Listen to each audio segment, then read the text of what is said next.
Li Wei, newly emerged from his shell, found himself submerged in a steaming cauldron, confronted by a circle of dog-headed creatures on the verge of tears from hunger.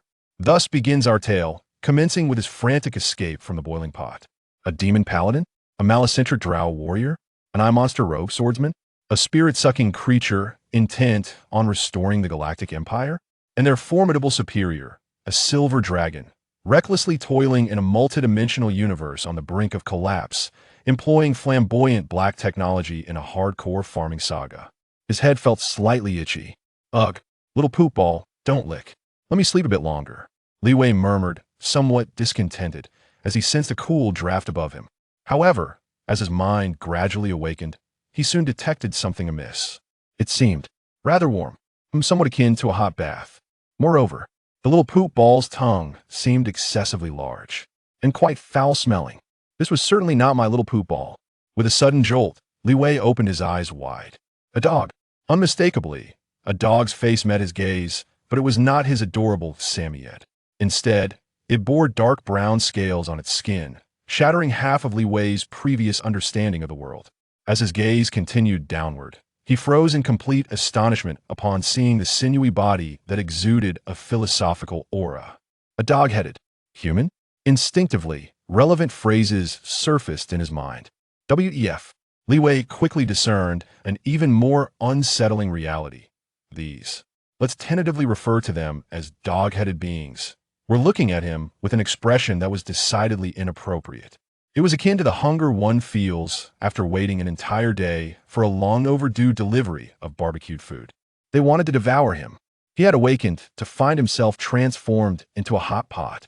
This revelation instantly jolted Li Wei's previously dazed mind into clarity, prompting him to instinctively struggle. Amidst the swaying and rolling, he caught sight of his reflection in the rippling water. It was a silvery egg. More precisely, it was an egg from which a rotund lizard head had emerged. Egg fluid or broth clung to his head, remnants of the broken shell he had just burst through, paired with his current bewildered expression, creating a rather comical yet endearingly foolish sight. In that fleeting moment, his dazed thoughts seemed to linger for an eternity, yet the harsh reality compelled him to acknowledge the undeniable truth. He had traversed realms and had become a lizard, with no time to indulge in nostalgic musings like other illustrious predecessors, reminiscing about their past lives in warm nests. Though he could not fathom how a perfectly fine-boiled lizard egg had transformed into lizard soup, surely broth was better than egg soup for staving off hunger, right? As the elder patriarch, Salon gazed affectionately, yet with a hint of melancholy at the children who were becoming a bit too excited over this unexpected surprise.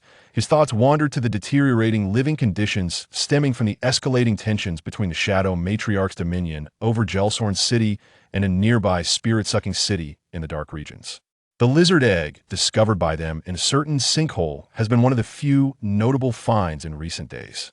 Let them linger a while longer, if all else fails, Saron sighed, contemplating that if a suitable refuge with ample food sources could not be found, he would likely have to seek the protection of a stronger ally. This, indeed, has become the survival strategy for most dwindling species like theirs. In most instances, they would become vassals stripped of all sovereignty. They might even find themselves temporarily serving as reserves during the other party's food shortages yet.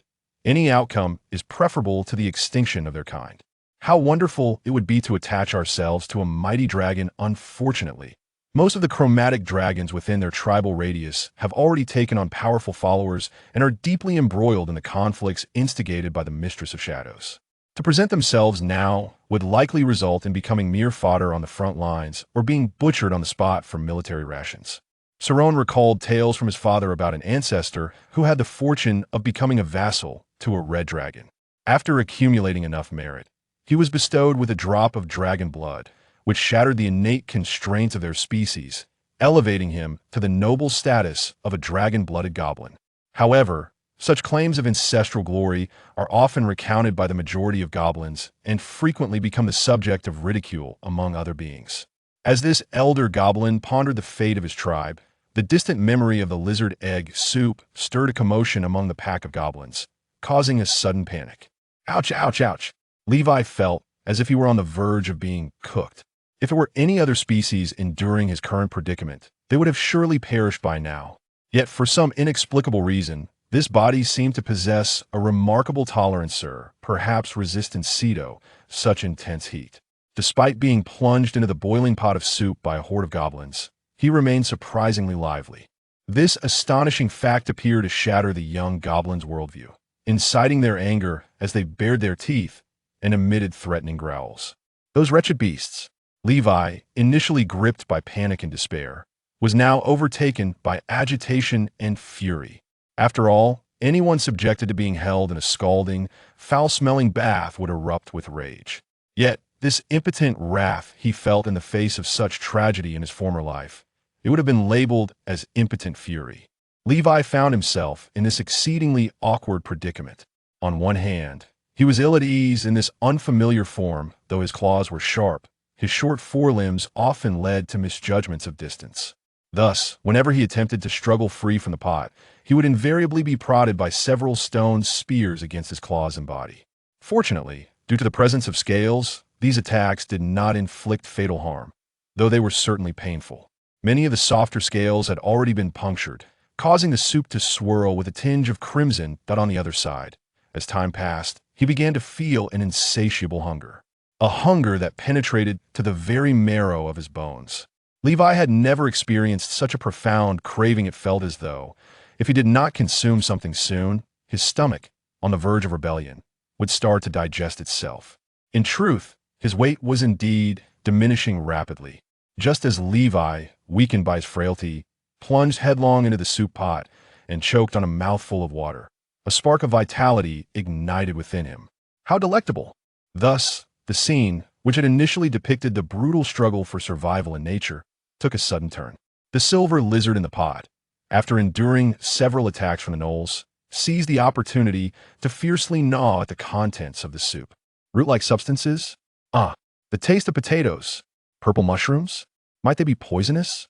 Yet, it is better than starving. Unknown jerky? Regardless, it is not mine. In a matter of moments, with no other options left, Levi devoured nearly all the meager ingredients in the pot. The gnolls, witnessing the spectacle, were driven to a frenzy. This was all the food they had gathered over the past few days, and now was being consumed by the very creature they had deemed their primary sustenance. The cries of young gnolls finally drew the attention of several adult gnolls and their chieftain, Salong, who hurriedly armed themselves and rushed over. In his near frenzy from hunger, Levi paid little mind to the approaching danger. After a brief moment of hesitation, he targeted what lay beneath him. I shall consume my own eggshell. Who claims that eggshells are a source of calcium? Crack. Levi chewed a few bites, swallowing instinctively, his previously oval azure eyes widening in astonishment. The taste was indescribable, yet it bestowed upon him an unparalleled sense of satisfaction, invigorating his consciousness as if the food he had previously consumed paled in comparison. With utmost speed, Levi devoured the remaining eggshell. Just as he contemplated how to escape this predicament, a chilling sense of impending doom caused his scales to tighten in fear. He flapped his unfamiliar wings desperately while twisting his body, but it was too late. With a deafening sound, a spear fashioned from stone pierced through the clay pot, impaling Levi through his right wing, pinning him to the ground, while the scalding, sanguine broth spilled across the parched earth. It was the work of an adult gnoll. Roar! The excruciating pain drove Levi to emit a low growl, raising his head to see over a dozen gnolls, significantly larger than the previous ones, charging towards him from all directions, wielding an array of ancient yet sharp weaponry. Behind them trailed an elderly gnoll, slender and diminutive, yet gripping a short staff, observing Levi with a contemplative gaze. Instinctively, Levi sensed that this one was even more perilous. What the predicamen? Could there be a spellcaster among the gnolls? In reality, Levi had overthought the suspected spellcaster would not get the chance to act, as a chipped axe gleaming with silver light swiftly followed. Pinned to the ground, Levi found himself unable to evade the impending strike. He shared this sentiment. Yet, amidst the overwhelming frustration and fury, a torrent of immense information finally shattered an invisible barrier, flooding into his mind. Instinctively, he felt compelled to vocalize something, lest his head burst from the pressure. Tiberius sextus cinu levis. All the kobolds present sensed an immediate drop in temperature, as though they were facing a brutal winter storm. The kobold wielding the axe, poised to strike Levi, felt his powerful blow falter mid-swing, succumbing uncontrollably to the sudden chill. A frigid gale, accompanied by ethereal shards of ice, lacerated his body, and before blood could spill forth, it was swiftly encased in frost. Soon, everything before him was enveloped in ice, descending into eternal darkness. A magnificent ice sculpture, embodying the beauty of strength, emerged. Beyond this frozen figure, a jagged expanse of ice spread to the horizon. Though the kobolds behind him were not instantaneously consumed by the chilling breath, they too were caught in its grip, frost accumulating upon them, rendering their feet immobile upon the icy surface. Crystalline shards of ice drifted down from above. In this long-forgotten realm, it seemed as if snow had begun to fall. All the kobolds were rendered speechless by this sudden spectacle, with the younger ones trembling in fear, collapsing onto the frigid ice, emitting whimpering cries. Many of the adult kobolds appeared bewildered, some even casting aside their weapons, prostrating themselves upon the ground in a manner akin to that of pilgrims. This was no adversary they could contend with. This was the survival instinct in the Dark Realm. When faced with the weak, they would charge. When confronted with the strong, they would cower. Pride? Glory? Such notions were utterly meaningless in the face of life and death. Panic and despair spread uncontrollably among the tribe. The true name of the dragon. Sauron uttered these words through gritted teeth, his gaze fixed intently on Levi, the architect of this unfolding chaos. Levi, who had thought he was on the brink of demise, could scarcely believe that he had managed to unleash such power in his moment of peril. Though the sensation felt more like an irritation in his throat, akin to a stubborn phlegm that demanded release. Yet, the potency of this phlegm was unexpectedly formidable, and he could hardly fathom that this wretched horde of kobolds would so easily capitulate, bowing before him. Is this a breath? Have I somehow transformed into a dragon? Just as Levi believed he had navigated the initial crisis of his arrival in might, like a protagonist in a tale, gather his first band of followers, he heard the ancient voice resound, each word deliberate. Children, while this may seem abrupt, the time has indeed come for the survival of our tribe. Slay it. Immediately. Quickly. For the tribe. Answer Rakusa. Chapter 2.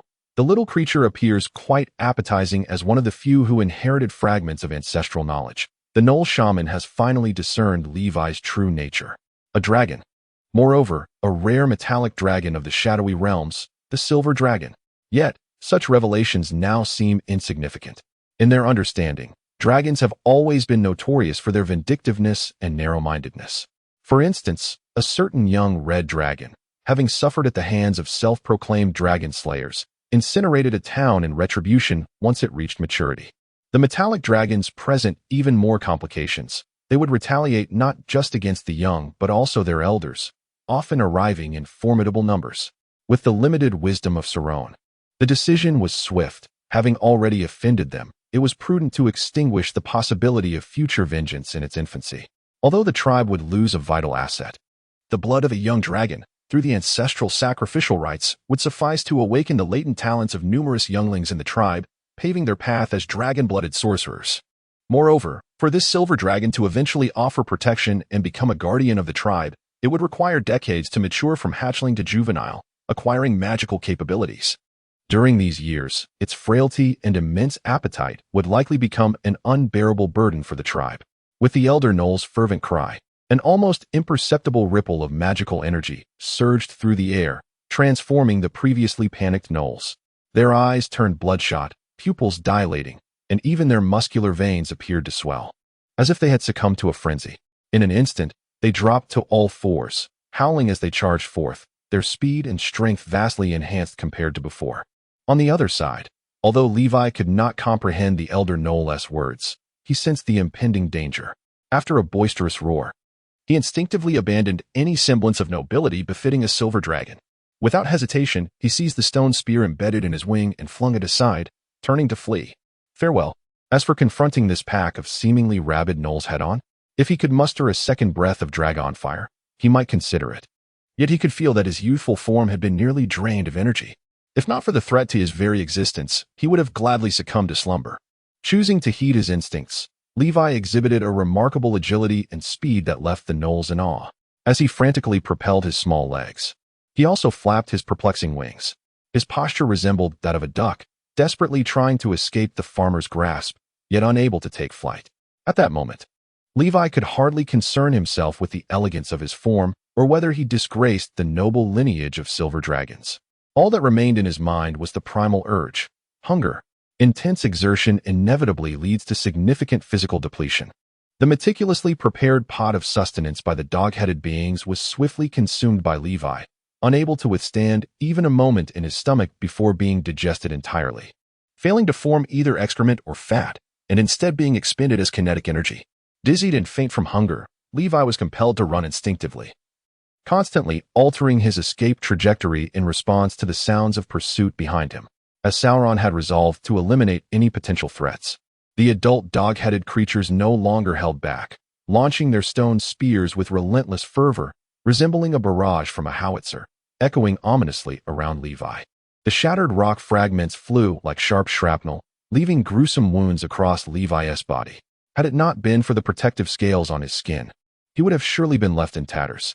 The chase persisted for over 10 miles until they arrived at a riverbank where the terrain abruptly steepened. The panting dog-headed creatures, spitting saliva in their exhaustion, came to an abrupt halt at the command of their leading member. This adult dog-headed creature surveyed the dark and silent riverbank, its expression heavy with apprehension, with a reluctant glance at the panicked silver dragon still desperately fleeing.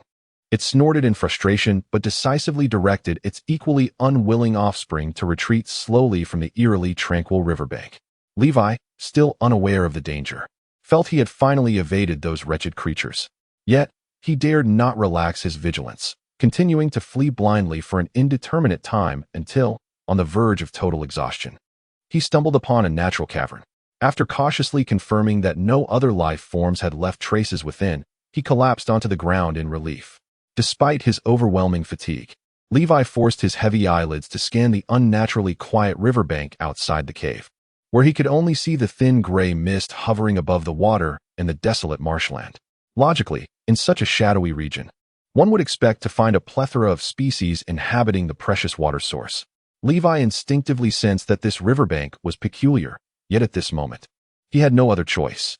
Severely drained of energy, he felt an irresistible wave of drowsiness wash over him, as if closing his eyes would plunge him into a deep slumber instantaneously. This was unacceptable. Overwhelmed by fatigue, Levi sensed a renewed surge of hunger within him, an instinctive foreboding of impending doom. Although he had consumed a quantity of fungal food at the dog-headed camp equivalent to his own body mass and much of his eggshells, the vigorous flight had drained him of nearly all his energy. He feared that if he succumbed to sleep now, he might never awaken. Levi thought, his mind dulled and rusted, teetering on the brink of oblivion. He strained to keep his eyelids open, desperately searching for something edible before succumbing to sleep. However, all he could see were the tranquil riverbank in the distance, the mottled stone walls of the cave, and the moss on the rocky layers beneath him, glimmering faintly with bioluminescence. The notion of fishing in the river was swiftly dismissed, considering his depleted stamina and unfamiliarity with swimming in this form. He might very well perish the moment he entered the water.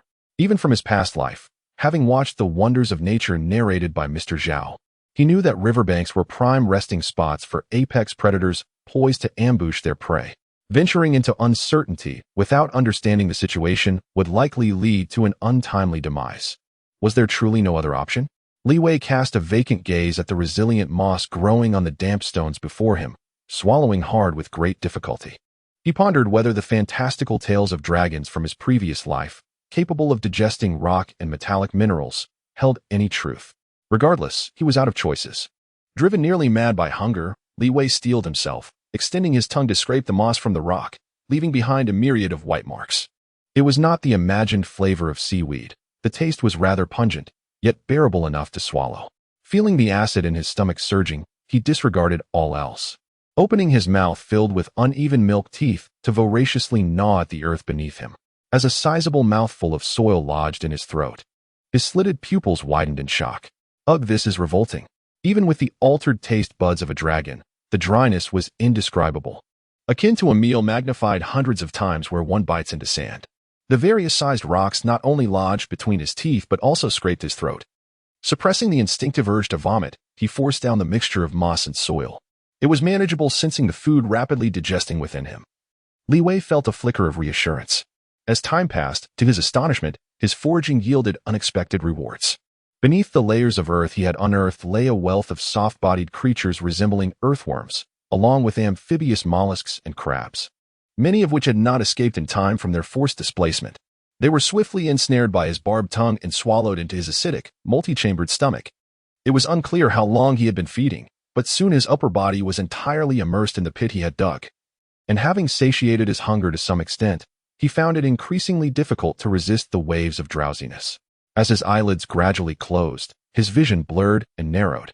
Perhaps it was an illusion, but as slumber overtook him, he instinctively lifted his upper body, seeking a more comfortable position, and seemed to glimpse around.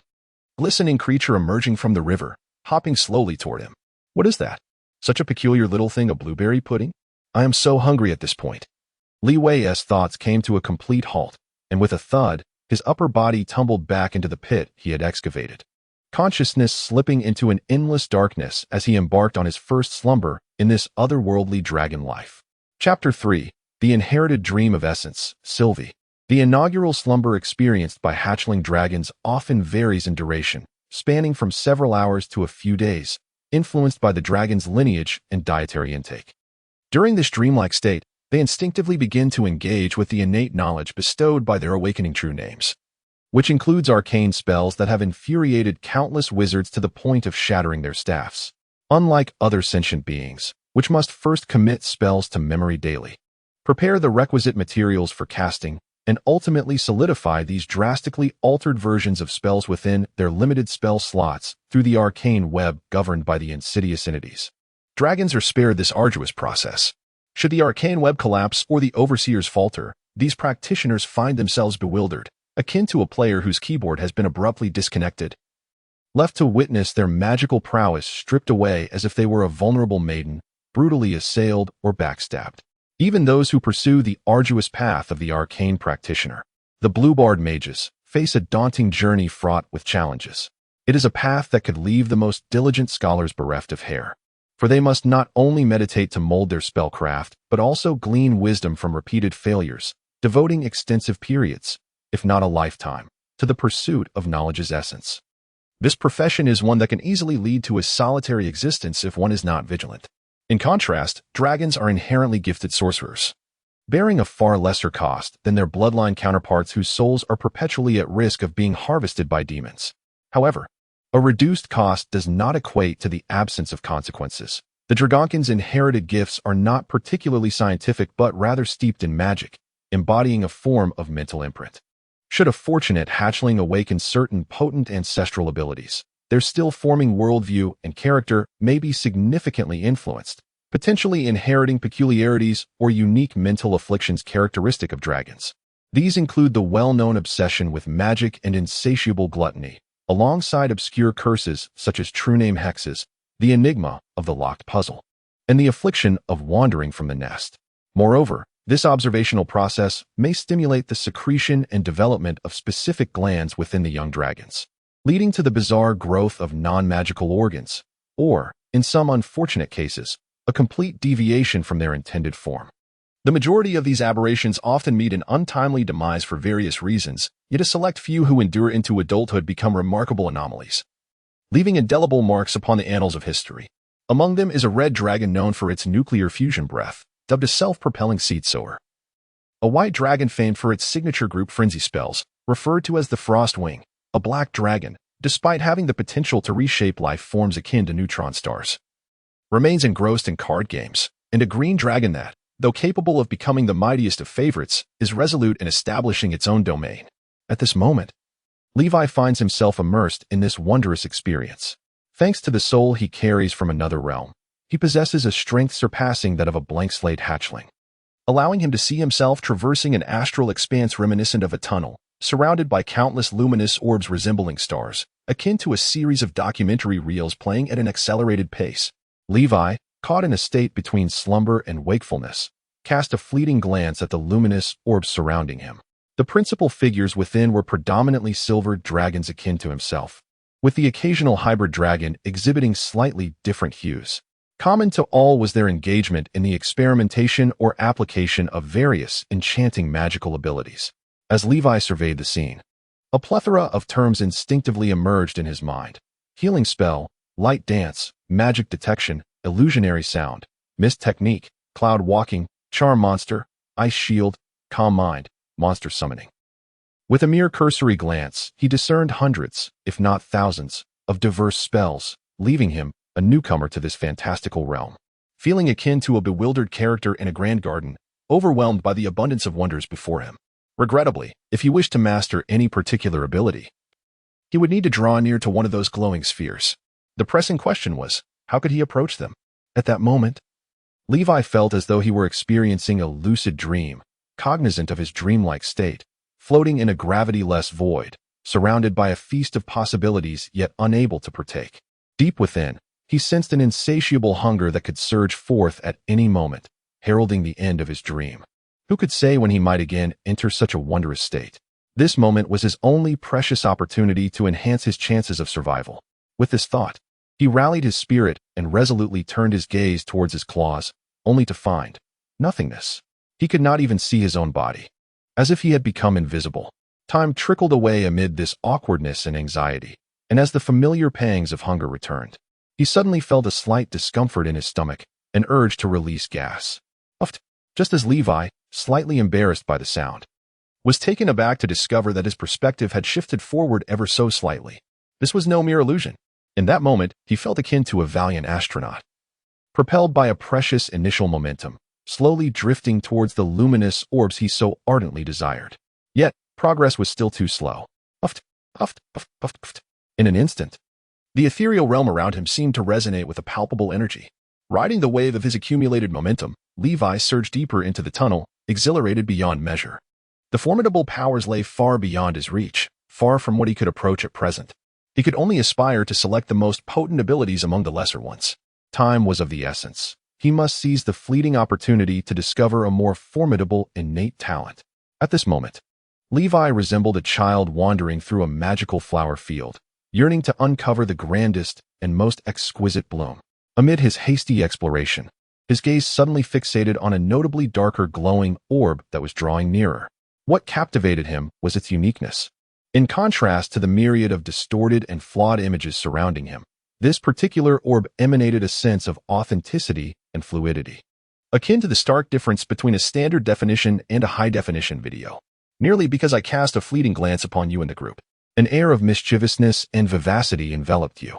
Yet what captivated him further was the sensation that the imagery before him was akin to a battlefield. It was decided. With that, Li Wei plunged into the depths, his consciousness slipping once more into a profound slumber, enveloped by darkness. Time became an indistinct blur, akin to awakening from a drunken stupor. Ugh, the foul creature, do not lick. Allow me to rest a while longer. However, as his mind began to stir, it kindly reminded him that such a creature could not possibly possess a tongue of that magnitude. The psychological scar from being licked by a dog-headed beast jolted Li Wei awake. Yet, the moment he opened his eyes, a putrid liquid surged into his mouth, nearly choking him. An expletive nearly escaped his lips, but he soon realized he could not speak nor control the body he inhabited, awakening to the realization that he had entered a spirit imprint of some innate inheritance. Even so, the spectacle before him nearly caused Li Wei's mind to falter. Were he in a tabletop role-playing game, his SAN value would undoubtedly plummet to the depths, accompanied by debuffs of brutality and necrophilia. Before him lay a grotesque entity, indescribable and distorted, as if countless creatures had been twisted together, equipped with an alarming number of mouths that would send anyone afflicted by trypophobia into a state of shock. This monstrosity, with its countless writhing tentacles, now lay atop the once majestic and sacred snowy peak, revealing a cavernous maw that left no doubt regarding its insatiable hunger. Yes, it craved the very essence of this body's owner. Perhaps it was merely sampling the flavor. As that fetid tongue lashed out again, the body instinctively recoiled, but the moment it attempted to step back, it lost its balance and tumbled headfirst. Before it could regain its footing, it rolled down the steep slope of the snowy peak. Ugh! It felt akin to being trapped in a tumble dryer. Until, with a by sound, accompanied by a flurry of snowflakes, Li Wei's consciousness was propelled from the precipice alongside the body's owner, plunging into the depths of a star-studded ocean. As the world spun chaotically, at one fleeting moment, Li Wei caught a glimpse of the dreamer's form upon the ancient ice of the cliff face. It was an egg, shimmering with silvery luster, reminiscent of a constellation of stars. More precisely, it was an egg from which protruded the round head of a lizard. The shell bore remnants of either egg fluid or the creature's saliva, adhering to the broken eggshell. Yet soon, the shell was cast away by the fierce centrifugal force. A pang of hunger, akin to the heartache of watching the last chip in one's hand being swept away by the wind, eclipsed even the thought of goodness. Is that a silver dragon maiden?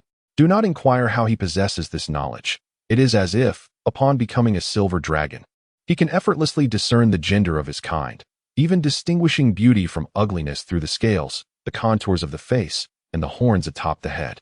It seems not unlike the ability to differentiate attractiveness among humans. Goodness, what nonsensical thoughts am I entertaining? A floating mountain amidst the sea of stars is besieged by countless winged beings. Dragons?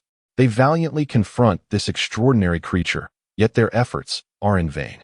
Deeper within the battlefield of this realm, innumerable luminous orbs, reminiscent of bubbles, are bursting one by one. Suddenly, a blinding explosion illuminates the entire starry sky, unleashing an invisible wave of energy that sweeps across the multiverse. In that moment, stars fall like rain. In the midst of such a magnificent and heroic spectacle, the descent of this dragon egg appears to Levi as nothing more than a trivial speck of dust. Sylvie, is that the name of this silver dragon maiden?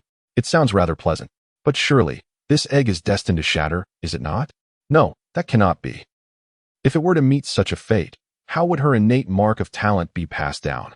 Just as the egg seems to traverse a certain membrane, piercing through the atmosphere towards the material realm, and on the verge of freezing into an icy mass, a delicate silver halo gradually emerges upon its shell. Chapter 4. Miss Silver Dragon, I, Li Wei, shall deem you the strongest. Li Wei could distinctly perceive that the temperature surrounding the fragile body of the silver dragon egg had stabilized, and he could even sense her sorrow as she emitted mournful cries toward the increasingly distant starry sky. It was uncertain how long this egg had been descending, but just as it was on the verge of shattering upon impact, a silvery aura once again enveloped the dragon egg. In an instant, the egg seemed to have lost its weight, floating down like a feather near the mouth of a billowing volcano. At that moment, a phrase seemed to spring forth in Li Wei's mind. From the celestial blessing of Mother Toristana, Sylvie, my child, may the stars illuminate your path.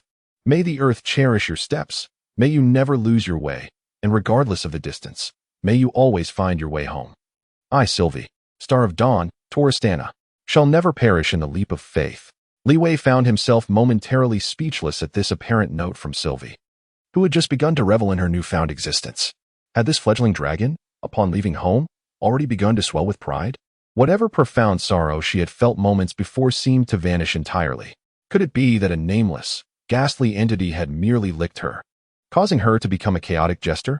Of course, the Sylvie within the legacy mark could not hear Li Wei's grumblings from a different time and space.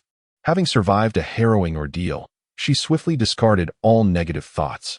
After confirming that there was no immediate danger in her surroundings, she devoured her eggshell in a few bites, leaving not a morsel behind, even consuming the small stones scattered on the ground. Clearly, she harbored some resentment over the loss of her eggshell in the astral realm, a sentiment that resonated deeply with Li Wei, who had similarly lost a piece of his own shell. Ah, cursed dog-headed creatures, once I rise again, fully nourished, I shall stew you all into a dog-meat hot pot. The dream of inheritance continued, and after finishing the eggshell, Sylvie was evidently even hungrier. She first cleared away all visible insects, such as scorpions and centipedes, then squinted and sniffed at the volcanic ash before grinning and muttering something unintelligible. Subsequently, she began to dig fervently with her delicate front paws, resembling a dog paddling in dirt. Countless plump, white volcanic worms were unearthed, and driven by hunger, Sylvie showed no restraint, seizing and devouring them, juices splattering everywhere. Completely oblivious to her noble lineage as a silver dragon, what use was dignity when one was on the brink of starvation? This illustrated the gravest peril of being reared without guardianship. In a perilous environment, The newly hatched dragonling was scarcely the size of a small dog, and its overall combat prowess might even be inferior to that of a hyena. Yet they required food daily to ensure proper growth, needing to consume several times their own body weight. Food would be digested within mere minutes, posing a heavy burden for survival. As an observer, Li Wei felt a sense of balance in his psyche upon witnessing this scene. It seemed that this silver dragon's plight and means of survival were not significantly superior to his own. However, he silently vowed to remember every method she employed in her quest for sustenance. If she could endure, then she was indeed the finest example of survival. Upon awakening from the dream, one hopes to survive in a foreign realm, drawing upon the invaluable experiences of predecessors. Just as Levi anticipated further survival knowledge from his companion, a resounding and ferocious roar echoed from the distant sky. The terrifying dragon's roar reverberated throughout the entire volcanic range, casting a palpable aura of dread from the heavens above. Levi could distinctly sense Sylvie's body stiffening, her once vibrant eyes now clouded with a numbness tinged with despair. Following Sylvie's gaze towards the horizon, a colossal crimson creature was seen, flapping its wings that spanned over 100 feet, approaching the volcano, its lair, with an air of sovereign dominance. A red dragon, the apex of the chromatic dragons. A mature red dragon. If one were to categorize it within the narrow confines of human levels, it would be no less than level 18, having already taken a significant step into the realm of legend, should she so desire. Transforming a bustling town into a sea of flames would merely be a whimsical endeavor for her. In her jaws, she clutched a deceased spike-tail lion, a beast deemed lethal by human adventurers, yet in her grasp, it resembled naught but a mere feline. This was intended for her soon-to-hatch offspring. Although most mothers of the chromatic dragon lineage are often negligent, some even resorting to consuming their eggs due to depression during pregnancy or abandonment by unfaithful mates, Grathania, the scarlet dragon mother, stood apart from this dismal trend. In many respects, Grathania was an anomaly among her wild and untamed kin. Her exceptional talents and early fame rendered her exceedingly selective in choosing a mate, earning her a reputation as a spinster within the chromatic circle. The dragon ecology is predominantly matriarchal, diverging from the humanoid societies where males pursue females. In dragonkind, it is typically the powerful matriarchs who take the initiative to court the males. Should they encounter males of sufficient potential yet inferior strength, it is not uncommon for them to assert themselves directly, leading to numerous tooled dragons transforming into unfaithful ones, particularly among the malevolent. According to an analysis in a human treatise titled Dragon Observation Diary, this pathological courtship behavior within dragon society has, to some extent, fostered a tendency among male dragons to seek gratification from other species. Furthermore, given the aggressive nature of dragon genetic material, the reproductive isolation mechanisms of most species prove ineffective, resulting in the emergence of a multitude of unprecedented dragonkin in the realm of Corail. In a sense, dragons have significantly aided their creator in fulfilling the divine duty of bringing forth life. This was the first clutch of eggs birthed by Grathania and an old red dragon, who, after fulfilling his role, unceremoniously departed. Nevertheless, Grathania resolved to raise a brood of dragonlings for her amusement, with the option to dismiss them when she grew weary of their presence. Li Wei could keenly sense the despair enveloping Sylvie in that moment. It was undoubtedly a disparity in combat prowess that could not be placed on the same level. If discovered, she would not only be incapable of fleeing, but would also find herself unable to resort to self-destruction. A noble female silver dragon caught in the clutches of an inherently malevolent red dragon. One could scarcely fathom the myriad of torments that might ensue. Li Wei felt a pang of compassion as he contemplated Sylvie's potential fate, the most likely scenario being that she would be reduced to a mere plaything and slave for the red dragon, and if she were to bear a clutch of dragonlings. The thought of such a scene was utterly unspeakable. What Li Wei could envision, Sylvie could undoubtedly foresee as well. Yet, this fledgling dragon did not resign herself to despair. Rather, she seemed to make a decision in a fleeting moment, with her nostrils flaring as she sought a particular scent. Her silver form darted through the desolate volcanic mountains, akin to a nimble feline racing against death itself. What could she possibly be searching for? Had she discovered a means of escape? As the formidable red dragon drew nearer, Sylvie exerted every ounce of her dwindling strength. At last, upon reaching the precipice of the volcano, her vision suddenly cleared. Her head spun as she focused intently on a nest situated within the caldera below. There, nestled within, lay 3 deep crimson dragon eggs adorned with black markings. Remarkable. Was she intending to leverage these dragon eggs to sway the mighty dragon? Yet, it seemed implausible. How could a red dragon be threatened by a mere handful of eggs? Perhaps a metallic dragon would entertain such a possibility. Li Wei was taken aback by Sylvie's frantic actions, realizing that even now, he struggled to comprehend the thought process of this nearly frantic silver dragoness. Without a moment's hesitation after identifying the red dragon's nest, Sylvie executed a leap of faith. Though she was not yet capable of flight, the celestial blessing bestowed by her silver dragon mother activated once more, allowing her to descend gracefully into the somewhat searing red dragon's lair. Like a feather drifting to the ground, with her wings partially retracted, she coiled her body and, under Li Wei's bewildered gaze, gently tapped each of the 3 eggshells with her claws. The sounds from the first 2 eggs were crisp, as though a vacuum existed within, but upon striking the third, a dull thud echoed. Sylvie exhaled in relief. This was a dead egg. More commonly, one would encounter dragon beasts that had failed to awaken their true names, typically shunned by their mothers and left to perish in the wilderness. Yet in recent times, many adventurers had taken to lurking nearby, hoping to seize such opportunities. For a freshly hatched dragon beast could fetch an exorbitant price at auction, with the added benefit of not having to fear retribution from the malevolent dragon, provided they could escape alive with the dragon beast. However, what Sylvie did next left Li Wei utterly astonished. With a gentle tap of her claw, she broke a piece of the shell from the dead egg, then, with a determined thrust, pierced the layer of milky membrane, and greedily consumed the semi-congealed egg fluid in one swift gulp. Suppressing the urge to burp, she swiftly clutched the discarded shell of the dragon egg, curling her emaciated body, worn down from exertion, into the hollowed red dragon egg. Carefully, she replaced the shell, which fit snugly over her head, and licked its interior a few times. From an external viewpoint, it appeared as though only a slight crack had formed in the shell.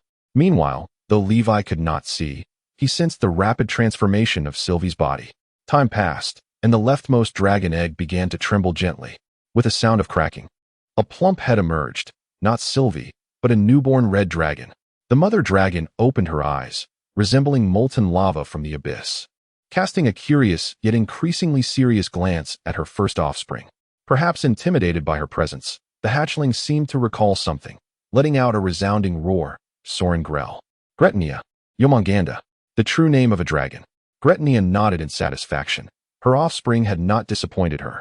Concurrently, the second egg also cracked open, revealing a noticeably weaker hatchling. Gretnia patiently waited for 3 breaths, yet the second red dragon only emitted meaningless cries. With her eyes narrowing, the mother dragon swiftly snatched the unawakened beast and tossed it into the roiling magma below the nest, where it vanished with a dull thud. The eldest, Soren, was clearly shaken by his mother's brutal action, his previously voracious appetite now subdued. As the mother's unkind gaze shifted toward the smallest, third egg, her dwindling patience was about to be exhausted. Finally, the last hatchling broke free, feigning innocence as it regarded the colossal creature before it, then emitted a roar. Sylvie. CC, Gretnia, Yomonganda. The mother dragon stared at Sylvie for a long time before a cryptic smile crept across her lips, and she diverted her gaze, seemingly oblivious to the fact that her third egg had been switched. Sylvie, too, began to devour the shell beneath her, and as her perspective shifted, Levi, stunned into numbness, finally noticed that her scales had transformed into a vibrant red. Not only her scales, her facial contours and robust hind limbs mirrored those of the red dragon. After finishing the shell, Sylvie lifted her head, a playful smile appearing at the corners of her mouth, sending chills down Levi's spine and jolting him awake from his dream. Silver Dragon Sylvie's talent. Real transformation technique. Transformable forms. Red dragon. As long as I, Sylvie, have consumed it, there is nothing I cannot become. After witnessing this divine display, Levi's mind was left with nothing but a resounding exclamation of astonishment. Chapter 5. The third kind of contact. The slime's dragon feast revelry. Could it be that I have yet to awaken from my hunger? Does this imply that I am allowed to select another? Upon this realization, Levi felt a surge of exhilaration, though confusion soon followed. Intuitively, he believed that his consumption had not even been sufficient to fully observe the first day of survival for that enchanting silver dragon maiden. Yet, It turned out that it was her seemingly endless array of astonishing maneuvers that left him in a state of shock and excitement, rendering him unable to maintain his dream. Casting a glance at the luminous sphere of inheritance that continued to hover silently before him, Levi etched its image into his memory, refraining from entering once more. In his perspective, since Sylvie had successfully infiltrated the ranks of the Red Dragons through cunning means and had even secured a legendary tool dragon to provide sustenance, it seemed unlikely that he would glean anything of value in the near future. Moreover, the Silver Dragon Maiden's extraordinary tactics were so distinct from those of ordinary dragons that he feared he might not be able to replicate them. Just as Levi had settled on his next target and prepared to transition towards the mark with the propulsion of his unique essence, the sphere before him suddenly erupted with a resounding pop, transforming into a torrent of chaotic data streams composed of zeros and ones. What is happening? Levi was momentarily taken aback by the spectacle before him. He quickly lifted his gaze, only to witness that not just the sphere in front of him, but all the spheres of inheritance within his field of vision, including Sylvie's, detonated in a chain reaction, unleashing a wild cascade of silver light. Simultaneously, the once stable realm of his soul began to fracture, as it appeared countless unfamiliar data streams infiltrated its sanctum. It was akin to a 486 processor being inundated with an excessive compressed file, teetering on the brink of a catastrophic failure. An emergency situation has been encountered. In accordance with relevant behavioral regulations, a request for data connection is hereby made, temporarily requisitioning the current carbon-based life form. Yes or no? Levi was taken aback. He could swear that the sudden appearance of text before him was neither in Chinese nor in any language he had encountered within the dragon's inheritance. Furthermore, the data was evidently experiencing significant interference, with garbled characters continuously materializing as if it might abruptly cease at any moment. Refusal to execute. This request contravenes Article 6. Clause 1. An inexplicable, crackling noise abruptly filled the air. Command execution in progress. Activating the military drone swarm designated for enemy engagement in Zone G, Warehouse Number 46. Activation failed. Investigating the cause of failure. Investigation unsuccessful. Executing contingency plan. Contingency plan sequence escalated. Command execution in progress. Apostle of War activation underway. Activation failed. Investigating the cause of failure. Investigation unsuccessful. Executing contingency plan. Contingency plan sequence escalated. Command execution in progress. Activating Star Core gravitational collapse generator. Activation failed. Investigating the cause of failure. Investigation unsuccessful. Executing contingency plan. Contingency plan sequence escalated. Command execution in progress. Initiating the Ultron Etheric Primordial Laser Cannon. Activation failed. Investigating the cause of failure. Investigation unsuccessful. Executing contingency plan. Contingency plan cannot be executed. Data upload in progress. Interference from unknown causes. Upload failed. Executing contingency plan. Reiterating. Encountering an emergency situation based on relevant behavioral protocols. Recalibrating computational logic. Requesting data connection. Temporarily requisitioning the current carbon-based organism. Yes or no? In the fleeting moments of thought, the strings before him refreshed incessantly, like a cascading waterfall, presenting at least tens of thousands of entries. It was as if he were spiraling into a maddening logical loop. Li Wei sensed the gravity of the situation. Initially, he found it somewhat amusing, pondering whether this was the long-awaited golden finger of a transmigrator finally manifesting. However, upon closer inspection, it was evident that this was no golden finger, but rather a harbinger of doom. As the characters before him increasingly exhibited signs of losing basic logic, and the data stream's font expanded ominously, threatening to crash upon his consciousness, coupled with the imminent collapse of his very soul, Li Wei resolutely declared in his mind the moment the requisition request cycled again, "I refuse." As his words echoed, all the characters abruptly ceased. It was akin to a dog raising its hind leg mid-urination, suddenly interrupted by a loud command, causing its sphincter to clench tightly, yet a single drop still escaped. Warning, detecting critical signs in the current life form's vital signs. However, Li Wei's physical condition was far from optimistic. During his tumultuous escape from the dog-headed tribe, he had sustained numerous wounds, with some tender scales curling back to reveal crimson and verdant veins. Even the stark whiteness of bone, particularly the area around his right wing's periosteum, pierced by a stone spear, was perilously close to a vein, continuously oozing dark red blood, quickly pooling beneath him. Furthermore, having consumed insufficient nourishment prior to his slumber, his bodily energy was inadequate for even the sustenance of sleep and growth, resulting in an exceedingly slow recovery of his wounds. Outside the cavern, the peculiar little creature that Levi had once praised cautiously peeked out, revealing half of its head. Upon noticing the motionless Levi, who was intermittently emitting soft snoring sounds, it slowly emerged from the shadows.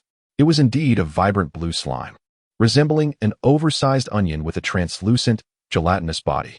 Inside, one could faintly discern structures akin to digestive organs, alongside undigested remnants of seaweed and fragmented fish bones. Its small, black eye sparkled with a lively curiosity, pure and innocent like that of a newborn child. However, its subsequent actions were far from innocent. This rotund slime, akin to a sneaky thief, cautiously waddled towards Levi, casting a curious glance at the silver creature inexplicably burying its head in a pit.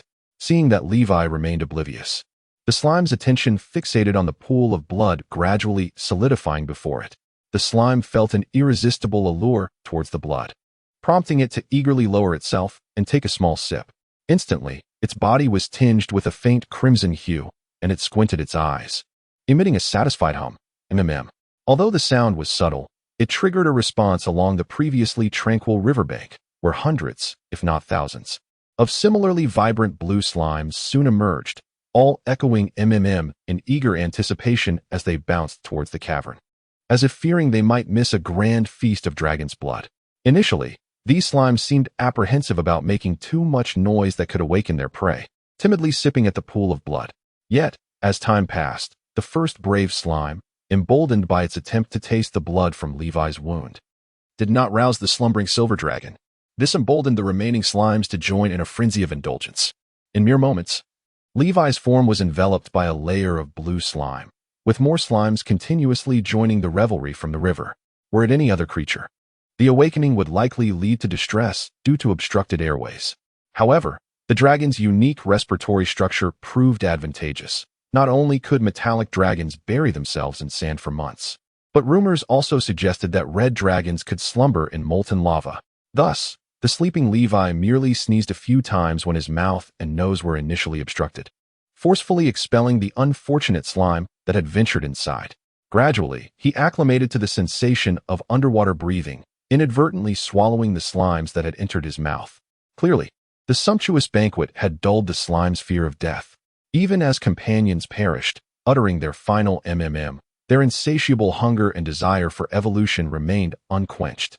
Indeed, high-quality sustenance could grant them the chance to evolve into more advanced slimes, with a slim possibility of awakening magical abilities. Yet, it was evident that the dragon's blood before them was not easily consumed. As a magical creature, the dragon is perpetually infused with the volatile essence of magic coursing through its veins, a force potent enough to affect its very psyche and potentially incite various mental afflictions. If the dragon, with its formidable presence, is susceptible to such turmoil, how much more vulnerable are the fragile slimes? Before long, a slime, having indulged in the dragon's blood, emitted a sigh of satisfaction. Tragically, this poor creature burst forth, transforming into a viscous pool intermingled with the dragon's crimson lifeblood. This was merely the inception. An increasing number of slimes, having partaken of the dragon's blood, erupted into splashes of sanguine fluid, consequently attracting more slimes drawn by the promise of this feast. In this frenzied banquet of dragons, Levi found himself gradually submerged in a rising fountain of blood, akin to a sanguine hell, suffused with a serene beauty. Within the slimes, remnants of undigested creatures lingered, often chosen by starving adventurers as a last resort, despite the off-putting taste akin to carrion. At that moment, the remains of these slimes became Levi's bounty. Half submerged in the thick, crimson liquid, driven by primal hunger, he opened his maw wide and continuously consumed. The dragon's formidable digestive prowess allowed it to process a mass of food equivalent to its own weight in mere minutes. The influx of nutrients not only facilitated the scabbing and healing of his grievously wounded body, but also instigated a visible expansion, as if he were a balloon being inflated. If this continued, Levi risked becoming the first dragon of his fledgling stage to be literally overstuffed to death, as more slimes ingested the blood-tainted secretions of their companions. A wild and uncontrollable surge of magical energy coursed through their forms, manifesting as visible arcs of electricity within their bodies. Not only they, but even the slimes in the river, who had yet to join this revelry, began to emit sparks of electricity, seemingly resonating in harmony. Slimes are a fascinating species. Their individual fragility and simple biological structure render complex thoughts a challenge. Thus, through extended evolution, they have developed a means of connecting their entire kind via the resonance of bioelectricity, enabling simple collective thought when sufficient numbers are present. This process bears resemblance to the hive mind of the spirit-sucking creatures, yet it traverses a distinctly different path of collective consciousness. Had it not been for the initial slime signaling within this cognitive network, such a multitude would not have gathered. However, it was evident that the sheer scale of bioelectric resonance, compounded by the magical essence of the dragon's blood acting as a catalyst, allowed them to resonate with a hidden entity, one with whom they had previously brushed against but failed to communicate intelligently. Yet, this resonance did not endure long. With a sudden dragon's roar echoing through the air, all the slimes in unison emitted a collective MMM, before bursting into pools of viscous liquid. The silver dragon, its body twitching uncontrollably, abruptly opened its eyes wide. Gazing upon the drastically transformed cavern, Levi, who was already experiencing a lingering sensation of dizziness, found his eyes growing somewhat vacant, and he involuntarily let out a prolonged, resounding belch. Before him, the only remaining slime, the very first and last of its kind, quivered in fear beneath his formidable presence. The diminutive slime, shimmering with a hint of silver, curled its tiny form into a tight ball and weakly uttered a plea for mercy. Chapter 6. A divine gift bestowed upon him. At this moment, Levi felt an unprecedented vitality coursing through him, aside from a lingering dizziness. In fact, he might even be in a state of overexuberance. If one were to compare his physical form at the moment of emerging from his shell, when he was no larger than a dog, to his current state after this deep slumber, it was as though he had expanded like an inflated balloon to the size of a young calf. Should those dog-headed creatures, who had once forced him to flee in disgrace, dare to stand before him again, they would be mere children in comparison, distinct from other silver dragons. His hind limbs were noticeably more robust than his forelimbs. Perhaps this was influenced by the subconscious of his human soul, impacting the secretion of glands within him. This development allowed him to maintain a bipedal stance for extended periods, freeing his forelimbs for other tasks. In many respects, his physique leaned more towards that of the red dragon. If encountered by a metallic dragon, it would likely assume that Levi's unknown dragon progenitor had been sullied by a red dragon. For a fleeting moment, Levi's newfound vigor ignited vengeful thoughts. Should he immediately stew those accursed wretches? However, he quickly recalled the scene of the dog-headed tribe launching their stone spears, akin to a barrage of grenades, and involuntarily shuddered. He could not help but feel a sense of foreboding. These dog-headed beings, who were not even as tall as a human, possessed a surprising ferocity in battle, entirely unlike the trivial adversaries depicted in the novels of his past life, who could be vanquished with a single strike by novice adventurers. Perhaps this was the legendary high magic world. It would be wise to tread carefully, even if he could indeed eliminate them. Who knew what formidable allies lurked behind them? As the saying goes, a dragoness vengeance is not swift. It takes 500 years to exact. Therefore, it was prudent to bide his time and develop quietly, ensuring he could survive until adulthood. Mere dog-headed creatures. They are insignificant. Before him lay a slime, entirely translucent and silver, roughly the size of a basketball. Initially, Levi had thought it a figment of his imagination just before his slumber, but now he recognized it as the legendary creature known as Nature's Janitor, the world's cleanser, and a source of experience for novice adventurers. A mere glance at the cave, stained red with the remnants of battle, allowed him to surmise the brutal slaughter the wretched had endured in their futile dragon-slaying war. These creatures had dared to consider consuming him. Quite audacious indeed. Levi regarded the slime with a wicked, playful gaze. He lowered himself, unfurling his wings adorned with menacing bone spines, and pressed a claw to the unfortunate slime's forehead. Extending his forked tongue, he licked the remnants of the slime's kin from the corner of his mouth and addressed it in the tongue of dragons. I am the Silver Dragon Arbiter, Frostwing, Star of Canaan, Sovereign of Shadows, co-ruler of Coriel and the Astral Realm. And you, dare to seize my sacred blood while I slumber. You shall pay the price for your transgressions. In a moment of sheer terror, the slime found itself confronted by the silver dragon, a manifestation of the quintessential Chinibu affliction. It felt as though it had never before encountered such a formidable presence, causing its gelatinous form to ripple violently in response to the icy gusts emitted by the dragon's maw. In a state of fright, the slime began to expel a translucent bodily fluid as if its very essence were leaking out. The sheer panic rendered it incapable of coherent communication, prompting a disdainful reflection on the creature's lack of intellect. With a begrudging acknowledgement of its circumstances, the slime considered that, despite the multitude of its fallen kin littering the cave, it had awoken with a desire for more conventional sustenance. Even if it were to resort to consuming its own kind to survive, it could not simply wait idly for fate to dictate its existence. However, venturing out in the guise of a silver dragon without the protection of blood relatives posed a significant risk, as it could easily attract the attention of formidable beings, with a swift demise being the most merciful outcome. The prospect of being captured by twisted sorcerers was even more harrowing. The thought of languishing in a cage, bled dry or coerced into becoming a dragon-shaped weapon for grotesque experiments, was enough to drive one mad. Of particular concern were the grotesque entities, impervious even to the celestial dragons of the astral realm, that had appeared in the Mark of Sylvie. This revelation cast doubt on the stability of the world, suggesting that some bizarre upheaval had occurred, one that he could not yet comprehend. In a moment of clarity, Levi recalled the visions from his dreams, inundated with an overwhelming surge of information that felt akin to an infection of the mind. The presence of a connection request to commandeer his current biological form sent a jolt of alarm through him, heightening his vigilance. The uncertainty of what consequences might arise from such an unknown entity commandeering his body was daunting, though it seemed that his form adhered to some governing principles for now.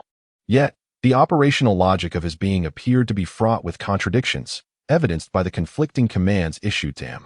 Fortunately, for reasons unknown, the connection had severed before he could become a puppet, manipulated by an enigmatic force.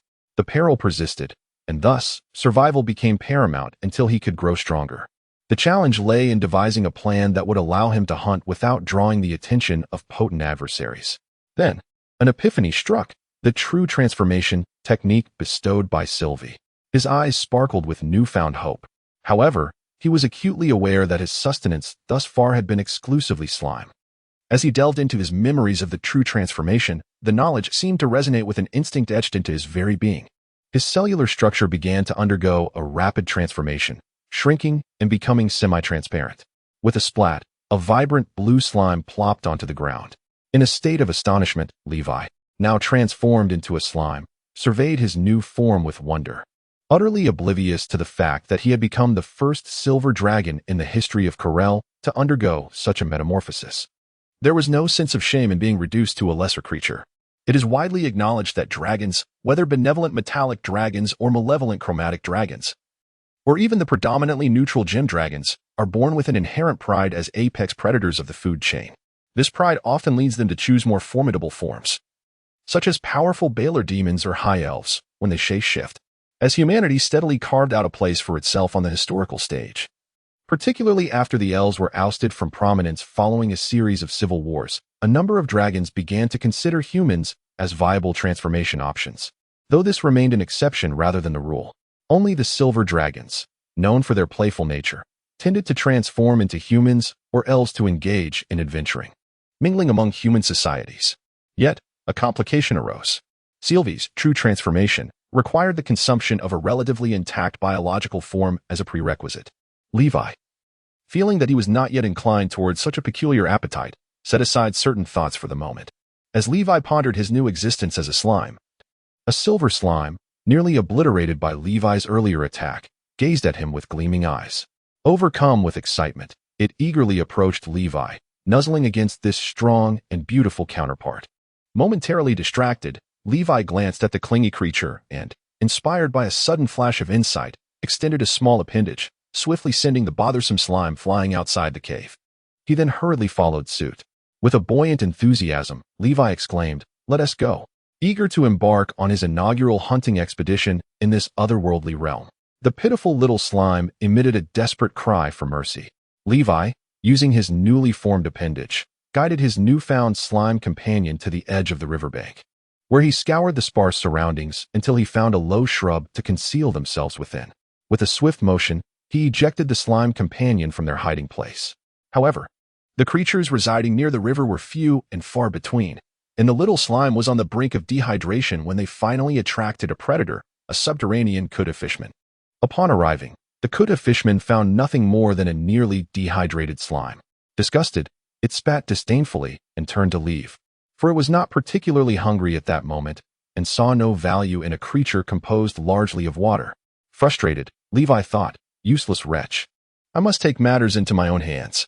As the hard-earned prey prepared to depart, Levi swiftly launched himself from the shrub, transforming midair into a formidable fathead fish, complete with a mouthful of sharp teeth, landing with a splat on the barren ground. Rua, Rua, Rua. He rolled his eyes, ceaselessly writhing upon the barren rock, resembling a desiccated fish on the verge of dehydration. Guga?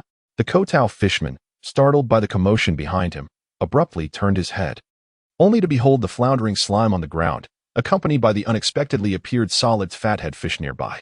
The limited intellect of the Kotau fishman could scarcely comprehend how this plump solid carp had come to be in this place. Perhaps, with its meager wisdom, it surmised that the slime had dragged it ashore, only for it to wriggle free. In any case, this was a divine gift bestowed upon him. Guga. The allure of food compelled the Kotau fishman to abandon all rational thought as he brandished his coral fork, scuttling forward on his short legs towards the salt-drenched fish. At the very moment the fishman leaped, Rua, the seemingly briny saw-lipped fathead fish suddenly transformed, swelling into a colossal silver beast the size of a calf, and with one swift motion, it seized the fishman's tail midair, propelling him in a graceful arc before crashing him heavily onto the unforgiving rock, producing a sharp cracking sound. Guga? Guga Guga. Silver dragon? Oh heavens! Tiamat, hasten to unleash your divine power and vanquish this shameless dragon. The Kotau fishman, bloodied and shattered, uttered his final curse, oblivious to the fact that he ought to invoke Bahamut, the platinum dragon god, or perhaps Tamara, the benevolent mother of silver dragons, to eradicate this draconic scoundrel. Though it was likely futile, upon witnessing that the fishman still clung to life, Liwei grasped the pitiful creature and continued to slam it against the ground a few more times until, at last, it ceased to breathe. Yet, as soon as he entered the cave, Liwei found himself astonished by the scene that unfolded before him. Chapter 7. This is quite interesting as the news of Pipim's successful evolution into a draconic slime spread through their collective consciousness. The slimes instantly surged forth in a euphoric frenzy. At that moment, the makeshift silver dragon nest had transformed into a grand banquet for the slimes. Despite the odds of evolving into a draconic slime being exceedingly slim, with failure resulting in a catastrophic splatter of organic fluid, slimes inherently possess a limited capacity for pain. Moreover, in the throes of death, driven by the overwhelming magic of dragon blood, they experience an intoxicating thrill that renders them insatiable. Most importantly, slimes are beings of collective consciousness. When one perishes within a certain vicinity, their thoughts and memories are uploaded to this shared awareness. This phenomenon is perceived by them as a form of reincarnation or even immortality. If they can enjoy a blissful demise, depart with dignity, and subsequently revive to continue their revelry, with the additional prospect of ascending to the exalted status of a noble being, why would they hesitate? As for the question of whether this mortality rate might lead to their extinction, one need only observe the plight of the amphibious Kotau fishmen, who have been forced to scavenge in the desolate wastelands. As creatures capable of infinite bisexual reproduction, unisexual reproduction, asexual reproduction, and even fission, slimes are undeterred by the sight of the cavern replete with tons of slime organic fluid infused with dragon blood. A gaggle of unabashed little drivers has taken their revelry to the astral plane, particularly when witnessing a slime completely lose itself after consuming dragon blood. Staring vacantly into the air as it released bursts of puff puff puff akin to fireworks, Levi could only lower his head in silence, acutely aware of his own peculiarities that rendered him incongruous with these slimes. Perhaps sensing the impending chaos, Pipim rushed to Levi's side, transforming its rotund body into an oval shape, akin to an animated gopher indignantly calling out to its kin, "Moo." To Levi's astonishment, this youthful cry proved remarkably effective. He could even sense a faint resonance akin to his own imposing presence. Upon hearing this call, the slimes within the nest ceased their merriment as if confronted by law enforcement, reverting to a demeanor of decorum, especially upon noticing Levi. The larger slime, they all promptly prostrated themselves at Pippin's behest, chanting them as if venerating their new monarch, albeit with voices that bore a striking resemblance to the cacophony of a bustling marketplace. Observing this spectacle, Levi silently scratched at the slightly itchy scales on his forehead, utterly unprepared for the sudden appearance of his first kin since his transformation into a silver dragon. And perhaps they should be referred to as it were, astonishingly, a veritable horde of slimes. Can you believe it? If word of this were to spread, it might provoke laughter from other dragons. But since it has come to me so willingly, I shall not refuse it, even if it proves to be of little use. At least it may serve as a reserve when prey is scarce. These traitorous wretches are hardly benevolent. They once conspired to eliminate me, were it not for my cunning. Humph. You. Yes, you there, fetch me some fish of this sort. Levi lifted a half-rotten fathead fish from the ground and pointed at a particularly astute-looking silver slime among the group. The silver slime, momentarily taken aback, confirmed that the command was directed at itself. As its round eyes scanned the surroundings, it noticed, in its moment of despair, that it still had half a fish head that had not been fully digested. Its eyes sparkled with excitement. It promptly expelled a pool of digestive fluid, for slimes lack dedicated excretory organs and rely solely on their mouths. Then, like a treasure being offered in sacrifice, it raised the partially obscured fish head high with its two protruding tentacles, emitting an enthusiastic sound. Pa. This foolish creature was swiftly sent flying by an infuriated Levi, who was nearly choking on his frustration. You. Water these mosses, Levi commanded, switching to another slime. Just as Levi was on the verge of despair, preparing to dismiss these inept minions, a somewhat clever Pippin stepped forward, letting out a few sounds. To Levi's astonishment, he observed that the dozen or so evolved silver slimes were slowly gathering around Pippin, their cytoplasm seemingly merging into one. Levi pondered, after all, a slime is still a slime. Even a larger slime cannot possibly grow a brain. However, before this thought could fully form, he felt as if he had been slapped in the face. Before him, the newly merged large silver slime began to transform into something Levi found exceedingly familiar. Amidst the heart-wrenching cries of the one that had been flung aside, gurgle, gasp, Levi lifted his claw and glanced at the unblinking coot of fishman in his grasp, then at the one in the cave, vividly alive except for two protruding silver horns on its head. He articulated slowly, true, shape-shifting technique. After a long pause, Levi gradually allowed a smile to creep across his face, whispering, now this is rather intriguing. Chapter 8. The Silver Dragon's Lair, the Slime Enslaver, Levi's Malignant Plantation. It has been 3 years since Levi reluctantly persuaded himself to accept the allegiance of that pitiful group of inept slimes. Yet, in retrospect, it was indeed a sagacious decision not to expel them at that time.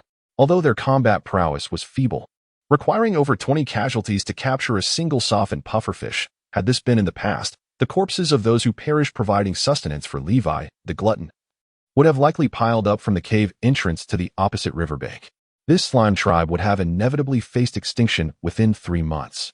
However, once Levi discovered that some evolved slimes could merge and utilize true metamorphosis to transform into weaker creatures they had previously consumed, a plethora of solutions to break this vicious cycle emerged.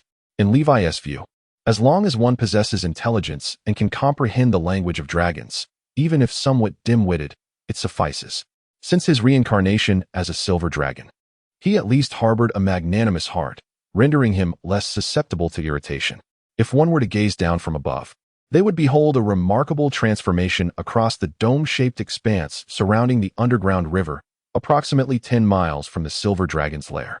The once barren shores, devoid of life, had burgeoned with a laying of glowing moss and a peculiar species of mildly toxic fungi reminiscent of enoki mushrooms. At first glance, it resembled a garden radiating a gentle luminescence, exuding an enchanting fairy tale aura. Had it existed in Levi's previous world, it would undoubtedly have become a trendy destination for social media enthusiasts. Amidst this delightful crop, thousands of silver slimes toiled diligently, extracting moss from the riverbed and adhering it, mud and all, to the rocky soil, then either spitting or excreting upon it, both actions yielding the same result. The metabolic waste produced by the slimes served as excellent fertilizer for the moss and fungi. Such flourishing vegetation, naturally, attracted some unscrupulous thieves and unfortunate creatures dispatched by the neighborly inhabitants nearby. Most of these intruders were swiftly transformed into compost by the patrolling coat of fishmen, while the few formidable monsters that posed a challenge would mysteriously vanish before causing any substantial damage, instilling further trepidation among the covetous neighbors. Upon encountering new, ferocious species, Levi would generously share some of his spoils with the slime laborers. For the more diverse species the slimes could transform into, the better. Regrettably, over the past few years, Levi had not encountered any truly powerful species. What the slimes regarded as formidable monsters were merely weak beings easily crushed beneath Levi's claw, requiring no transformation into his true silver dragon form.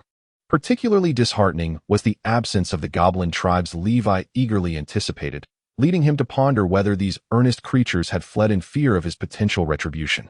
In various respects, Levi now finds that the coat of fishmen serve him best. Although the true talents of the coat of fishmen remain shrouded in mystery, evidently. Even slimes lack the ability to consume the fishman shamans. Their innate scales provide a modicum of protection. Furthermore, their capacity to wield weapons considerably surpasses that of the frail slimes. The scene along the riverbank is somewhat distressing. Many silver slimes have morphed into coat of fishmen, tasked with capturing the increasingly rampant softened chub and tossing them ashore. These softened chubs are then engaged by the slimes, who lean over and direct their mouths towards the fish's underbelly, continuously siphoning until the translucent bellies are filled with vibrant yellow roe. Only after releasing the bewildered female chubs do they turn their attention to the terrified yet expectant males. After a brief interval, the males, having absorbed a similarly enigmatic liquid and thoroughly mixed it, waddle in unison with the exclamations of MMM and leap into the gentle river waters, dispersing the living roe into the currents. In a few days, the hatching fry will linger along the riverbank, awaiting the fungal blanket that the slimes will scatter into the water from their harvests. It is evident that these slimes exhibit no awareness of their servitude. Instead, they appear to revel in their labor. The arduous toil, illuminated by the fleeting thoughts of their impoverished cellular essence, seems more akin to entertainment. After all, in recent years, the once scarce food sources for the slime populace have become inexhaustible, thanks to the machinations of their esteemed lord and their own endeavors. With the constraints of food scarcity lifted, their numbers have surged exponentially. As for the softened chubs that have been drained of their essence, a small portion is rewarded to the slimes, while the remainder is delivered by the coat of fishmen to the unfathomable silver dragon's lair, encased in a thick layer of frost upon its rocky walls. This unique ability of the dragon kin allows their presence to gradually alter the surrounding environment. For instance, the lairs of red dragons tend to be dry and stifling, while those of black dragons often reek of foul waters and decay. This phenomenon is referred to as an aura by the priests, yet among dragons, it is more commonly known as a domain, one of the definitive marks of true dragon lineage. In the eyes of the slimes, dragon excrement appears as a blessing, consumed by the blue slimes that have yet to evolve. Although its efficacy pales in comparison to dragon blood, the sheer abundance compensates for this difference. Moreover, routinely drawing from their own vitality is impractical, as it would hinder their development and potentially plunge Leeway into prolonged weakness, which is hardly dignified. Though the daily awakening and evolution of slimes may be limited, they consistently manage to gain a modest profit. The evolved silver slimes, in turn, can transform into a greater number of coat of fishmen and a few lesser magical creatures, such as ratmen and goblins. The highly efficient black industrial chain has directly resulted in a remarkable resurgence of the nearly extinct fatty-headed fish, transforming into a virtuous cycle that even the instigator, Leeway, finds astonishing. Such prosperous crops, though modest in scale, can only be rivaled in the dimly lit regions by the extensive mushroom fields cultivated by halfling slaves adjacent to the main cities established by the elusive elves and spirit creatures. It is quite challenging to discover such bountiful harvests in these remote areas, as they are often backed by shadowy figures akin to Leeway providing covert support. Consequently, before ascertaining the precise situation, small lords who perceive themselves as lacking in strength, or who doubt their ability to hold a conquered territory, are seldom inclined to take such risks. They prefer to lie in wait, anticipating a foolhardy or desperate powerful lord to lead the charge. After all, risking the annihilation of one's clan for an agricultural enterprise of relatively modest size hardly seems prudent. In recent years, however, due to the surge in fish production within the river, both upstream and downstream sectors have reaped considerable benefits, leading to numerous bloody conflicts. Ironically, the very epicenter of this turmoil remains eerily tranquil. In the surrounding regions, it comes as no surprise that several imitation agricultural fishing eco-parks have emerged. Of course, most of these establishments struggle to expand due to the absence of slimes, those inexpensive amphibious laborers, precluding significant growth. Their investments and outputs merely suffice for basic survival. Nevertheless, even this has brought joy to many subterranean creatures. Ultimately, survival is the foremost pursuit of all beings, and in the present dark territories, merely existing is a divine blessing. Consequently, numerous affected communities harbor a curious intrigue about the extraordinary slimes and the secretive forces behind them, secretly hoping for the day this balance may be disrupted, allowing them to seize some advantage. Another tranquil day unfolds. Within the cavern that has undergone several expansions, the once diminutive silver dragon, now transformed into a colossal entity, Li Wei. The black-hearted farm master and slime enslaver lies coiled within the increasingly cramped cave. As a top-tier predator in the food chain, the dragon also suffers from the disadvantage of an extended growth cycle. In contrast, apart from slumber, Li Wei is perpetually engaged in feasting within the cavern. Beyond consuming the fatty-headed fish provided by the slimes, it continues to gnaw on minerals. Just beneath its lair lies a small deposit of rare earth minerals. Li Wei has discovered that devouring these ores greatly benefits the development of its scales, leading to the growth of a keratinous layer infused with metallic substances. One wonders whether this growth may eventually transform it into a creature adorned with ametallic armor. This has led Li Wei to question whether it has indeed contracted a peculiar affliction, known as insatiable voracity, perhaps accompanied by a hint of pica? Chapter 9. The feudal black technology, though theoretically still within the 3-year growth cycle of a fledgling dragon, Levi's physique has now become comparable to that of an African elephant from his past life, with a wingspan exceeding 20 feet, 7 meters, even more extravagant than some juvenile red dragons who theoretically require over 20 years to mature. His once jagged milk teeth, worn down from consuming soil and minerals, have all been replaced, now arranged in a sharp and menacing formation.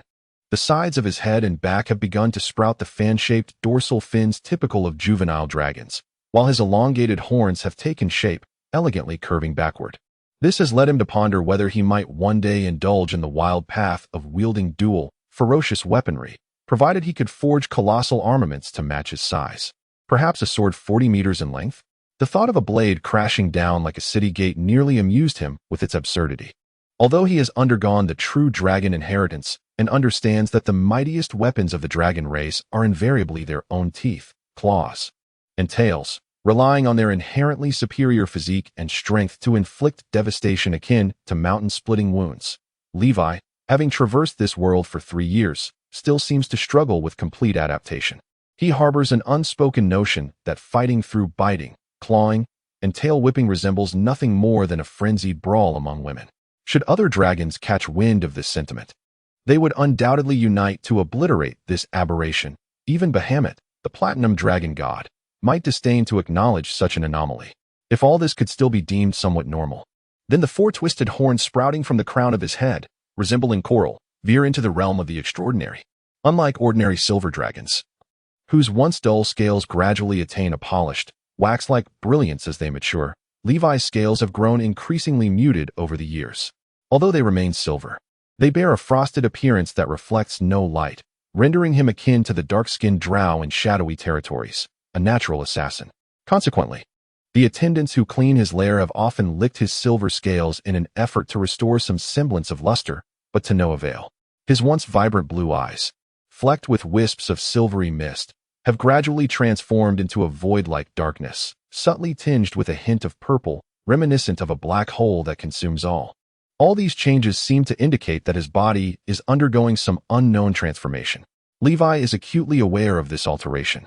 His heart rate has slowed to more than 3 times that of his fledgling days, as if surrounded by a metallic aura, with a progressively lethargic trend. At times, he even wonders if his heart might simply cease to beat. Yet, he feels no discomfort whatsoever, instead brimming with more vigor and strength than during his earlier years as a fledgling dragon. Apart from the slight irritation in his throat upon awakening from slumber, there seemed to be no other peculiarities. However, on one particular occasion, he felt an insatiable urge to expel a lingering phlegm from his throat. Instinctively opening his jaw, A stream of dim light began to emanate uncontrollably from his mouth and nostrils, even as his slowly opening eyes shimmered with a profound violet hue. In the next moment, akin to a powerful sneeze, a brilliant violet beam erupted from his lips, akin to the collapse of a star. The sound resonated like thunder on a stormy day. The immense force caused Levi's head to jerk back violently, nearly straining his neck. Yet, that fleeting beam of dark light silently pierced the ground, vaporizing the surface layers of rock and soil instantaneously. Once the terrifying beam, dark yet blinding, dissipated, it left behind a pit of considerable depth, perfectly shaped, yet unfathomable. The edges of the pit were grotesquely eroded, and dark red magma flowed downward under the force of gravity, while the scene above, distorted by the searing steam, indicated that the temperature within the pit was undoubtedly high. Strangely, however, the cavern walls began to sprout crystalline formations of a deep purple hue. Time seemed to stretch indefinitely as the light beam appeared to penetrate some deep subterranean layer, causing the ground to tremble as though a minor earthquake had erupted. Fine dust and small stones cascaded down from the cavern walls. The slimes, still engaged in their reproductive endeavors within the cave, shrieked and scattered as if ensnared by a collective fear. It seemed that if one were to be struck by this wave of negative energy, even their memory core would struggle to upload to the collective consciousness. Levi, overwhelmed, initially felt an emptiness within, as though his essence had been hollowed out, before staring in astonishment at the chaos he had wrought, exclaiming, "Damn it, this place is uninhabitable." It was only at this moment that he recalled the dream he had nearly forgotten, along with the mechanistic, rigid messages it conveyed. Ethereal energy. Ever since Levi had rebuffed the clandestine entity's request to commandeer his body following his first slumber in this new existence, the entity had not reappeared in the 3 years since, as if the connection had truly been severed. At times, he maliciously speculated whether this artificial intelligence-like presence had imploded due to a collapse of logic. Yet, what troubled Levi was that this cursed entity had not only destroyed itself, but had also obliterated the dragon lineage dreams that rightfully belonged to him. Naturally, remnants remained. Even a computer afflicted by a virus would not be entirely wiped clean. However, due to the striking similarity of their situations, Levi's ancestral dreams were in disarray, resembling countless disordered folders filled with incomprehensible contents. More critically, he lamented, "I cannot make sense of any of this. Who on earth can elucidate the enigma of this incomplete manual for the two-dimensional hydrogen furnace, which is riddled with incomprehensible gibberish?" It is even more soporific than the tedium I endured while perusing the treatise on the binary logic concepts and operational principles of integrated circuits from yesteryears. And what of this perplexing document titled On the Improvement Plan for the Mikhaler 3-Type Annihilator Rocket? It would be most gracious to provide me with a prototype. No, I do not require anything so advanced. Even a manual on the manufacturing process of the Maxim machine gun would instill in me a glimmer of hope during my lifetime. The mere thought of my kin wielding chainsaw swords imbued with demon-slaying properties, wielding them on the battlefield amidst a flurry of blood and flesh, stirs a sense of excitement within me. Yet, apart from these elusive fragments of black technology, I am left with a profound emptiness, as if my very essence has been siphoned away. These fragmented folders lie scattered across an endless abyss, and within this desolate expanse, I feel akin to a scavenger on a forsaken planet. The enigmatic presence of the other party seems to taunt me, a spectral reminder that it lingers as a ghost in the void. Having received the legacy of the true dragon, I cannot help but compare the shattered history of the Corellian world in my mind, casting doubt upon whether this artifact is a remnant from the peak of Netheril over 3,000 years ago, crafted by some grand archmage. After all, during Netheril's zenith, those mad archmages wielded knowledge and power that transcended even that of the divine, ushering in an era of planar colonization. Alas, humanity is doomed to self-destruct. The archmage Kale that's expressed his fascination with the ley lines, thereby concocting a 12-circle spell, the Kale that's ascension. In a bid to usurp the position of the first generation of the goddess of magic, he succeeded in seizing the power over the ley lines from Mystra. But when the might of the cosmos coalesced within him, his mortal form could not withstand it, resulting in his catastrophic explosion. The ley lines spiraled into chaos, unleashing rampant wild magic upon the world, compelling Mystra to sever the connection between the ley lines and reality through her own demise. Yet, upon her resurrection, she was no longer the pure and benevolent goddess devoted to safeguarding the ley lines. Instead, she transformed into a shameless entity, engaging in indiscriminate affection with her constituents, much to the lamentation of countless souls. During this tumultuous period, the uncontrollable ley lines led to the downfall of all floating cities within the Netheril Empire, which had once flourished, now laid to ruin by the hubris of a single individual. In the peculiar evolution of the Corellian world, there have indeed been manifestations of such fantastical creations. For instance, the Nautilus ship engineered by the Psychics, a bona fide spacecraft, has emerged. There are even rumors that this eccentric race of psychics traversed from a doomed future beyond the multiverse, propelled by their formidable psychic energy. Furthermore, in a valley on the surface, there are whispers of constructs reminiscent of Gundams, which, when piloted, could even relay a portion of their attributes back to the pilot. An extraordinary phenomenon. In comparison, the black technology I have encountered seems all the more peculiar. Thus, I comfort myself with these thoughts. Yet, what impact might this bear upon my future? The most immediate and exasperating outcome is that he is yet to master the art of flight. Ah, how enchanting! The ability to wield magical prowess is an innate instinct that has been passed down through the lineage of every true dragon. However, due to the necessity of concealing his identity, he has not had the opportunity to explore this potential. Perhaps it would be wise to seek a moment to experiment? As Levi pondered this, Pippin burst in, interrupting his train of thought with a cacophony of sounds. After the laborious antics of the transformed Kodo fishman, who comically flailed about and sketched a grotesquely distorted dog head on the ground, Levi finally grasped Pippin's message. They had discovered a sizable horde of goblin tribes advancing towards their territory. Goblins, you say? A rare sight indeed. Have you finally mustered the courage to show yourselves? Prepare a grand surprise for our dog meat hot pot. Roar. Upon hearing this, Levi's gloom dissipated, and a broad grin spread across his face, as a resounding and joyous dragon roar echoed throughout the lair. Chapter 10. The Doubting Dragon of Shilith the Dragon, burdened by the anxiety of potential genetic mutations, expressed his overwhelming sense of impending doom. Li Wei had long anticipated the arrival of this day. In truth, even without its approach, he had been preparing to relocate. The Shadowed Realm was far from a benevolent sanctuary. Treachery and conflict were the only constants. The tranquility of the past 3 years stemmed from his remarkable patience and the delicate balance of power among his neighbors, who, intrigued by his adeptness at expanding his territory, observed from afar, biding their time for the right moment to reap the rewards of his labor.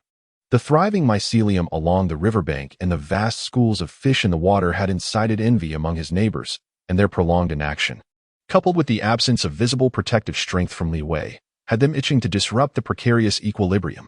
To Li Wei, given the choice, he would prefer to endure in a risk-free environment until he reached maturity, possessing the means for self-preservation. However, the meager resources of this land could no longer satisfy his developmental needs. His cravings extended beyond mere sustenance. As his body transformed and his long-standing peculiar appetite evolved, he found himself increasingly drawn to various ores and energy-rich substances. Though lacking in flavor, they possessed a delightful crunch akin to snacks. And consuming these metals and gems significantly benefited his physical growth. His scales, teeth, claws, and bones began to approach the hardness of alloys, while his breath took on the characteristics of an energy cannon. Of course, if he refrained from utilizing the negative energy he had tentatively identified as void ethereal energy, he could still employ the icy breath typical of regular silver dragons. Moreover, having surpassed the developmental phase of a hatchling, his body no longer required prolonged sleep to ensure growth. He found himself awake for extended periods. Yet the severe consequences of exposing his silver dragon identity in the Shadowed Realm prevented him from straying too far from his lair. It was crucial to note that this territory was inhabited by formidable beings: the drow, the lich, bottom-dwelling abyssal fish, the vermin ants, red dragons, black dragons, and shadow dragons, none of whom were benevolent. Should they discover that a silver dragon, a member of the surface's virtuous faction, had infiltrated their ranks, the scene would resemble a hapless husky lost among a pack of ruthless wolves, an absurd sight indeed. Li Wei could easily envision the tragic fate that awaited him. Thus, his days were consumed by an endless cycle of eating, watching slimes engage in their shameless reproductive rituals, or occasionally venturing into the now unrecognizable black tech inheritance dreams to scavenge for treasures. Yet, not every slumber guaranteed entry, and even when he succeeded, he often found the contents incomprehensible, trapping him in a vicious cycle. What truly tested Li Wei's patience was the fact that, after more than 3 years in this foreign realm, the absence of the internet rendered his existence unbearably dull. And the fish he consumed, he was on the verge of retching. He had reached his limit. In summary, it would be wise to indulge in a pot of dog meat hot pot. Levi contemplated this thought, silently expressing gratitude to the silver dragon, Miss Hilvey, from his dreams. As his body emerged from the lair, the once snow-white scales that adorned him began to shimmer under the scattered sunlight filtering through the crystalline dome, gradually transforming into a molten crimson hue. The upper layers of the shadowy realm were composed of an extensive network of numerous small caverns. However, as one delved deeper, the number of caverns diminished while their size expanded. The larger caverns near the surface might consist of dozens of interconnected chambers, each several hundred feet in length and several dozen feet in width, but the deeper caverns could redefine any surface-dwelling creature's understanding of what a cavern truly is. The area where Levi resided exemplified a typical dome-like terrain, spanning over 30 miles and rising 3 to 4 miles high, with towering rock pillars standing amidst the landscape. These natural stone supports holding aloft the apex of the dome. Some of these dome formations originated from the unimaginable pressure exerted by colossal tectonic plates, while others were the result of wild magic unleashed within the shadowy realm, and still others resulted from the fusion of plane characteristics during catastrophic planar collapses. Regardless of their formation, the domes represented a microcosm, a realm most conducive for territorial expansion, particularly if the Lord had minimal demand for mineral resources. Chief, the numbers far exceed our initial estimates. It appears we have little chance this time, a member observed. The chief, Saron, remained remarkably composed in light of this established fact. No matter, we shall observe a while longer. Sometimes, unforeseen changes can yield unexpected opportunities. Beyond their group, a greater number of goblins were crouched behind them. Not just the robust young goblins, but also several females and their offspring, the not-so-weak females burdened with an assortment of beast bones, stone knives, and a scant supply of dried mushroom meat. It was evident they were ill-prepared for battle. In truth, they were planning a mass migration to avoid calamity. This goblin tribe, which had nearly cooked Levi upon his arrival, had evidently faced hard times in recent years. The conflicts between the drow elves and the wraiths had begun to encroach upon their living space, while the surge in predators and the ever-shrinking hunting grounds posed a dire threat to their very survival. The unusual changes in this region indicated a new ruler had emerged. However, the fact that this ruler could command slimes and Quatoa suggested that their reign was not overly tyrannical, at least providing for the basic needs of their subordinates. This was precisely what the goblin tribe desperately required. Even if the hidden master of this land was reluctant to accept them, they might still propose a trade request as a secondary option. Over the years, they have amassed a considerable collection of dried pelts, magical plants, and neatly categorized metallic ores. In more prosperous times, they could have exchanged these treasures with daring human caravans venturing into the shadowy regions for a modest supply of more easily preserved goods such as wheat, potatoes, dried corn, cotton linen, or even watered-down ale. This precious beverage was not intended for frivolous indulgence. Rather, it was a vital resource under the stewardship of Chieftain Sauron, who had mastered a technique learned from the Grey Dwarves to purify alcohol. The distilled pure liquor served as an antiseptic for wounds, a life-saving commodity in the medical desert of the shadowy realm. However, ever since the cursed drow and the spectral leeches fell into conflict, their presence and wares have been repeatedly plundered, leaving them in a dire predicament. Although the allure of gold remains tantalizingly sweet, the prospect of being enslaved is far less appealing. Captured by the drow, one might at least find themselves among laboring slaves, with a chance of being selected for reproductive purposes before being drained of vitality. In contrast, falling into the hands of the spectral leeches is a grim fate. Becoming a psionic slave after having one's brainstem severed would be a stroke of luck, should one be unfortunate enough to be chosen as a breeding ground for the leech larvae.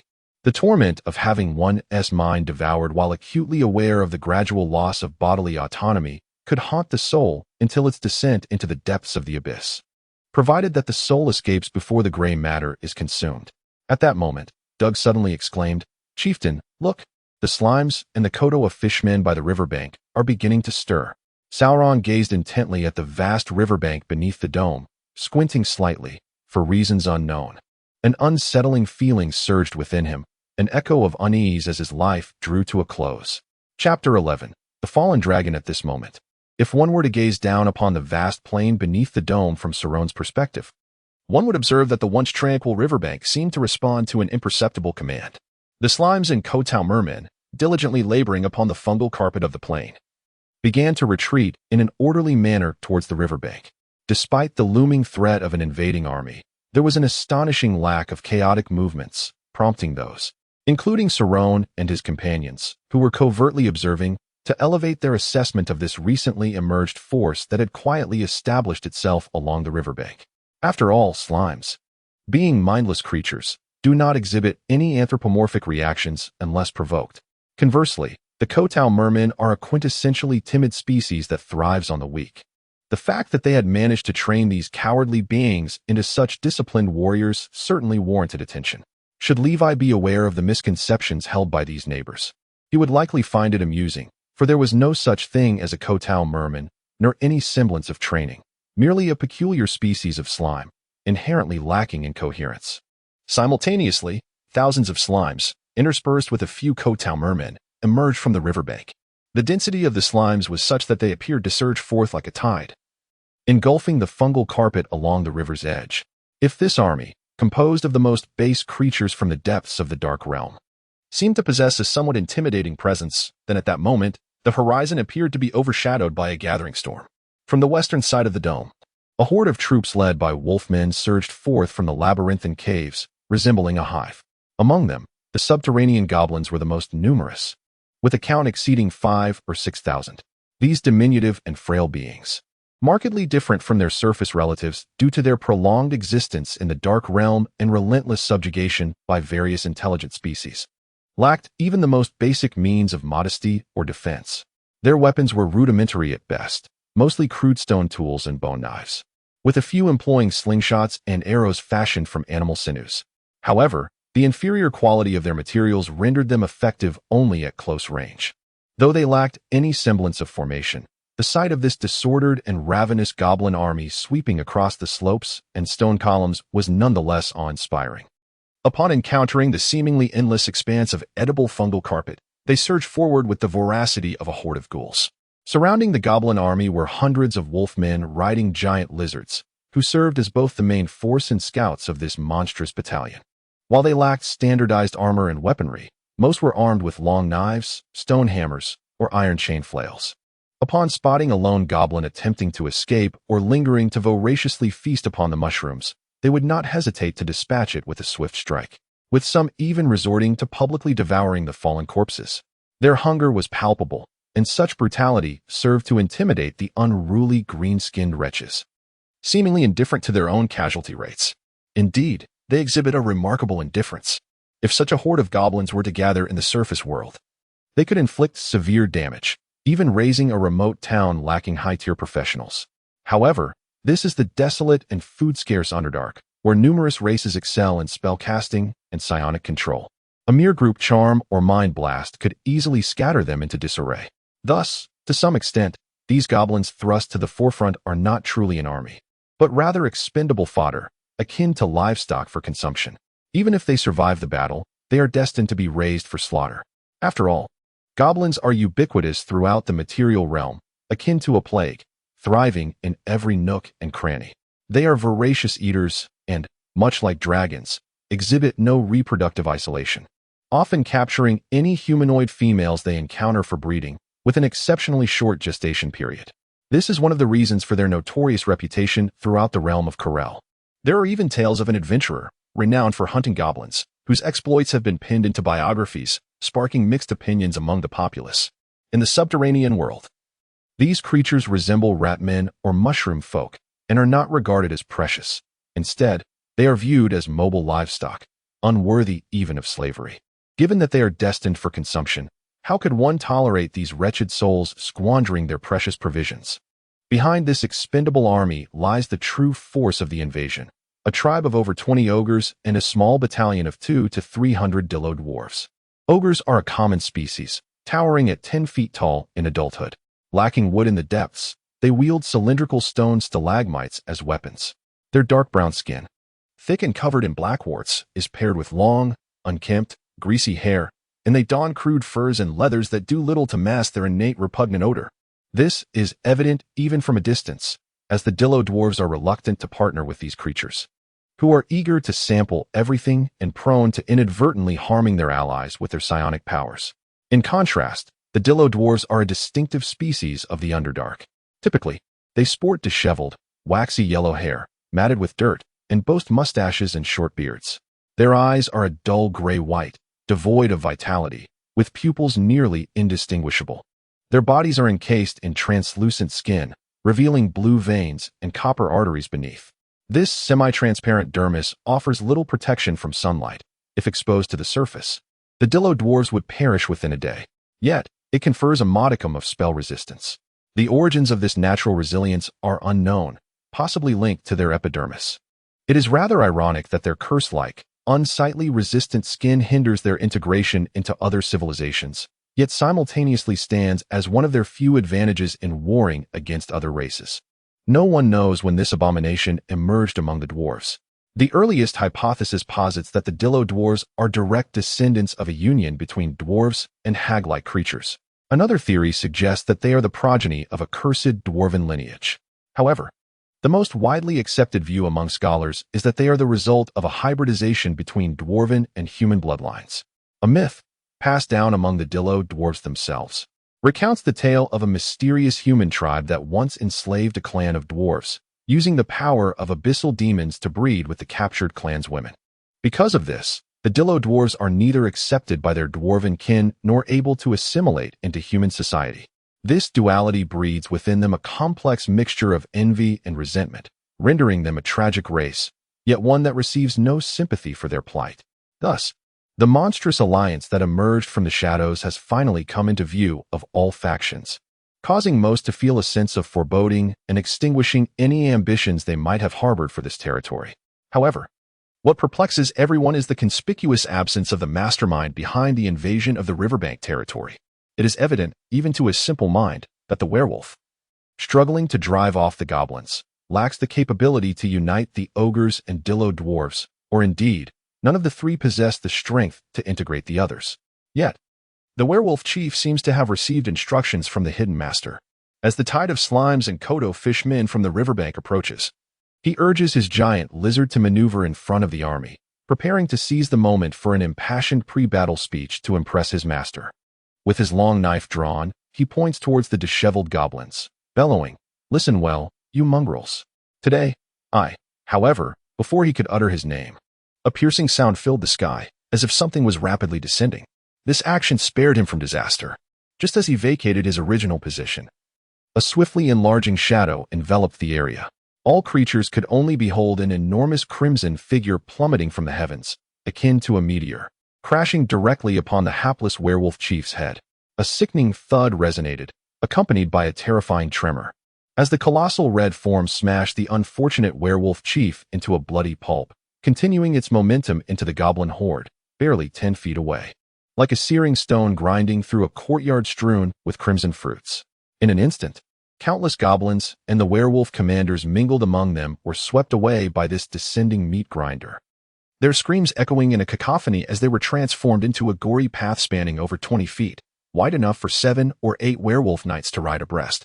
The once lush fungal carpet was replaced by shattered bones, entrails, and rivers of fresh blood, resembling a palette of spilled paint. This horrific scene, reminiscent of an abyssal inferno, plunged the entire vaulted plain into an eerie silence. A dragon, on the hillside, dug the sausage cook, who was equally observing the unfolding scene, gaped in astonishment and swallowed hard, revealing the truth that the wolf-like creature had yearned to articulate but had failed to express. A crimson dragon, a dragon that seemingly intended to make a grand entrance, yet inexplicably stumbled in its approach. However, the unintentional carnage it wrought only served to amplify the dramatic impact of its arrival. Chapter 12. Better to return home and cultivate mushrooms at this moment. The instigator of the chaos finally shook his disoriented head and struggled to rise, a motion that caused numerous severed limbs, which had clung to him, to cascade to the ground. The dark red and viscous blood gushed forth like a waterfall, further staining his already magma-like crimson scales with an even more grotesque hue. It was Levi, transformed into a red dragon through the true metamorphosis, attempting flight for the first time, but ultimately crashing down in failure. Fortunately, Dragons are inherently robust creatures. Had it been any other species, such a fall would have likely resulted in immediate demise. Yet Levi only felt a slight ache in his jaw and a general sense of discomfort throughout his body. With a frustrated snarl, Levi spat out a mouthful of flesh mixed with gravel and threw back his neck, releasing a roar of vented fury. In that instant, a palpable wave of draconic power swept across the battlefield, akin to unleashing a collective fear spell. The nearest goblins, caught in the wake of his raw might, collapsed like cut wheat, with a third of them fainting on the spot. Those slightly further away lost all composure, fleeing in a panic, heedless of their comrades beneath their feet, who were being trampled into unrecognizable mush. Even the more resolute wolf riders were momentarily stunned by this terrifying sound wave. Drooling at the corners of their mouths, and before they could regain their senses, they were toppled by their own now frantic mounts. One particularly unfortunate wolfman, having just dismounted, found his head crushed like a ripe watermelon beneath the foot of a giant lizard.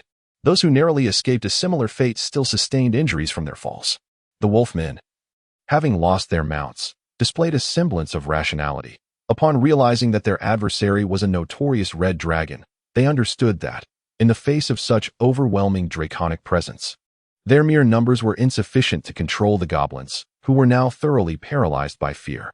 Thus, they opted to let the goblins scatter. Once they distanced themselves from the horde, rather than regrouping immediately, they formed a circular formation, maintaining a distance of 200 yards from the red dragon, as if awaiting reinforcements. This instinctive behavior, observed by the various factions surrounding them, only deepened the gravity of their astonishment at the dragon's appearance. It signified that this wolfman battalion possessed a notable proficiency in combat against dragons, or perhaps, more accurately, in managing the dynamics surrounding dragons. Remember, should you find yourselves in a similar predicament in the future, do not cluster together. Maintain your distance. Otherwise, a dragon's breath will be your undoing. Saron seized the opportunity to educate the younger members of his pack, feeling an inexplicable surge of unease, as if the sudden appearance of the red dragon resonated with a familiar dread. Had he not been concerned that a large-scale retreat might alert lurking predators nearby, he would have long since taken his pack and fled. Maintain distance, and then what? The straightforward Doug inquired, a hint of excitement in his voice, seemingly eager for the prospect of battle with a dragon. 3 years ago, during his formative years, he nearly cooked a silver hatchling dragon. This incident led him to adopt a nickname for himself, one that nearly provoked Saron to break his leg in frustration. Should this tale reach the ears of any dragon, it would not incite them to travel from afar to crush the audacious ant who dared to challenge their dignity. But should they cross paths, they would not hesitate to unleash their fiery wrath. Saron's gaze turned somewhat forlorn, his voice taking on a somber tone. Of course, we will divert several heads to capture his attention. As for the rest, they should flee as far as they can. Without any sanctuary to protect them, how could they ever presume to challenge a dragon? It would be sheer luck if the dragon chose not to annihilate them as they scattered in fear. Doug, still grappling with the incomprehensible, was about to press for further clarification when the battlefield shifted. As the once formidable goblin horde began to scatter in panic, the ogre battalion and the Dillo dwarves, positioned at the rear of the formation, were also caught in the dragon's imposing presence. However, due to their distance, the impact was minimal. Yet they soon found themselves besieged by the goblins. The ogres, already ravenous from their long march, saw the goblins, which they perceived as moving food, gravitate towards them, and they could hardly contain their delight. They seized one and began to feast, oblivious to the fact that these goblins, driven mad by the dragon's might, had suddenly blocked their path, ravenously gnawing at the ogre's bare shins with bloodshot eyes. The enraged ogres, incensed by the unexpected assault, abandoned their previous meals. And with a sudden ferocity, they brought down their stone pillars upon the hapless goblins, reducing them to mere mush amidst the shattering earth. The surrounding goblins suffered grievously, falling to the ground as blood erupted from countless wounds. The furious ogre battalion surged forward like a boat navigating against the tide, advancing steadily and resolutely towards Levi.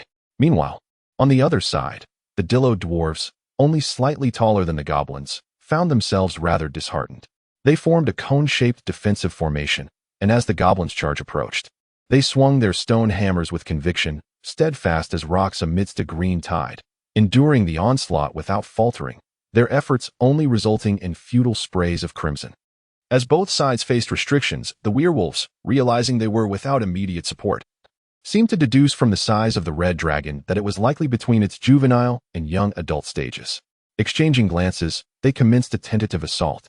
A dozen of the notably robust werewolves withdrew long chains made of animal sinew interwoven with iron links from their leather pouches, each ending in a rusty three-pronged hook. This weapon was designed specifically for hunting large creatures. It seemed they had not anticipated needing it to confront a dragon today. Levi, standing in the center, squinted as he scrutinized the creatures with wolf-like heads, his vertical pupils brimming with caution. He remained undeterred, even after startling a multitude of goblins with his bellowing voice, and mentally cursed the ancestors of Pippum. It was evident that, due to Pippum's vague expressions and that exceedingly abstract canine doodle, Levi had been misled into believing that his old adversary, the dog-headed tribe that had nearly turned him into a hot pot upon his arrival in this world, was the source of his current predicament. Although Levi had detected his misjudgment while airborne, thanks to the dragon's innate dark vision, and instinctively prepared to retreat, he found himself akin to a novice driver who, upon hitting the highway, panics and frantically wrenches the steering wheel in a crisis. The result was all too predictable. His magical balance faltered dramatically, and he plummeted like a distressed aircraft. However, rather than immediately choosing to retreat, he assessed the strengths of both sides and the potential countermeasures of his adversaries, concluding that, even if he could not prevail, he could escape with ease. Levi welcomed the prospect of his first genuine battle since arriving in this world. Having spent 3 years here, he had personally dispatched numerous creatures while awake. Thus he was eager to test the combat prowess he could wield in his dragon form. Seeing that this red dragon did not launch an immediate attack, a wolf-headed being, upon observing the gestures of its commanding officer, took a deep breath. It removed a wineskin from its waist, gulped down a hearty swig, and drenched the remainder over its head. Snorting and shaking its head with fiery eyes, it charged forward with great strides, wielding a chain flail, towards the seemingly invincible behemoth before it. Chapter 13. Weep, wail, then perish. Observing the Werg warrior, fully aware that it was destined to be the sacrificial bait to capture his attention, yet charging forward with unwavering resolve, Levi's eyes gleamed with a hint of astonishment. He mused that had the roles been reversed, he would have departed without hesitation. Silently, he resolved to capture a few Wergs in the future to serve as his subordinates. As the Werg drew near, Levi discerned the faint sound of footsteps approaching from his side and behind, causing him to narrow his eyes slightly. Before the Werg could reach him, he stepped forward, sweeping his claws downwards towards the ground. Instantly, more than a dozen goblins, rendered unconscious by fear, transformed into a rain of severed limbs and bloodied stones, engulfing the leading Werg warrior in an instant, leaving its fate uncertain. Having dealt with the bait before him, the sound of rushing wind from behind reached him as anticipated. The Werg, brandishing its blade, appeared poised to strike at the steel door beneath Levi's tail, while another attempted to stab at his softer underbelly from the side. In a fit of anger and surprise, Levi twisted his hind leg sharply, causing the pile of goblin corpses beneath him to explode like overripe tomatoes. His massive body pivoted, and with a swift motion, his dragon claw descended upon the Werg behind him. Just as the Werg raised its long knife to defend, it was reduced to a mere heap of flesh, as if crushed by a wheel. The Werg on the side watched in horror as its kin fell silent one after another, and with a dazed expression, it swung its long knife, only to have its head severed cleanly by Levi's sweeping tail, soaring over 100 feet before crashing to the ground. The headless corpse, propelled by inertia, collided against the crimson dragon's white underbelly, crumpling down and leaving a stark trail of blood. It seemed even more effective than anticipated, Levi thought as he flicked the bloodstains from his tail. Despite previously perceiving the combat style of dragons as somewhat effeminate, he now found it exhilarating. As the 3 Werg warriors fell one after another, the remaining Wergs hesitated, their resolve wavering. A few of the braver ones prepared to advance and create opportunities for their kin, but were halted by the commander's gesture. Let those brutes go first. You shall seize the chance to strike at the dragon's vulnerabilities, its eyes, its belly, and its throat. No sooner had the words left his lips than the Wergs heard the distinctive, heavy footsteps of ogres approaching, followed by their rough roars. A dragon. It's a dragon. Strike it, burn it, then devour it. Saruga, roar, Saruga. Levi's pupils dilated and contracted rapidly, a layer of milky film blinking across his eyes, altering their shape slightly, akin to a camera adjusting its focus. When he finally beheld the towering figures of the ogres, each over 3 meters tall, emerging from the darkness. Alongside the dwarven battalion maintaining their defensive stance in the distance, he realized the situation was more precarious than he had initially imagined. He could only wonder which well-meaning neighbor had set their sights on his meager possessions. Without a moment's hesitation, a decision was made to conclude the battle before the approach of the dwarven warband of Dillo. Should the situation prove unfavorable, a strategic retreat would be executed, for he had already contemplated relocating to another lair. Moreover, his current den was devoid of any valuable possessions, rendering him exceedingly impoverished. Before departing, he could seize a few formidable biological specimens, thus incurring no loss. Embracing this mindset, rather than waiting for the eager werewolves to initiate the assault, Levi let out a roar and propelled himself toward the foremost ogre, striking down with a claw. A resounding thud echoed across the desolate plains as the ogre, which had raised a stone pillar in defiance, found half of its body smashed into the mossy ground, its robust arms bursting with blood vessels akin to coiling dragons, while its spine grotesquely protruded from its waist, revealing a shard of pallid bone. Barbarossa was, the ogre, believing it had successfully withstood the dragon's formidable strike, was about to bellow its triumph to its comrades. Yet, as it opened its mouth, a mist of shattered entrails and blood erupted forth, its expression shifting to one of shock and agony before Levi swiftly crushed its skull, witnessing the demise of its companion. The second ogre raised its stone pillar to guard its head, simultaneously ensnaring Levi's claw to avoid a similar fate. However, the dragon's neck, sinuous as a serpent, coiled around at the back of the ogre's head, and with a single bite, tore away half of its cranium along with its right shoulder, exposing a trembling mass of brain within. Levi expelled a foul mixture of blood and flesh from his maw, his demeanor coldly resolved as he continued his bloody slaughter with his claws, teeth, and tail, whirling through the ogre ranks like a merciless meat grinder, akin to a blossoming lotus of death. For reasons unknown, the bloodshed and carnage incited a sense of exhilarating delight within him.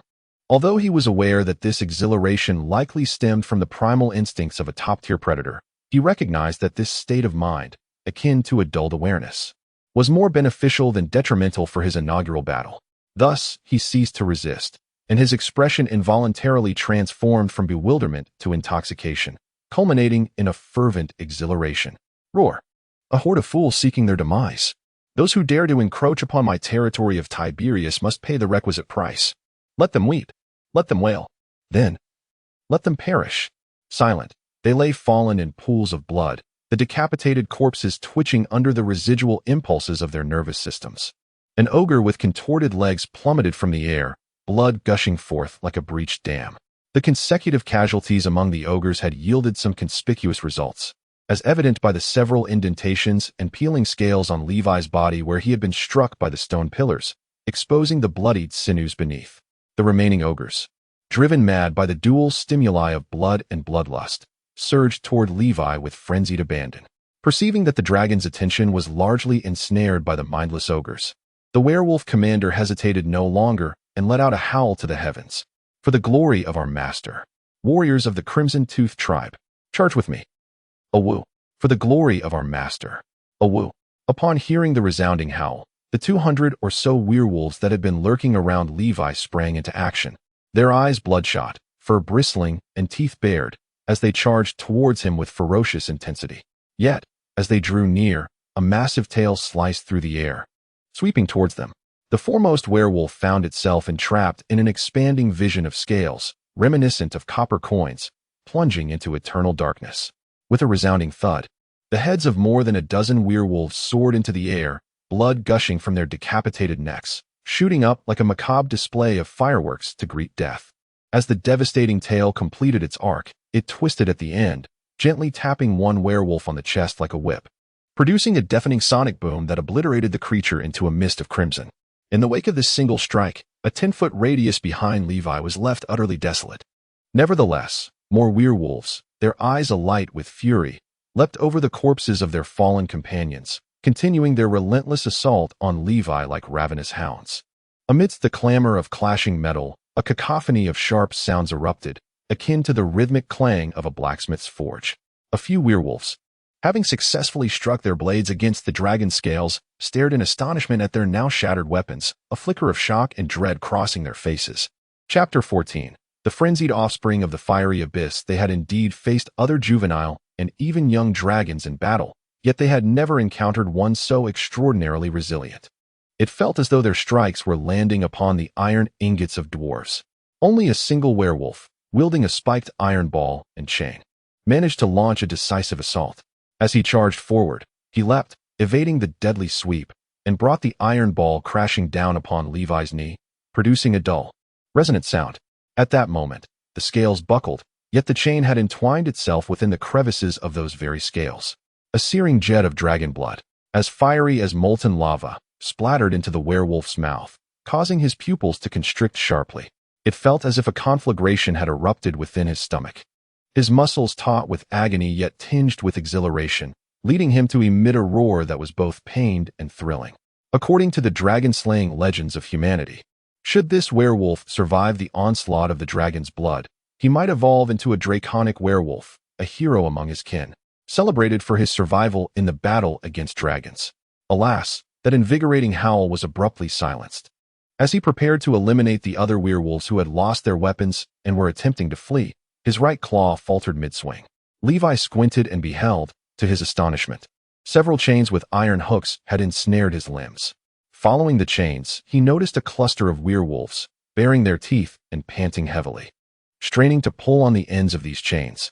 Just as he was about to exert his strength to drag the werewolves, tethered to the chains, towards him, more clawed chains shot forth, embedding themselves in the gaps of his scales, ensnaring his claws, feet, and even wrapping around his neck. These chains, a formidable fusion of iron rings and biological sinews, proved exceedingly resilient, and Levi found himself momentarily immobilized. Even when he managed to sever a few links, more chains would swiftly coil around him. Bind him. Quickly. Pull those chains, you fools. The werewolf commander, initially taken aback by Levi's brutal ferocity, now reveled in the efficacy of their strategy. He roared at the frenzied ogres. The glory of dragon slaying is within our grasp. Our master watches over us. Charge forth. Awoo. The remaining werewolves, akin to an army of ants, surged towards the immobilized dragon, gripping their blades with fervor, thrusting them into the crevices of his scales like chisels. However, due to the inferior quality of their weapons, their efforts yielded minimal effect. Within mere moments, the blades were riddled with chips, some even snapping in half. Some werewolves, driven mad by the allure of dragon-slaying glory, discarded their broken blades, resorting to biting and clawing with reckless abandon. In no time, their teeth shattered and claws splintered. Bloodied hands and mouths were all that remained, yet they continued to inflict whatever damage they could upon the dragon. In that moment, Levi resembled an African elephant besieged by a pack of ravenous wolves, the werewolves clambering over one another to ascend his colossal form, appearing from afar as a writhing mass of dark flesh. Although the adversary could not inflict fatal harm upon him in the immediate moment, he found himself utterly immobilized, ensnared by the ogres and surrounded by ravenous wolves. Enduring the relentless agony of his scales being pried apart, he inhaled deeply and gradually closed his eyes. For a fleeting instant, the entire bloody battlefield seemed to slow down, allowing him to hear the weighty yet fervent rhythm of his own heartbeat, thudding like a high-energy furnace coming to life. He mentally calculated the time it would take for the Dillard Dwarven Brigade to arrive, silently counting down. It was time for them to make their appearance, he thought. Roar! As if to affirm his thoughts, a mighty dragon's roar echoed through the air. Though it was not emitted by him, all lurking forces around instinctively turned their gaze skyward, witnessing a black dragon, measuring over 30 feet in length, descending towards the distant battleground, its heavy wings beating laboriously. Despite its effort to embody the regal presence of a dark emperor, the dragon's gaunt physique rendered it somewhat grotesque. Yet, in that moment, all present instinctively overlooked this discordance. Having orchestrated such a grand display, even capturing the formidable red dragon, this seemingly unimposing black dragon exuded an aura of intimidation. Oh, mighty red dragon, you have demonstrated your worth through your strength. You are worthy to become the great schemer, Lord of the Howling Valley, Kanjivian's servant. Submit or perish. Choose wisely, unfamiliar red dragon. Kangavian inhaled deeply, the acids within his stomach beginning to churn, preparing to unleash his corrosive breath. Should the adversary refuse, he would not hesitate to first educate them in the ways of dragons with a blast of his breath, followed by a thorough training. After today, he could proudly adopt the title of the Great Schemer, Lord of the Howling Valley, Master of Red Dragon Enslavement, Congavion. To subjugate a red dragon while still in its youth would be a source of great pride. Surely, his mother would regard him with newfound respect. Through the gaps between the encroaching ogres and wolfmen, as the black dragon prepared to land, Levi slowly opened his bloodied maw, revealing a mouthful of fangs. Sparks of fire coalescing within. Simultaneously, his chilling, deep voice resonated across the desolate expanse. Cowering creature, you finally dare to show yourself. A black dragon, how surprising. Yet quite suitable as a slave, and a specimen. Upon hearing this derisive mockery, Congavion, who had anticipated pleas for mercy and submission, was consumed by fury, nearly unable to restrain himself from expelling his corrosive breath. However, in the next moment, his eyes widened in disbelief, a chilling presence enveloping him. From the gaps of the intertwined flesh of ogres and wolfmen, a spark of fire gradually ignited, akin to a beacon of light piercing through the darkness. Soon after, a searing radiance began to emerge from the crevices, as if the palpable heat was escalating to a critical threshold. Had he lost his mind? Did he dare to use his breath in such a precarious situation? Congavion felt as though the very foundations of his decades-long existence as a dragon were about to shatter. In the next moment, the colossal orb of flesh suddenly expanded and erupted amidst a blinding crimson light, scattering countless fragmented limbs that hung in the air like smoke. Transforming into ashes, a circular shockwave swept across the vast expanse of the desolate land, while the epicenter of the explosion radiated with a brilliance akin to the rising sun at dawn. With a resounding thud, the very center of the blast became engulfed in blinding flames, and the ground within a radius of over 30 feet had been reduced to charred earth. As the flames gradually subsided, the core of the explosion revealed molten dark red magma glass, from which a demonic crimson figure emerged, stepping forth through the flames. The ascending sweltering gases and swirling white mist rendered the figure both distorted and fearsome, as a deep voice echoed forth. "Oh, the acidic breath of the black dragon? How intriguing. Allow me, Tiberius, to experience it firsthand." Roar. The dragon's roar fills the wilds. The inferno of destruction, an unparalleled force. The son of madness, the flame of the abyss. Is this the reason our ancestors were so captivated and revered them? Indeed, it is, tyrannical. On the edge of the cliff, Sauron stood in a daze, gazing at the flame-imbued crimson figure, his eyes flickering with a fervor known as fanaticism. Yet, recalling a moment from 3 years prior, the fire in his gaze slowly dimmed. Once, a great dragon had stood before them, only to be lost forever due to his limited wisdom. Beside him, Doug had been rendered speechless. This breath of fire had seemingly obliterated the dreams of a young kobold with aspirations. Chapter 15. Listen to the hammer of Tigran in the desolate expanse of the vast dome. Anguished wails echoed incessantly, as crimson flames illuminated the eternally shadowed realm, casting it in a light reminiscent of daylight upon the earth's surface. Although the breath of the fiery dragon unleashed devastation comparable to the simultaneous detonation of several tons of TNT, only those who had lunged towards Levi perished in the explosion. A few others, the werewolves and ogres hindered by their size, managed to escape, yet their survival was far from fortuitous. Most of them were left reeling from the terrifying shockwave of the blast, blood streaming from their orifices, dizziness overwhelming them. Some unfortunate souls were left maimed, missing limbs, while those who retained a semblance of wholeness bore the marks of severe burns, their skin marred with translucent blisters that appeared grotesquely unsettling. Except for the Dillo dwarves, who had fortuitously evaded the carnage, separated by goblins, the rest were in a state of profound shock, their faces etched with terror. However, with their dark dragon master still present, they found themselves paralyzed, unable to advance or flee, their gazes fixated on the source of this terror. Yet, a resolution began to form within them. Should their master command them to confront the malevolent dragon head-on, they would unhesitatingly prepare to defect, even at the peril of being pursued through the shadowy abyss by the black dragon. This was a horror beyond the capacity of their fragile race to withstand. It must surely be the vile offspring of Tiamat, the dragon of evil scales. Thus, as Levi's words echoed through the air, all eyes converged upon the black dragon, Congavion, who stood momentarily dazed. At that moment, Congavion flapped his heavy wings, maintaining a comical posture midair. Seemingly enraged by Levi's taunts, yet also intimidated by Levi's overwhelming might. However, upon witnessing Levi's battered form, devoid of any intact scales and stained with charred blood, he felt a surge of confidence. He reasoned that despite the red dragon's formidable strength, after enduring such a relentless assault and sustaining grievous injuries, coupled with the expenditure of his precious fiery breath, he was not beyond the realm of defeat. The ultimate victor would still be he, the future enslaver of the red dragon, Avion. An inexplicable self-assurance, ignited by a sense of determination, transformed him back into the cunning architect of shadows that he once was.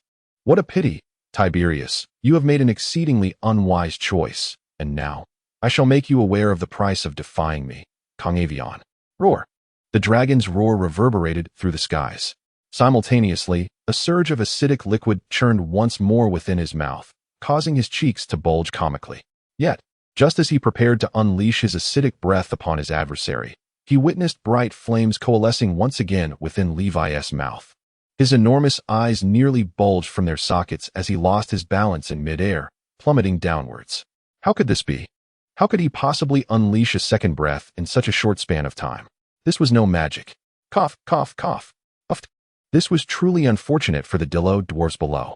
Wherever the acidic liquid splashed, it resembled the effects of concentrated sulfuric acid, emitting wisps of black smoke, causing the dwarves to writhe in agony as they fled the scene. Yet swifter than their retreat was their master, the black dragon, Avion. Perhaps in a fit of excessive force, its wings flailed awkwardly in midair, and in a chaotic display of magic, it inadvertently shattered a stalactite the size of a dwarf, letting out an unmistakable cry of pain before vanishing into the horizon like a dark shadow, accompanied by a distant command filled with indignation. The dwarf named Ku Chue was no fool. He dismissed the dragon's retreat as mere folly. Brandishing his hammer, he led the charge towards the tunnel at the edge of the wasteland, while the remaining dwarves hastily dragged their injured companions along, fleeing with a fervor that surpassed their earlier speed.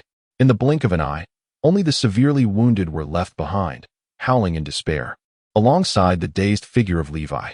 Aware of his own depleted state, Levi realized he lacked the capacity for a second breath attack. The illusion of power was merely a remnant of his waning magic.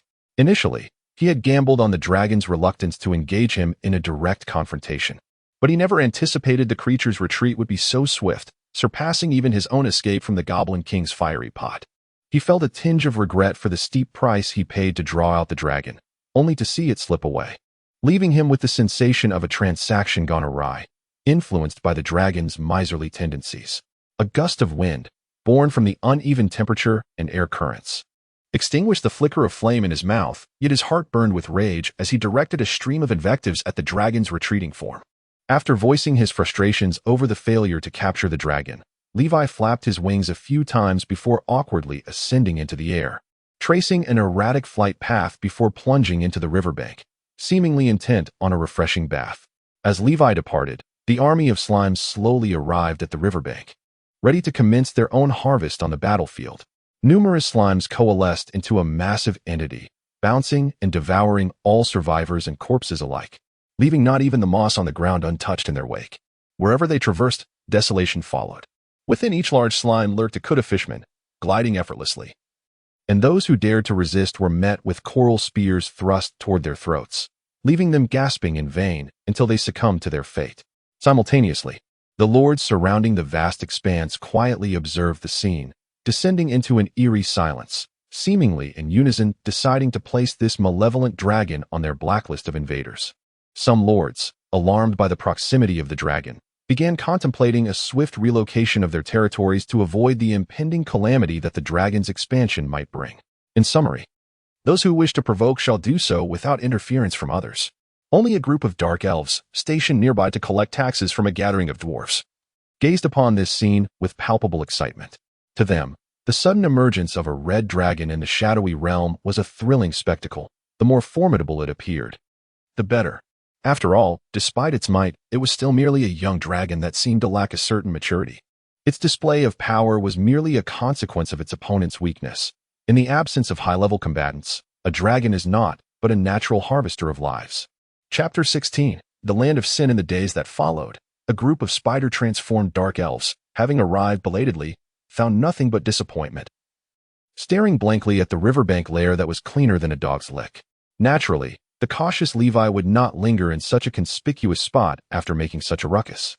Although he had nearly annihilated a pack of gnolls and over 20 ogres with sheer dragon strength, and had frightened away a black dragon that was more cowardly than he had been in his youth, he was acutely aware that in this world, which appeared to be steeped in high magic, his formidable prowess might only allow him to prey on ordinary creatures lacking any extraordinary powers due to insufficient intelligence. He was far from being able to openly dominate a territory.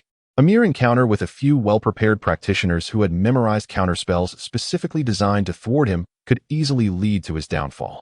Most crucially, he was convinced that if he dared to remain in that lair after the battle, he would undoubtedly attract the attention of some power that sought to exploit him. This was not without reason. In the conflict of days prior, he had paid a hefty price to lure out the black dragon lurking behind the scenes. The haphazard assault from the gnolls and ogres had merely inflicted some superficial wounds, but the nearly point-blank breath attack he unleashed upon himself had left him in considerable discomfort. Although in his crimson dragon form, he was almost immune to the majority of fire-based elemental damage. At that moment, Levi, fearing that the red dragon's fiery breath might lack sufficient potency, foolishly intertwined a modicum of void energy into the mix. Consequently, an unforeseen arcane reaction transformed his intended fiery breath into a cataclysmic explosion. Such an act could hardly be deemed rational. That scene had become a nightmare for the black dragon, Kanjuian, and was the origin of Levi's title as the Son of Madness among the kobolds. Ultimately, he was sustained by a desperate resolve, driven by the belief that if he fell, he would merely become a corpse to be scavenged until he tumbled into the river, immediately transforming into a slime and fleeing many miles away. All slimes adhered to the orders he had issued prior to the battle, dispersing to conceal themselves. After collecting all the spoils, they melted into shadows, morphing into various inconspicuous small creatures such as scorpions, geckos, and beetles, heading towards several predetermined nesting sites. Yes, predetermined nesting sites. In the 3 years that had passed, apart from occupying the majority of his time with feeding and sleeping, Levi had devoted the remainder to exploring the dark realms. The vast slime population, nearing 6 figures, had gradually extended towards the riverbank, akin to his tendrils in their reach. According to Levi's conjecture, there was an 80 to 90% chance that this was a green dragon's lair. He was profoundly impressed by the bravery of the slimes, capable of successfully pilfering a piece of mithril from the hoard of a dragon that valued wealth above all else, a feat worthy of being chronicled in their history. Whenever a valuable object appeared, the slime designated as Pippim would utilize their collective consciousness to estimate the direction and approximate distance of the slime's movement.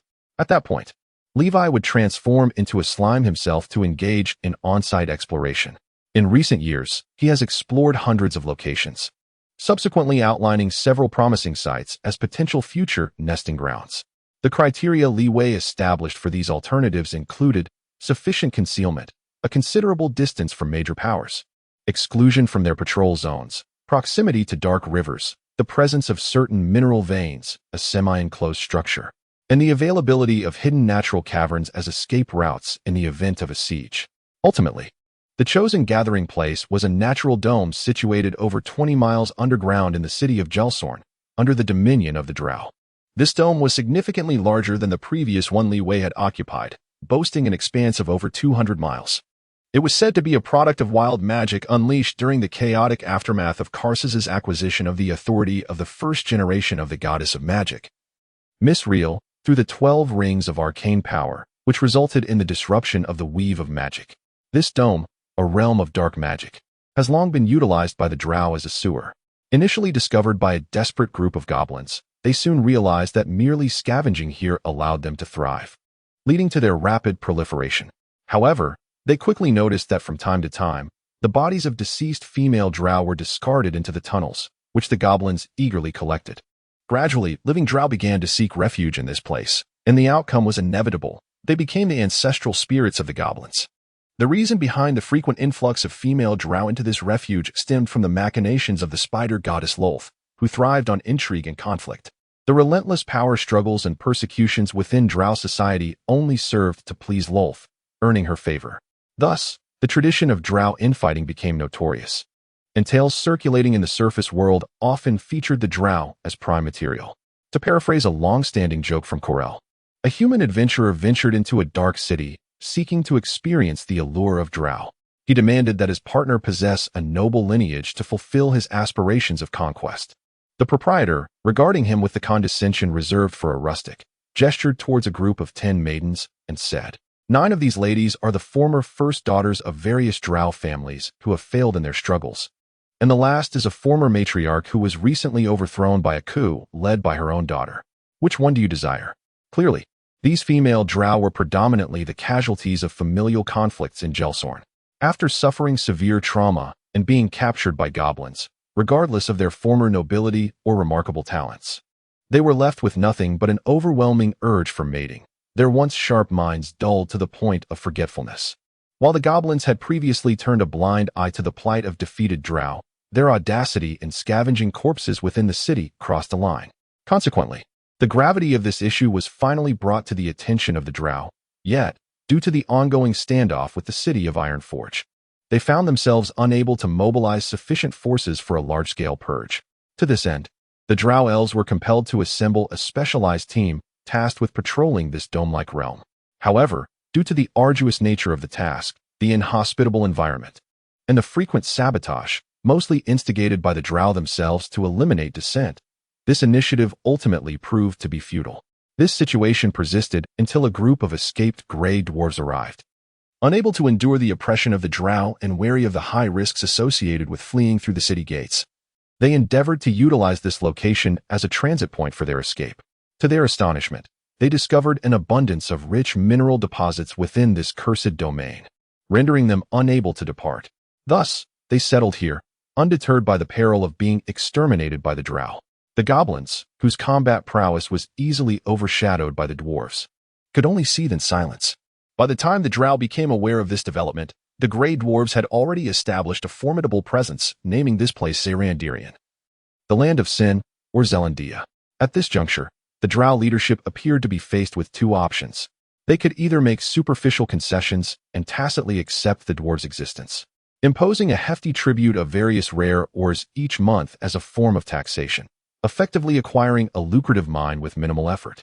Additionally, they could stipulate that Zelandia would bear the responsibility of exterminating the goblins, ensuring that these wretched creatures would not slip into the upper city and cause them trouble. This choice posed no significant challenge for the drow, who were renowned for their shameless pursuit of profit. They readily opted for the latter, confident that the initiative remained firmly in their grasp. As time elapsed, the tax burden imposed on Zelandia grew increasingly onerous, particularly in light of the escalating tensions between the Drow's dominion over the city of Gelsorn and the Iron Forge. This oppression had reached an unbearable threshold. In many respects, they had always been slaves to the Drow, albeit under a different guise. One couldn't help but wonder if those slimes were diligently adhering to the plan. Levi mused quietly. Chapter 17. The salty dried fish of the Kotau Merman. As the luminescent moss beneath the dome accumulated sufficient nourishment, it began to emit a gentle radiance, attracting countless insects eager to harvest the dew rich in various trace elements. Clang, clang. The sound echoed as a large iron bucket atop the only somewhat respectable structure in Zelandia was struck by a weary gray dwarf, rubbing sleep from his eyes and stifling a yawn, heralding the dawn of yet another day in this realm. The cacophony of noise shattered the tranquility of this wretched land. "Ah, curse thief. You there. Stop that damn goblin. Freshly slaughtered mushroom folk. Even leftover legs can sprout anew from the earth. Assemble for a mining expedition. 3 months without any recorded accidents. Eager miners, sign up quickly. Uft. Drow, where are you splashing your chamber pot? Salty fish. For a single ore? Gurgle. Naturally." The stall selling salty dried fish soon found itself besieged by a long line of patrons, encompassing nearly all the races of the shadowy domain. Many had arrived even before the luminescent moss had begun to glow. Most were frail halflings and former human slaves lacking in physical prowess, thus resorting to purchasing the most affordable and conscientious salty dried fish in Zelandia with a basket of standard weight ore, before hastening to register with the Grey Dwarves' Golden Miner Brotherhood to descend into the mines and commence yet another luminous cycle of mining life. Each individual was required to pay a basket of standard weight or as a residential tax daily, while the remaining or could be utilized for personal expenses. Whether this was fortunate or unfortunate, the regulations established by the Grey Dwarves upon their arrival undoubtedly offered more order compared to the chaotic times beset by goblin marauders. Yet, this order was relative at best. In this food-scarce, wretched land, irrespective of one's strength, sustenance remained a necessity. The dwarven law enforcement, having endured much under the oppressive rule of the Dark Elves, particularly relished keeping a close watch on the newly arrived drow. The drow, accustomed to a life of luxury, clearly lacked in physical resilience and strength. Some chose to disappear into the depths of the mines, while many, in a desperate bid for survival, exchanged their sole currency for the means to exist. Initially, they struggled to adapt to serving other races, having been accustomed to a society in which females wielded most of the power in the city of Gelsorn, where even in adulthood they were the active and enjoying party. However, after acclimatizing to a life of passivity, their inherent allure often enabled them to fare reasonably well in this new environment. It is even said that one exceptionally gifted drow, despite being plunged into such dire circumstances, refused to abandon her faith in the Spider Queen, preparing to persuade all the males of Zelandia to rally her paramour army and launch a counteroffensive against Gelsorn. This grand and monumental undertaking, which could be regarded as epic, has not only become a jest that every newcomer to Zelandia is bound to hear, but this very jest has also been relayed to the city of Gelsorn by well-meaning individuals, and subsequently passed on to the Spider Goddess by the idly gossiping priestesses of Gelsorn. The ensuing developments were nothing short of astonishing. The ambitious drow elf, in an act of prayer following the event, received divine favor from the Spider Goddess, Rose. The nature of this divine boon remained shrouded in mystery, as the drow did not disclose its effects to anyone. It became known, however, that after receiving this blessing, the progress of her grand endeavor increased daily, compelling every creature she persuaded to acknowledge her skills with a thumbs up, albeit in a state of extreme fatigue and weakness. For instance, at this moment, 3 orcs, recently swayed by other drow, emerged lazily from a foul-smelling cavern.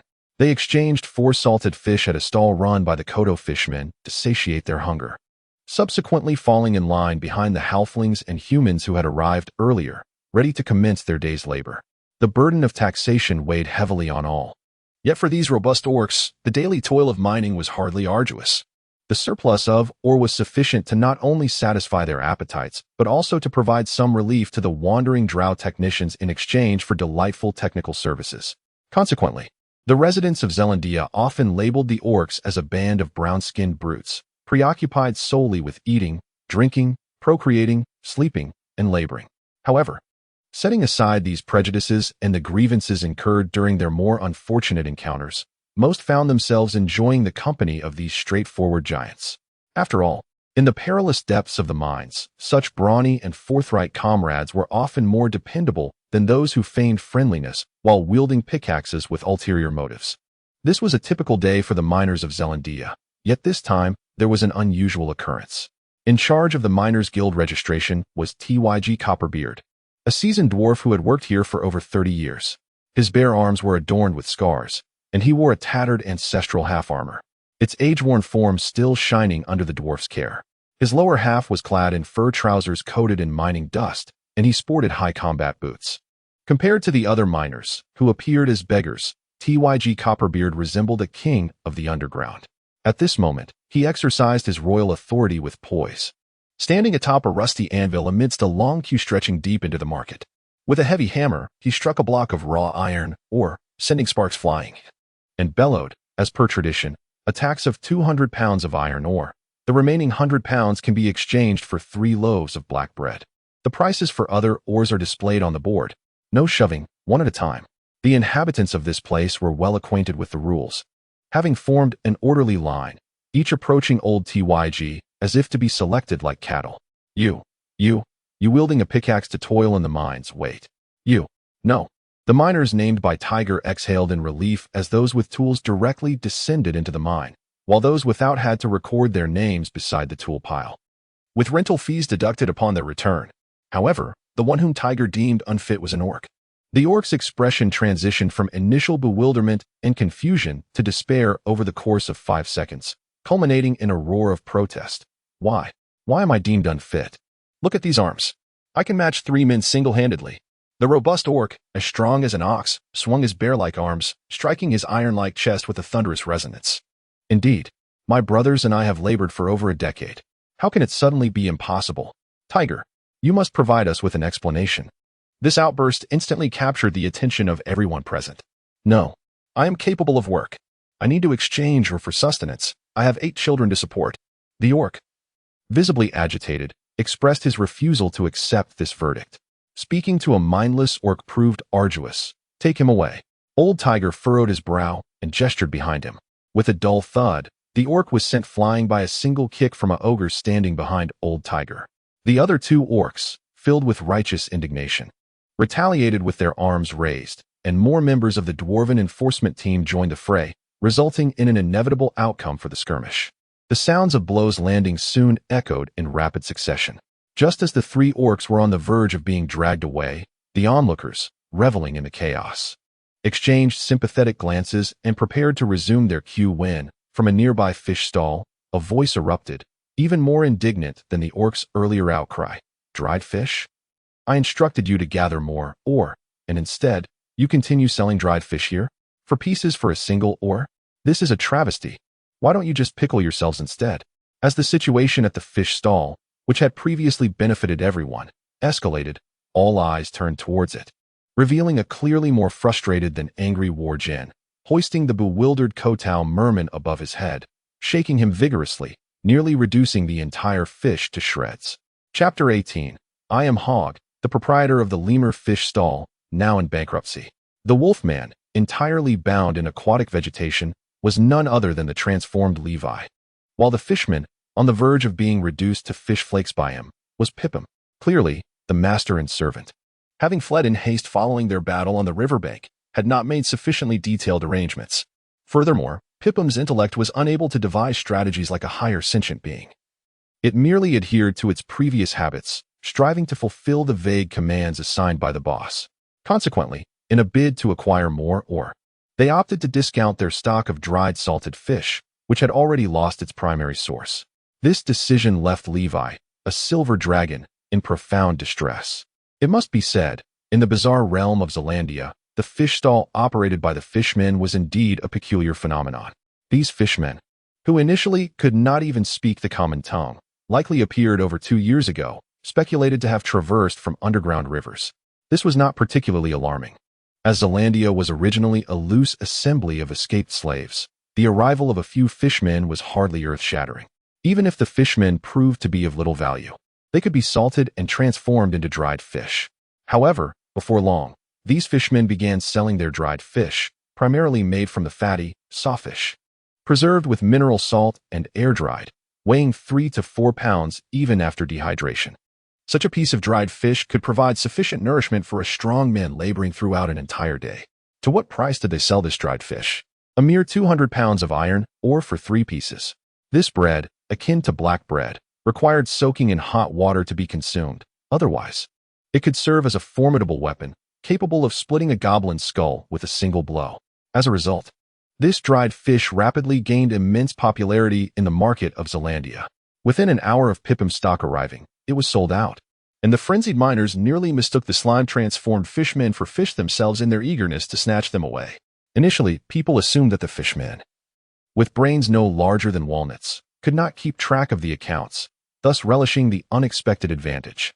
However, as time passed, the populace of Zelandia discovered that these fishmen maintained their prices and that the supply of dried fish seemed inexhaustible. Thus, the market of Zelandia, which had been stagnant for decades, was shattered by the influx of inexpensive dried fish. In a bid to rid themselves of their increasingly moldy black bread, the dwarves had no choice but to lower their prices as well. Consequently, this chain reaction of price reductions led the entire populace of Zelandia to experience an unexpected improvement in their quality of life. Were these endearing fishmen to exist in a different temporal or spatial context, they would likely be revered as deities. Initially, there had been proposals from dwarves to replace these disruptive fishmen, but such suggestions were swiftly thwarted by Old Tiger. The reasoning is quite straightforward. Food in the dimly lit regions is inherently scarce, a precious resource indeed, and even the dwarves themselves benefit from the inexpensive dried fish. A more fundamental reason lies in the fact that the saw-fathead fish is a species from the depths, apart from the kudu fishmen. There are nearly no other amphibious species capable of extensive underwater fishing within the entirety of Zealandia.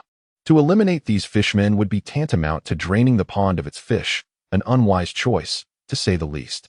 While not everyone comprehends this rationale, a simple calculation reveals that with a daily limited supply of salted fish, they can retain more or to exchange for superior mining picks, or even procure some self-defense equipment, and occasionally visit the skilled dark elves. Why would one not seize such an opportunity?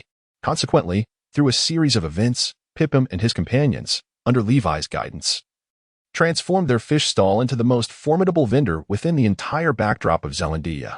Thus, Pippin and his associates, merely identifying themselves as a handful of kudu fishmen, thrived in this chaotic den of vice. Occasionally, a few oblivious wanderers would attempt to bully the fishmen, hoping to enjoy a free meal, but each time, before the dwarven enforcement could intervene, these foolish individuals would be brutally beaten by well-meaning citizens. As time passed, it became widely known that these kudu fishmen had backing, making such oblivious attempts increasingly rare. At this moment, amidst the bustling crowd at the worksite, someone audacious dared to bully their beloved kudu fisherman proprietor. It was a blatant disrespect towards these rough-hewn gentlemen.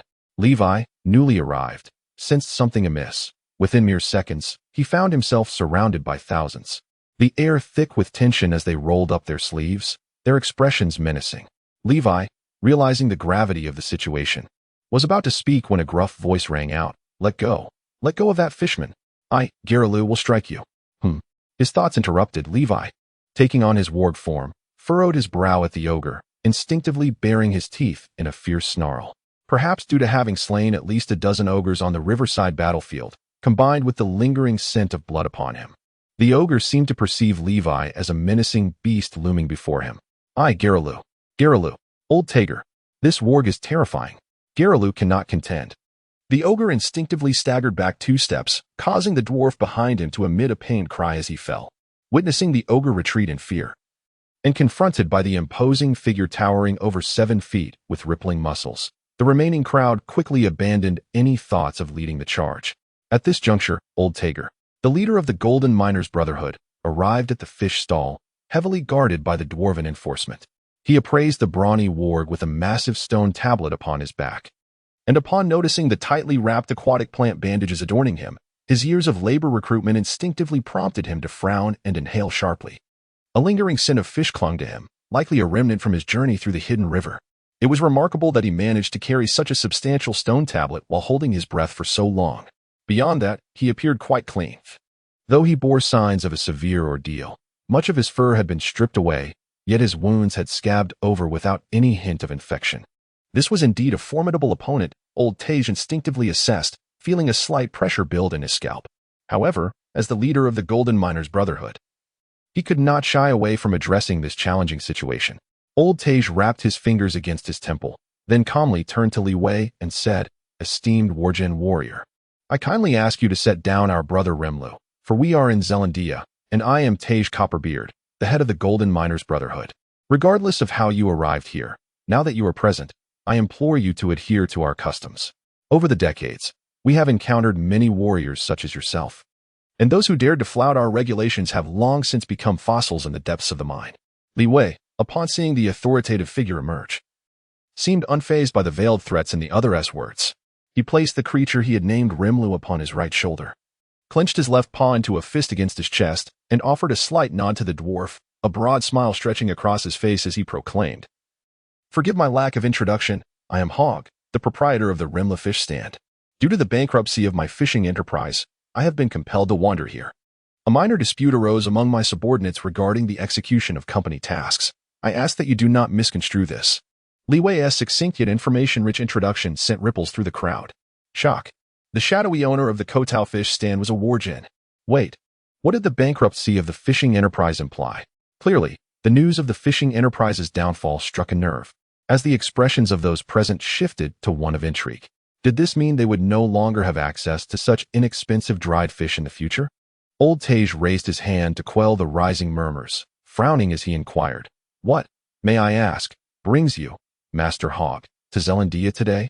Li Wei's smile grew ever brighter as he drove the massive stone slab, almost as tall as himself, into the ground beside the fish stand.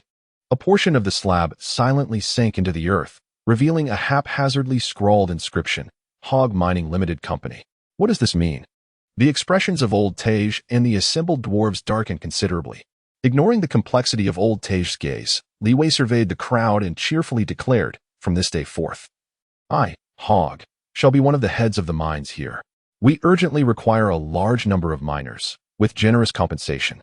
The first 100 applicants will receive 3 dried fish as a reward. Interested parties, please respond swiftly. The crowd was momentarily taken aback. However, upon hearing that the first 100 would receive 3 dried fish for free, their eyes sparkled with the excitement of elderly patrons who had just heard of a supermarket sale. Chapter 19. Levi's Army of Miners. Levi, having employed a few rudimentary commercial tactics from Blue Star, had managed to stir the restless spirits of the refugees from Zealandia. However, he still underestimated the pervasive influence that the Grey Dwarves had exerted over the years. The refugees were undeniably salivating at the prospect of free salted fish. Yet they were also apprehensive of this newcomer, an audacious wolfman who dared to openly challenge the true rulers of the land, the Grey Dwarves. They feared that he might be swiftly dealt with, leading to retaliation from the Grey Dwarves. Thus, despite their evident interest, they hesitated, waiting for a foolhardy individual to take the first step and observe the Grey Dwarves' reaction. The Grey Dwarves, who had established their foothold here for decades, had gradually acquired some of the cunning and treachery of the drow elves, with whom they had long interacted. Once simple-minded, they had learned the art of manipulation and dealing with adversaries. Consequently, they found Levi's straightforward and brash approach rather bewildering, caught off guard by his assertive presence. Behind Old Tej, several fully armed dwarven enforcers exchanged glances at the eager refugees. They tightened their grips on the handles of their warhammers, ready to respond to Tej's command with lethal force against the aberrant wolfman. Tej, aware of the tension behind him, raised a hand to calm his subordinates.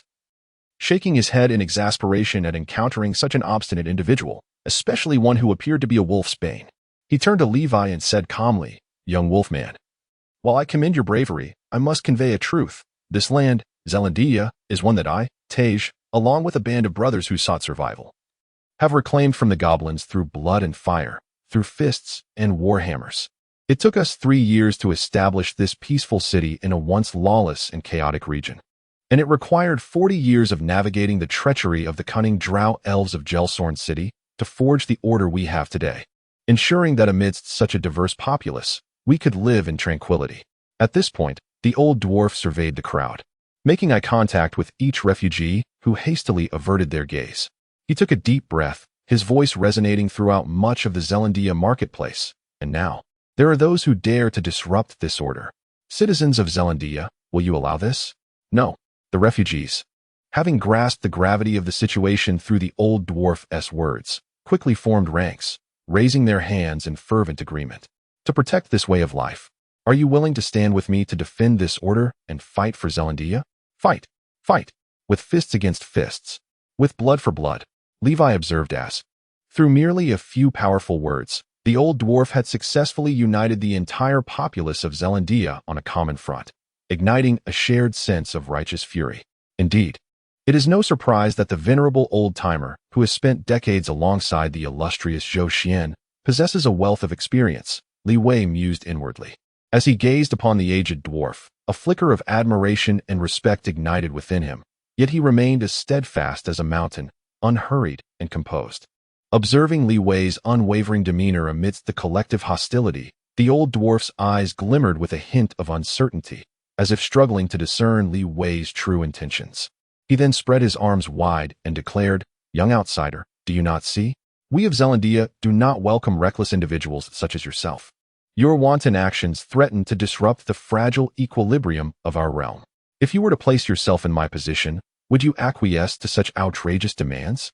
At long last, Li Wei awaited the conclusion of the old dwarf's lengthy oration.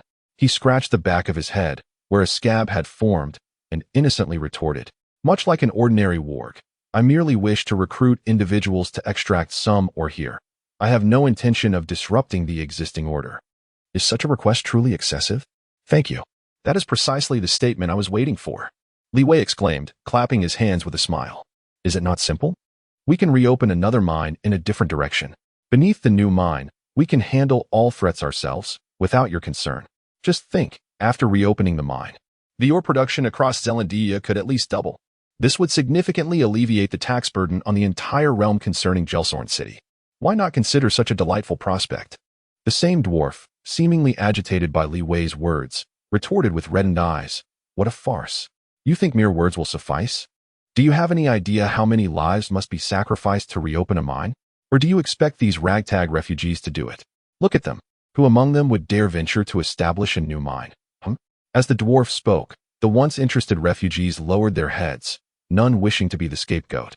For they had heard tales of the thousands of gray dwarves lost over the decades in the pursuit of deeper mines. The myriad dangers of the shadowy depths escalated exponentially with depth. Li Wei's smile only grew more radiant at this revelation. Of course, I understand that expansion is accompanied by blood and sacrifice, and we of the Red-Tooth tribe do not fear such losses. My brothers of Hog are countless. A howl escaped him, echoing with fervor. Alongside him, perched on his shoulder in her fish-like form, Remulu joined in the cacophony. A woo. Guga. Alarm bells rang. Old Tave's pupils contracted sharply at the mention of the Red-Tooth tribe, conjuring a dismal possibility, with Li Wei's thunderous howl serving as a signal. The previously tense silence was abruptly shattered. The dark river behind the Zealandia market began to churn violently, and from its depths emerged a robust warg, clad in tattered yet formidable attire. Shaking the river water from its fur, it let out a resounding howl. His arrival seemed merely the inception of an unfolding saga. Accompanied by the rhythmic crash of waves, as one after another, the wolf-like creatures emerged from the depths, following the lead of the foremost among them. A fierce aura enveloped the procession, comprised nearly half of females and cubs, while the males stood guard around them, their numbers exceeding 300 at a mere glance. The leader of this pack advanced with the precision of a drawn sword, and as they drew near, the displaced denizens of Zealandia instinctively parted, yielding a passage wide enough for several wolves to traverse side by side. Approaching Levi, the wolf leader knelt before him, plunging his long blade into the ground. Baring his teeth in a fierce roar, Haz the Red-Tooth, leading 300 of my kin, comes to take residence and pay homage to the esteemed chieftain. Were the Black Dragon King Weavian present at that moment, he would surely faint in disbelief, for this very wolf leader was once his loyal subordinate, the one who, under the command of the wolf commander, had been the first to charge towards Levi, driven by a baiting mission, yet miraculously survived. Suddenly, Haz lifted his gaze. The once vacant and dulled eyes, which had seemed numbed on the battlefield, now blazed with the intensity of forged iron, burning like a fierce flame. Chapter 20: The Rebirth of the Wolf Warrior in the epic dragon-slaying war. Though ultimately a defeat, Haz once believed his fate was sealed. At the outset, he anticipated yet another mundane territorial invasion, a conflict they had engaged in numerous times before. Even when faced with a young dragon, they were confident in their ability to battle. However, the moment he confronted that red dragon, Haz felt a profound sense of insignificance. With a mere roar, the goblins, designated as cannon fodder, crumbled entirely, and even he found his mind blank as he was toppled by the frenzied giant lizard, nearly crushed under the stampede of goblins fleeing the chaos. Yet, when the wolf warrior commander ordered him to act as bait, despair gripped Haz anew. Thoughts of his wife and offspring, dwelling near the black dragon's lair, flooded his mind. The possibility of never seeing them again pierced his heart like a dagger. But he could not defy the command. Being deemed a coward would not only mean his own death at the hands of the commander, but would also condemn his family to a grim fate after the battle. Thus, he chose to charge forward recklessly, feeling akin to a moth drawn to a volcano. In that fleeting moment, as the red dragon casually swept a claw across the ground, a shower of shattered bodies and debris engulfed him, plunging his consciousness into darkness. At that instant, Haz believed he had perished. Upon regaining awareness, he discovered he had been captured by a horde of slimes. Not only he, but almost all of his kin, save for those who had perished on the battlefield, had been taken captive. The humiliation was unbearable. He attempted to take his own life, but failed. The slimes and the Kodo fishmen possessed more strength than he had anticipated, and in his battered and exhausted state, he could not resist. All the captured wolf warriors mirrored his vacant, numbed gaze, awaiting an even grimmer fate. Would they be devoured by the red dragon? Sold into servitude in the city of the spirit-sucking creatures, becoming breeding grounds for their tadpoles? Or have their brains severed, reduced to soulless combat tools? The answers eluded him. However, he soon realized that these slimes neither tormented them nor inflicted cruelty. In an unexpected turn, they procured an abundance of herbs and bioluminescent moss, consuming them to create a viscous substance resembling mucus, which they applied to the wounds of the captives. Surprisingly, the sensation was not irritating but rather refreshingly cool. Yet, to his dismay, that wretched slime proceeded to pour the remaining goo into his mouth. Ugh! The taste was revolting, far worse than excrement, prompting him to wish for death. Yet, that repulsive concoction, it sustained his fragile existence. To live was to harbor a flicker of hope, and soon enough, hope arrived. Several luminescent cycles later, the red dragon reappeared before them, expressing admiration for their valor on the battlefield, inquiring whether they had entered into any contracts with the black dragon. Haz, bewildered, shook his head. He was oblivious to the machinations the red dragon had in mind for his master. Yet he was acutely aware that his master seemed to regard them, these mundane wolfkin devoid of extraordinary abilities, with little esteem. He even forsook the pact that would have required them to offer a substantial tribute to the malevolent Tiamat, opting instead to relocate his tribe's kin near his lair, claiming it was for the sake of safeguarding their wives and offspring. It was utterly absurd. Such a notion was nothing short of coercion. Should he betray his comrades on the battlefield, the price would be his family's safety. This was the deluded wisdom of the black dragon, just as the green dragon reveled in its cunning and the red dragon was intoxicated by its ferocity. The red dragon, named Tiberius, was evidently amused by this arrangement, mocking their master, Kanguvian, as a fool. Then, the red dragon presented them with two choices, to be devoured or, if he succeeded in his task and managed to survive, he would be granted favor and glory, a drop of dragoness blood, along with a corresponding transformation ritual to become a dragon-blooded wolfkin. At that moment, it was as if he heard his heart, once dormant, thundering with exhilaration. Simultaneously, he beheld the eyes of his kin, glowing with fervor. Such tantalizing conditions, such trust in the bestowed favor, in stark contrast to their former master, the black dragon. It was like the difference between heaven and earth. The black dragon? Bah! Merely a foolish and vile reptile. He hadn't even taken his treasures. In that instant, he felt the sheer delight emanating from his new master's terrifying laughter, a sound that seemed capable of collapsing the very cavern. So intense was this euphoria that a blunder occurred during the bestowal of the dragon's blood. Originally, he had anticipated just a single drop as promised, but his master bit into his own claw and tore it with fervor. Splash! Dragon's blood cascaded upon him, drenching his bewildered mind. In the next moment, he felt as though he had been cast into molten lava. The agony was excruciating, threatening to plunge him into unconsciousness. It was then that he seemed to hear his master's voice, the first bleeding lax experience. I've let out a bit too much blood. Hold on, my warrior. Endure this, and you shall become my foremost wolfkin champion. You will lead the wolfkin tribe into the shadowy realms, striking down my enemies and chastising my allies. Oh, I can hardly wait to see King Guvian's expression the next time we meet. This is my promise to you, Tiberius. Rejoice. Celebrate. Prepare to embrace your new life as the echoes of the red dragon's voice faded into the distance. Haz's consciousness succumbed to darkness. When Haz awoke once more, the first sensation that overwhelmed him was an exhilarating surge of power, as if it might burst forth from his very being.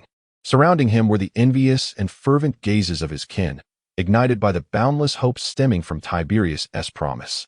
Mining, perhaps, would not be so bad after all. Haz clenched his fist with vigor, producing a sharp crack, and then grinned widely, revealing his formidable fangs. Let us go. Brothers, we are off to the mines. Chapter 21. The Weeping Dragon Roar. My treasure. My treasure. Tiberius. You despicable thief. Shameless brigand. You wretched excuse for a dragon. I, Kanguvian, shall not forget you. Oh, the pity. As the youngest offspring of the corrupted Lady Savivian, Kanguvian received a modicum of favor, unlike his siblings who were expelled from the nest early. He lingered in the lair until adulthood, only to be unceremoniously cast out by his mother. Though she bestowed upon him no wealth, she granted him a most sincere blessing before his departure. From the mother, the black dragon Savivian's disdain, Kanguvian, my youngest child, perhaps my indulgence towards you has ultimately defied the very tenets of dragon survival. Your weakness and timidity compel me to question whether you truly are my progeny. Now, depart from my lair, and find a corner where you can curl up for eternity, for perhaps only in obscurity and forgetfulness shall you find your hope for survival. Upon receiving this blessing, King Guion discovered an unexpected talent for stealth. Whether concealing himself in mud or lurking in the shadows of dark caverns, he effortlessly melded with his surroundings, transforming his ambushes into sudden and lethal strikes. One cannot deny that this innate ability harmonized splendidly with the hunting instincts of black dragons. Leveraging this peculiar gift, King Guion carved out a modest territory under the banner of his mother, the corrupted lady, within a mere 2 decades, pillaging a modest fortune from neighboring beings, though not substantial. It was enough for him to cherish. Over the years, King Guion triumphed over several contemporaneous dragons seeking their fortunes through ambush. Alas, while dragons may not possess the strongest combat prowess in their youth, their skills in evasion are honed to perfection. Those lacking in this regard often met dire fates, being repurposed as spell components or enslaved. Thus, during the battle for a new fishing ground, when he discovered that the hidden lord was a juvenile red dragon, surprise washed over him. This marked his first encounter with a red dragon. Unlike the treacherous black dragons, the cunning green dragons, or the elusive shadow dragons, red dragons are renowned for their formidable strength and ferocity, yet they suffer from high mortality rates both in youth and upon reaching maturity. Such immense power often breeds arrogance in dragons, and arrogance is frequently the harbinger of doom. When a red dragon perceives a weaker creature encroaching upon its territory, its instinct is not to ponder, but to charge forth with reckless abandon. If one were to transpose this scenario to Levi's former world of Blue Star, it could be summarized thusly. The red dragon spots an enemy on the map, charges forth, and meets its demise. Therefore, this instinct of juvenile red dragons can be easily exploited by certain adventurers. As anticipated, the red dragon, upon revealing itself, immediately lunged toward his minions. Truly, a display of power that incites envy among dragons. Yet, the formidable red dragon found itself ensnared by its own hubris. In that moment, Kanjawayan felt as though he was on the cusp of ascending to a new pinnacle of dragonkind, envisioning the acquisition of a red dragon as his thrall, a creature he would proudly present to his mother, eager to earn her admiration. However, the subsequent eruption of searing flames, akin to a volcanic explosion, incinerated all his aspirations and ambitions. The second wave of impending breath instilled a profound terror within him, shattering whatever courage remained. Transforming his anticipated acidic breath into a mere puddle upon the ground, he reverted to being the despised, weak, and timid black dragon in his mother's eyes. Abandoning his kin and fleeing alone, Kanjawayan narrowly escaped becoming a pincushion for arrows. Those damned drow not only inflicted a dispelling effect, but also coated their arrows with poison. Had it not been for his acquired knowledge leading him to dash into a formicide nest, where he neutralized some of the toxins with their ant honey and used the colony to thwart the drow's pursuit, he would likely have been sold to the soul-sucking beasts by those cursed drow, and his mother's wrath would have been redirected towards him. Such is the treacherous and insidious nature of the drow. Instinctively, the image of the red dragon surfaced in his mind. "Mother, your most cherished offspring is being bullied by a dragon," he lamented, tears streaming as he flew toward the lair of Lady Rot. After the commencement of the riverbank battle, Levi, having swiftly made his escape, remained blissfully unaware that his sudden disappearance had compelled the frustrated drow to redirect all their fury onto the traceable black dragon, Kanjawayan. This unfortunate turn of events nearly led to Kanjawayan's downfall at the hands of the drow, while he fled, weeping like a dragon in distress, from their relentless pursuit toward Lady Rot's lair. Simultaneously, the drow, having failed in their dragon hunt, were oblivious to the fact that their coveted red dragon, Tiberius, was, at that very moment, donning a wolf's pelt and brazenly mingling within 30 miles of their stronghold, Gelsorn City, in the territory of Zelandia, diligently engaged in his recruitment endeavors. However, it was evident that his recruitment efforts faced challenges following the appearance of the Wolfman Mining Guild, which, while prompting the Grey Dwarves to temporarily abandon their obstructive intentions out of fear, did not unfold as smoothly as anticipated. At the makeshift recruitment site for Levi's temporary employment, the atmosphere was desolate. An hour had passed since the emergence of the Wolfman Mining Guild, yet only a handful of applicants had arrived. Let us survey the workers Levi managed to gather. 6 elderly, frail humans resembling beggars, a dozen halflings nearly starving and eyeing the free salted fish, and 3 highly mutated goblins. This alienated goblin is often one that has emerged after countless generations of mingling with dark elves, displaying several characteristics akin to those of the dark elves. Unlike their counterparts, who bear a striking resemblance to beasts. These awakened beings possess a noticeable degree of intellect and strength, which is one of the primary reasons they have begun to gain acceptance among the inhabitants of Zealandia. However, due to inherent deficiencies, their survival remains a formidable challenge. A gust of wind swept through, prompting Levi to rub his aching head. Indeed, it would require considerable time to refine his approach. After all, venturing into a newly established mine poses substantial risks for those seasoned individuals who have navigated these treacherous waters for decades. Only when they witness sufficient rewards will they dare to embrace the peril. Following the fierce battle by the riverbank, Levi, severely wounded, was in dire need of various ores to restore and upgrade his scales. Additionally, possessing a trove of fragmented black technology, he aimed to utilize Zealandia, a hub of mineral wealth, as a stronghold to explore the possibility of developing power sources akin to steam engines and metalworking lathes. His intent was to cultivate a production line mentality among the indigenous populace, amassing wealth while nurturing talent in this domain to prepare for future technological advancements. He was not in a rush. As a dragon, a single cycle of deep slumber could span several years, affording him ample time to await technological upgrades, gradually unravel the mysteries of his black technology, and subsequently arm himself with these creations. Just then, a coarse yet weary voice interrupted Levi's train of thought. "Boss, can the three of us sign up?" I have some health issues," inquired the orc, who had previously suffered a beating from a dwarf. His expression tinged with concern. Levi inhaled deeply, casting a sympathetic glance at the orc's malodorous affliction. With a yawn, he remarked, "Signing up is not an issue, but I fear you may not last long. Your condition is quite dire. If you wish to survive, you should consider a drastic solution. If I undergo the procedure, will you take me?" Levi instinctively nodded. Suddenly, Levi and the werewolves behind him were taken aback as the orc audaciously tore away his decayed organ, blood gushing forth like a fountain, splattering onto the iron table of the fish stall. "Now, I can sign up for mining, right?" "Ha ha." The orc gasped for breath, revealing his tusks in a relieved and radiant smile. "Indeed, you three are hired." Levi gave the valiant warrior a thumbs up and called out to Pippin. "Administer some medicine to this brave soul. We can't have him bleeding out." The adjacent registration team erupted in laughter at the unfolding spectacle. Yet the atmosphere at the hog mining registration desk soon fell into a somber silence once more. It seems operating a company in another world is no simple feat, Levi mused to himself as he rose, preparing to gather his belongings. Just as he was about to conclude the day's endeavors and instruct the werewolves to commence work the following day, he suddenly paused, leaning over the rickety iron table to gaze at the child before him, who stood a head taller than the desk. The child was draped in a tattered yet remarkably clean cloak, revealing only half of a delicate face, with two bright eyes gazing serenely at Levi.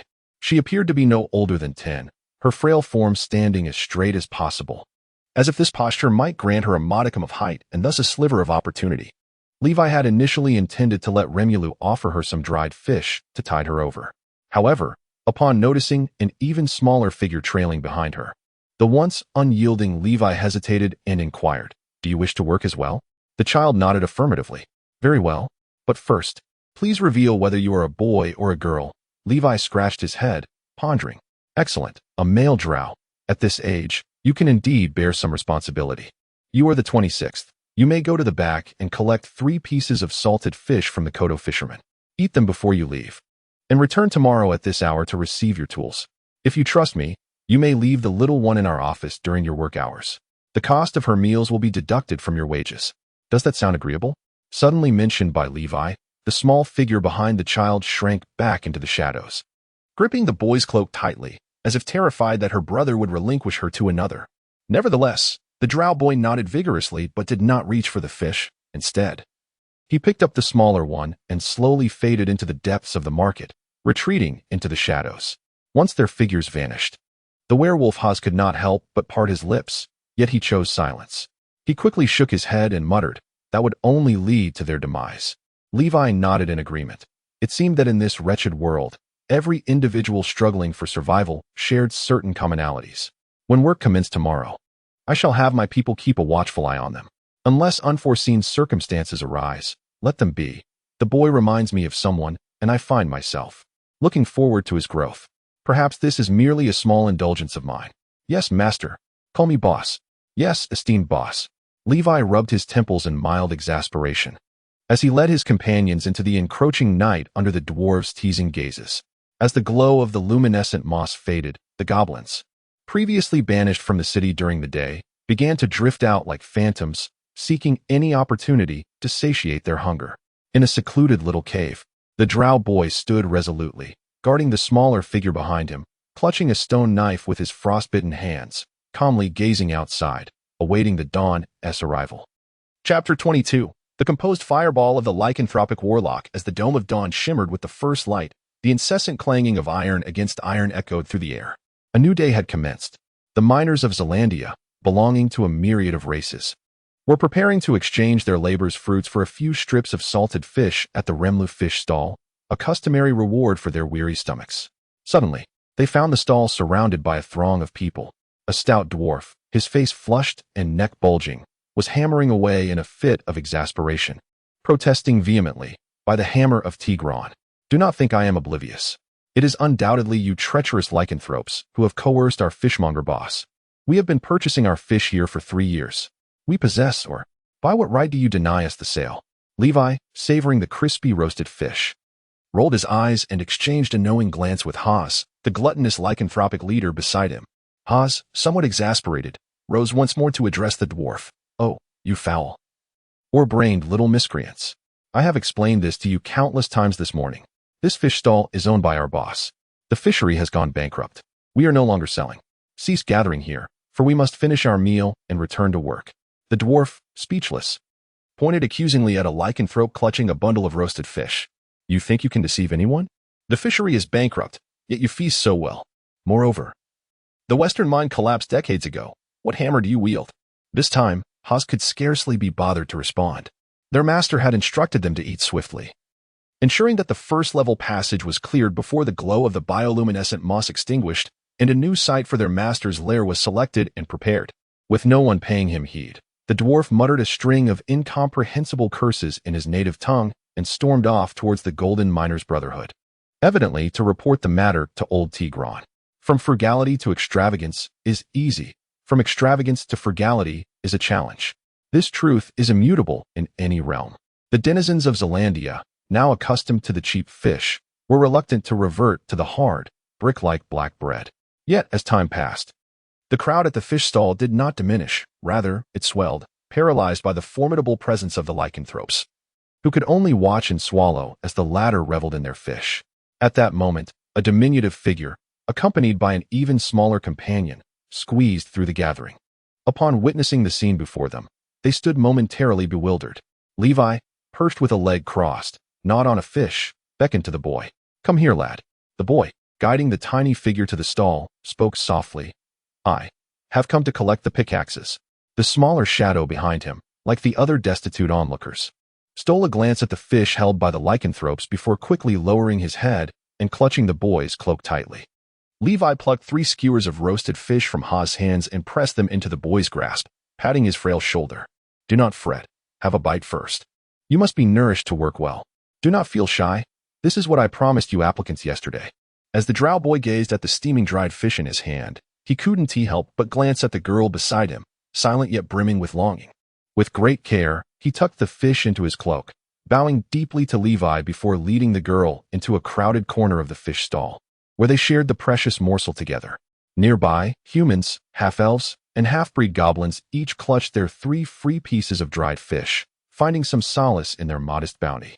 Yet, the thought of venturing into new mining depths rendered the fish tasteless. They had heard tales of the gray dwarves, who once attempted a similar endeavor, only to discover that the western mines were not only steeper but also led to darker, deeper realms. Shortly after beginning their excavation, they stumbled into a cavern filled with caverns rats. To escape being overwhelmed by the relentless tide of the rodents threatening to engulf all of Zelandia, they resorted to detonating a few hundred pounds of goblin explosives acquired from Gelsorn City, collapsing the entire western mine in the process. Further afield, 3 orc brothers stood silently, their pickaxes resting on their shoulders. Perhaps having just returned from a significant ordeal, they appeared somewhat diminished. The 2 straightforward orcs beside them were at a loss for words on how to comfort their brother. After all, they could not resort to self-harm. As the two drow children received their share of food, someone finally ventured forth, pleading, "Sir, could you part with some of your food? I can trade a bar of iron or for a piece, however." Before he could finish, Levi interrupted with a wave of his hand, lifting the innocent-looking fishman, Pippin, and curtly stating, "We are out of stock. To be frank, the fishing grounds are bankrupt. Thanks to this extravagant creature, what you see before you is our last inventory. Once this meal is over, we too will be left without sustenance." A murmur of disbelief swept through the crowd. For reasons unknown, the earlier explanations from Haas had not garnered any faith, yet Levi's authoritative words were immediately met with acceptance. "Then what will you do?" the questioner faltered. "If these numerous wolfmen were left hungry, would they not be in peril? Would Zealandia once again face turmoil after decades of peace?" Thus, immediate action was necessary to seek alternative solutions. It was a heavy burden to bear as a leader, with hundreds of mouths to feed clamoring for attention. Levi sighed in frustration before rising and addressing Haas. "Organize the workforce and prepare to commence operations." "Yes, boss," Haas replied, turning to Bello, "Red-Tooth Tribe, heed the call. Prepare for battle." A chorus of howls echoed, followed by a series of coughs as the wolfmen hastily swallowed the remnants of their food, some choking on fish bones. Yet they swiftly formed ranks. Levi nodded in approval. The discipline of this wolfman tribe was commendable, and he couldn't help but disdainfully reflect on that foolish Regvian once more. Before long, Levi arrived at the collapsed and abandoned west mine of Zealandia, accompanied by a formidable legion of wolfmen, drawing the attention of all. Gazing at the massive boulders obstructing the entrance, the wolfmen exchanged silent glances. Even Haas couldn't help but think that if they were to start moving stones today, perhaps no one would be willing to volunteer for the task. Meanwhile, the onlooking refugees speculated about the intentions of the wolfmen, anxiously pondering what actions this group might take once their patience wore thin. However, Levi, standing at the forefront of the crowd, was not preoccupied with such thoughts. He merely felt a hint of annoyance. After a moment's hesitation, he raised his right claw to his lips as if to conceal something, seemingly chanting an incantation. In the next instant, blinding flames erupted from between his bared teeth. At the registration office of the Golden Miners Brotherhood, it seemed that due to the commotion caused by Levi and his crew, the number of miners descending into the pit had decreased by at least 30% that day. It was not because they planned to join Levi in his reckless endeavor to explore new mining territories, but rather due to the intimidating presence of the wolfmen, who had, on their very first day, pressured the gray dwarves into submission. This shift in power dynamics compelled many to reassess their positions, eager to safeguard their own safety and interests. "President, that pack of wolves has gathered at the west mine. Shall we not send anyone to stop them? What if they breach the mine and the cavern's rats come pouring out?" Tiger, unfazed, took a leisurely puff from his homemade tobacco, exhaling a cloud of smoke. "What is the rush? They can only muster 200 or 300 at most. Reopening the west mine, there is so much stone to move. They need to work diligently for 10 days or even half a month before any real progress can be made. And their food supplies, can they sustain themselves for 3 days? In the end, they have to sit down and negotiate." As he spoke, a dazzling fireball erupted in the western sky, resembling the sun's first light. Boom! The ensuing thunderous roar reverberated through the ground, causing it to tremble as if a minor earthquake had struck, prompting panic-stricken cries from the crowd. "Cough, cough, cough." Tiger choked on the thick smoke, bewildered. "Fire elemental fluctuations? How could that be possible? Arcane magic? Could the wolfman truly produce a sorcerer?" The gray dwarves beside him stared wide-eyed in disbelief. "What sorcery is this?" "This is the dead magic web zone. Damn it. And it's a wolfman sorcerer." Tiger fumed. "The power of that fireball rivals fifth-ring arcane spells. By the hammer of Tigron, what should we do now, President? Sound the alarm. Maximum alert. Prepare for battle." Tiger shouted as he leapt from the iron mat, brandishing his hammer. "Also, head to the upper city. Demand explosives from those accursed long-eared ones. Tell them we intend to blow the west mine again, or they face grave trouble as well. These damned pups. Are they trying to drag all of Zealandia down with them?" Chapter 23. A new food has emerged. Charge. Before the abandoned mines of the West District, an earth-shattering explosion reverberated, showering the air with a rain of dust. Fragments of hot rock occasionally struck the onlookers, eliciting gasps and coughs from the crowd. Yet, Levi and his band of warg miners remained steadfast, watching as the landscape crumbled before them. However, Levi refrained from rushing in with his miners, for such recklessness could lead to tragic consequences. As a gentle breeze swept through, dispersing the thick dust in the air, a circular passage measuring over 10 feet in diameter revealed itself before the crowd. What was alarming, however, was the molten glass-like appearance of the cliffs surrounding the passage, scorched by the sudden emergence of a massive fireball. At the base, a pool of molten rock glimmered ominously, radiating a menacing red glow, yet visibly dimming, forming a hard, blackened crust akin to asphalt. Hodds, the Werg leader, was about to lead his kin into the breach when Levi raised a hand to halt him. The astute Hodds perked up his ears, soon discerning the sound of hurried footsteps and a cacophony of chattering voices. Moments later, from the abyss-like passage emerged a swarm of crimson glimmers, accompanied by an increasingly audible clamor. As the first of these creatures stepped into the light, the onlookers beheld their forms, mice the size of goblins, standing upright on their hind legs, their eyes gleaming with ferocity and unabashed hunger, as if ready to devour anything in their path. The realization struck: the caverns of the caverns. The gray dwarves had spoken of their efforts to thwart a rodent uprising for the sake of Zelandia, and it was true. Flee! Flee! These demons have unleashed them. Simultaneously, a cacophonous sound echoed from the battered iron barrel at the heart of Zelandia. A wave of panic surged through the crowd, as the previously curious onlookers were now gripped with terror, fleeing like a stampede of frightened animals. Even those human laborers and half-blood goblins already employed by hog mining sought to escape, only to be intercepted by the Werg commanders. Deserters on the battlefield, behead them. The human laborers and mixed-blood goblins turned ashen at the words. On a different front, a drow boy did not flee. Instead, he tore off his cloak, fashioning it into a makeshift rope to bind a girl to his back, wielding a stone knife in each hand, his posture alert.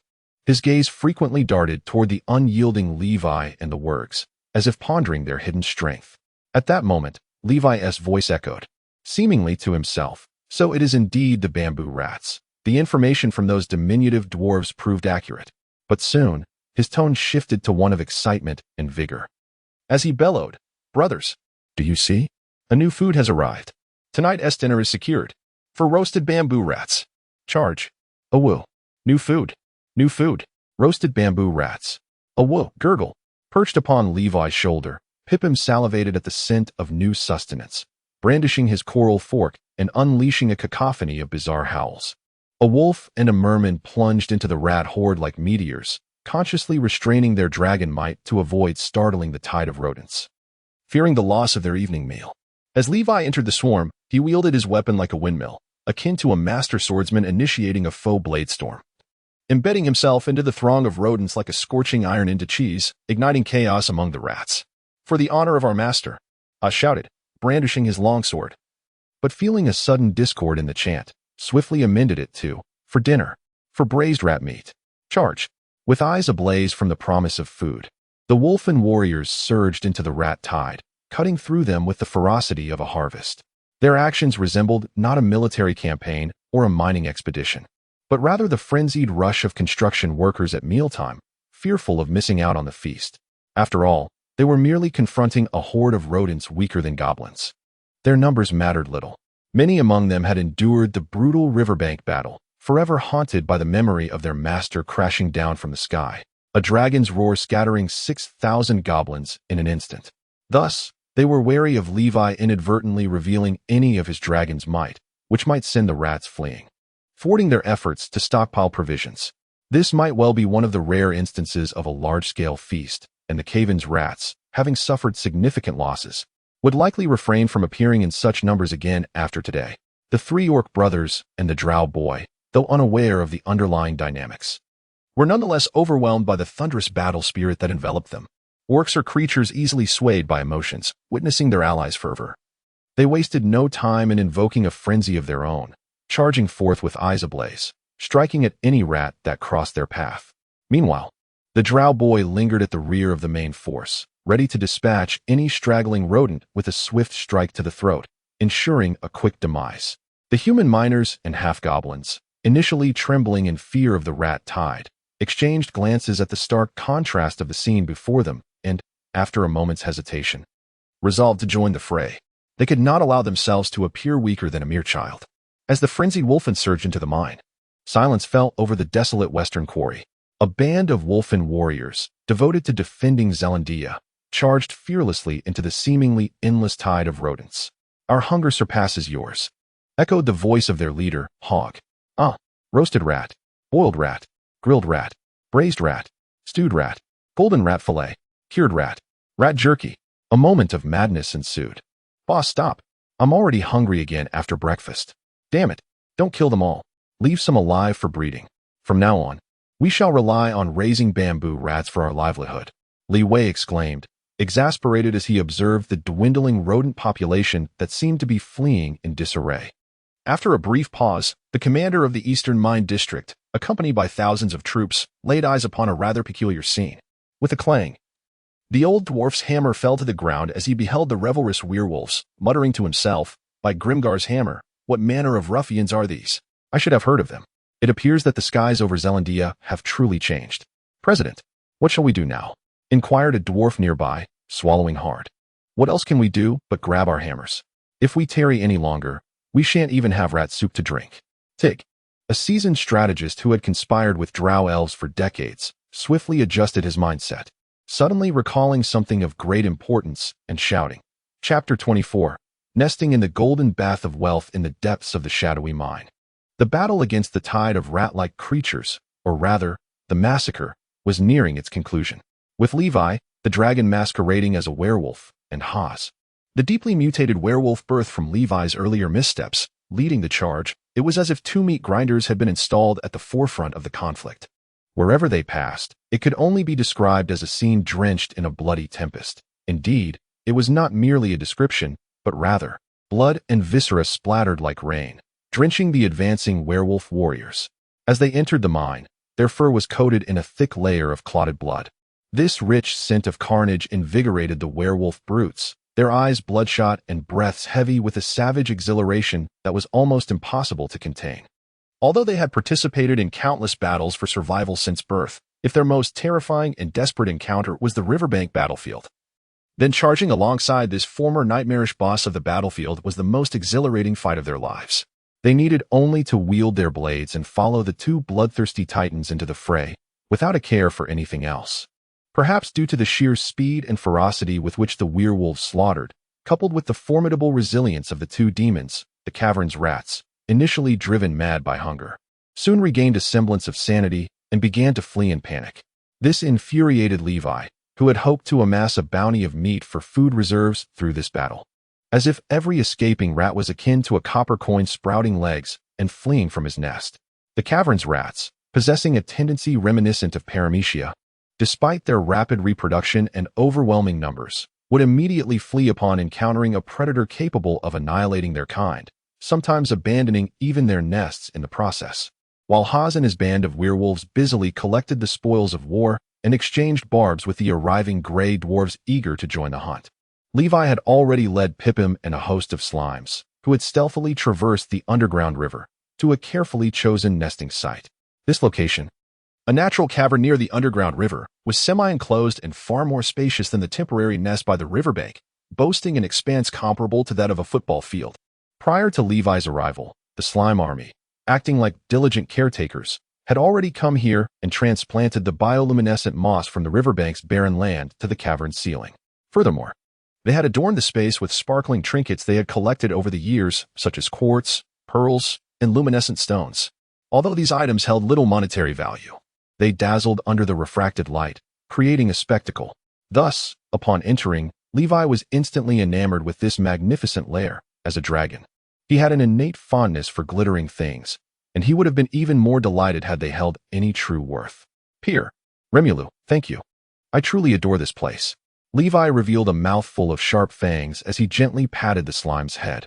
Initially, he contemplated continuing to call it Pippin, but upon recalling that it had matured into a fully fledged slime, a name bestowed upon it by its collective consciousness, he opted to honor their wishes. He took a step forward, his form shifting, and a magnificent silver beast, towering over 20 feet, materialized within the cavern. With the emergence of his true silver dragon form, a piercing cold wind swept through the entire cave, and a layer of visible frost began to crystallize upon the surrounding rocky surfaces. Had Levi not cradled Remulu in his palm, it might have turned into a solid block of ice. This was the innate domain ability of a true dragon. Commonly referred to by humans as the ice aura, Levi preferred to call it the domain of winter. It was a natural phenomenon resulting from the violent elemental energy coursing through the dragon's blood, radiating into the surrounding area, and this phenomenon only became more pronounced with age. Levi felt somewhat fortunate that he had been reborn as a silver dragon. Had it been a black dragon, with its corrosive decay aura, wherever it established its lair would soon transform into a mire of filth. The very thought was quite disheartening for a dragon. Rumor had it that there existed an even more tragic type, the plutonium dragon, which was essentially a mobile source of radiation. Anyone who encountered it without dying on the spot would likely develop malignant tumors and would find it nearly impossible to control themselves, a true epitome of doomed existence. Levi arrived at the center of the cave, where a slight depression had been licked into existence by the slime, took a deep breath, and began to regurgitate from his foregut. Moments later, countless chunks of gold, silver, and other precious metals erupted from his mouth, cascading like a waterfall, interspersed with numerous inferior adventurer weapons and armors. Indeed, these treasures were pilfered by the wolfmen from the Black Dragon's lair in Kangwian.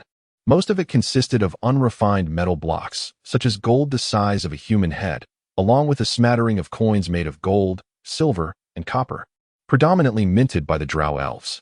Although Levi had attempted to cover them with a layer of magic before swallowing, the effect seemed rather ineffective, as most of these coins were corroded beyond recognition. However, this was of little concern. Levi prepared to emulate the customs of dragons, using coins to line his bed. This notion had even crossed his mind before his reincarnation, often inspired by news stories of individuals who won the lottery and became overnight millionaires, leading him to imagine what it would be like to win tens of millions and spread cash across his bed, indulging in the sensation of rolling in money.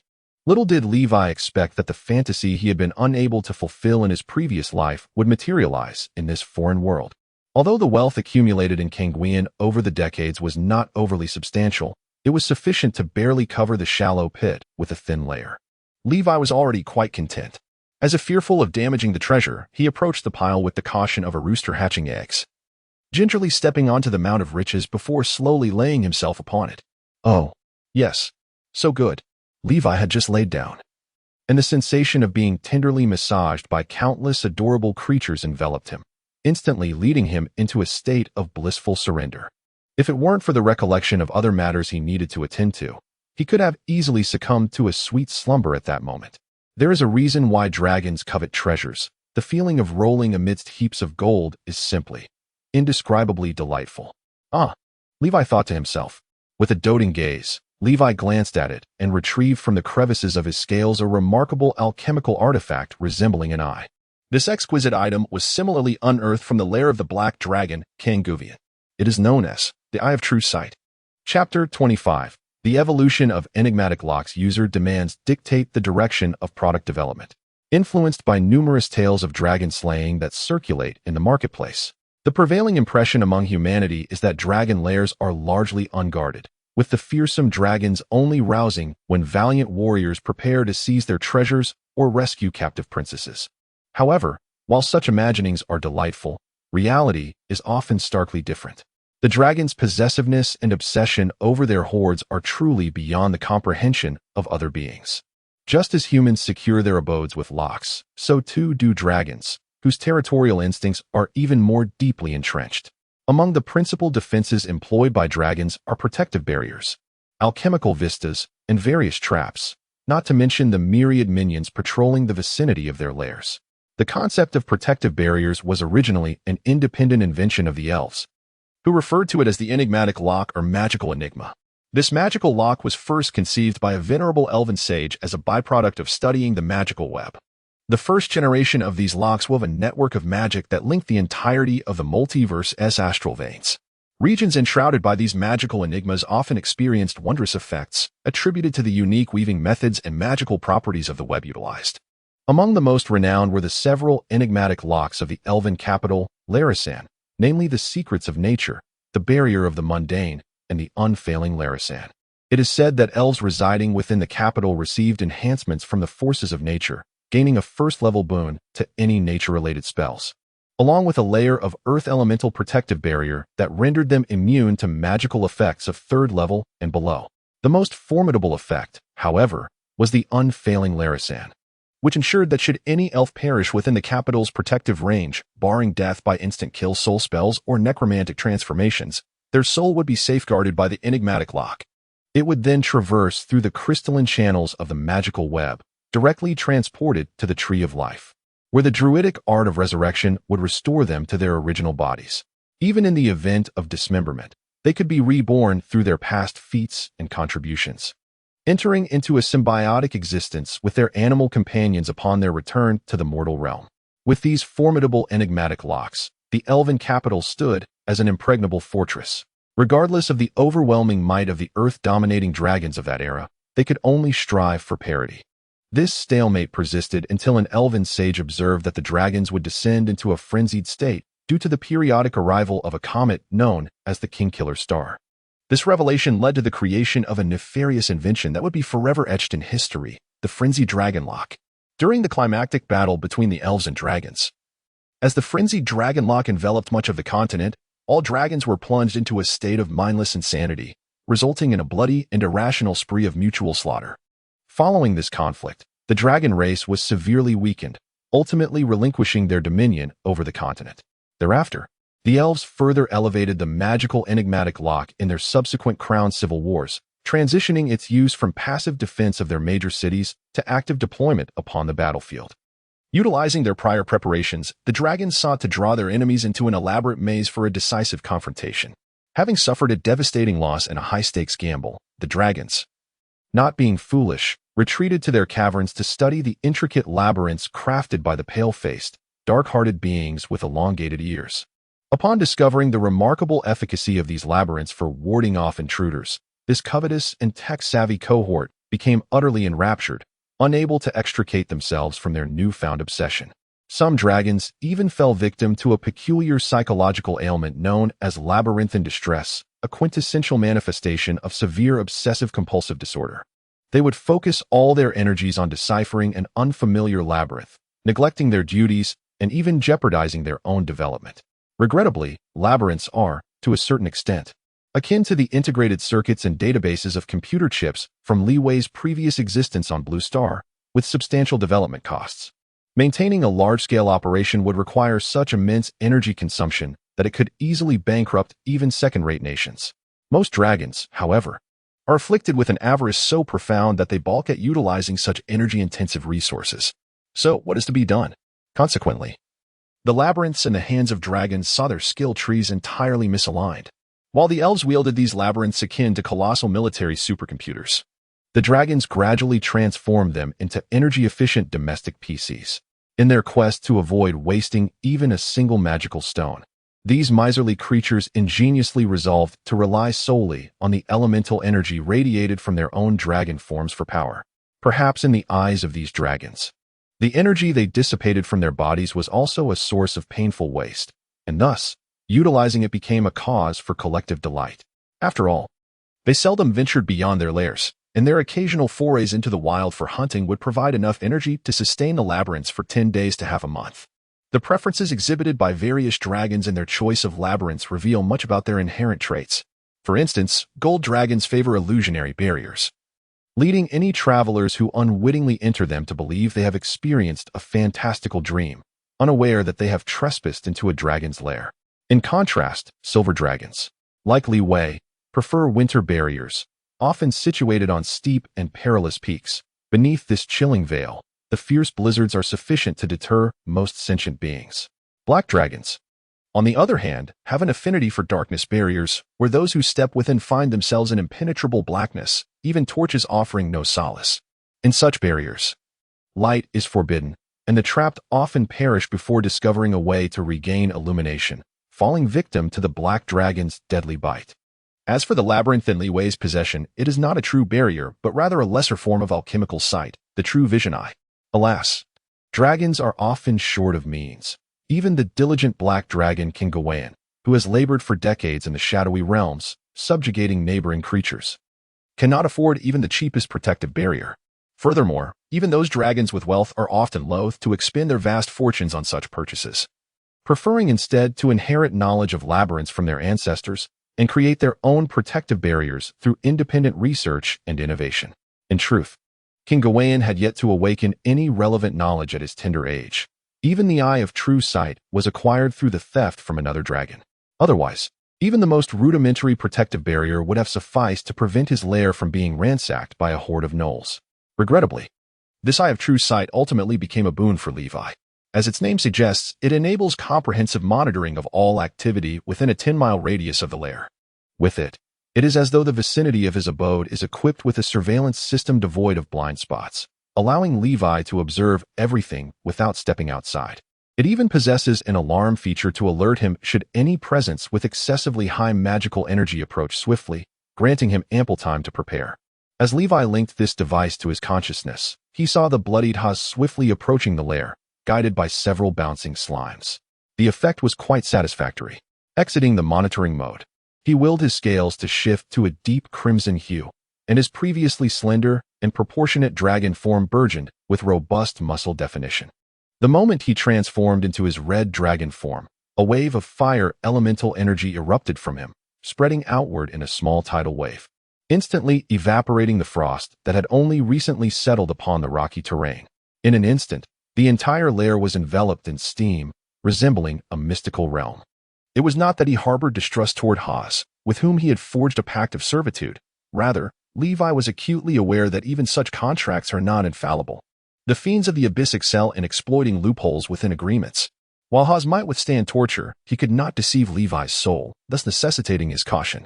After a brief interval, Haas arrived at the lair with the leaping slimes, and upon beholding Levi's majestic and formidable draconic form, he momentarily lost his composure once more.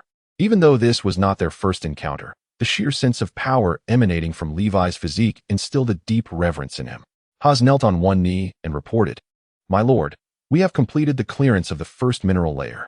My kin, numbering over 100 gnolls, have sustained minor injuries, with one severely wounded. But there are no fatalities.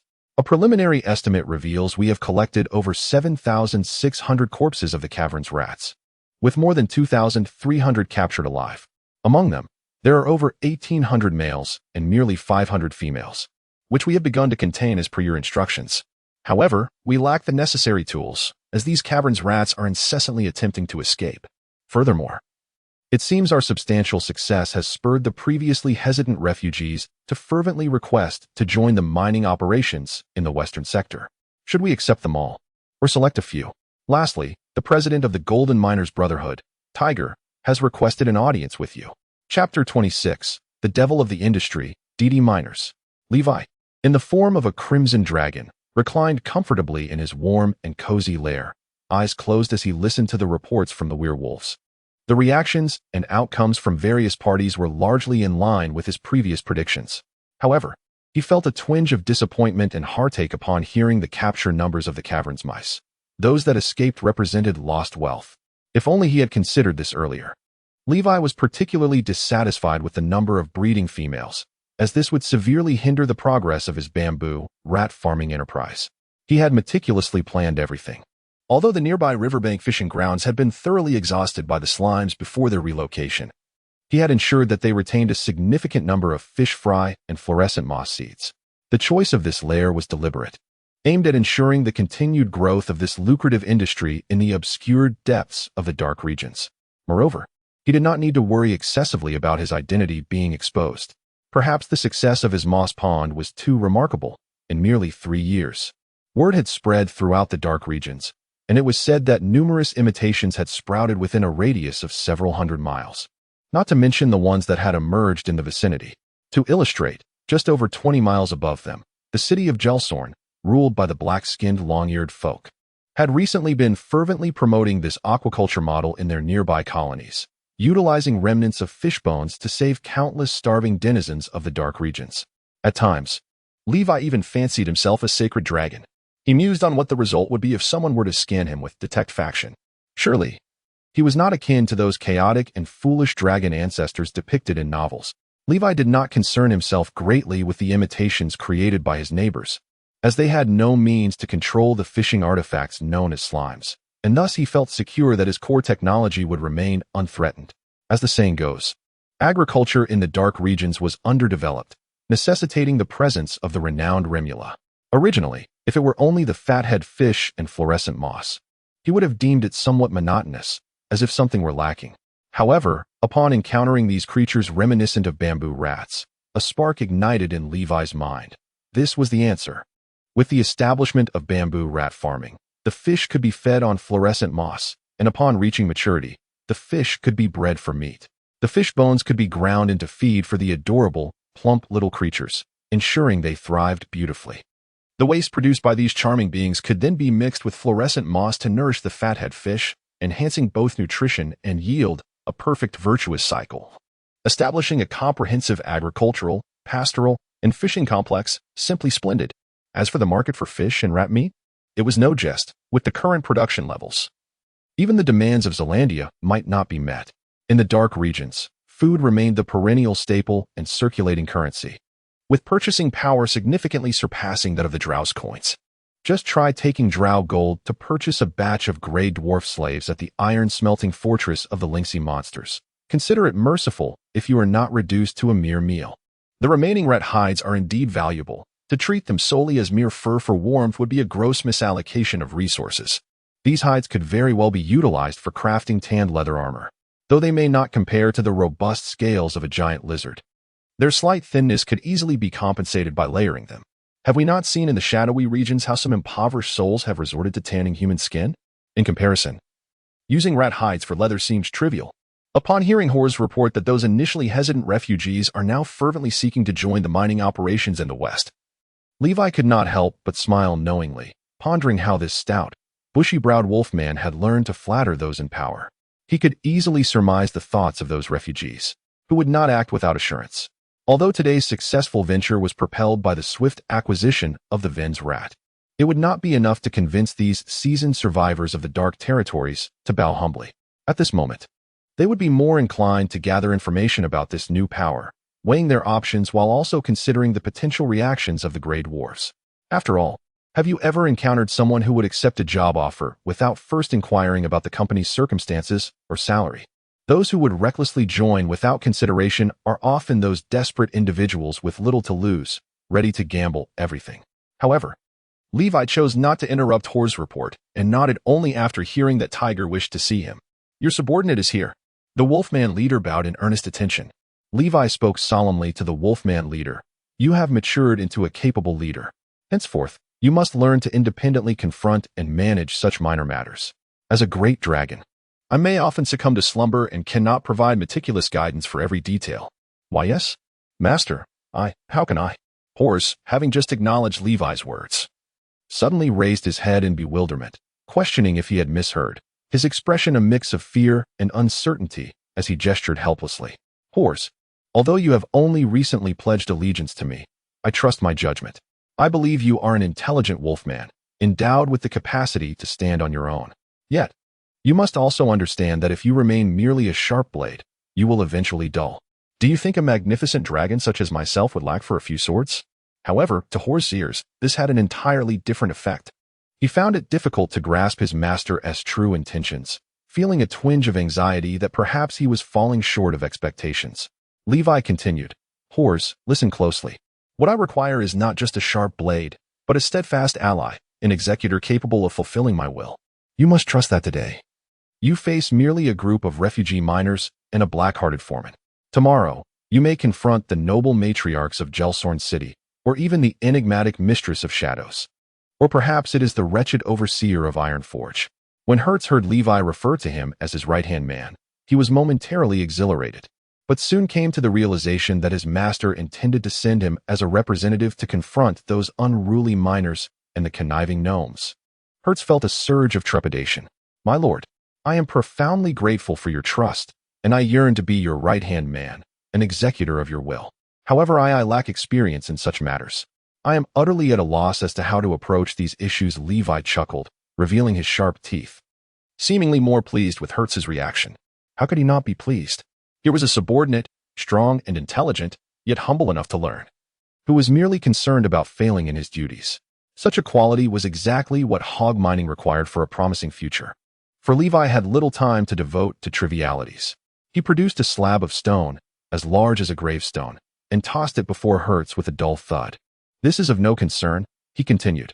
"What I require is an executor of my will, and my current directive is this. Should that old gnome, Tiger, wish to negotiate a partnership, it must be on the condition that the Brotherhood of Gold Miners fully integrates into hog mining, or they can simply depart and pursue their own paths. As for the miners who are merely observing, erect this stone tablet at the entrance of our humble hog mining establishment, and once they see the rewards, some will surely come forth to enlist. We shall absorb them entirely, and then we can simply await the demise of the Brotherhood of Gold Miners." Upon hearing the word bankruptcy, Hertz was momentarily stunned. When he propped up the stone slab and read the contents in the common tongue, his expression turned to one of disbelief. He pointed at the inscription that read DD Miners Employment Reward Policy, his brow furrowed with concern. "My lord, this seems excessively detrimental. If we continue to offer such rewards, and the Brotherhood of Gold Miners follows suit, we may find ourselves bankrupt first." Hertz appeared to grasp the intricacies of the situation at last, swallowing nervously and avoiding Levi's gaze. Yet he feared that this approach might incite rebellion among the miners. Levi gently tapped Hertz on the shoulder with his fingertip. "They will merely engage in empty rhetoric. Fret not.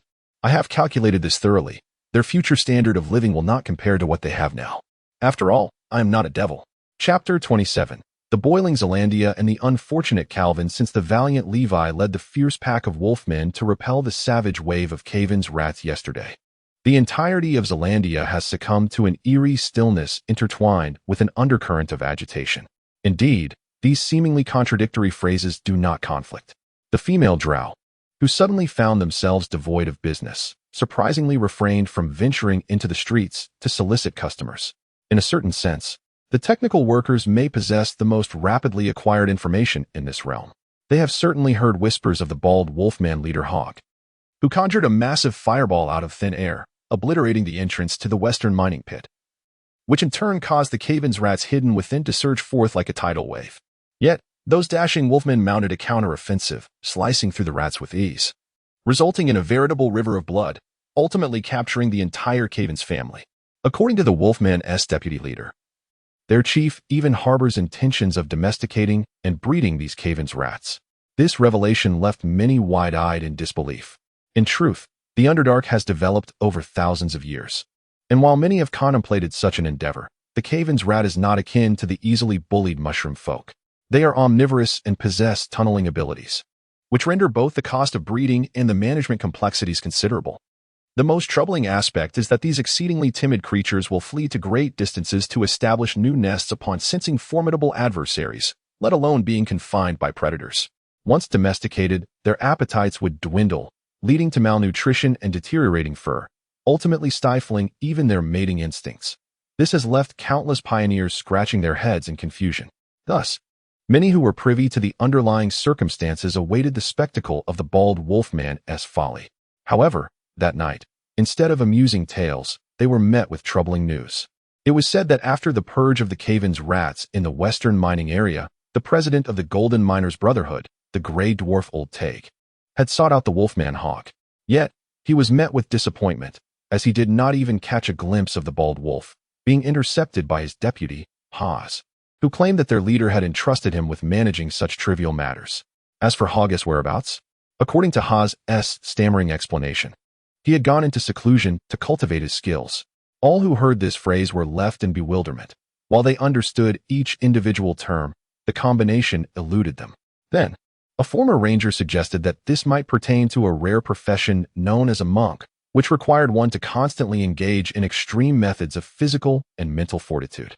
Subsequently, the erstwhile ranger was met with a chorus of incredulous gazes, for who had ever witnessed a monk conjuring fireballs, especially in this tumultuous realm of chaotic magic?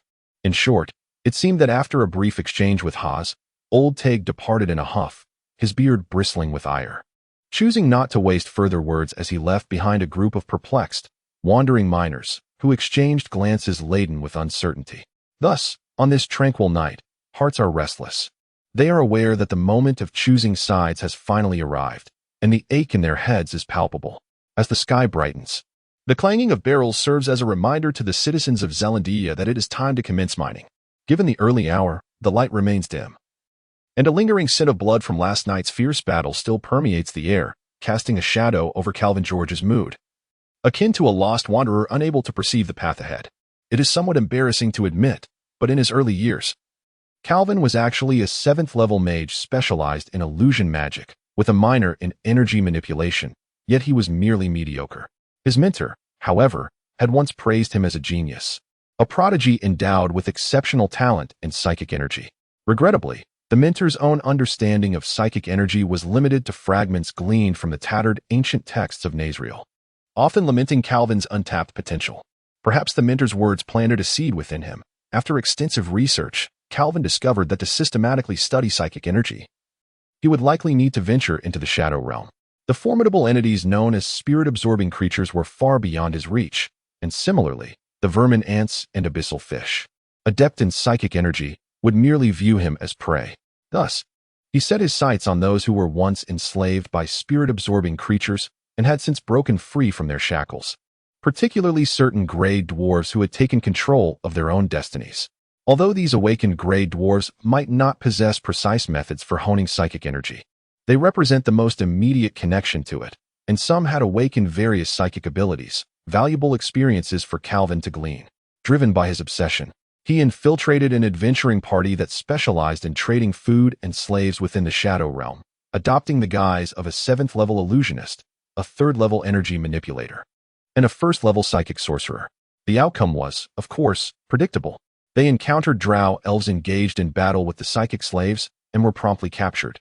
Calvin, fortunate in a sense, was recognized as a somewhat skilled illusionist and, due to his appealing appearance, was taken by a group of drow maidens who requested he continuously conjure delightful illusions for their amusement. However, he could not endure the relentless demands for more than 2 months, succumbing to the mental strain that drastically diminished his spellcasting prowess. Now reduced to a mere wretch, Calvin, upon overhearing the deranged drow plotting to administer a stamina potion to him, fled through the sewers to the underground city of Zelandia, arriving in this realm of deathly magic webs. Thus, the 7th-level illusionist, 3rd-level energy manipulator, and 1st-level psychic sorcerer Calvin once again found himself diminished to a 1st-level psychic sorcerer. What use is a 1st-level psychic? It may serve to hypnotize lesser creatures such as goblins. But what good is that? Drow beware.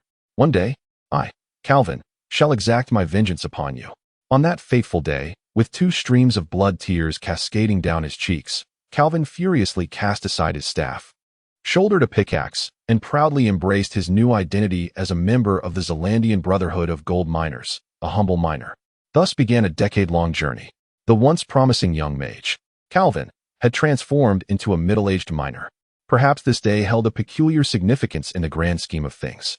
Was it not the case that the fishing grounds of the proprietor, Remulu, had gone bankrupt? Could it be that supplies had miraculously returned? Calvin pondered, a surge of excitement propelling him forward. Since the Remulu fish stall had run out of stock, the price of food throughout Zelandian had skyrocketed by at least 4-fold in a single day. There was no alternative, after all. Dried fish had dominated the mainstream food market for 3 long years, and the abrupt lack of supply had caught everyone off guard, indirectly resulting in a severe shortage of the gray bread produced by the dwarfs. Many, like Calvin, a frail human with little food reserves, had endured hunger since yesterday. As he drew near, Calvin could already hear the uproar of the crowd. Which kind soul can read the common tongue? Please, lend your voice to the inscription on the stone tablet. A half-piece of gray bread is gratitude. Introducing the miner's employment reward policy. Submit your personal resume, and upon joining, receive 2 pounds of fresh rat meat. Oh, Lady Luck, is this for real? Moreover, simply submit the first batch of 200 pounds of iron ore each day and receive an additional 2 pounds of fresh rat meat. Calvin mused, feeling like a fool, while simultaneously questioning whether the wolfmen were the true fools. And that's not all. Complete 10 batches, totaling 2,000 pounds of ore daily, and receive a grand prize, 10 pounds of rat meat. If one can maintain this for 24 days within a month, a full pelt of the cavernous rat awaits. This was madness. But 2,000 pounds in a single day seemed rather implausible. Yet, there were no restrictions against collaboration. Was that so? Originally skeptical of the reward policy, the crowd erupted in excitement upon witnessing a few early-rising half-breed goblins exchange 200 pounds of iron ore for the promised 2 pounds of rat meat. The entire Zelandian community was ablaze with fervor. Shortly after Calvin managed to queue and submit his resume, The general manager of hog mining, Haas, approached him directly. With a firm pat on the shoulder of this unfortunate former mage, Haas, with an intense gaze, inquired, "A psychic sorcerer?" Calvin, nearly toppled by the forceful gesture, stammered, I possess only level 1. Haha. Come with me. We have a pressing matter that requires your unique talents." Chapter 28. The Grand Recognition Event. Since Li Wei drafted the formidable DD Minor Employment Reward Policy, it became evident that this day in Zealandia would be anything but tranquil. Since the inception of hog mining, a serpentine queue had formed at its entrance, winding around much of the Zealandia market, showing no signs of diminishing even after an entire day. Some slaves residing in Gelsorn City had even rushed over, eager to capitalize on the folly of the wolfkin and earn a quick profit. Under normal circumstances, even a doubling of registrants would not warrant such prolonged delays. Yet, the wolf cubs at hog mining insisted on having applicants fill out an employment resume. This resume required not only basic information such as name, age, and race, but also detailed employment history, professional levels, and skill specializations. Alas, most of these miners from Zealandia were former slaves who had fled from Gelsorn City. Where could the long-eared drow find such information? Approximately 70% hailed from the surrounding colonies, such as the Grey Dwarf Enclaves, the Fungus People tribes, and other similar groups. The drow would impose a head tax under various pretexts, forcibly conscripting laborers to engage in various infrastructural projects in Gelsorn City. Prior to the Great Fall, these drow elves were highborn dark elves of the surname Ilisrith, accustomed to a life of nobility and comfort. Even after their fall from grace, they showed no inclination to engage in labor, instead intensifying their demands. The natural proliferation of slaves from the neighboring colonies could hardly satisfy the operational needs of Gelsorn City. Of course, if given a choice, they preferred elven slaves. Witnessing the gradual degradation of their once pure kin under the rigors of various sensual training brought them immense pleasure. This historical context rendered the queue at hog mining a veritable exhibition of diverse species. Unbeknownst to them initially, this assembly left Hog utterly flabbergasted. Astonishingly, over 30% of those in line were either professionals or former professionals. Can you believe it? Even a wizard could assemble a casting team from among them. However, within the confines of the Dark Magic Network region, they were unable to unleash their spells. The astonishment was not confined to Hog alone. The crowd of onlookers, both those waiting in line and those who had completed their registration, were equally taken aback. Initially, there were murmurs of discontent regarding the delay caused by filling out resumes, as it seemed to impede their opportunity to earn. Yet, as they uncovered the intriguing stories of their fellow queue members, their spirits lifted. "Waterway City. You're also from Waterway City," one exclaimed. "Wait, North District Silver Fox. North District Silver Fox Ranger Kevin Stephen. Do you remember me? I'm Cariel. Cariel? From the Port District. Apprentice of the Elemental School at the Waterway Mountain Castle S Trial Academy, Cariel Kanda. You even assisted us on escort missions at the Waterway Mountain Castle. Oh, by Glenner, the god of tracking. It's you. My heavens. Weren't you captured by that group of psychic slaves? To see you alive is truly delightful." Haas, witnessing the 13th instance of this quaint reunion, felt an overwhelming sense of numbness. What was this? Previously, there had even been a pair of middle-aged Orcish individuals, not even from the same hometown, yet belonging to the same clan, who were so excited that they nearly ignited a thunderous spectacle, only to be promptly restrained by two worgs to spare the onlookers' eyes. Not only Haas and the idle spectators, but Levi was also ensconced in his lair, peering through his eye of truth, munching on various metallic ores while indulging in gossip. Hog mining was his initial endeavor and foundation upon arriving in the splendid land of Zealandia, crucial for the future development of his plans. Thus, even with his unwavering trust in the word Haas, Levi hesitated to plunge into slumber, allowing Hog to operate unfettered. "Remlu, deliver this to Haas. Ensure he keeps a close watch on these individuals. They are destined to become valuable employees of hog mining," Levi instructed, handing a stone tablet inscribed with his nails to Remlu, who had transformed into a merman. As Remlu struggled to carry the tablet while dashing away, Levi continued to eavesdrop on the gossip while occasionally checking on the work conditions of those already in the mines, summarizing issues, proposing ideas, and suggesting solutions. Many of these individuals, having fallen into the depths of despair after becoming slaves, bore the marks of their servitude, and thus chose to live incognito, leading a disheveled and low-key existence through their decaying lives. Unexpectedly, a simple registration for resumes at hog mining seemed to breathe new life into their existence. In Levi's previous life on Blue Star, there was a saying regarding the four great joys.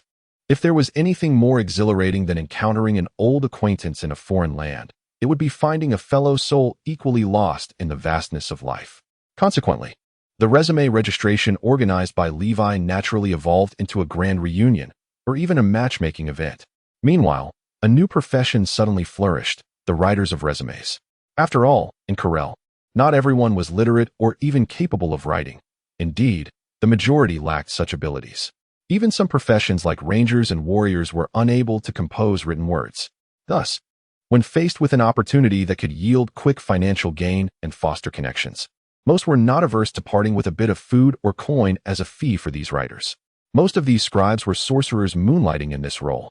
After all, who could deny that sorcerers, being a highly literate profession, were compelled to read and write? Moreover, beyond the common tongue, they often had to learn Draconic, High Elven, elemental runes, Nezareth script, demonic contract languages, and even obscure divine texts.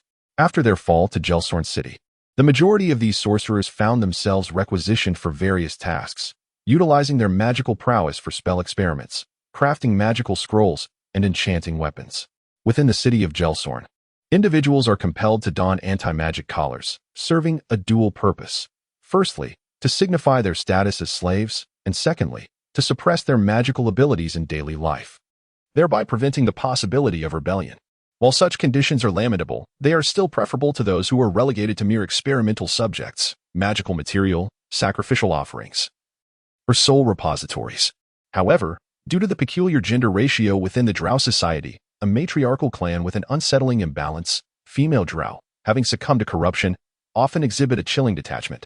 Meanwhile, many male drow, having been excessively exploited from a young age, frequently suffer from malnutrition, which in turn perpetuates a vicious cycle of decline. Consequently, these female drow tend to target humanoid, highly intelligent beings, with humans being a secondary option. Thus, those endowed with abundant elemental energy, such as wizards, become prime candidates. As a result, many wizards, like Galvin, who have been drained of their dignity and reduced to mere husks, flee to the lower district of Zelandia.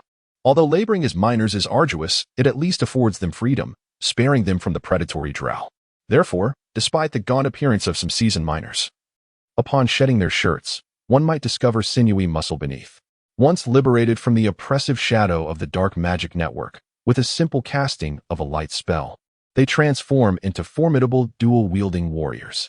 Should Levi take an interest, he might even assemble a formidable battalion of tofu warriors. In the Silver Dragon's lair, having successfully concluded the recruitment at the hog mining entrance, Levi shifted his focus to the Caven's rat breeding farm and production in the Western Mining District. With the recruitment phase completed, a significant influx of new miners would soon flood the Western District, and with the implementation of the DD Miner Employment Incentive Policy, a corresponding surge in the availability of Caven's rat meat was inevitable. Having come from Blue Star, Levi was acutely aware that the success of the DD Miner Employment Incentive Policy would yield substantial profits, yet, until he could firmly establish market dominance and secure a sufficient workforce, it would be a venture fraught with financial risk. Initially, he had hoped that these charming Caven's rats would capitalize on their rapid breeding and short growth cycles to multiply swiftly before the first wave of demand hit. However, upon utilizing the true sight eye to inspect the breeding facility, he was dismayed to find the rats listless and lethargic. He pondered, despite having ample food and care, why aren't you industriously contributing to the propagation of your kind? When he summoned Haas and inquired, he was nearly driven to despair upon learning that these Caven's rats not only exhibited a preference for their nests, but also suffered from a fear of mating in the presence of others. Nevertheless, this challenge did not deter Levi, whose unconventional mindset was unfazed. Without hesitation, he instructed Haas to seek out the intermediaries in Zelandia to procure some drow energy potions from Gelsorn City. However, it soon became evident that relying solely on energy potions was prohibitively expensive and did not address the root problem. The Caven's rats remained timid. It is well known that the mental state of livestock significantly influences reproductive quality. Was he to seek out an illusionist?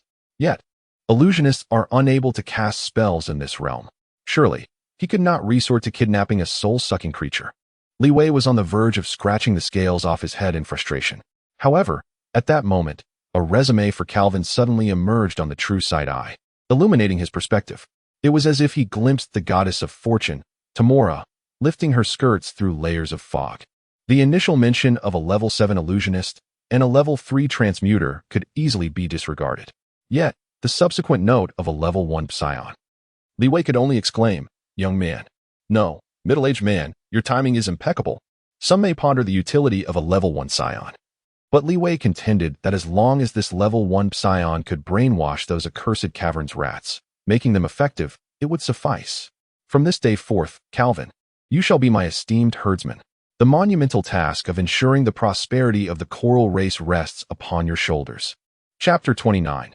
The observations of the shepherd Calvin upon his appointment. Meanwhile, unbeknownst to the first-level psion Calvin, who was to bear a significant responsibility, he followed the imposing figure of the Wolfman General Manager Haas with an expression of trepidation, while simultaneously grappling with an insatiable curiosity and a sense of awe.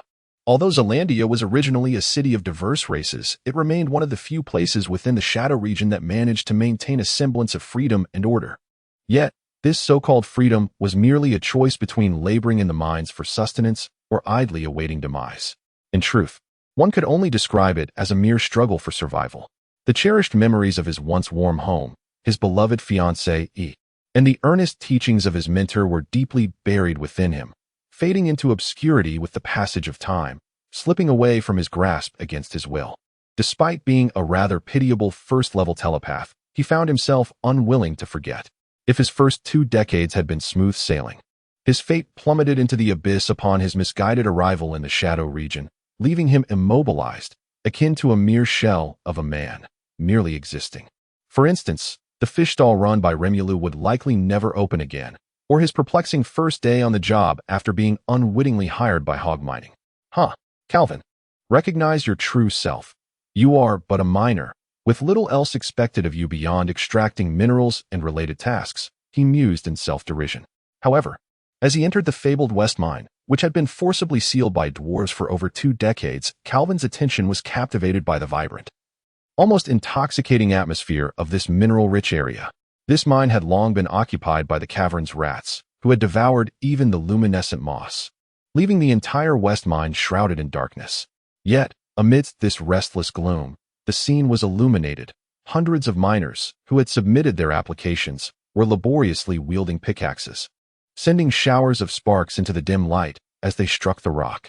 The raw ores tumbled down, eagerly collected by their partners beside the rock walls, who would meticulously chip away the excess stone before placing the minerals into baskets crafted from beast bones and fibrous roots. Typically, miners with any experience in Zelandia would engage in this practice. Failing to do so would waste precious space in the mineral baskets, and the notoriously shrewd gray dwarves would often deduct weight from there or based on the excess stone, to the point of causing one to bleed from the mouth. Yet today, they fancied they had discovered a loophole in the DD miner employment reward policy, believing that through cooperation, they could claim the daily task rewards multiple times.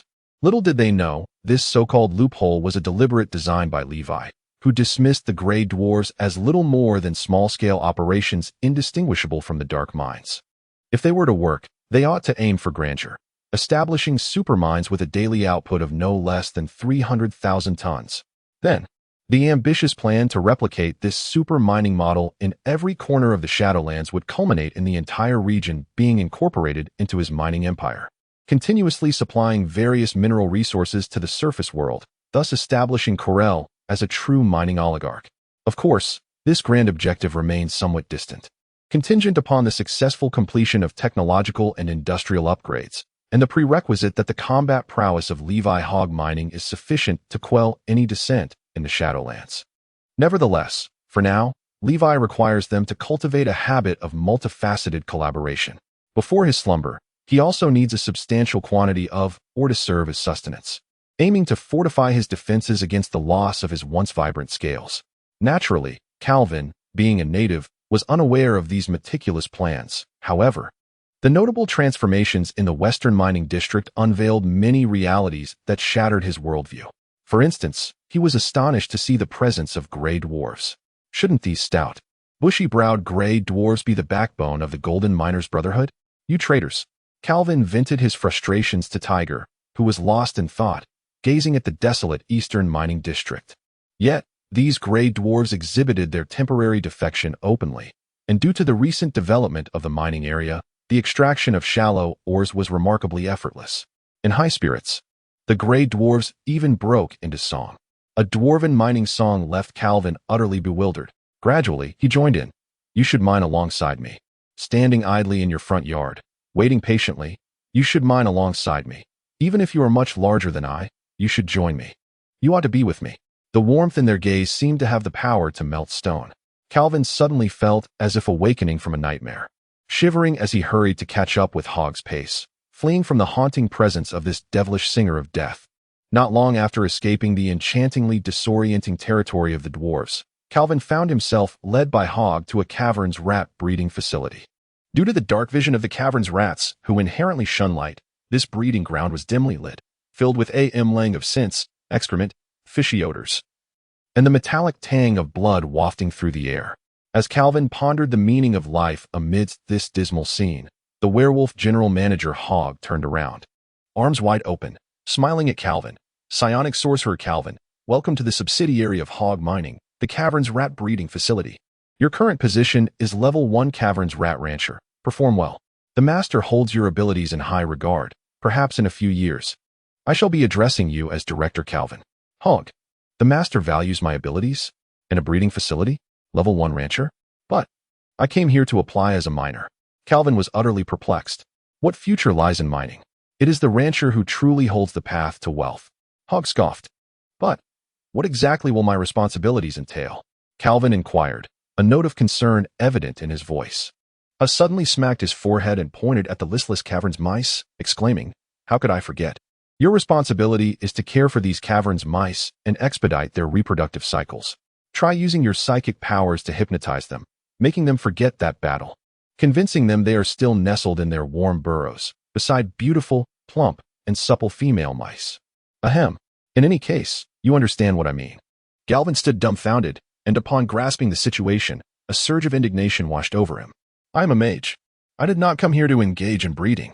Hug scoffed. Haven't you spent a decade as a miner, despite being a mage? Galvin's bravado faltered. Well, that's different. I simply ask if you can accomplish this task. If not, regrettably, you will be deemed unfit for this role. Haz revealed a mouthful of sharp teeth. In an instant, Galvin resembled the cavern's mice, deflated. Given their size, it should not be overly difficult. However, their sheer numbers were overwhelming. Yet Haz, like a performer in a Sichuan opera, clapped his hands and smiled, presenting a row of azure crystal vials on the table. No worries, I have prepared these for you. Do your best. The future Director Galvin, you have a promising path ahead. Gazing at the considerable array of energy potions, Galvin's complexion turned ashen, evoking memories of the fear once instilled by those domineering drow elves. Chapter 30. Perhaps it is best to first craft a furnace. Through the eye of truth, Levi observed Galvin successfully employing the first-tier psychic spell, Hypnotic Beast, to put 2 male Caven's rats into a hypnotic trance, causing them to emit a cacophony of sounds. With a sigh of exasperation, he instructed Remlu to relay a message to the 2 foolish creatures, urging them to first learn the essential knowledge of distinguishing the genders of Caven's rats. He then shifted his focus to the progress of operations in the western mining area. Having endured the trials of numerous online games in his previous life, he maintained the belief that even in a fantastical realm, the act of mining ought to involve the presence of mine carts and tracks for transporting ore. Given his current physique, and after accounting for the necessary meat consumption, he estimated that he could feasibly ingest around 60,000 pounds of various ores daily. However, considering the current lackluster output from his subordinates and deducting the mineral tax owed to Gelsorn City, it appeared that the remaining yield would barely suffice to meet his dietary needs. If this continued, he could hardly fathom how long his slumber would be postponed, let alone the resource monetization and military production plans he had envisioned based on mineral resources. The circumstances were more formidable than he anticipated. The peculiar settlement of Zelandia continued to exist under the tacit approval of the long-eared denizens of Gelsorn City for several well-known reasons. The inherent limitations imposed on the Drow's magical abilities due to their location within the Shadow Web domain. The temporary inability of the Drow to divert their attention from the spirit-sucking creatures of Ironforge, the cost-effectiveness of mobilizing large troops, and finally, the mineral tax proposed by Tiger, which had become a lifeline for preserving his limited freedoms. Should this source of mineral income suddenly cease, the drow elves, having lost a significant portion of their active forces to the allure of Ironforge's energy slaves, would undoubtedly resort to drastic measures to quell the troublesome lower district, even if it meant risking their dignity. Despite their curtailed magical prowess, these drow elves were still formidable archers and masters of decapitation tactics.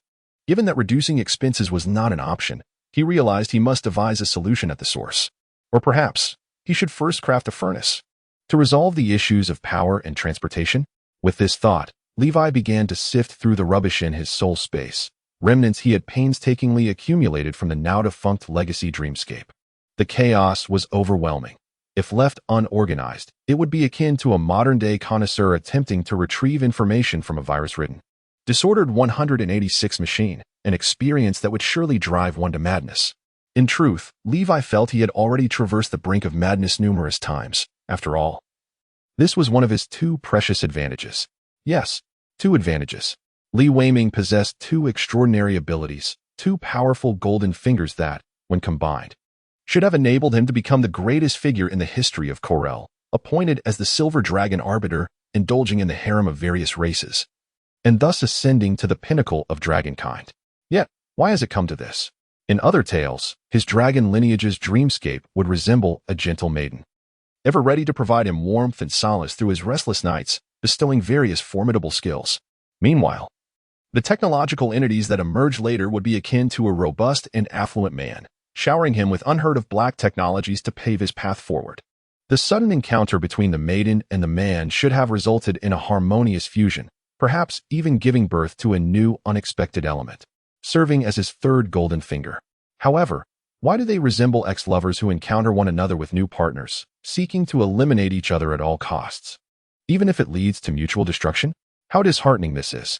Li Wei cast aside the half-finished, garbled hydrogen furnace design manual and void ethereal energy conversion equations in frustration, once again questioning his own intelligence.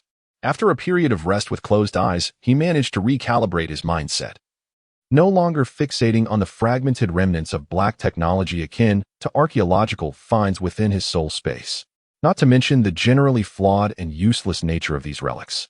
Even if he were to receive the original versions, they would serve no purpose, much like handing a set of authentic Apollo lunar landing rocket blueprints to an elementary school student, expecting them to construct a rocket. Currently, he had no trustworthy arcanists at his disposal. Otherwise, he could have entrusted them with seemingly simple designs for research. He sought not to replicate the originals, but hoped they might glean some understanding and create useful trinkets. Alas, he lamented that he had not traversed to the era of Nether Cyril. Little did he know that if his thoughts were to reach the ears of certain arcanists, they would likely scoff. If a peculiar being like Li Wei were to emerge in the Nether Cyril era, the Grand Arcanists, who would go to any lengths in their quest for truth, would likely make it their first order of business to dissect him. Of course, they would not squander such a promising research subject, nor would they allow their specimen to perish easily. Every aspect of him, body, soul, and the knowledge contained within, even his unique thought processes divergent from this world, would become the focus of their studies. Nevertheless, he resolved to engage in something more practical for the time being. With this thought, Li Wei seized a handful of carefully selected iron ore transported to his lair by the knolls. A surge of intense flames erupted from between his teeth. The iron ore, engulfed in flames, began to melt at a visibly accelerated rate, even seeping into the crevices of his scales. Just as the molten iron was about to fall to the ground, Li Wei began to manipulate his magical energy, attempting to envelop it and shape it into form. The searing molten iron seemed to pierce through his magical essence, splattering onto the ground and releasing a wisp of blue smoke, with some even cascading onto his feet. Levi felt an awkwardness akin to that of someone caught in a sudden downpour, realizing that the situation was far more complicated than he had anticipated. Directly manipulating the material world with one's thoughts was the domain of the psychic sorcerers. Not disheartened by his initial failure, Levi decided to carve several indentations in the nest with his claws as templates. He melted the iron ore into magma and poured it into these molds. After allowing it to cool naturally, he extracted the stone slabs and assembled them by melting their edges to join them together. After a considerable amount of labor, Levi gazed at the rudimentary square iron box he had fashioned by hand and let out a deep sigh. This can at best be considered a pressure cooker, and I am uncertain if it will even hold. However, given the limited resources at hand, this would have to suffice for now. Yet, it was no surprise that even with a basic understanding of the principles behind steam-powered engines, attempting to apply them remained somewhat beyond the grasp of someone like me. A former liberal arts student, Levi tapped his forehead and ultimately resolved to expedite the resolution of this issue. The efficiency of or extraction needed to be enhanced before his slumber. Go, have Haas revise the Arsum, and help me find a few sorcerers, preferably those who have also dabbled in the arcane. Just as Remulu, who had been brimming with excitement after leaping into a pile of treasure, heard this command, she deflated like a punctured balloon. Chapter 31. The Wisdom of the Mages at the Cavern's Mouse Breeding Farm. After receiving a thorough reprimand from Remlu, the werewolf leader Haas and the Psion Galvin were apprehensively conducting their second breeding experiment. This time, they had learned their lesson, forsaking superficial judgments of the cavern's mice's gender. Instead, they adhered to the principle of empirical observation, meticulously lifting each mouse's tail to ascertain their anatomical features. However, the untamed cavern's mice displayed an alarming level of aggression, attempting to bite Galvin's hand on multiple occasions as he reached for their tails. Had it not been for Ha's quick reflexes, Galvin might have met an untimely end amidst the swarming rodents. General Manager Haas, may I propose a small suggestion? Galvin, having surmounted his initial trepidation, had quickly recognized and adapted to his role, though he felt slightly uncomfortable with the fabricated title. Haas waved his hand dismissively, chuckling heartily. You need not be so formal in my presence. Any reasonable suggestion that benefits hog mining and the cavern's mouse breeding farm is worthy of respect and discussion. These are the master's exact words, which I convey to you now. Upon uttering this, Haas couldn't help but chuckle inwardly, reflecting on whether he had been a tad too pretentious in recent days. Just a few days prior, before encountering the master, their daily existence had been akin to that of ravenous wolves, hunting in the desolate night or seizing neighboring territories at the behest of the Black Dragon. Day after day, year after year. In contrast to their current situation, he began to comprehend that a primitive tribe, struggling to fill their bellies, could hardly accommodate anything beyond the instinct to forage, such as wisdom, or the creation and transmission of knowledge. After a moment of contemplative silence, Galvin's voice emerged, carefully considered. You see, many of these caverns mice bear bite marks and bloodstains.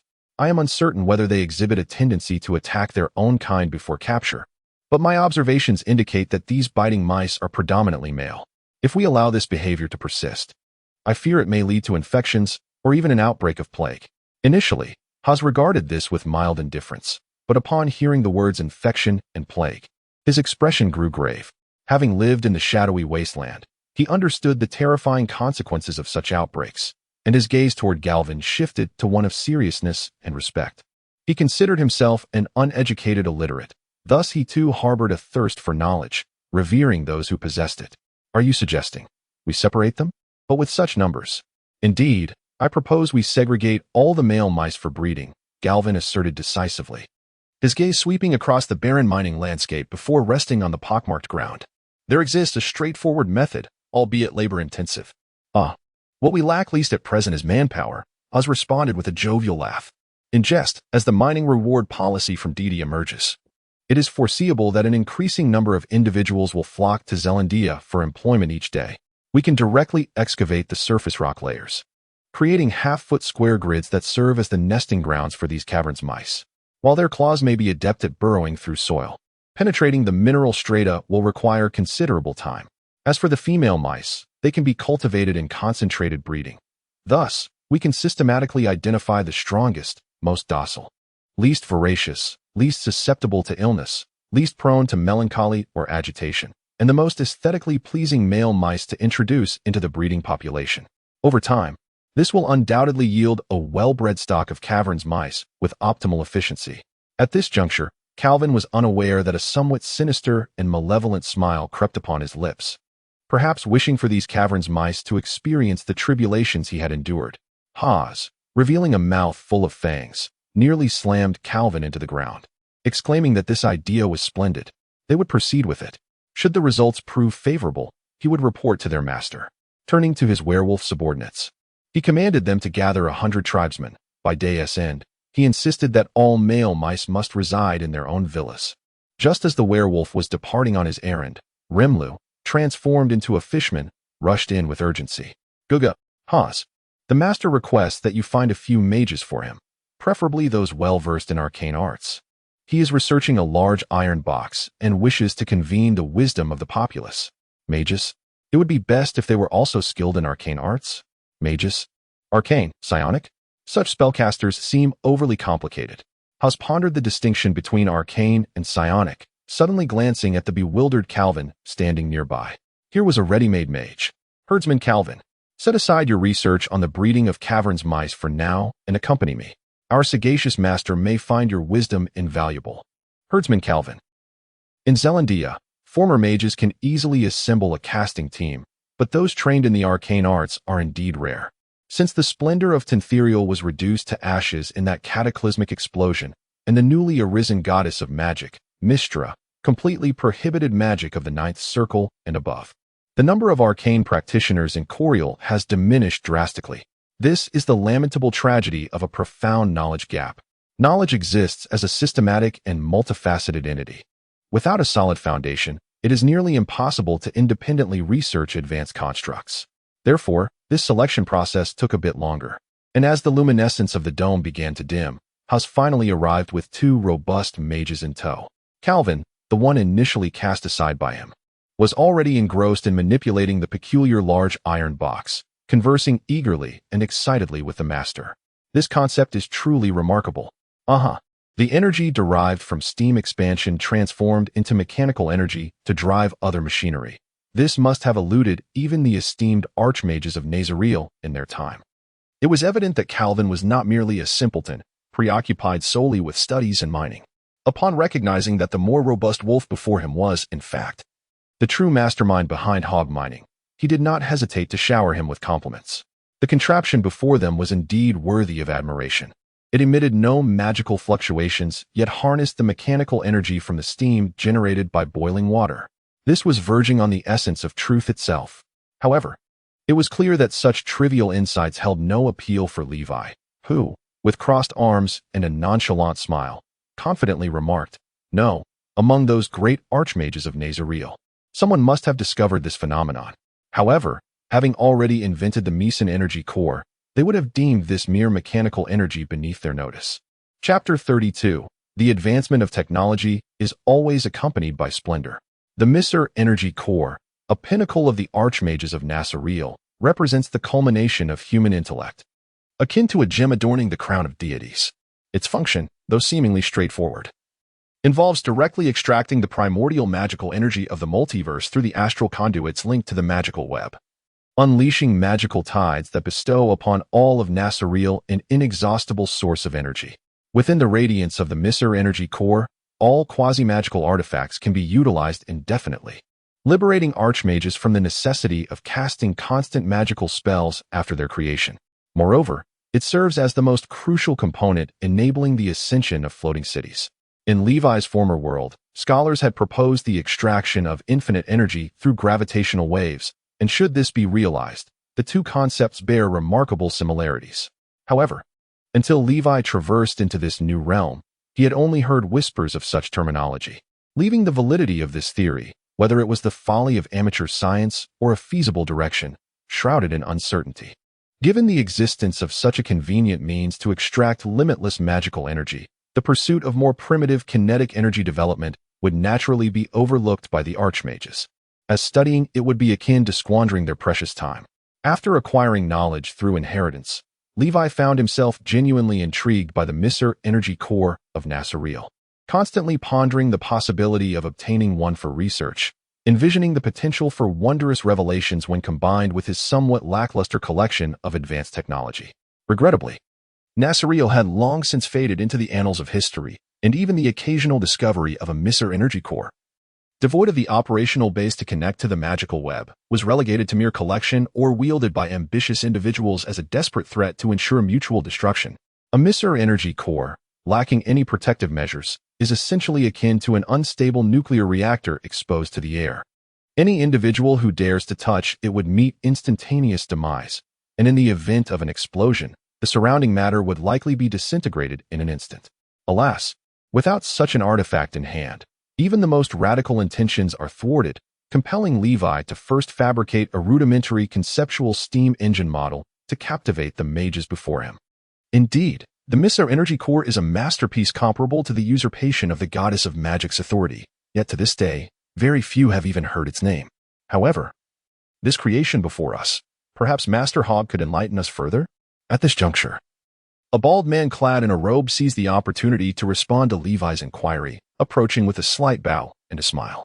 Forgive my lack of introduction. I hail from the surface realm of Zerizel, formerly a 9th-level transmutation mage and 2nd-level archmage.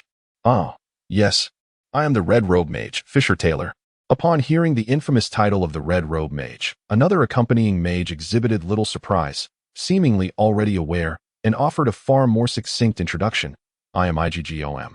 From the Northern Water City, a 3rd-level archmage, and I have had the honor of meeting Master Hog. Liwei nodded, inwardly relieved that the main party had finally arrived. Haas could not differentiate between spiritual energy and arcane power, and the newcomer Galvin might excel in breeding Caven's mice, with a flexible mind capable of grasping the principles of the steam engine. However, lacking formal training in spell research and experimental experience, he was unlikely to provide any substantial suggestions for improvement. Unexpectedly, among the two arriving mages, one hailed from the renowned Red Robe Society, notorious as the most active faction of aggressors and the largest arms dealer in Corel, often shunned by many righteous and benevolent groups, who viewed them as a significant source of turmoil. Yet, aside from the typical eccentricities of the Red Robe Mages, they could indeed be considered scholars imbued with a spirit of exploration and inquiry. As for the latter, Liwei held no particular impression. The town of Water Source had been gradually developed by a consortium of smugglers for shared gain, lacking a strong foundation in magical heritage. Even with the lure of monetary incentives attracting some spellcasters to teach, their expertise was likely not of high caliber. Thus, he temporarily labeled the latter as merely filler, akin to Galvin. Liwei wasted no time and addressed the two former mages directly. Welcome to Hog Mining on behalf of the company. Although this is not particularly profound, it pertains to business confidentiality, so I kindly ask you both to sign this employment agreement first. The two received the freshly drafted contract from Lemla's hands, and upon reviewing the relatively generous compensation and the not overly restrictive non-compete and confidentiality clauses, they expressed no dissatisfaction and promptly affixed their signatures. Excellent, let us commence. I require your assistance in producing a metallic contraption that has already been developed. Its inventor is a blacksmith named Nookman, although it has not been widely utilized. Nevertheless, it is well suited to significantly enhance our mining efficiency in Zealandia, and I intend to prototype it to evaluate its effectiveness. Pray tell us more, the two former mages responded, their expressions turning serious at the prospect of a substantial increase in mining efficiency, while Galvin nodded in agreement. You see, this device primarily consists of a cylinder, base, piston, cranklink mechanism, and flywheel. Due to the limitations of the on-site conditions, I have only managed to create a single cylinder thus far, but this does not hinder comprehension. When water boils and transforms into steam, it is directed into the cylinder, thereby propelling the piston within, ultimately causing the flywheel to rotate. If we were to add a linked turbine and drill afterward, it would become a semi-automated mining mule. The principle is quite simple, so straightforward that even someone with my background in the humanities has heard of it. Yet, it is precisely this uncomplicated apparatus that liberated human and animal labor in another world, igniting the first industrial revolution. In the land of Corel, where extraordinary powers are commonplace, the appearance of this invention may not evoke as much awe as the existence of beings of immense strength. However, the transformation it promises for the denizens of Zealandia is undeniably profound, a magnificent innovation. It has the potential to alter the lives of each and every one of us in Zealandia. Yet, to everyone's surprise, the exclamation did not come from the three mages present, but rather from a diminutive figure obscured by a large teapot. Oh, Tiger, why have you forsaken your brethren at the Golden Miners Guild to intrude upon our hog mining? What you are clandestinely observing are our confidential matters, and for that alone, I have ample reason to declare war against your guild. Levi had long since recognized the leader of the neighboring guild, who had stealthily approached during his explanation of steam principles, and was acutely aware of his intentions. The next moment, Tiger's self-deprecating remark confirmed Levi's suspicions. Hog Commander, you have already unleashed 2 trump cards. If I persist in resistance, Would it not be a futile endeavor? Levi continued to smile. You might as well seek collaboration with the drow. Tiger shook his head. The drow are untrustworthy. To be honest, I was quite apprehensive before coming here. But upon seeing this machine, I have come to a realization. The ability to create such ingenious contraptions must stem from a profound love for ores. Hog, we are kindred spirits. Whatever terms you propose, we in the Golden Brotherhood are prepared to merge with your hog mining. However, we can discuss that later. I find this semi-finished product rather unsettling. Can we create a prototype to test? I am nearly bursting with anticipation. Levi wished to retort that apart from the dwarves, who else has such a deep-seated affection for those hard and odorous ores? He, Levi, was solely enamored with wealth. Yet, voicing such sentiments at this moment would only invite discomfort. Moreover, he did not anticipate that Tiger was far more astute than he had presumed. Preemptively recognizing the futility of further resistance and opting to minimize losses by choosing to merge. Even more surprising to Levi was that during the subsequent process of constructing the steam engine, the greatest assistance did not come from the red-robed mage, but rather from the seemingly aged and clumsy dwarf. Components such as pistons, crankshaft linkages, and slide valve mechanisms were effortlessly fashioned by this master, who could replicate them using merely a hammer and an anvil, following Levi's brief descriptions and accompanying illustrations. The steam engine rapidly began to take shape at a visible pace. Initially, Levi feared that due to the lack of facilities for smelting pure iron, they might need to produce high-purity ingots to create a cylinder. However, Tiger dismissed this as too time-consuming, noting that it was merely a model. He glanced at the large iron box Levi had fashioned, while it appeared somewhat uneven. Its airtightness was commendable.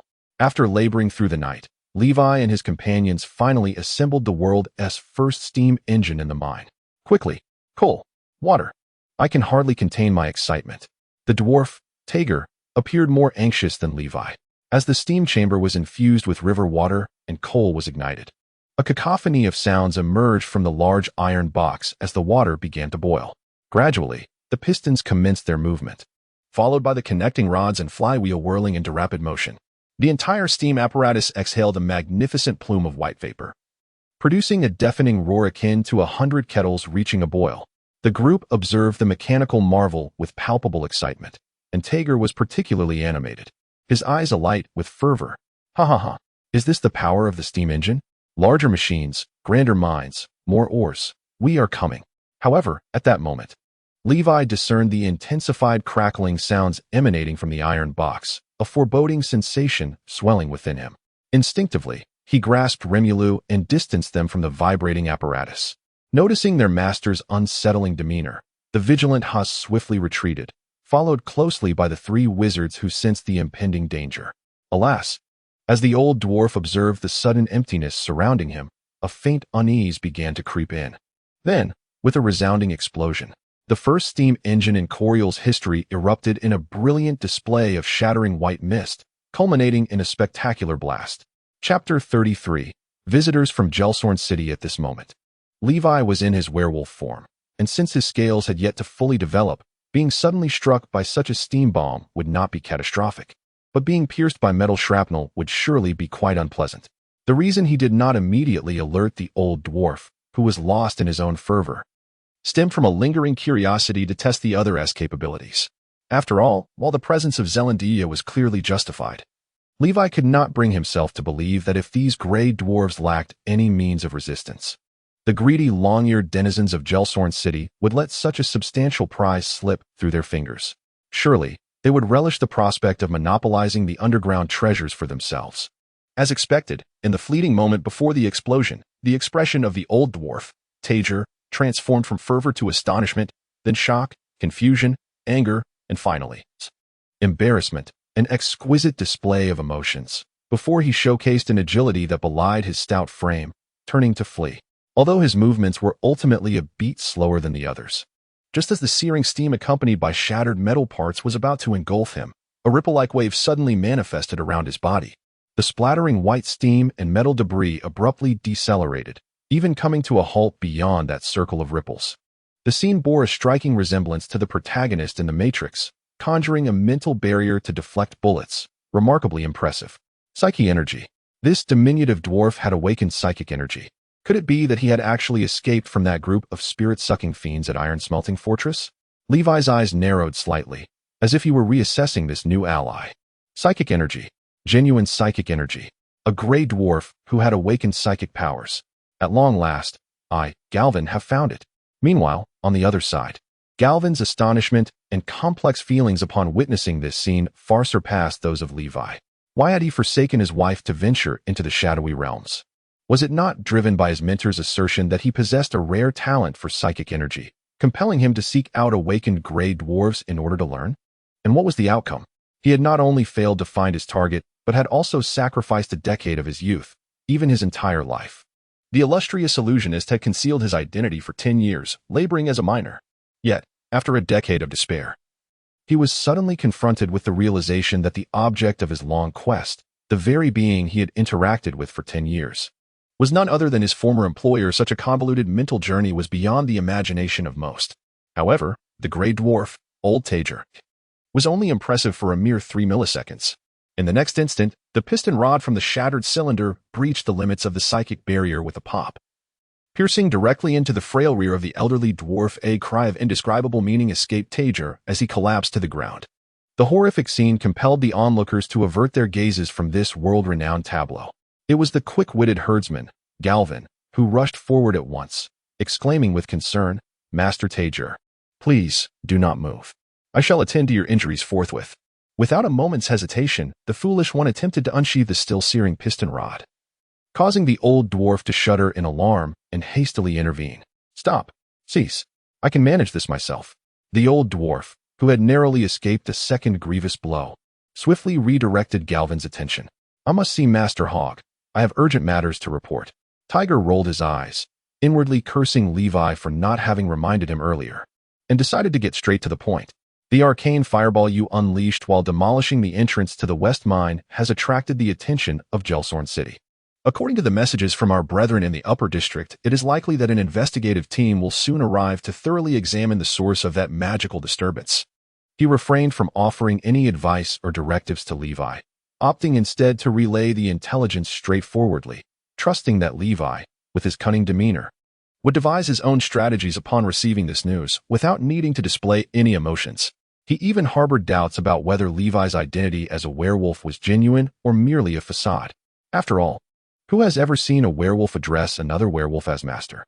Moreover, who has witnessed a werewolf capable of casting an arcane fireball? Time. Levi nodded in acknowledgement and inquired, "How could I possibly know? I do not have any comrades who can infiltrate their matron's council. However, it shouldn't be too soon. You are aware of the drow elves' inefficiency in their council, always entangled in various balances and schemes. Who knows which fortunate family member is coming this time?"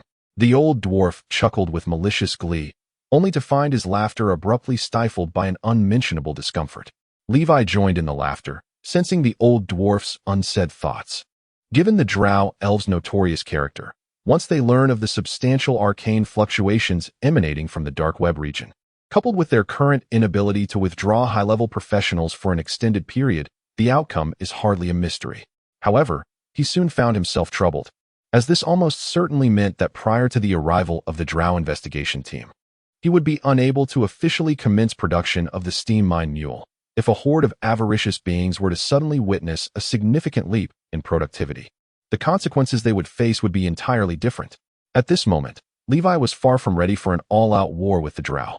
He was not alone in this endeavor. Trailing behind him were dozens of dwarves burdened with various tools and tons of refined iron ingots.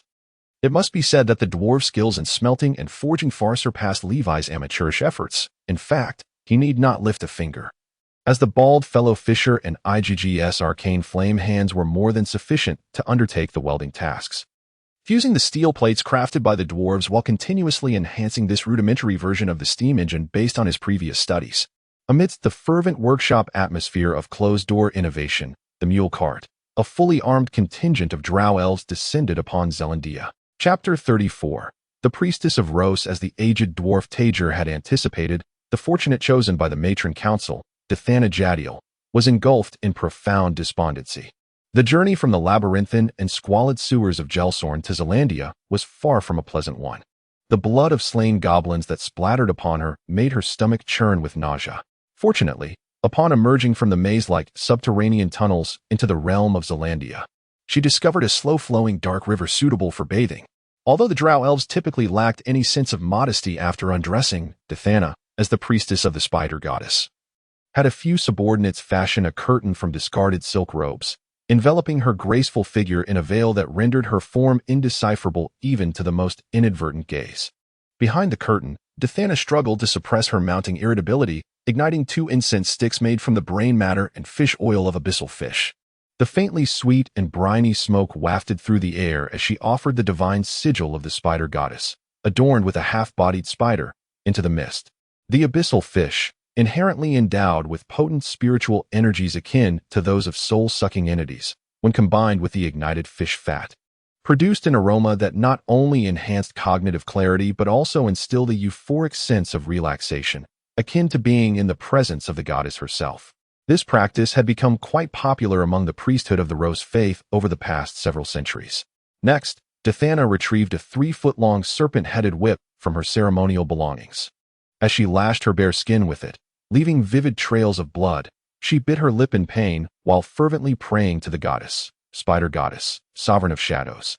Weaver of deceit and misfortune, may you shower the world with hatred and fear, inflict thorns and suffering upon me, strip away my hesitation and weakness. I shall become your instrument of will, disseminating anguish and calamity. I implore you, my goddess Rose. I implore you, my goddess Rose. With a hand, she lifted the curtain and addressed her shameless drow subordinates, who were frolicking in the river. Prepare yourselves, we are set to depart. Let us not forget the purpose of our venture into this filthy mine.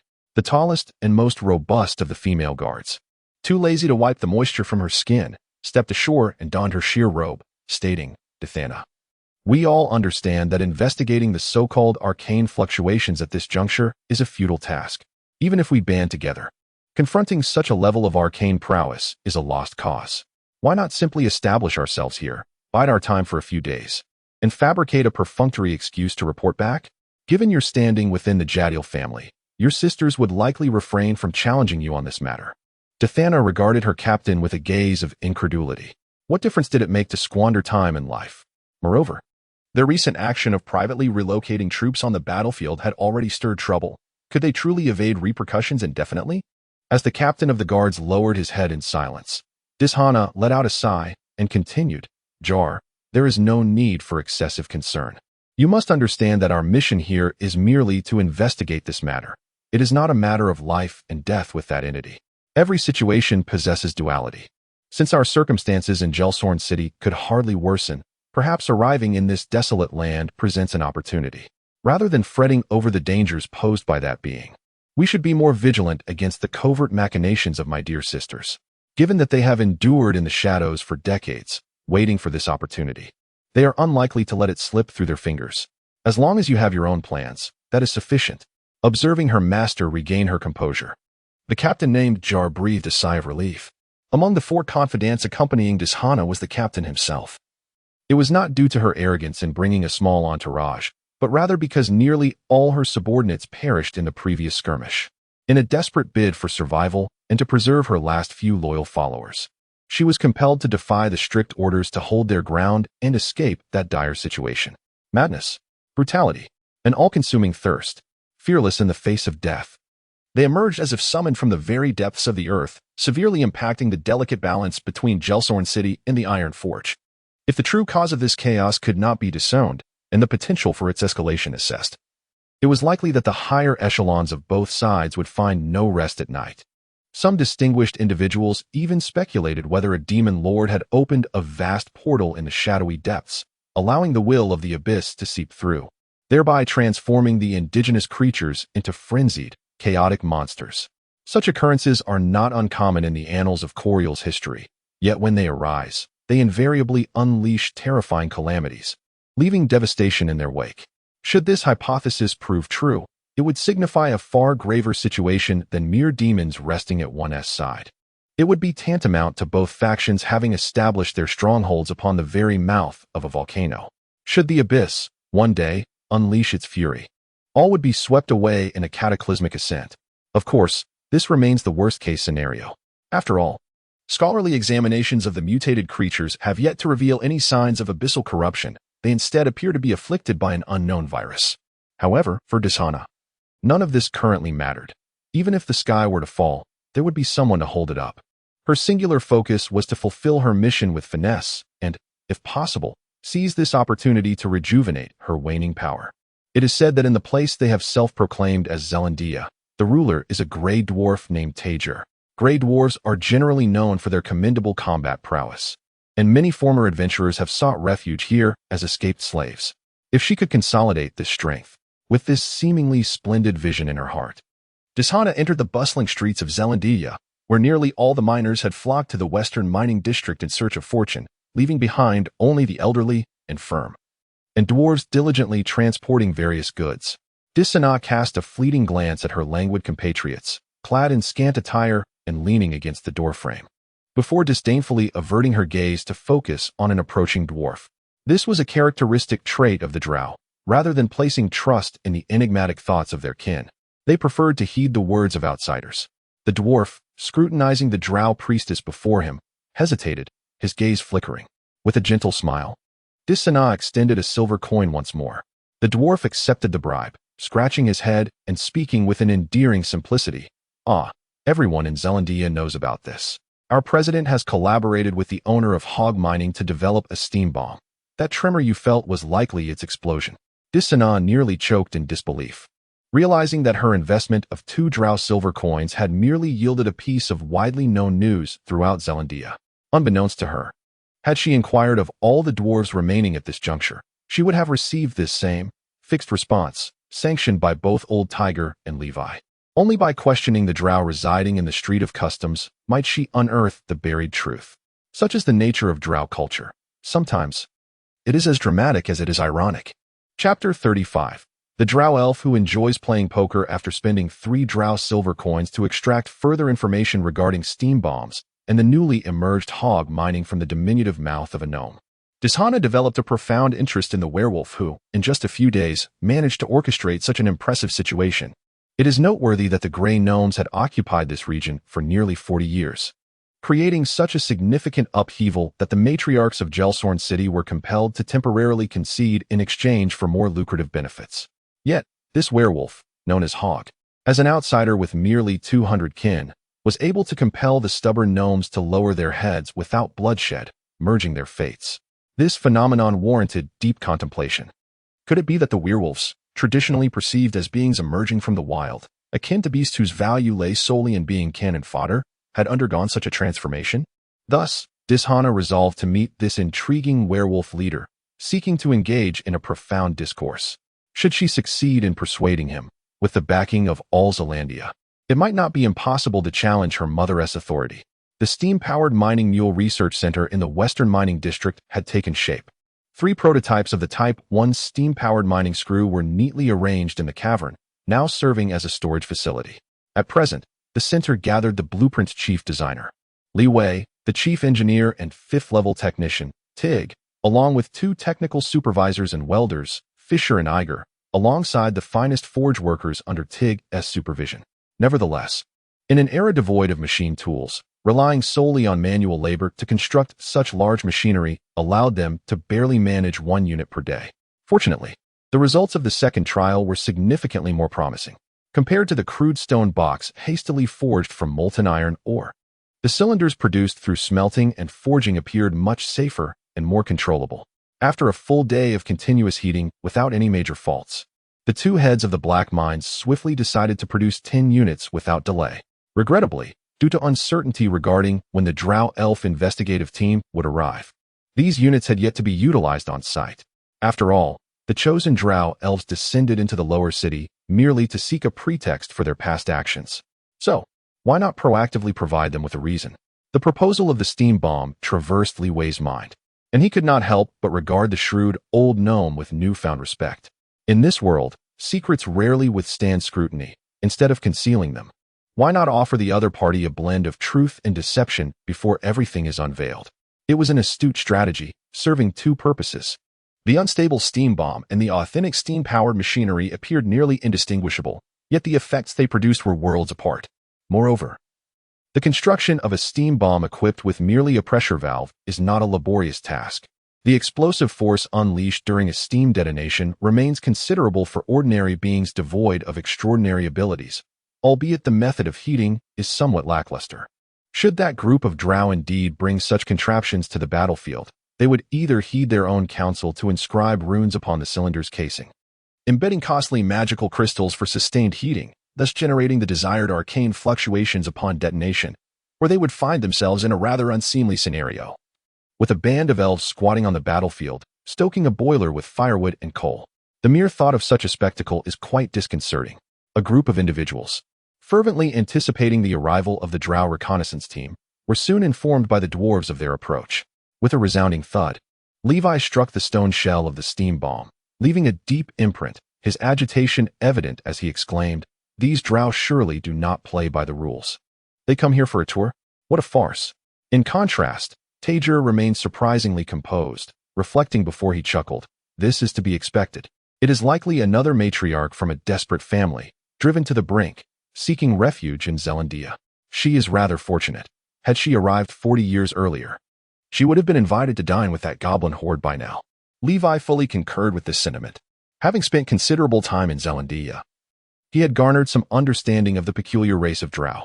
Perhaps it was due to their deity, the erratic spider queen Lolth, that the drow society was rife with chaos and malevolence, schemes, and internal strife. Such behavior was inherently dictated by the nature of their goddess's dominion. Assassins, darkness, chaos, evil. Lolth perpetually condones any drow who schemes against or slays their kin. She professes that such actions are aimed at purging the weak from the drow lineage, thereby strengthening the entire race. Yet this capricious and cruel tyrant revels in the suffering of others. She meticulously curtails open or widespread conflicts within drow society, never forgiving the large-scale skirmishes that deplete and diminish the strength of the race. However, she does endorse those meticulously devised, swift, and overwhelmingly advantageous assaults. Lolth desires her progeny to be astute, calculating, and aware of their surroundings and inherent strengths. Having been unceremoniously cast into the Underdark by her husband, the elven god Corellon, she considers emotions, weakness, and love to be utterly worthless. Only self-reliance can ensure survival. This belief has directly contributed to the distorted gender dynamics within drow society, where female drow seldom believe in love, viewing their male counterparts merely as vessels for pleasure and reproduction. She envisions her subjects ruling the entirety of the Underdark, annihilating all feeble adversaries within their dominion. She also harbored aspirations that they might ultimately invade and conquer the surface, not merely to rule, but to annihilate all of the Corellan Larrisons and every surface elf. Thus, the dark dominion of the spider goddess over the drow was established, often referred to by the wise beings of the surface as the chaotic reign of Rose. Master, should we? Beside him, the violence-obsessed Haz gestured towards his throat with a hint of anticipation. Let us first observe, before one engages in a high-stakes gamble, one must ascertain what resources one possesses. No? If she seeks to play the trick of a wolf in sheep's clothing, well, I would not mind imparting some lessons on becoming an elf.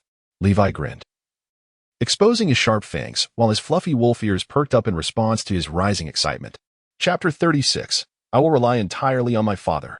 Combined chapter. In the realm of Zealandia, even the prominent figures from the upper districts would not extend a greeting to a seemingly official inspection team dispatched from there. It would be utterly unbecoming, especially after the stout dwarf, Tajer, had latched onto the silver leg of Levi. Such an act would be profoundly embarrassing. Unless the visitor were a matriarch of the drow, which was highly improbable, they would remain unacknowledged. Moreover, it was inconceivable to entertain them at the research center. Thus Levi and his entourage feigned a similar inspection of the western mining area, allowing the dwarf to escort a group of drow to their presence. In the vast and rugged expanse of the natural mineral strata, the foremost among the newcomers removed her pale lavender robe's hood, revealing the drow's elongated, pointed ears and her strikingly aloof visage. Indeed, apart from the drow siblings who had previously sought employment from him, this was Levi's first opportunity to scrutinize so closely a race renowned throughout Corel, setting aside the negative stereotypes of this race. Notorious for their propensity for mischief and their somewhat dusky complexion, their exquisitely chiseled features and devilishly alluring figures could be deemed extraordinary. Moreover, it was rare to see them clad so scantily. It was no wonder that they almost monopolized the entire tertiary service industry of Zealandia. Reflecting on this, One might conclude that the men of Zelandia were indeed fortunate in their dealings. Levi's thoughts wandered until, approximately 10 paces from him, the smallest of the drow women placed her hand upon her chest and bowed deeply, proclaiming, "I, Lady Dishana Jadiel, the eldest daughter and chief heir of the Jadiel family of Gelsorn City, extend my greetings to you, Lord Hogg, founder of Hogg Mining." Levi was taken aback by her humble demeanor. Yet what truly captivated him was her astuteness in not only maintaining a respectful posture, but also presenting an identity worthy of intrigue. According to the intelligence gathered by Tajer's dwarven subordinates, her ostensible role was that of an envoy from Gelsorn City, ostensibly here to conduct an investigation. She could have easily invoked her status to requisition assistance from Gelsorn City for her inquiries. Yet she chose to obscure this and presented herself merely as a drow lady of a common family. However, Levi had neither the inclination nor the time for the convoluted formalities of nobility. He was not swayed by such tactics. He lightly patted the steam bomb beside him, still bearing a handprint, and spoke with an air of indifference. "Drow, conceal your ulterior motives. I am well aware of the predicament of your kind, exiled to this place, as well as your true intentions. Regrettably, we in Zelandia have neither the desire nor the capacity to become entangled in the disputes among your people. Such a path is fraught with peril and unpredictability. If your sole purpose is to investigate the magical fluctuations from 4 days past, here are the samples that Tajer and I have procured. I trust you have already heard of them on your way here. They should suffice for your reporting." Having delivered his words in one breath, the iron-faced Levi cast a glance at Hogg, signaling him. "Hogg, see them out." As the countdown silently commenced in her mind, Haz realized the gravity of the situation and deliberately adopted a heavy gait, slowly approaching the formidable drow. Although the task at hand in Zelandia was accomplished with astonishing ease and swiftness, she was resolute in not allowing herself to falter after having taken such considerable risks to arrive here. Cursed wolfmen, savage natives, must we not adhere to a semblance of decency and follow a process that considers the dignity of both parties? As Dishana's thoughts seethed with the desire to inflict 1,000 torments upon Levi, she was compelled to exhaust her creativity in devising a rationale that might sway him. Meanwhile, her loyal captain, Jarl, found himself at a loss, uncertain whether to impede the wolfman's advance. For Dishana had made it abundantly clear on their journey that any rash actions could lead to an outcome far worse than persecution by their kin. "Miss Dishana, please." Just as Haz's claw was about to grasp her slightly trembling shoulder, the young woman seized her final opportunity to speak. "Wait." A wave of laughter erupted around them, accompanied by a torrent of vile and crude remarks, while a handful of raucous dwarves whistled in delight. The sons of the shadowy realm were oblivious to the concept of gentlemanly conduct. They were acutely aware that their leader harbored no fondness for these drow, and they were more than eager to play along. In the face of such humiliation, Dishana nearly bit through her lip, and in the next moment, as if she had made a life-altering decision, she abruptly raised her gaze to Levi, her demeanor strikingly grave.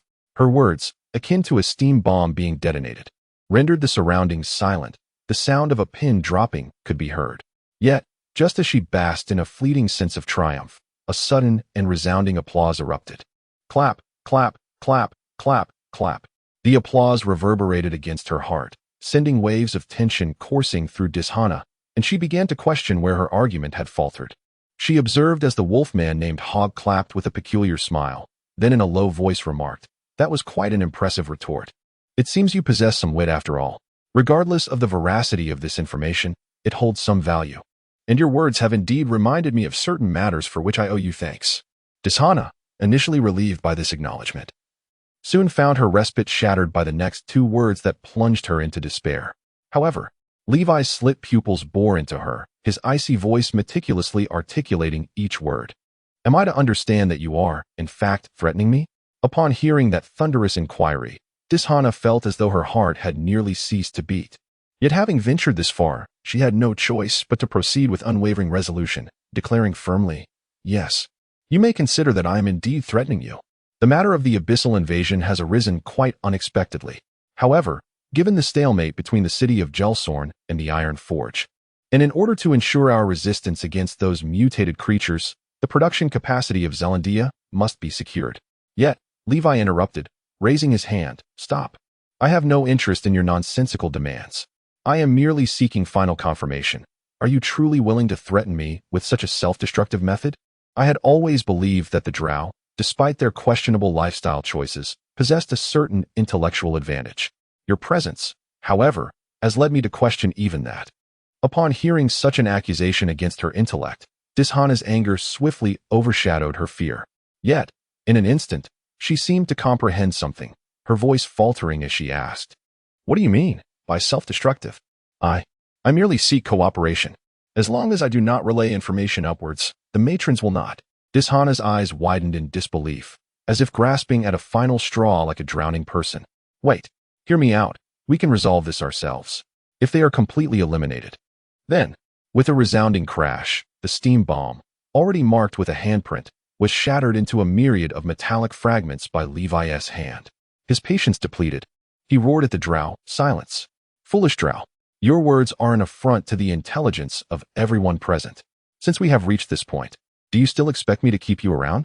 To let you wield this leverage over us indefinitely?" With her last glimmer of hope extinguished, Dishana slumped to the ground, staring vacantly at Levi, who had suddenly transformed into a tyrant. She felt like a desperate prisoner, having wagered her very life at the gambling table, resignedly awaiting her fate. Just as everyone eagerly anticipated Levi's final judgment on the elf, a barely perceptible ripple passed through the air. Ambush! Lord Hogg had been attacked. And those arrows! Damn the drow! Everyone, find the despicable assailant!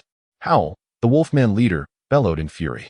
Before anyone could react, Levi, who had been in his previous position, bit down on the arrow, his form suddenly vanishing.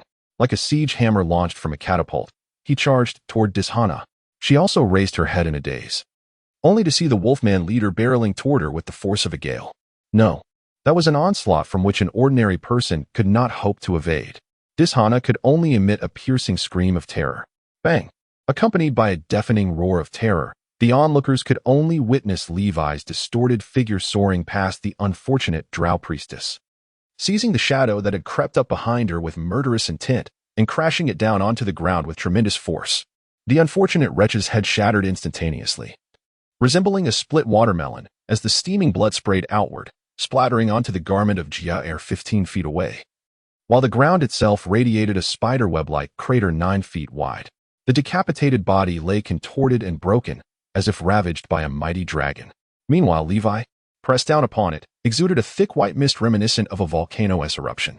In the wake of such immense power, 2 fearsome dragon horns emerged from his head, and fragments of crimson scales appeared across his body. His serpentine tail thrashed violently against the lifeless form beneath him, reflecting his turbulent emotions. Witnessing such a ferocious and terrifying spectacle, all were rendered speechless in shock. A half-dragon, half-werewolf, a descendant of the red dragon, no wonder, murmured the old dwarf, who had only recently ingratiated himself with Levi, his eyes glazed with disbelief and a sense of fortunate survival. So powerful. Haz expressed his admiration for his master, overwhelmed by an unprecedented exhilaration and a thirst for blood. Levi, having wrought such devastation, slowly rose, expelling searing sparks and surveying the crowd as he proclaimed, "Allow me to reintroduce myself. I am the son of the great red dragon Tiberius, Hogg Sextus, founder of Hogg Mining and the helmsman of Zelandia. Now, in the name of my father Tiberius, I shall eradicate these scoundrels who dared to ambush me, leaving not a single one alive. Yes, my lord, I, Haz, shall carry out your will. Follow me. Eradicate them all, leaving none alive. Yes, my lord, I, Tajer, in the name of the grey dwarves, shall ensure the enemy is annihilated, not a single one shall remain. By the hammer of Tigron, kill." The old dwarf Tajer hastened to pledge his loyalty. "Kill. For my master. For the glory of Lord Tiberius, the red dragon. Kill." As a throng of sycophants pursued the dark-dwelling drow elves, Levi moved with heavy steps towards the despondent Dishana, seizing her by the throat and lifting the disheveled drow beauty. Her face, marred by terror, twisted in distress. "I truly underestimated the audacity of you drow elves, daring to set your sights upon me. You should also thank your foolish kin. Thanks to them, I have changed my mind." Chapter 37, Desecration. The drow matron's cultivation plan. Levi harbored a profound aversion to trouble, and when it manifested in the form of a female drow elf, it often erupted into a geometric explosion of chaos if left unchecked. Truth be told, had it not been for dire necessity, He would have preferred to end the life of the drow elf with a mere twist of his hand at the very moment he seized her by the throat. Although such an act might bear the taint of cruelty, it was certainly preferable to leaving behind a potential threat. However, just as he was poised to execute this course of action, he discerned a subtle energy fluctuation emanating from her. The source of this fluctuation was the pendant adorning her neck, which depicted a spider-formed woman suspended in a web. The holy symbol, the emblem of the Spider Queen Lolth. Damn it, I completely overlooked the fact that this creature is a priestess of that madwoman, Lolth. Moreover, she is one blessed by divine favor. It appears I cannot simply extinguish this wretched being without consequence, Levi mused, contemplating the ramifications of such reckless action. Although deities do not possess the leisure to monitor each of their followers continuously, they do occasionally cast their gaze upon those who have received their divine blessings. The moment such a devotee is slain, severing the chain of faith, the corresponding deity can almost instantly pinpoint the perpetrator through their divine power. While it is uncertain whether a deity would expend energy seeking vengeance, they would at least take notice, and their eventual decision would depend on the nature of the transgression. Death by kin or ordinary demise might elicit indifference, but the slaying of a high-value target would warrant consideration. Levi's current half-dragon guise might deceive the majority of entities in Corel, yet it would undoubtedly not escape the scrutiny of a deity capable of discerning illusions. A freshly emerged juvenile silver dragon would certainly pique the interest of Lolth, who would be eager to see her priestesses bring forth a transformed drow as an offering. This was the crux of Levi's contemplation, leading him to reconsider his initial intentions. However, where there are obstacles, there are solutions. Since direct assassination proved impractical, a shift in strategy appeared prudent. Once Levi's mindset transformed, a plethora of ideas flooded his thoughts, ultimately leading him to the most advantageous course of action. If I were to eliminate these drow en masse, it is highly likely that the city of Gelsorn would dispatch a more formidable investigative team in short order. This cycle would allow me to rest untroubled. Therefore, why not cultivate a puppet to manage the situation above? I could even contemplate elevating her to the position of matron, given a few more years for development. Should Lolth take notice, what of it? Unless she personally intervenes in this narrow and ever-changing subterranean realm of the Dark Weave, combined with my breath and melee capabilities. No matter how many teams Gelsorn sends forth, they would be futile. Ultimately, even if they could not withstand a frontal assault, I, Levi the Dragon, could retreat tactically without obstruction.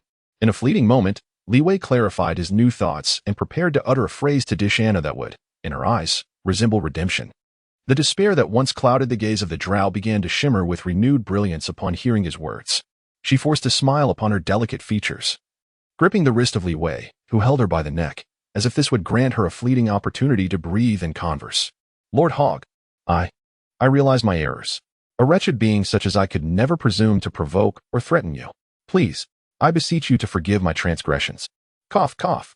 As Leeway toyed with Rose's divine emblem, a playful smirk graced his lips. I have already stated that due to your foolish kin, I have reconsidered. I now intend not only to spare you, but also to clandestinely support your ascension to the matriarchal position of the Jadiel family. What do you think of this notion? Dishana, as if struck by divine grace, momentarily displayed unbridled joy, only to quickly freeze, her expression shifting to one of trepidation. Having grown up in the duplicitous city of Gelsorn, she had always been wary of any gifts from Rose, knowing that any apparent boon often came with a heavy price. Indeed, the offer Leeway presented was tantalizing. Typically, such support would enable her to challenge for the matriarchal title. And even if it meant becoming a clandestine servant to his whims, what of it? However, the half-dragon direwolf leader before her exuded the same domineering aura as a red dragon, yet in his demeanor, he bore no semblance to one. At this moment, the tattered priestly robe she wore left her exposed and defenseless before him, his gaze akin to that of a predator sizing up its prey. She had prepared herself for the worst upon witnessing his transformation, fully expecting to be used as a mere object for his amusement, perhaps to suffer and perish in the process, only to realize she had overestimated her plight. Dishana resembled a gambler stripped of all hope, her smile tinged with an unnatural quality, particularly as she noticed the increasingly peculiar glint in his eyes while he toyed with her emblem. An unsettling feeling gnawed at her heart. I am grateful for your consideration, but I fear I may have no further collateral to offer in exchange for your support. Oh, the insatiable drow experiences fear of the unknown for once. Leeway chuckled inwardly. a devilish grin spreading across his face. No, you do have something. There exists a currency in this world termed overdrawn debt. I grant you your life and support your ascent, but the price is your unconditional service to me. My first request is rather simple. Do not allow your insufferable kin to trouble me during these years. Naturally, given your inability to provide collateral for this overdrawn debt, you must also perform a small act of allegiance to demonstrate your resolve. In the next instant, Dishana felt as if she had received a decree from the devil himself. Now, with this emblem, cleanse yourself of the filth that clings to you. In that fleeting moment, a flash of lightning seemed to surge through Dishana's mind, rendering her entire being numb as if electrified. Blasphemy. To comply with his demands would undoubtedly constitute an act of sacrilege. As a vessel of divine power, the holy emblem she bore was akin to the miniature altars carried by devout priests. In a sense, it embodied the deity within the hearts of the faithful. At this moment, the audacity of the request, to use the embodiment of divinity to transformed her expression from sheer shock to seething anger, culminating in a despair and bewilderment that rendered her eyes hollow and heart-wrenching. The vividness of her countenance left Levi astounded, pondering that this girl was indeed misplaced in her birth. Had she been in his past life on Blue Star, an Oscar statuette would surely have been within her grasp. Yet, the essence of life often lies in the potential unveiled when a thought transcends the limits of taut nerves, revealing vast opportunities in this new realm. Suddenly, this once pious priestess of Rose appeared to have an epiphany, bestowing upon Levi a radiant and enchanting smile. She picked up the emblem, once cherished as a treasure, and with a swift flick of her tongue, licked it. As you wish, Lord Hogg, I implore you to fulfill your promise. With those words, she, amidst the astonishment and disbelief of all present, began to wipe the emblem, now slick with her saliva, against the impurities on her own body. By reaching this point, she had already met Levi's demands. However, this drow elf, perhaps after transcending her reverence for the divine, appeared to achieve an unprecedented elevation of spirit, and as she moved, the holy emblem necklace, even Levi, despite his extensive experience, found himself momentarily stunned, only to snap back to reality and kick the shameless drow away, creating a cascade of rainbow-hued mist in midair. What a ghastly sight! Are you not afraid of being caught red-handed by Rose? I fear divine retribution. And yet you seem unperturbed. Levi grumbled as he wiped his foot against the rocky surface. Chapter 38. The elated tale of the dog. The audacity of Levi to act as he did stemmed from his unwavering conviction, rooted in the knowledge inherited from the lineage of dragons, that the deity of the drow elf, Rose, was not as omniscient and omnipotent as commonly believed. It was a rare occurrence for any deity to possess the leisure to scrutinize each of their followers throughout the day. Moreover, he was not as reckless as others perceived him to be. Rather, he was indeed taking advantage of certain fortuitous circumstances. Firstly, Zelandia was situated within the treacherous realm of the Shadow Magic Network, likely formed during the tumultuous upheaval when the first goddess of magic fell. This chaotic environment, rife with wild magic, not only rendered the magical energies volatile, but also severely disrupted the connections of faith. This was precisely why the drow elves were so averse to rotating duty in this region, akin to wielding a bulky mobile phone from the 1990s in a remote valley. One would need to seek an open area with better signal to merely catch a faint whisper from their divine patron, making it a prime spot for treachery. Simultaneously, Levi had no intention of taking matters to such an extreme. All he required was for the other party to exhibit behavior that could be construed as blasphemous, providing him with a trivial yet valuable contingency, rather than compelling them to renounce their deity entirely and forsake their faith. He was confident that this drow named Dishana understood the grave consequences of betraying Rose far better than he did. Thus, even if she were to act against her true nature, her faith would remain steadfast, for she could not afford to let her belief waver significantly. For if Rose were to discover her actions, the wrath that would ensue would be unbearable for her frail soul to endure. Whether through divine retribution or by summoning wax-melted fiends and spider-turned drow via her divine conduit, the repercussions would be dire, ranging from a diminished lifespan and spiritual harm to, at worst, the shattering of her soul, reducing her to a mere imbecile. Such consequences could still be considered mild compared to the most severe fate of having her soul imprisoned within the divine realm, where she would face unending torment and despair. To Levi's utter astonishment, it seemed he had perhaps overestimated his counterpart, even though he was confident that, under the tacit understanding shared between them, Rose would likely remain oblivious to the happenings here. The audacity of this wretched creature was still beyond his expectations. It is crucial to understand that if a follower's thoughts were to become excessively tumultuous, it could indeed generate ripples in their faith, particularly when such sentiments were intrinsically linked to their own existence. This could, in turn, attract the gaze of the deity like a flickering firefly in the darkness. Truth be told, upon witnessing the drow daring to seek self-comfort in a public setting, Levi was momentarily taken aback, quickly followed by a wave of alarm. He promptly intervened to halt her actions, ensuring she regained her senses while simultaneously preparing for a hasty retreat. If this aberrant behavior were to draw Rose's attention, it would spell certain doom. Fortunately, it turned out to be merely a false alarm. My lord, all 13 of the black-furred rats have been dealt with. I assure you with my nose that not a single one has escaped. This has also been thoroughly confirmed by Tiger.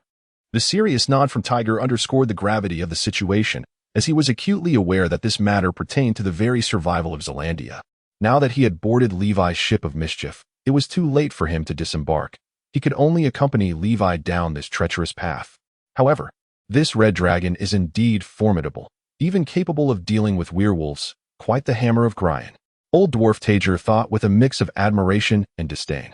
If Levi were to discover the old dwarf's thoughts, he would likely be rendered speechless and filled with fury, contemplating murder. Heaven help us.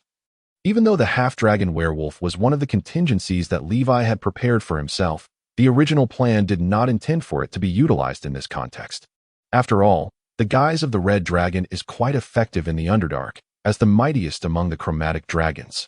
Merely revealing its form and displaying its claws could compel the majority of sycophants to weep and cling desperately for support. Consequently, the red dragon serves as his primary disguise in the Underdark, and now, to confront the current crisis, he is compelled to mold this guise into a shadowy antagonist. Yet, the awkwardness lies in the fact that this so-called half-dragon werewolf, just thinking back on how other beings would regard him with perverse curiosity, gives him a headache. Even if the overwhelming majority of red dragons might have indeed engaged in such acts without a second thought, Levi shook his head, feeling satisfied. It was time to conclude this endeavor. Master, these drow are untrustworthy. Should we eliminate them altogether? Haas, whose bloodshot eyes betrayed his fatigue, bared his teeth and gestured as if to slice his throat. No need for that. I possess a slight advantage over her. More importantly, our interests align at present. She is not foolish enough to jeopardize our potential cooperation in Gelsorn City. If we can secure a drow matron who is relatively amenable to our needs, the subsequent developments will proceed much more smoothly. Tager, ensure that a steam bomb is prepared for our guests at the entrance to the upper city. They will take care of it themselves. Understood. Tager replied with bated breath, bowing his head. So it shall be. Once Levi and his party gradually vanished, Disanna rose somewhat unsteadily, leisurely adjusting her buttons and robe. She gazed at the spot where Levi had disappeared, licking her still rosy lips, revealing a smile akin to that of a hunter who has caught sight of their desired prey. The confidence and elegance on her face starkly contrasted with the earlier disheveled and despairing demeanor of the drow priestess. Miss, what shall we do now? Captain Jar seemed somewhat concerned about Disanna's potential coercion by the opposing party. And what of the three of them? Jar hesitated, glancing towards her three companions. Disanna pondered for a moment. Let us all take a blood oath of the river Styx. The three drow exchanged wry smiles, although it was not a vow to loath.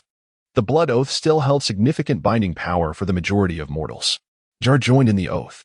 If there were any others lingering nearby, they would surely be astonished by Disanna's current demeanor, seemingly untouched by the despair that followed her blasphemy against Lolth. However, aside from Lolth's priests, few would likely comprehend that Disanna's earlier actions were, in fact, sacrilege. Had this occurred in another pantheon, she would have likely been obliterated without a trace by now. However, Rose stands as an exception. She may be the sole deity in the material realm, apart from the abyssal evil gods, who is truly unique. As the mistress of chaos and malevolence, one can discern her character by observing the conduct of her devoted drow followers. As a formidable presence who dared to challenge the supremacy of the chief deity Corellon even while serving as the elven goddess, she has, after her fall into the Underdark, embraced her chaotic dominion with an even greater fervor. Many drow priests, in their fervent desire to please Rose, deliberately wear her insignia while tormenting other creatures or conducting grotesque and blasphemous rituals.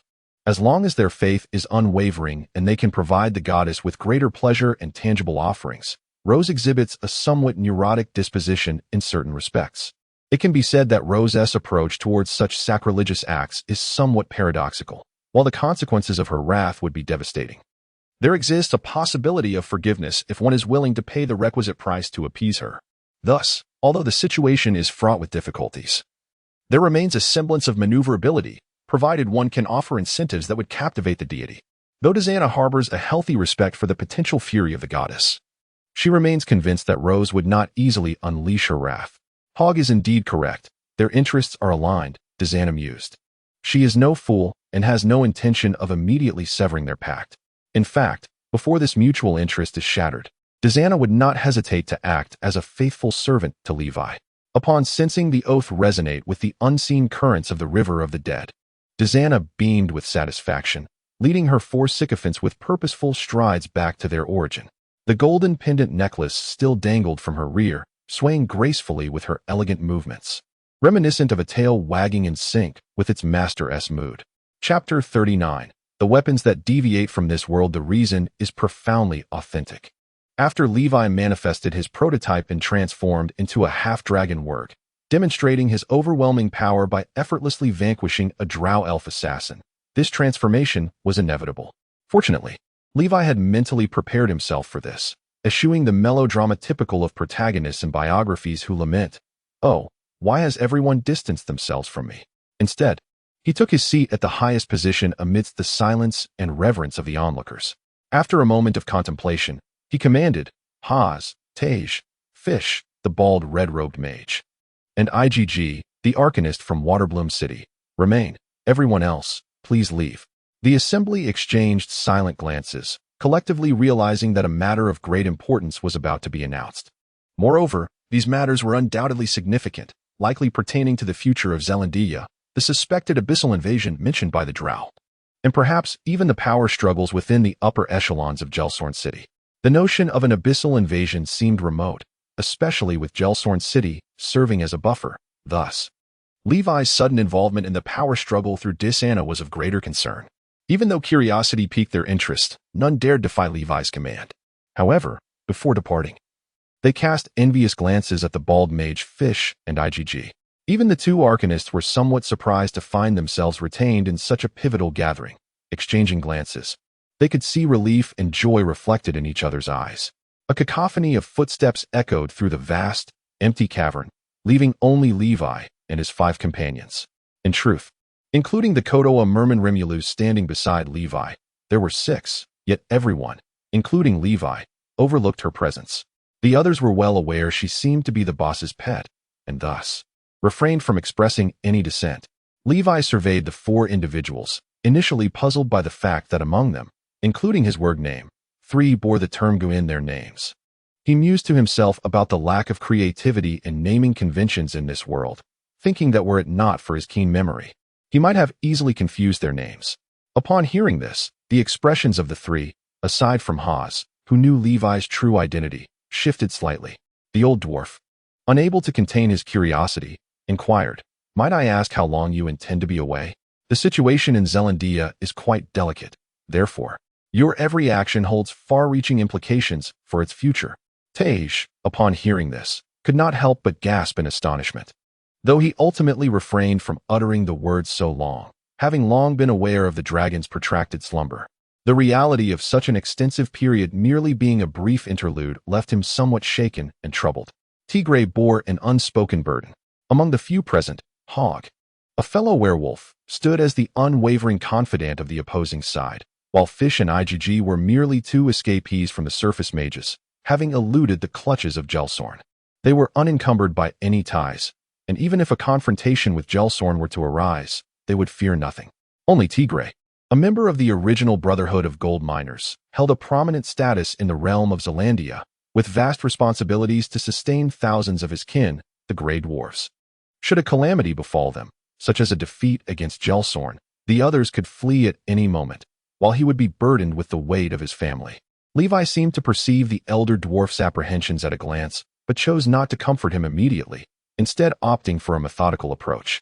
He slightly nodded and turned his attention to the 2 former mages, now arcane practitioners, saying, "Fish, Igg.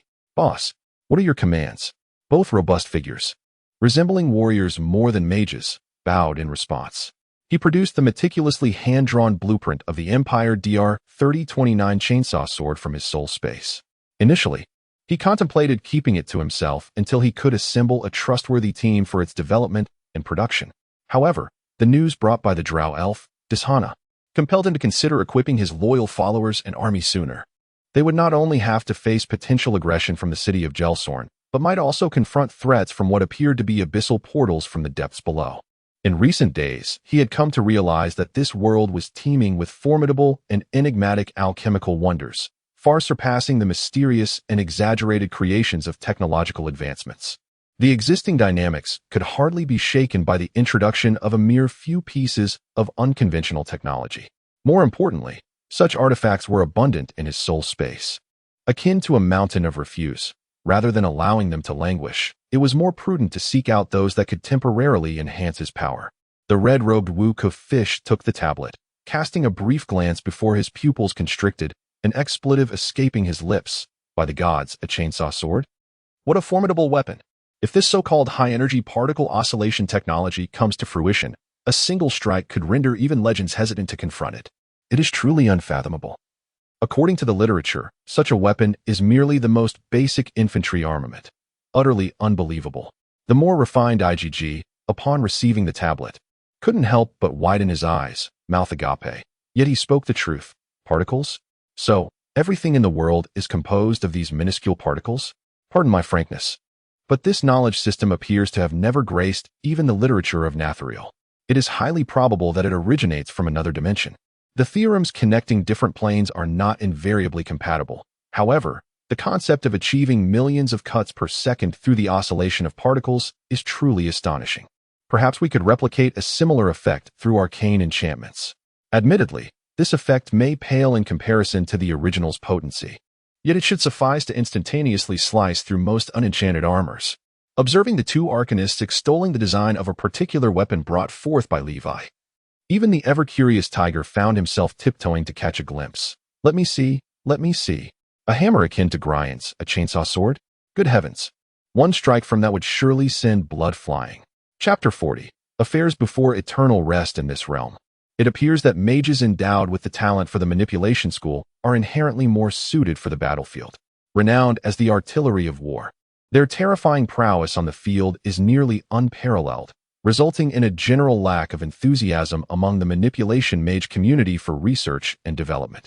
Even when a few do engage in scholarly pursuits, they are often preoccupied with topics such as elemental theory, how to amplify fireball effects through accumulation, and the limits of maximum efficiency in spellcasting, all aimed at enhancing the potency of their manipulation spells.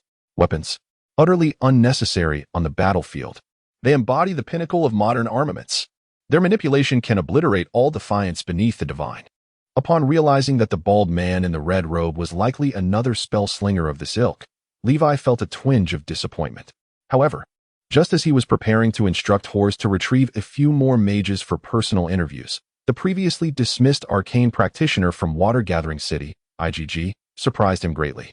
In both his approach to unfamiliar concepts and his research methodologies, IgG resembled the technological workers Levi had in mind, possessing a profound reservoir of knowledge.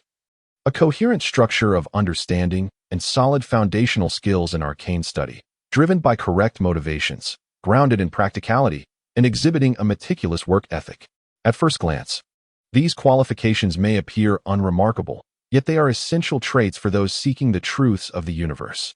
Without a comprehensive and mature research and academic framework, and without the contributions of countless predecessors who have diligently summarized their life's work as stepping stones for future scholars, it is exceptionally difficult to cultivate researchers with such caliber. This realization fortified Levi's conviction that this so-called arcane practitioner from Water Gathering City was likely not of ordinary origins. Nevertheless, since IgG chose not to disclose his background, Levi was disinclined to probe further. After all, considering others' rights, every individual is entitled to keep some secrets as long as they pose no harm to others. Moreover, IgG's apparent transparency in both his research endeavors and overall work ethic left a favorable impression on Levi. If he could prove himself a commendable employer in the future, and provided that IGG continued to seek the ultimate origins of magic and yearn for the truths of the cosmos. It was only a matter of time before IGG would confide in him. With such thoughts in mind, Levi addressed the assembly. IGG, I hereby entrust you with the manuscript of the Empire DR 3029 chainsaw, sword manufacturing blueprint. Now, in my capacity as chairman of Hog Mining, I officially appoint you as the head of product development at Hog Mining, granting you the authority to assemble your research team. The dwarves over at Tiger will fully support your material and manufacturing needs. After this meeting, you may have Hors accompany you to review resumes, and if you prefer, you may also directly interview candidates at the marketplace talent market. Work diligently. I possess numerous similar documents from my father, Tiberius. The arcane mage, IGG, remained composed upon hearing the somewhat unfamiliar and peculiar appointment. However, as he learned that there were numerous such intriguing design blueprints to follow, a glimmer of desire and hope sparkled in his eyes. He bowed respectfully, expressing, IGG, I thank you for your trust and generosity. Beside him, the bald man, Fisher, could not help but reveal a look of envy. Although he was aware of his own shortcomings in the pursuit of knowledge compared to IGG and had prepared himself psychologically, he could not suppress a sense of disappointment upon hearing this appointment. Just then, Levi called out his name, Fisher. Yes, the bald man quickly responded. The transmutation mage should not allow his talents to languish. While Zalandia, situated in the realm of the dark magic network, restricts you to the capabilities of a mere third-level arcane mage, it will not be long before this small Zalandia becomes overcrowded and uninhabitable. At that time, it will be your chance, along with your fellow wandering mages, to reclaim the mastery of thunder. Magic. Now, I officially appoint you as the head of the combat department within the security division of Hog Mining, and I grant you the authority to assemble a team of magical security. You may soon join Haas and IGG in selecting candidates. The more practitioners of the magical arts, the better. However, after recruitment, I require that within these years of dormancy, they must learn to conjure at least one calm and grand fireball from the arcane system. In other words, 3 years from now, even within the confines of this dark magic network, upon my command, each of you must unleash a fireball. Do you understand? Yes, boss. I, Fisher, shall endeavor to execute your will. Fisher responded earnestly before withdrawing, carefully wiping the sweat from his brow with the sleeve of his robe. He thought to himself that his employer seemed intent on reconstructing the mage battalions of the Elven Dominion in the Nazriel era. A single command could summon a deluge of fireballs raining down, a tempest of thunder stretching for miles, an earthquake rivaling natural disasters, legions rising like mountains and seas, or plunging an entire city into the illusion of an emerald dream. Though currently it was merely a nascent idea, cloaked under the guise of security. If it were to succeed with the passage of time, at that moment, he, the red-robed Fisher. Before Fisher could fully indulge in his thoughts, Levi interrupted, Well then, there is no time to waste. You should head to the recruitment office at Hog Mining. Yes, boss. As the two departed, Levi's gaze fell upon the somewhat apprehensive old dwarf, Tigger. Yes, Tigger, believing he too was about to receive an appointment, bent to listen attentively. You must have noticed, due to the suspected abyssal incursion, as we progress, both the city of Gelsorn and the yet unseen aberrant incursions pose significant threats. Therefore, we cannot merely continue our toil as miners. We must possess our own power, and that is the very reason I am establishing the security division at Hog Mining. Although we have forged an alliance with the drow elf today, we remain unaware of her true abilities and how long this delicate balance can be maintained. Furthermore, I have discerned that the constraints I imposed upon her are not as formidable as I had anticipated. Perhaps my understanding of Rose and her fellow drow clerics is still insufficient. However, this is of little consequence, as such measures were merely supplementary. The essence of sustaining this relationship undoubtedly lies in our shared interests. I assure you, a drow who is yet to undergo her coming-of-age ceremony can still be managed. Moreover, I suspect that her identity is not that of the eldest daughter of House Jadder, but rather the youngest. Nevertheless, this is not a significant issue, for there exists a precedent of the least favored heir successfully ascending to the position of matriarch, especially with our support from the shadows. With unwavering confidence, Tajer declared, That is well. I shall now formally appoint you as the general manager of the Hog Mining Security Department and grant you the authority to assemble a security squad of warriors. You may enlist any adult from the entirety of Zelandia whom you deem suitable. However, it would be prudent for your grey dwarves to operate as a separate unit. For you are destined to be the primary force against our hypothetical adversaries. The others, I fear, may lack the requisite combat prowess for the time being. Yes, boss. The strength of our grey dwarves, I mean, our hog mining security brigade, will undoubtedly meet your expectations.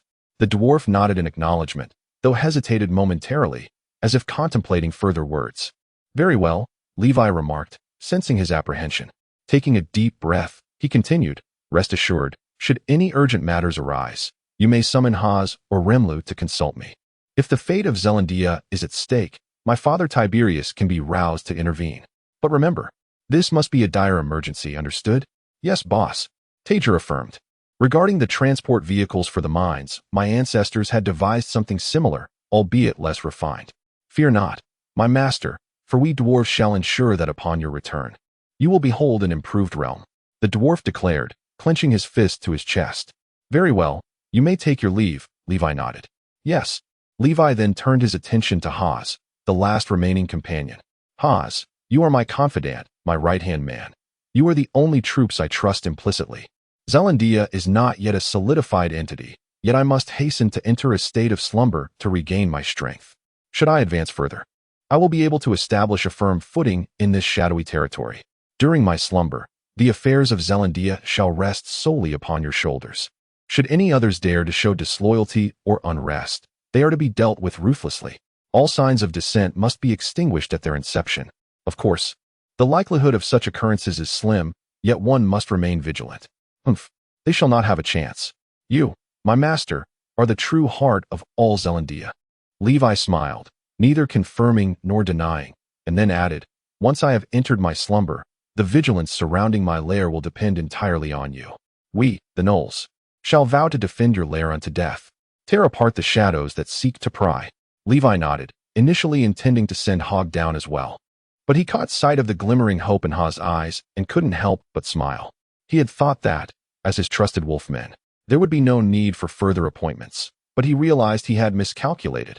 Haz still yearned for his acknowledgement, even if it were merely titular. Very well. Haz, I hereby appoint you as the head of the Hog Mining Oversight Committee, entrusted with the responsibility of supervising all departments within hog mining. Any matters may be reported directly to me. Yes, my master. Haz grinned and responded loudly. Now, you may go as well. I feel somewhat weary, Levi stated. Yes, I wonder what treasures this long slumber will unearth. Chapter 41. The new film of Miss Silver Dragon. Levi cautiously opened a sliver of his eyes, only to be met with the disheartening sight of his ancestral dreamscape, which resembled a dilapidated refuse dump. Instantly, he abandoned the absurd notion of restarting the dream by merely changing the way I open my eyes, while others rise to labor at dawn. I find myself awakening from sleep only to sift through garbage. Alas, the life of a dragon is fraught with difficulties. Reluctantly, Levi began to maneuver his consciousness with slow deliberation. Indeed, during the preceding 3 years, he had gradually discerned the method of traversing within the ancestral dreamscape. In truth, it was not overly complex. It bore a striking resemblance to how a dragon manipulates magical energy to achieve flight. At last, he was liberated from the need to navigate the ethereal realm by flatulence. As for why he augmented strength rather than intellect, it was likely that this venerable silver dragon matriarch suspected the child's cognitive abilities were beyond salvage. To so irreverently tarnish the hallowed grounds of the dragon's sole inheritance would likely invoke a collective wrath from the metallic dragon brethren, who would not hesitate to pummel him into submission. Simply enhancing his constitution might render him a mere punching bag. Thus, a measure of strength was prudent to afford him some capacity for resistance against his adversaries. The benevolence of the silver dragon mother manifests in such chaotic ways, ever eager to stir the pot. However, this time, Levi approached his journey through the realm of souls with ample preparation and a clear objective. Drawing from his experiences in the temporary lair by the riverside, he had fortuitously discovered that even in slumber, he could instinctively partake of sustenance when hunger struck. To this end, Levi unhinged the very depths of his ambition, compelling Haz and his fellow guards to excavate a large pit at the location of his resting head, positioning his dragon snout directly over it while he slept. Each day, these diligent gnoll sentinels would fill this pit with an assortment of minerals and food. Thus, when hunger beckoned, Levi could instinctively roll his tongue. drawing forth an endless supply of treasures from the pit, as if it were an infinite furnace. Little did Levi realize that he had, in a sense, set a record with this automatic feeding mechanism, extending the limits of a young dragon's slumber to an incomprehensible degree, truly a testament to the ultimate lair. At this moment, having secured the right to prolonged repose, he sought to validate a long-held hypothesis. Why, despite the simultaneous explosion of the ancestral dreamscape and that artificial intelligence, did only the remnants of the technological side endure? Such a phenomenon defies logic. Theoretically, when two entities collide, even if they shatter simultaneously, the remnants should exhibit a mutual presence. Yet, during these 3 years, Levi had been unable to uncover a single fragment belonging to the dragon's ancestral dreamscape. He was convinced that, aside from his own unfortunate countenance, the primary issue lay in the disproportionate magnitude of the two entities. When I first entered the legacy dream and encountered that enigmatic entity from the technological realm, merely brushing against its dissipating data nearly shattered me. Despite my past experiences during the Age of Information explosion, this alone attests to the terrifying magnitude of its information. In its conscious state, I would never have dared to approach it. However, on my own territory, scavenging remains is an entirely different matter. On days of good spirits, I might even hum a discordant execution-themed BGM while engaging in a little graveyard dance. This time, I should have ample time, so let us commence. O divine, grant me your blessing. I gazed into the abyss of an almost infinite ocean of refuse, letting out a deep sigh. While others find paths through mountains of books with diligence and navigate the boundless seas of knowledge with hardship, I wander amidst a sea of trash. Yet, considering that I can occasionally extract useful knowledge from this refuse, I allow myself this small comfort. As I drifted through this detritus, nearly 5 years had slipped by in the external flow of time. Yet, I had grown somewhat numb to its passage. In the legacy space, I calculated the time that had elapsed, uncertain of the ratio to the outside world, but aware that an eternity had passed. Whenever I felt mentally fatigued, I plunged into a deep sleep, indulging in ordinary dreams before awakening from shallow reveries to continue my refuse collection. Let me take a look. Light Chasing Warship DR 1013 version 8 design blueprint. Yet another trinket of little worth. Goodness, the constants of the universe may not even align. What use could it possibly serve? Discarded. This one piques my interest. Imperial DR 3036 version Kraken Explosive Gun Blueprint 3. Though it's unlikely to be manufactured, it can be referenced for now. Such occurrences are not uncommon. The vast majority are worthless, providing at most some inspiration in knowledge systems and academic thinking. The refuse I deem useless is often cast into the deepest recesses of my soul space, as retaining them in the legacy space could lead to redundant efforts in the future.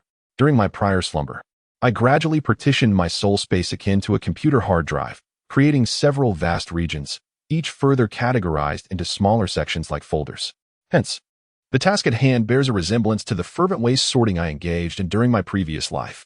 Items of slight reference value, yet limited utility, are placed in pending review, such as Intelligent Brain Touring Artificial Intelligence Evolution, Rift Crossing Technology Manual, Atomic Catastrophe, and Echoes of Time and Space. Originally, these products, which appear somewhat fantastical in the technological realm, may one day inspire my arcane scholars in their studies within the truly magical world of Coriel.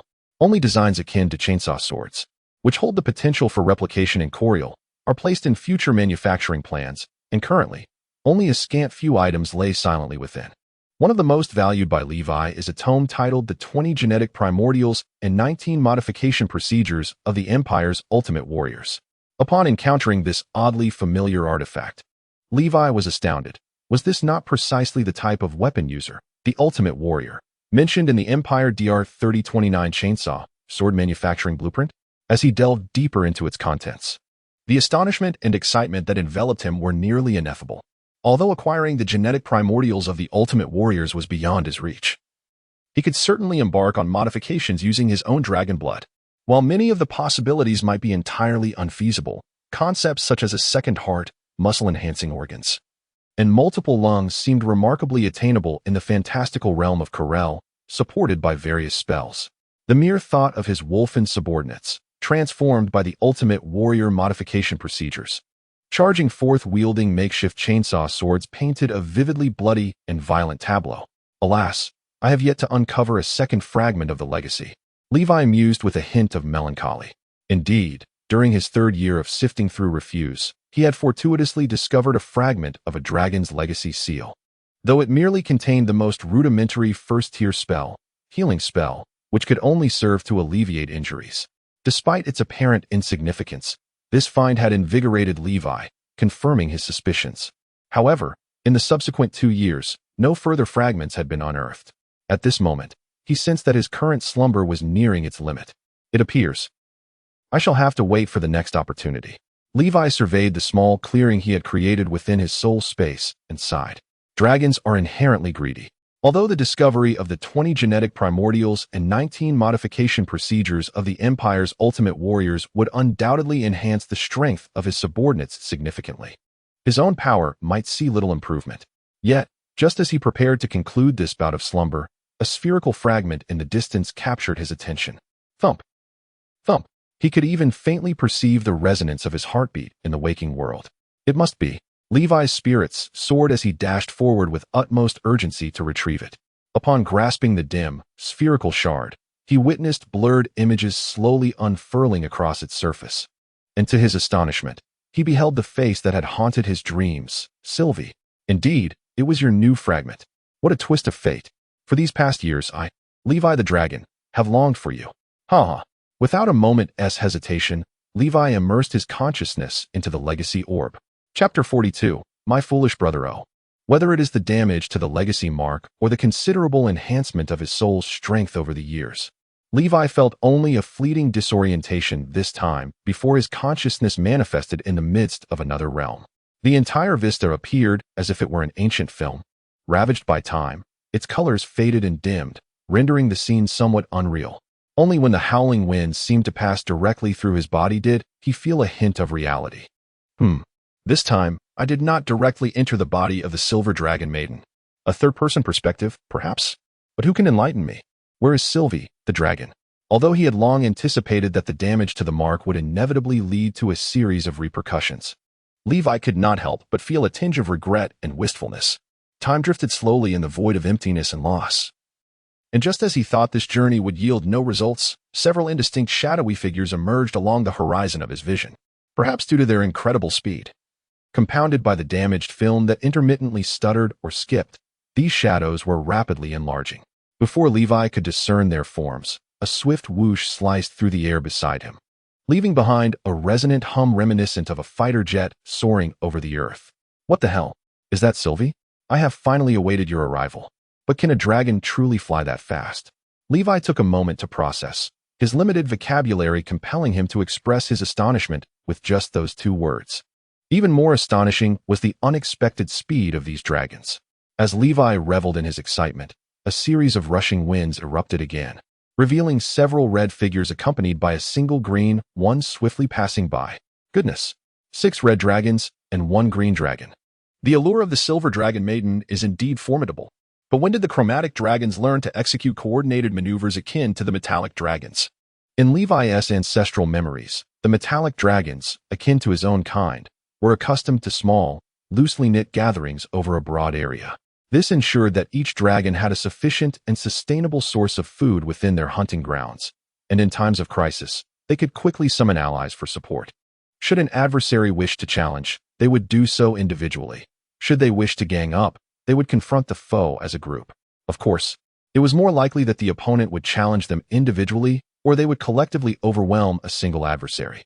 Although most metallic dragons aligned with the lawful good faction, their benevolence was not the kind devoid of boundaries. Rather, it resembled the Silver Crusaders that Levi recalled. In essence, if one shared similar ideals and visions with him, they were brothers in arms. But should one be a rogue who crossed his bottom line, he would not hesitate to eliminate them without a second thought, with no moral qualms about taking a life. Conversely, the evil-aligned chromatic dragons struggled to forge trust among themselves due to their deeply ingrained vices, and their inherited memories were laden with their own numerous transgressions. For instance, it is not uncommon for the chromatic dragons to awaken an interest in pilfering dragon eggs, not merely to consume them, as the typical targets are often lifeless, worthless shells. Should a common dragon beast engage in such behavior, it would typically nurture these eggs as formidable allies or sell them to humans. However, if fortune smiles upon them and they manage to steal a true dragon egg. The possibilities become manifold.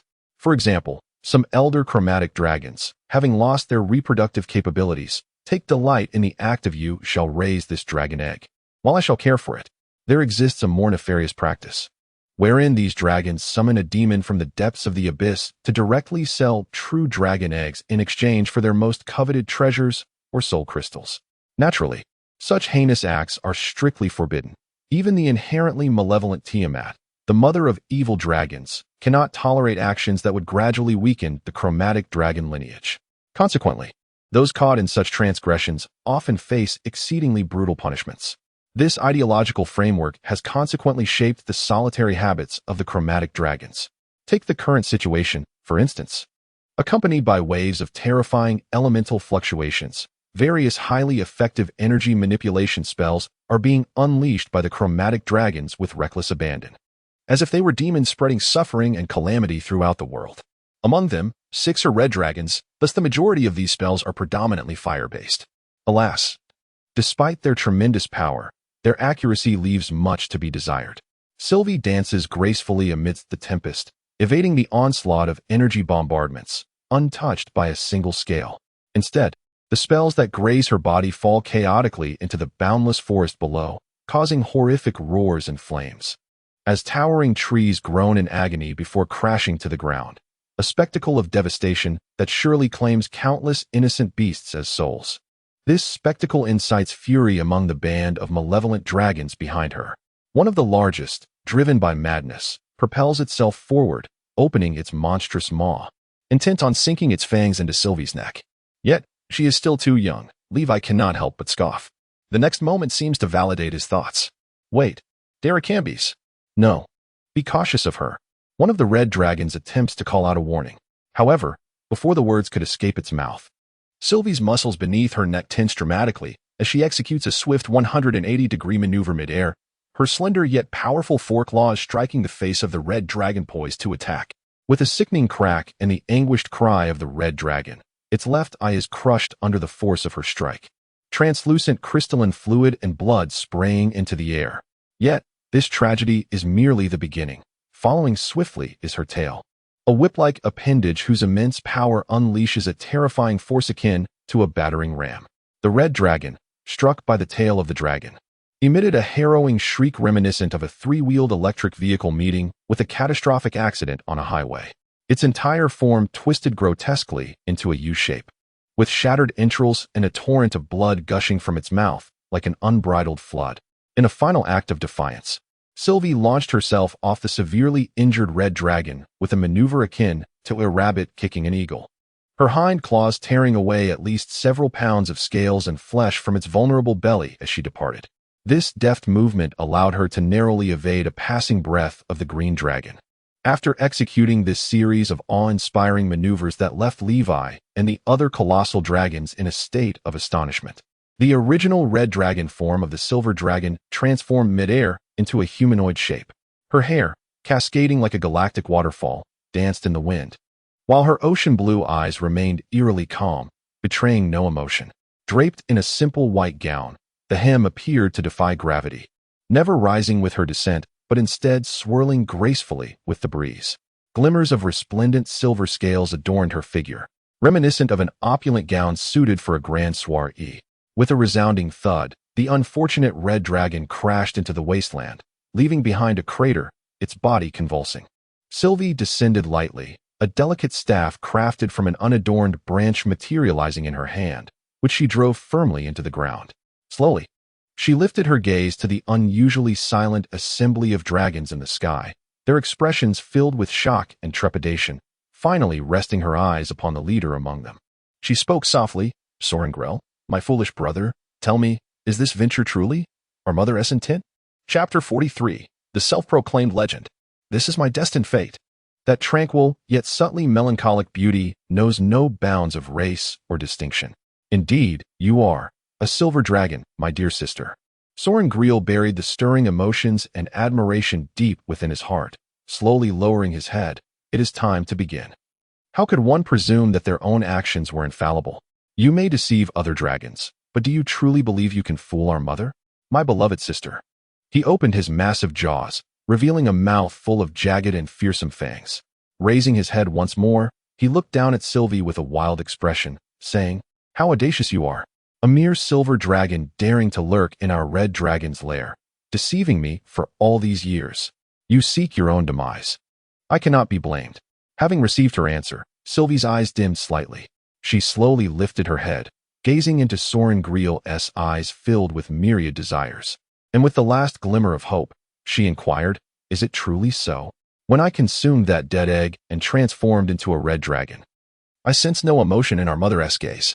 Initially, I believed it was merely a trait of the chromatic dragons, an inherent malevolence that dulled familial bonds. Yet, I never anticipated that she had already discovered the truth then. Why, I wonder, has she allowed me to live until now? Perhaps asking you would yield no answers. For our mother has her own intentions." Upon hearing these words, a ripple of emotion stirred in Soren Griel's eyes, but he erupted in furious indignation. Who was it that devoured my eggshell when I first hatched? Who dared to tread upon my head to seize more of the spiny lion's flesh, rendering me immobile? Who used me as a target to test the potency of their newly acquired spells upon waking? Who, in my youth, vanquished the dragons surrounding the Pakavaya volcano, leaving me, almost of age, with no female dragon daring to brush against my scales? Who was it that attained the title of wrathful flame before reaching maturity? I was left to gaze up like a wretched creature. My dear sister, if blame is to be assigned, it is for your overwhelming strength, a power that renders you an invincible anomaly. Even among us chromatic dragons, your existence is unfathomable. At times, I ponder whether it is because of you that even the metallic dragons could not accommodate you, forcing you to seek refuge among us chromatic ones. But do not be naive. If my calculations are correct, you are nearing the threshold of proving your legendary destiny, are you not? Truly, an utterly extraordinary being. And our mother is preparing to sacrifice you to the supreme evil Tiamat when you officially come of age to affirm your legendary destiny. In exchange for divine favor to offset the risks incurred in her pursuit of legendary status, since you are already fated. Why not allow me to complete and witness it ahead of time, my beloved sister? Indeed, the revelation had finally dawned upon him.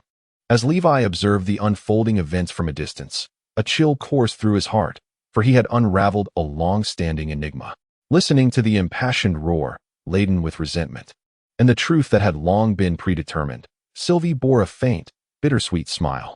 Soon, however, all emotion was reined in as she calmly stated, "So, this is how you perceive me? I have come to understand your sentiments. Now, do as you wish. But do not blame me for not warning you. Sometimes, it is not merely the abundance of dragons that can resolve all matters." With a fierce cry, Soren Grell unfurled his magnificent wings, retreating to a sufficient distance. At his command, the remaining 4 red dragons and 1 green dragon spread out in an arc, each taking flight to unleash a nearly universal bloodline, spell known to all adult dragons. It was as if the very atmosphere above them thickened, with elemental forces surging forth from miles around like an incoming tide. In an instant, dark clouds gathered over the wasteland, and the confined thunder rumbled like electric serpents, the tempestuous elements roaring in fury. Ultimately, accompanied by several dragon roars, massive portals of energy tore open the fabric of space behind the 6 colossal dragons. Sister, today, I shall show you that my nearly century-long existence has not been in vain. Arise, my army of crimson flames. Answer my call. My kin, come forth. My denizens of the abyss. Manifest, O power of the red dragons. Green Legion, crush your foes. As 6 portals opened simultaneously, a spectacle rarely witnessed even in the material realm unfolded. Levi, taken aback, marveled at this extraordinary sight, tinged with a hint of envy. Indeed, this summoning prowess is a dragon's forte. Yet, Sylvie, a cacophony of enraged roars erupted from beyond the portals, sending the wasteland into a frenzy. In the next moment, countless strange creatures surged forth from the portals, ranging from diminutive goblins and gremlins to formidable earth-shaking bears, spiked lions, centaurs, and draconians. Even denizens from the abyss, such as fearsome demons, quasit, flayers, and berserkers joined the fray. In the brief span that the portals remained open, an overwhelming army had already filled a significant portion of the wasteland. These legions were the loyal subjects that the dragons had painstakingly gathered over nearly a century of their lives.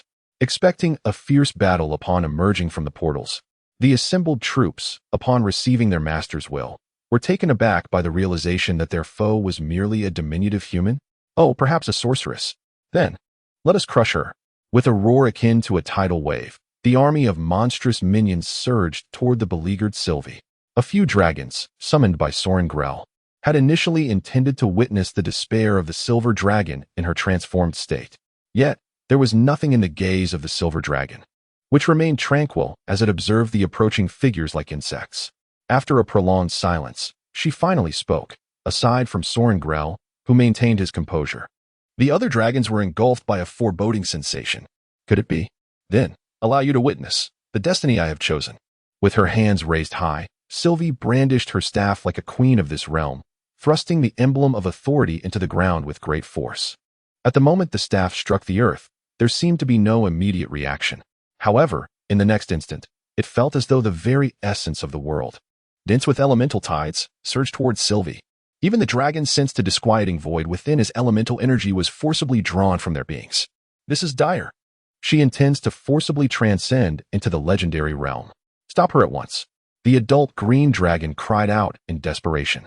Yet, Soren Grell remained unmoved, fixated intently on Sylvie, seemingly more concerned with her potential success than anything else. An invisible wind abruptly spread from beneath Sylvie, and all creatures touched by the breeze felt a tingling sensation akin to a faint electric current coursing over their skin, accompanied by a subtle scent of singed air.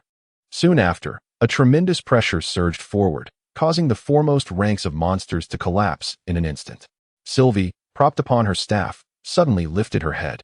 Her once azure eyes transformed into a dark crimson reminiscent of molten lava, and a pair of silver wings unfurled from her back, gradually tainted by the corrosive elemental force.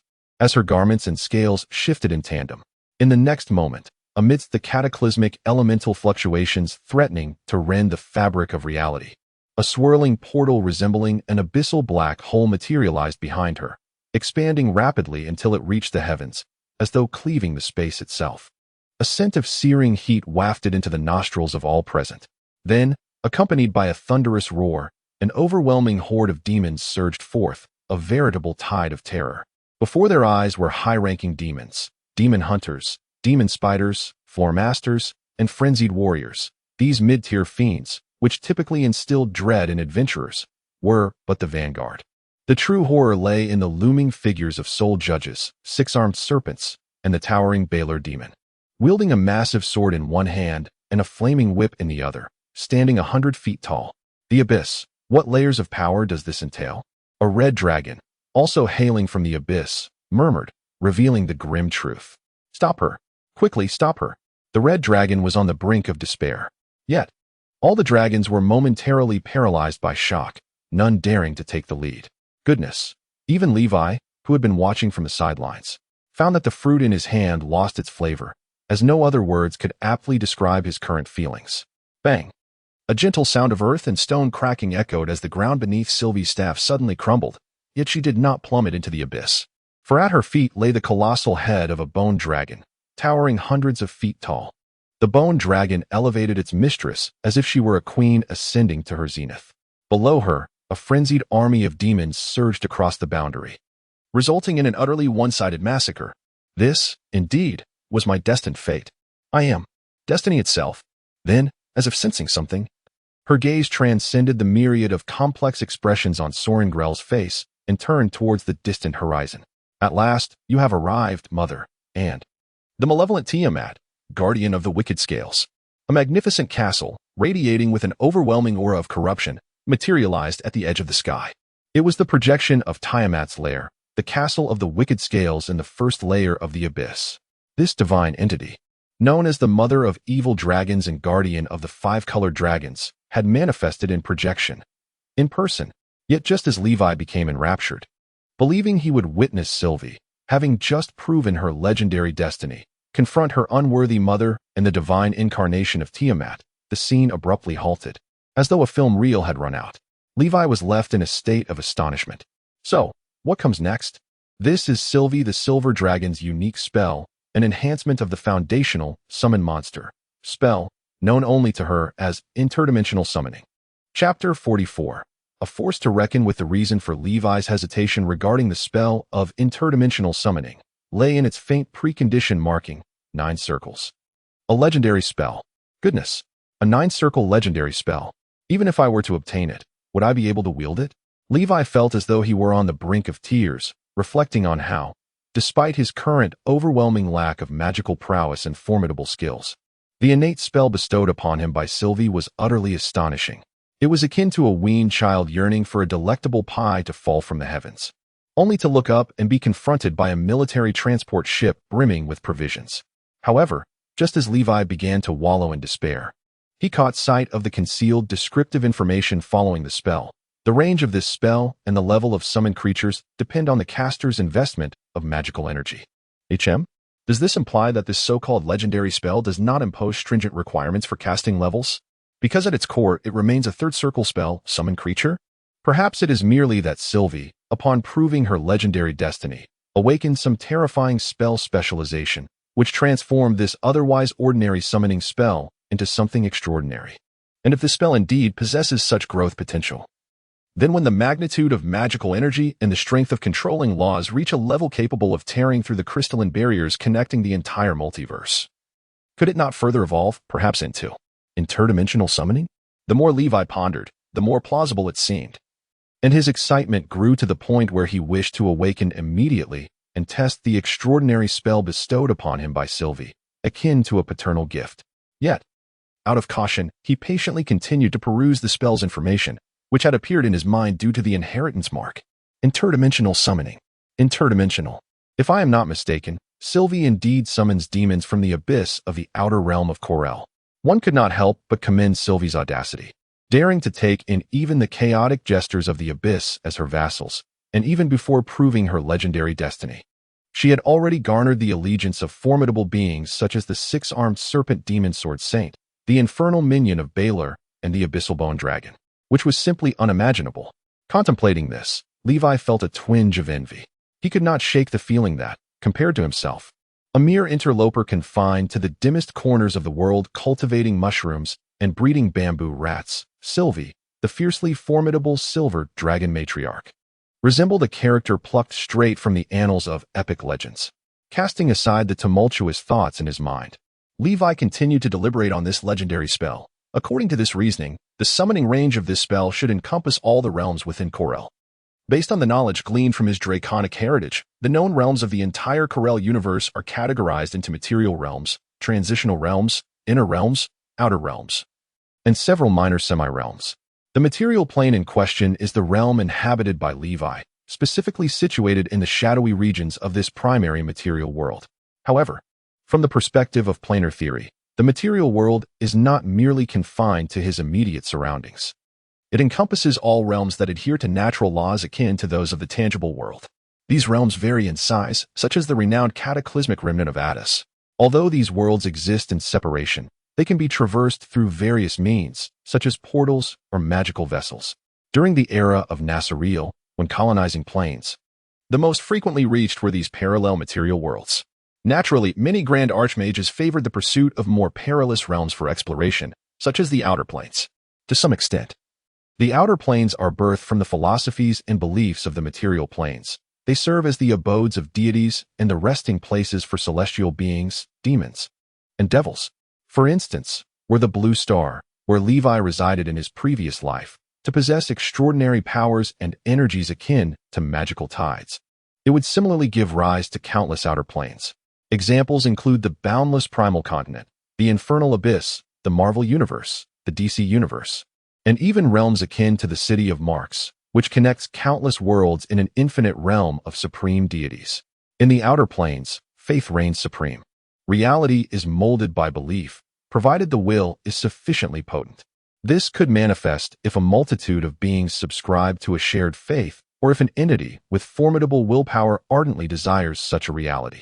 Each outer plane boasts its own factions, reflecting specific moral and ethical inclinations. The benevolent realms are termed upper planes, while the malevolent ones are known as lower planes.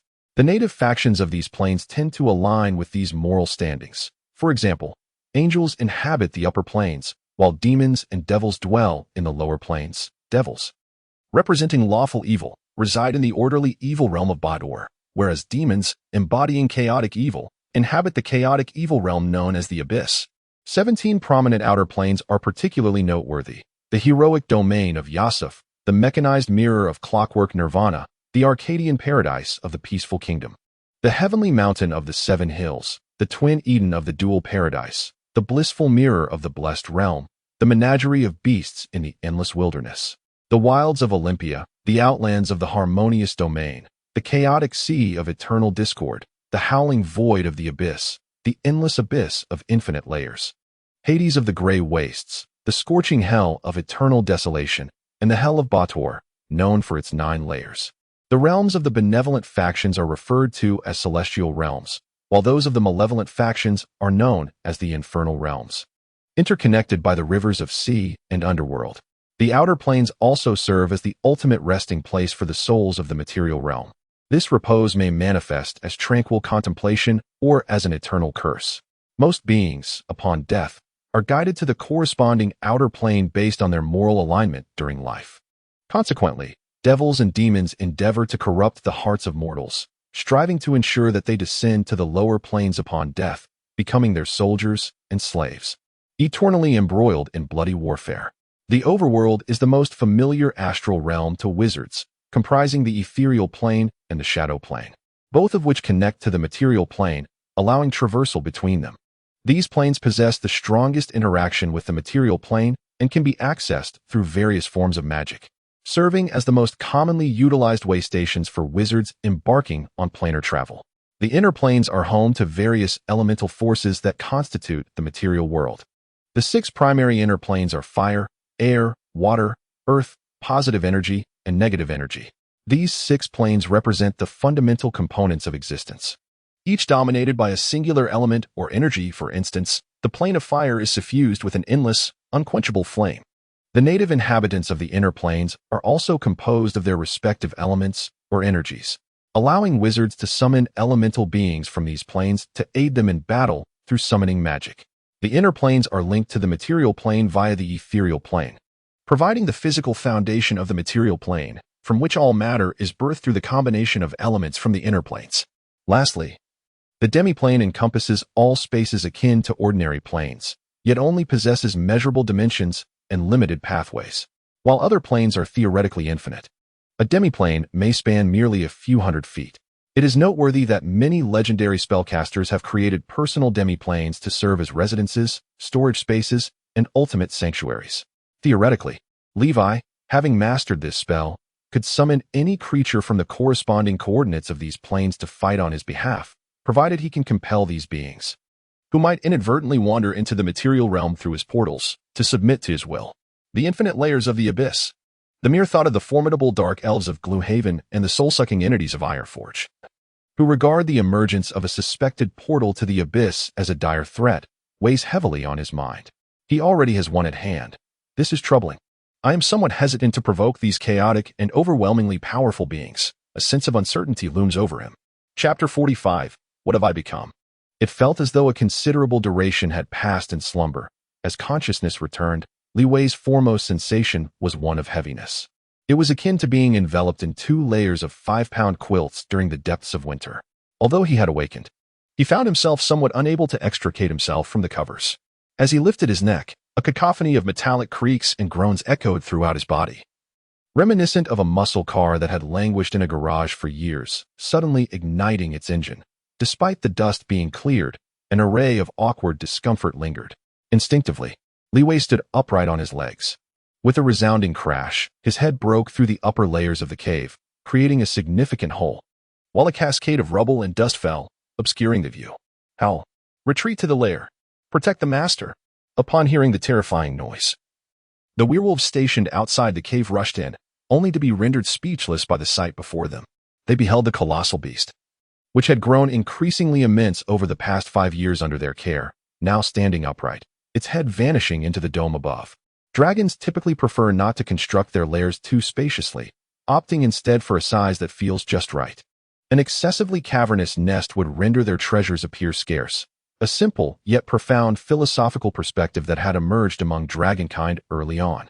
After all, it is rare for a dragon to awaken and find itself wedged within its lair. Having inherited the ancient knowledge of dragons, Li Wei had adopted this nesting habit, ensuring that even when rising from slumber, the space would be sufficient. However, he had not anticipated that upon awakening, his entire form would have expanded by at least 2 folds, stretching over 30 feet in length, resulting in the ceiling being punctured. Fortunately, it seemed that this slumber had rendered him somewhat resilient. Aside from a mild dizziness, he was otherwise unscathed. As Li Wei carefully extracted his head from the ceiling, his pearlescent eyelids fluttered to dispel the dust that had settled in his eyes, allowing him to finally discern his current appearance. To prevent any potential revelation of his true silver dragon form in the shadowy realm, he had transformed into the guise of a red dragon before sleeping, which rendered his current appearance exceptionally formidable. His head, noticeably larger than that of his kin, housed more powerful biting muscles, and it was evident to Horus and the others that one bite from their master could easily sever a younger dragon's head. Additionally, there was another significant transformation. The scales that had been singed away during the Battle of the Riverbank had all regrown, thanks to 5 years of instinctively consuming various minerals. His newly formed scales radiated a metallic sheen. If one were to detach a single scale, it could likely serve as armor for a heavy tank. Moreover, it was noteworthy that, perhaps due to lingering psychological trauma from the riverbank battle where the werewolves frequently ambushed his relatively vulnerable abdomen, a layered armor had developed across his entire belly during this slumber.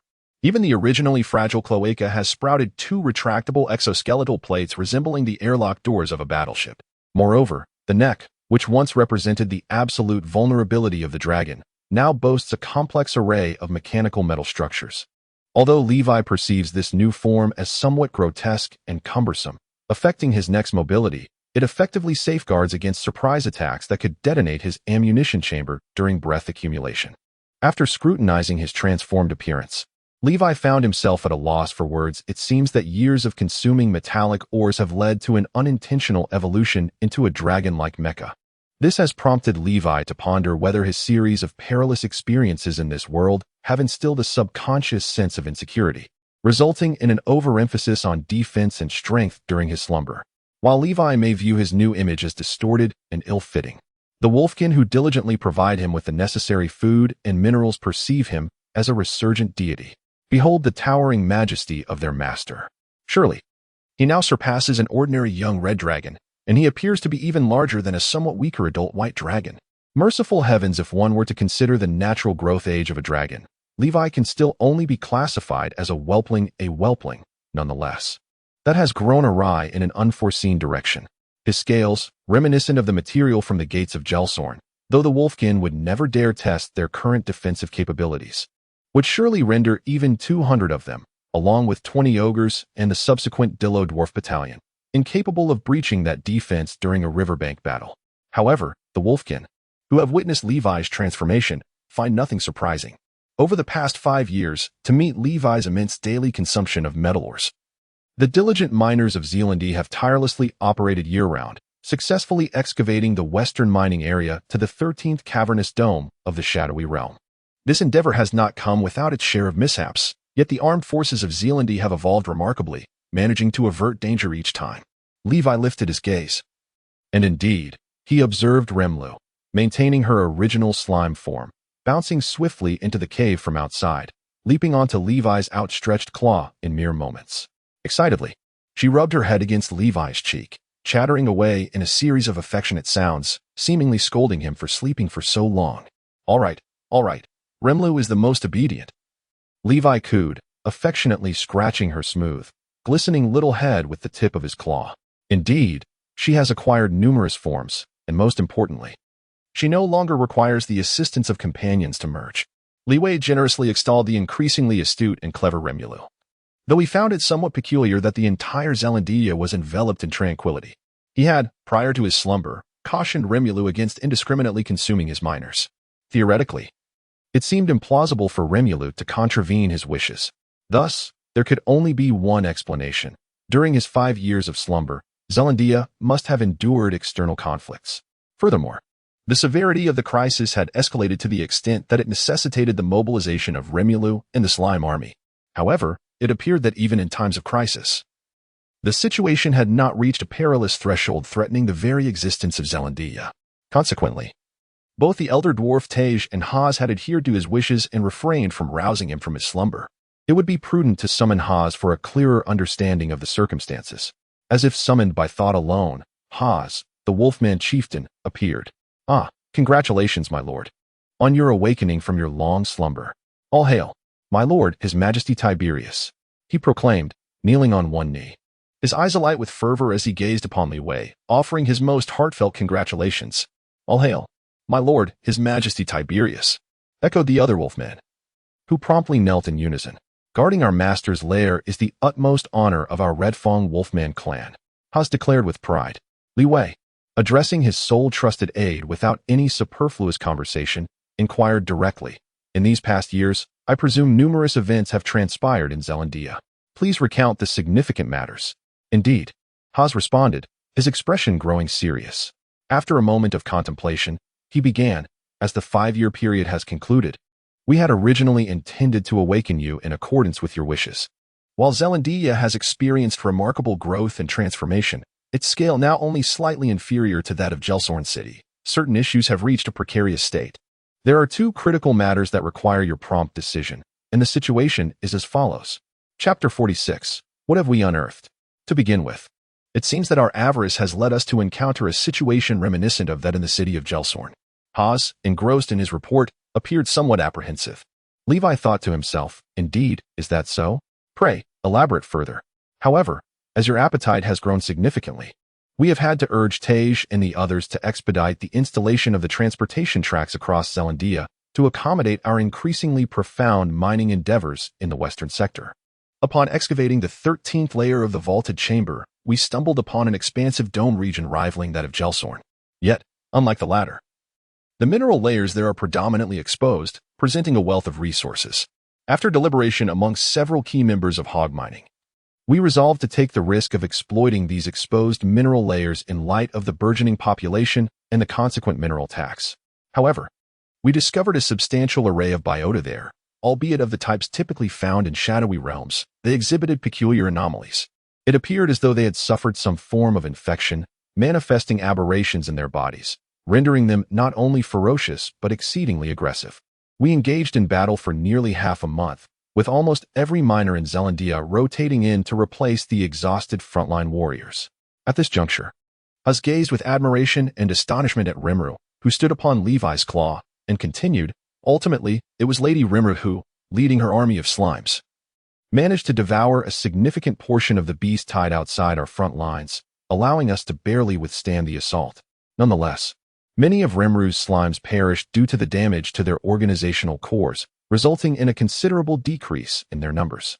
Consequently, we have essentially halted the mining operations in the 13th layer, and given the scale of the previous attack, we fear that, situated within the dark demon web and lacking sustainable offensive spells, it will be exceedingly challenging to fend off the next assault. Tej has proposed that should a second beast tide arise before our master awakens, we should detonate goblin-engineered bombs at the entrances of the 12th and 13th layers." Levi nodded, though he felt little sense of urgency. Under the shadow of this dark demon web, Haz and his team managed to hold their ground for nearly half a month without substantial losses, even in the absence of large-scale, continuous spell support. It seems that despite the vast numbers of the beast tide, encounters with exceedingly powerful high-level monsters are rare. Thus, should another beast tide occur, it would suffice to have Rimru transform into her wolfman form, while he himself could assume his red dragon shape and unleash his fiery breath. After this rest, Levi felt confident that he could unleash at least 3 breaths in a single day, pausing to consume sustenance before resuming his fiery onslaught. He remained skeptical that any non-supernatural beings could withstand 3 blasts of his dragon breath in such a confined, shadowy environment without being incinerated. If this is merely the extent of the issue, there is no need for excessive concern. I shall instruct Tej and Fisher to assemble a team to prepare for the cleaning of the 13th level of the dome mine. I will first assess the situation before deciding whether to resume the mining operations." Levi continued inquiring, "There is another matter. Oh, could it be that the little vixen of the Jadiel family is up to some mischief again?" Although Haz did not fully grasp the meaning of mischief, he could largely infer the intent behind the words. He awkwardly offered a remark. "Truly, you possess a discerning insight. However, Dishana successfully orchestrated a coup 6 months ago, with our covert assistance, to seize the matriarchal position of the Jadiel family. Previously, she had been diligently eliminating dissenters to solidify her power, but recently, emboldened by her growing influence. She has audaciously requested our Zelandia to aid her with a 1,000-strong contingent to assist in fending off the beast tide besieging Gelsorn City. At that time, we were also grappling with a beast tide in the 13th mining area, and Tej tactfully declined her request. Nevertheless, she seems unwilling to relent. After we successfully repelled the beast tide, she sent a drow to subtly remind us twice, along with an additional request for 50,000 slimes. Ah. It is no surprise that my chosen ally is so eager to intertwine our fates. As Levi envisioned Dishana, the drow, presenting herself before Tej with an air of both charm and authority, he felt a mix of amusement and disdain. He waved dismissively, contemplating that this drow indeed required further training, and decided to ignore her for the time being. Indeed, Haz pondered for a moment and said, "By the way, my lord, there is another matter that might pique your interest." Oh, Levi turned his head, gazing at his wolfman commander, listening intently for what was to follow. A few orcs, while mining in the depths of the 13th level, unearthed a significant object. My subordinates are at a loss for words to describe it. But ever since that discovery, those orcs have been somewhat deranged, insisting that the object is alive. Alive? What on earth did they unearth? My subordinates could not identify it, only that it is enormous. Furthermore, Tej and his dwarves seem to be acting rather strangely. They not only sealed off the area, but also began to pay homage to it. Enough. You've learned to tease my curiosity, haven't you? I shall go and see for myself. Enormous. I am already plenty large, am I not? It cannot possibly be a titan they dug up. Levi chuckled. His form shifted, transforming into a half-dragon wolfman clad in crimson armor, leaving only his eyes exposed. He waved his hand, gathered Tej and the others. Let us go and take a look. Levi was always decisive in his actions. Having transformed into a half-dragon wolfman, he placed the excited and chattering Remlu upon his shoulder and, accompanied by the arriving red-robed fisher, Tej, and the others, boarded the steam mine cart bound for the 13th level of the dome mine, traversing the uneven tracks down to the lowest level. It is noteworthy that Tiger appeared somewhat apprehensive, seemingly conflicted about Li Wei's imminent descent into the underground, yet constrained by his inability to intervene. He remained silent throughout. In contrast, Fisher was quite exhilarated. He had heard whispers of this news, but with Li Wei's absence, Tiger, in his capacity as the manager, found it difficult to oppose the old dwarf's wishes. Thus, the prospect of accompanying his boss on this venture filled him with delight. Given Li Wei's eagerness to examine the artifacts, several formidable figures also displayed their prowess, swiftly dispatching the scattered monsters that obstructed their path, leading them to the location mentioned by Haz. Upon raising his gaze, Li Wei beheld a partially pried open rock face, revealing a giant visage comparable in size to his own, its surface adorned with an exceptionally smooth metallic armor. The creature's eyes were closed, exuding an air of tranquility. Li Wei was utterly dumbfounded. Could it be that they had truly unearthed a titan? Chapter 47. Matters concerning Corel. Upon encountering the visage of the colossal face, Levi's expression was a tapestry of emotions, ranging from initial bewilderment to profound shock, culminating in a perplexity that bore a hint of balding. Despite the overwhelming astonishment that stirred his very being, he felt no trace of the primal fury that could incite a dragon to madness. This singular realization was sufficient to cast doubt in Levi's mind regarding whether this behemoth truly resembled the titans of his recollections. It must be noted that during the Dawn Age, dragons and titans engaged in a relentless struggle for dominion over the earth, a conflict that spanned a millennium. The enmity, forged amidst mountains of corpses and seas of blood, became indelibly etched into the bloodlines and souls of dragons, instilling within each new generation an instinctual urge to annihilate the titans upon sight, even if they were lifeless. In truth, within the Corel universe, the titans were originally known by a far simpler appellation, giants. This unadorned designation has led contemporary scholars of various races to surmise that the grandiose title Titan was likely a result of embellishment by their diminutive descendants, the dwarfs. According to the knowledge Levi inherited, it was a deity named Io who first graced this primordial realm of chaos, devoid of matter and time. By establishing its constants and rules, and delineating a boundary akin to an eggshell, this boundary would later evolve into the crystalline wall of the Corel universe. Legend suggests that eons later, from the interplay of light and shadow, two goddesses emerged, Surin, the goddess of light, and Sharl, the goddess of darkness.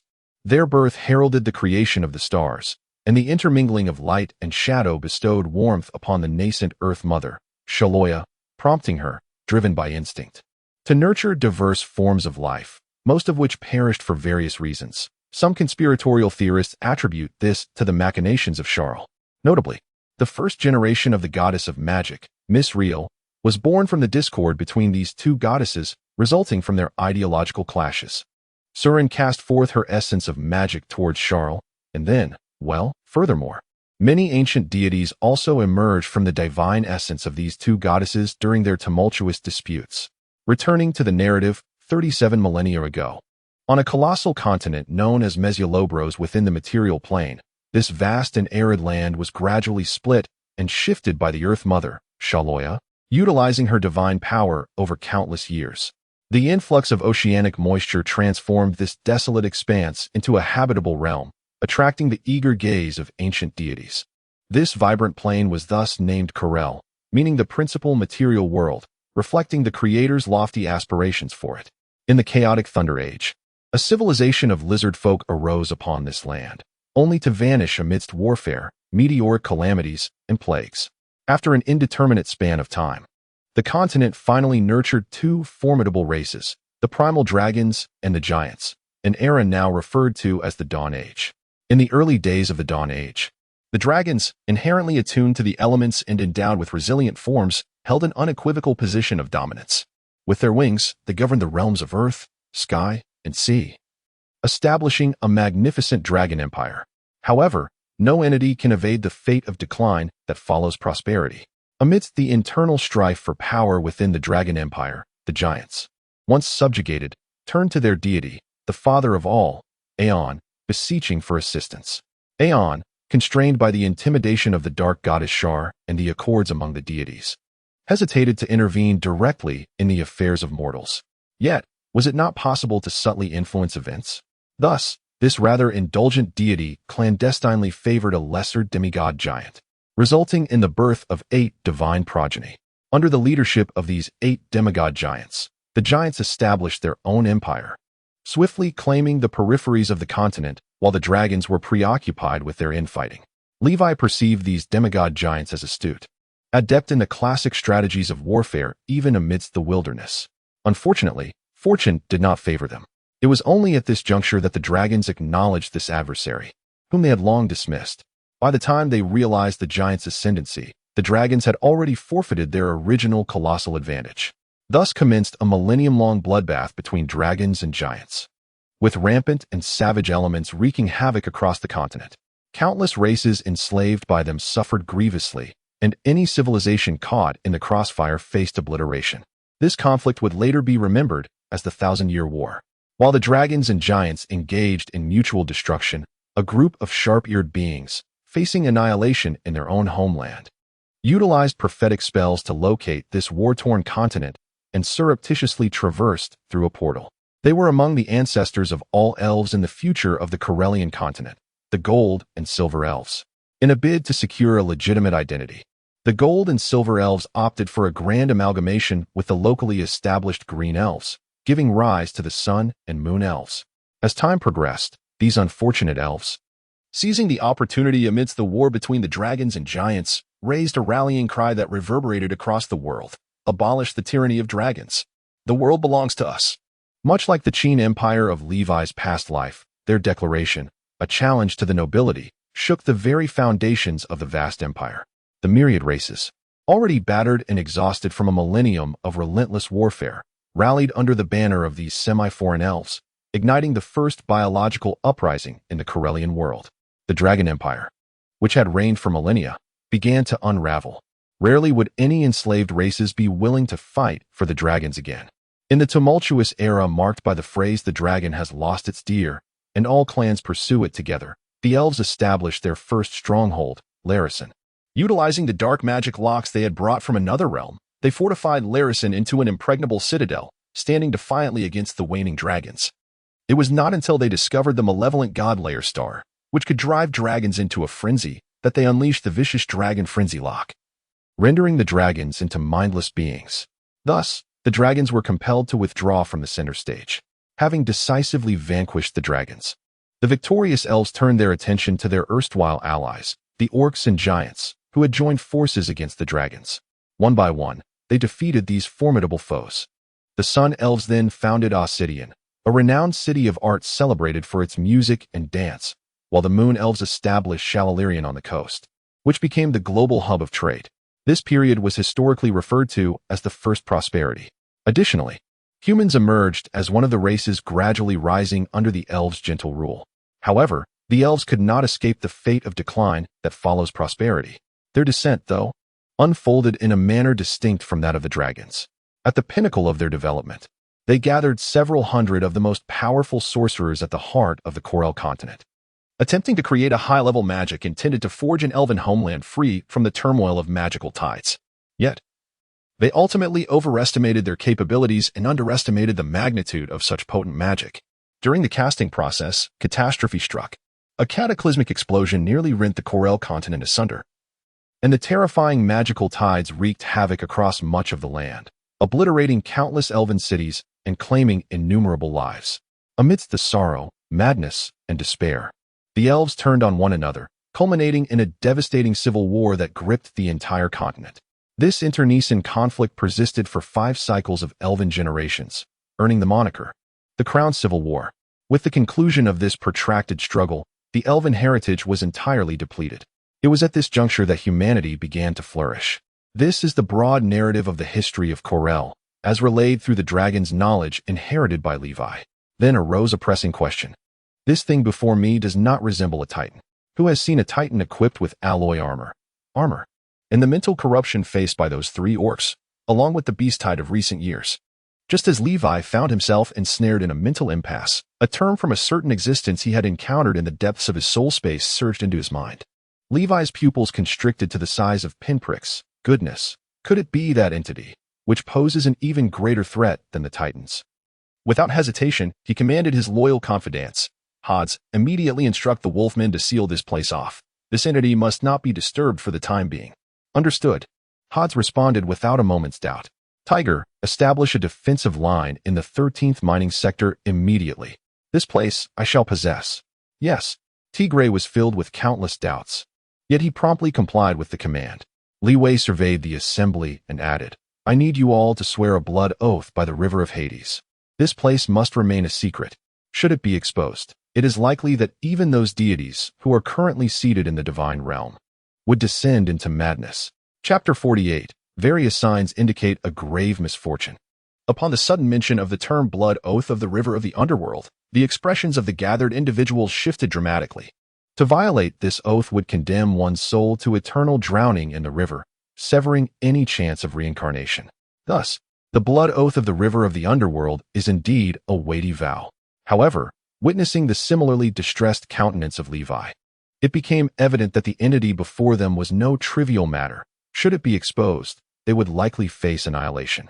In matters concerning their lives and fortunes, Tiger and Fisher exchanged glances, both acutely aware of the gravity of the situation, and promptly initiated the resonances of the blood oath of the river of the underworld.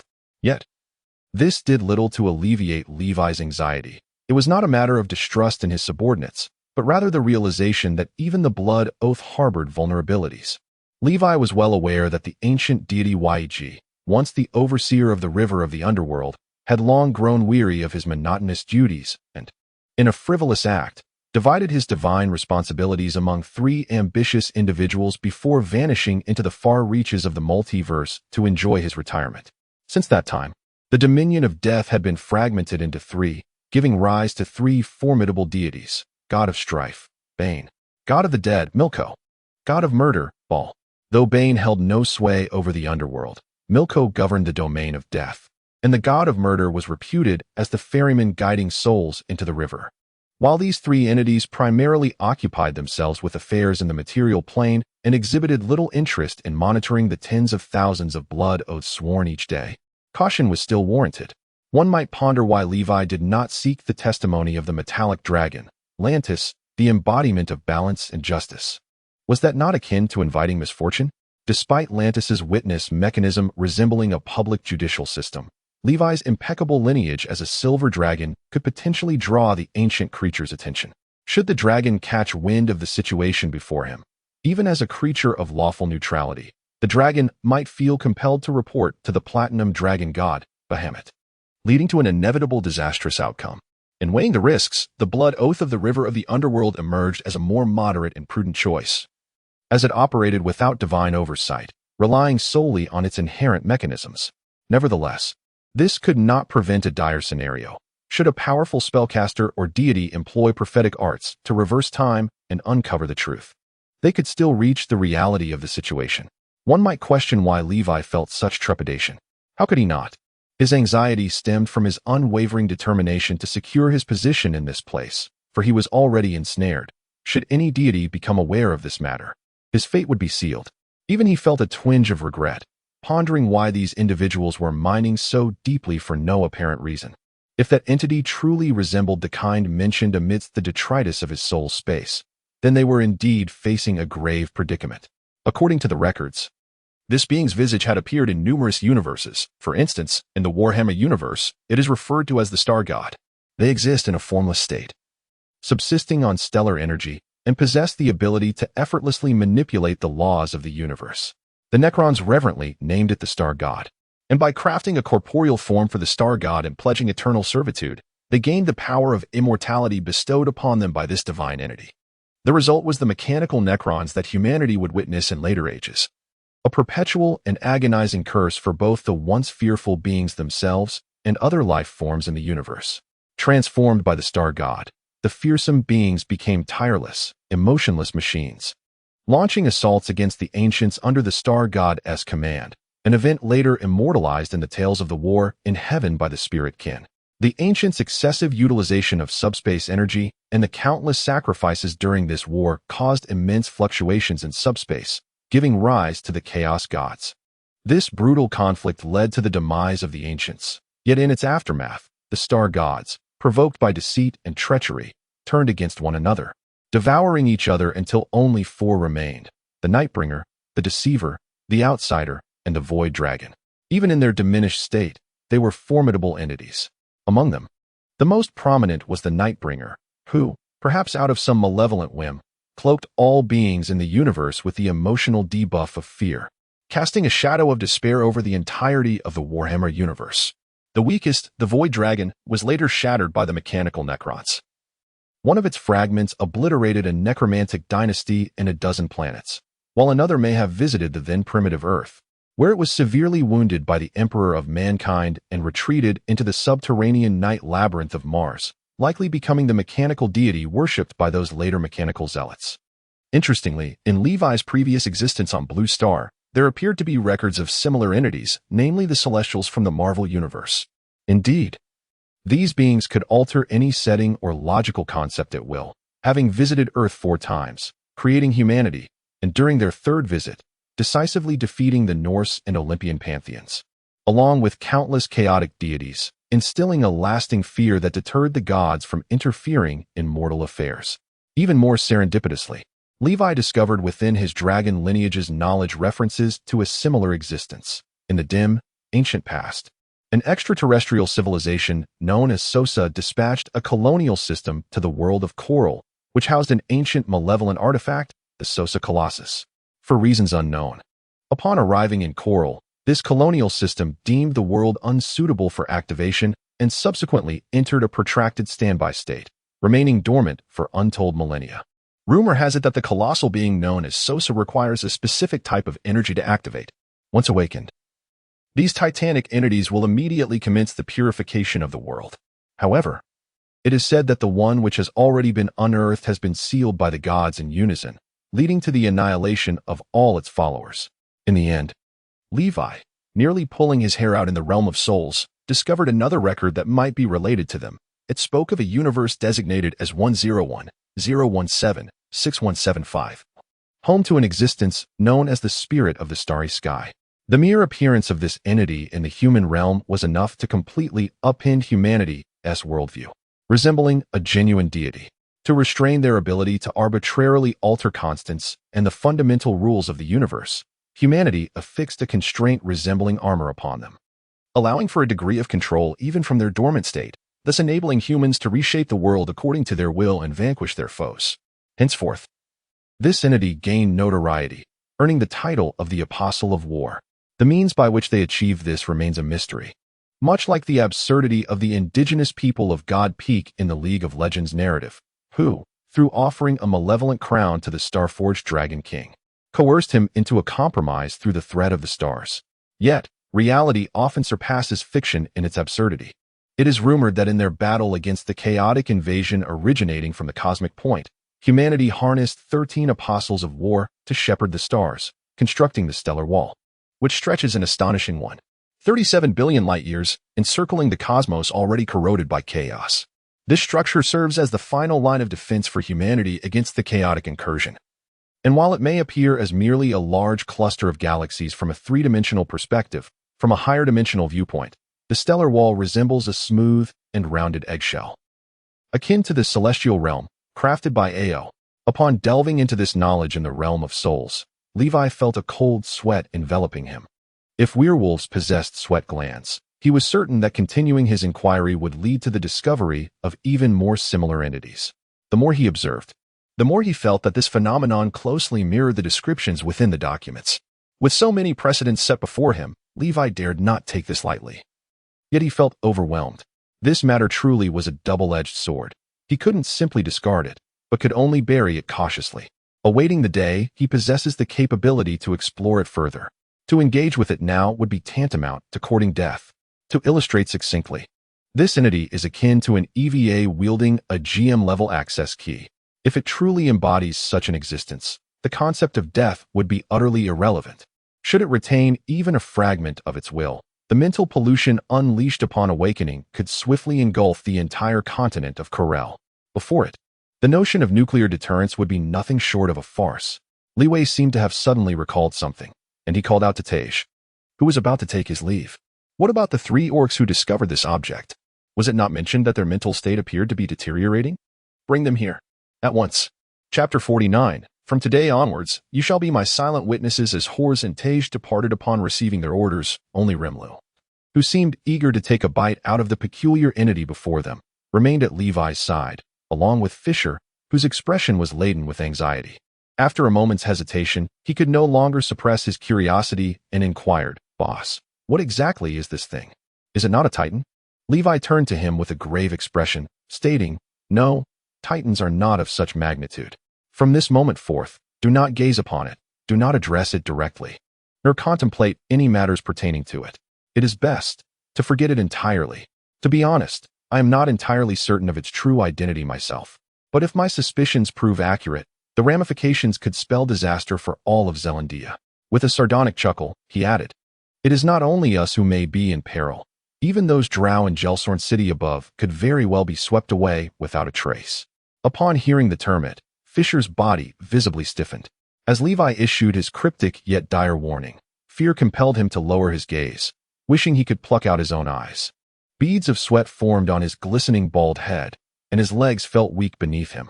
Even with his limited knowledge as a member of the Tory Red Robe Mage Society, he understood the implications of the term it, compounded by the overt hints Levi had provided. A sense of dread enveloped him. This cannot be merely a divine corpse. It must be some sort of divine aberration. No, divine aberrations should be birthed in the astral realm, shouldn't they? With his scant understanding, Fisher could only infer that the entity before him was likely linked to the divine. Moreover, some potent deities, upon the utterance of their names, could be sensed vaguely. Yet, this was only when their names were spoken. Had it come to pass that even the contemplation of deities had become perilous? Frankly, this thought was quite shattering to his worldview, even leading him to fear that the deities he had previously disparaged might inscribe his name in a ledger, waiting to ensnare him after death. If Levi were aware of Fisher's current thoughts, he would likely scoff, for to him, if this entity truly was it, then as long as it remained alive, the deities before it would be nothing more than trifles. Perhaps only the god of gods, Eo, could manage or transport it, for this entity might represent a rare bug left in its wake, though more likely, it stemmed from an external source. Realizing the gravity of the situation, Fisher cautiously posed the question, "So, does this mean that the 3 orcs afflicted with mental disturbances may have encountered some form of contamination?" He gestured with a throat-cutting motion, trailing off. Yet, such a notion is characteristic of a mere brute's thought process. If IgG were here, he would never proffer such a baseless suggestion, Levi mused. Regarding the gravity of the issue, Li Wei is certainly no paragon of virtue. Had he merely sought to eliminate the potential threat posed by 3 unfamiliar orcs, he would have acted without hesitation. However, he shook his head, contemplating. No, if these 3 orcs are indeed influenced by him, it signifies that he is still alive.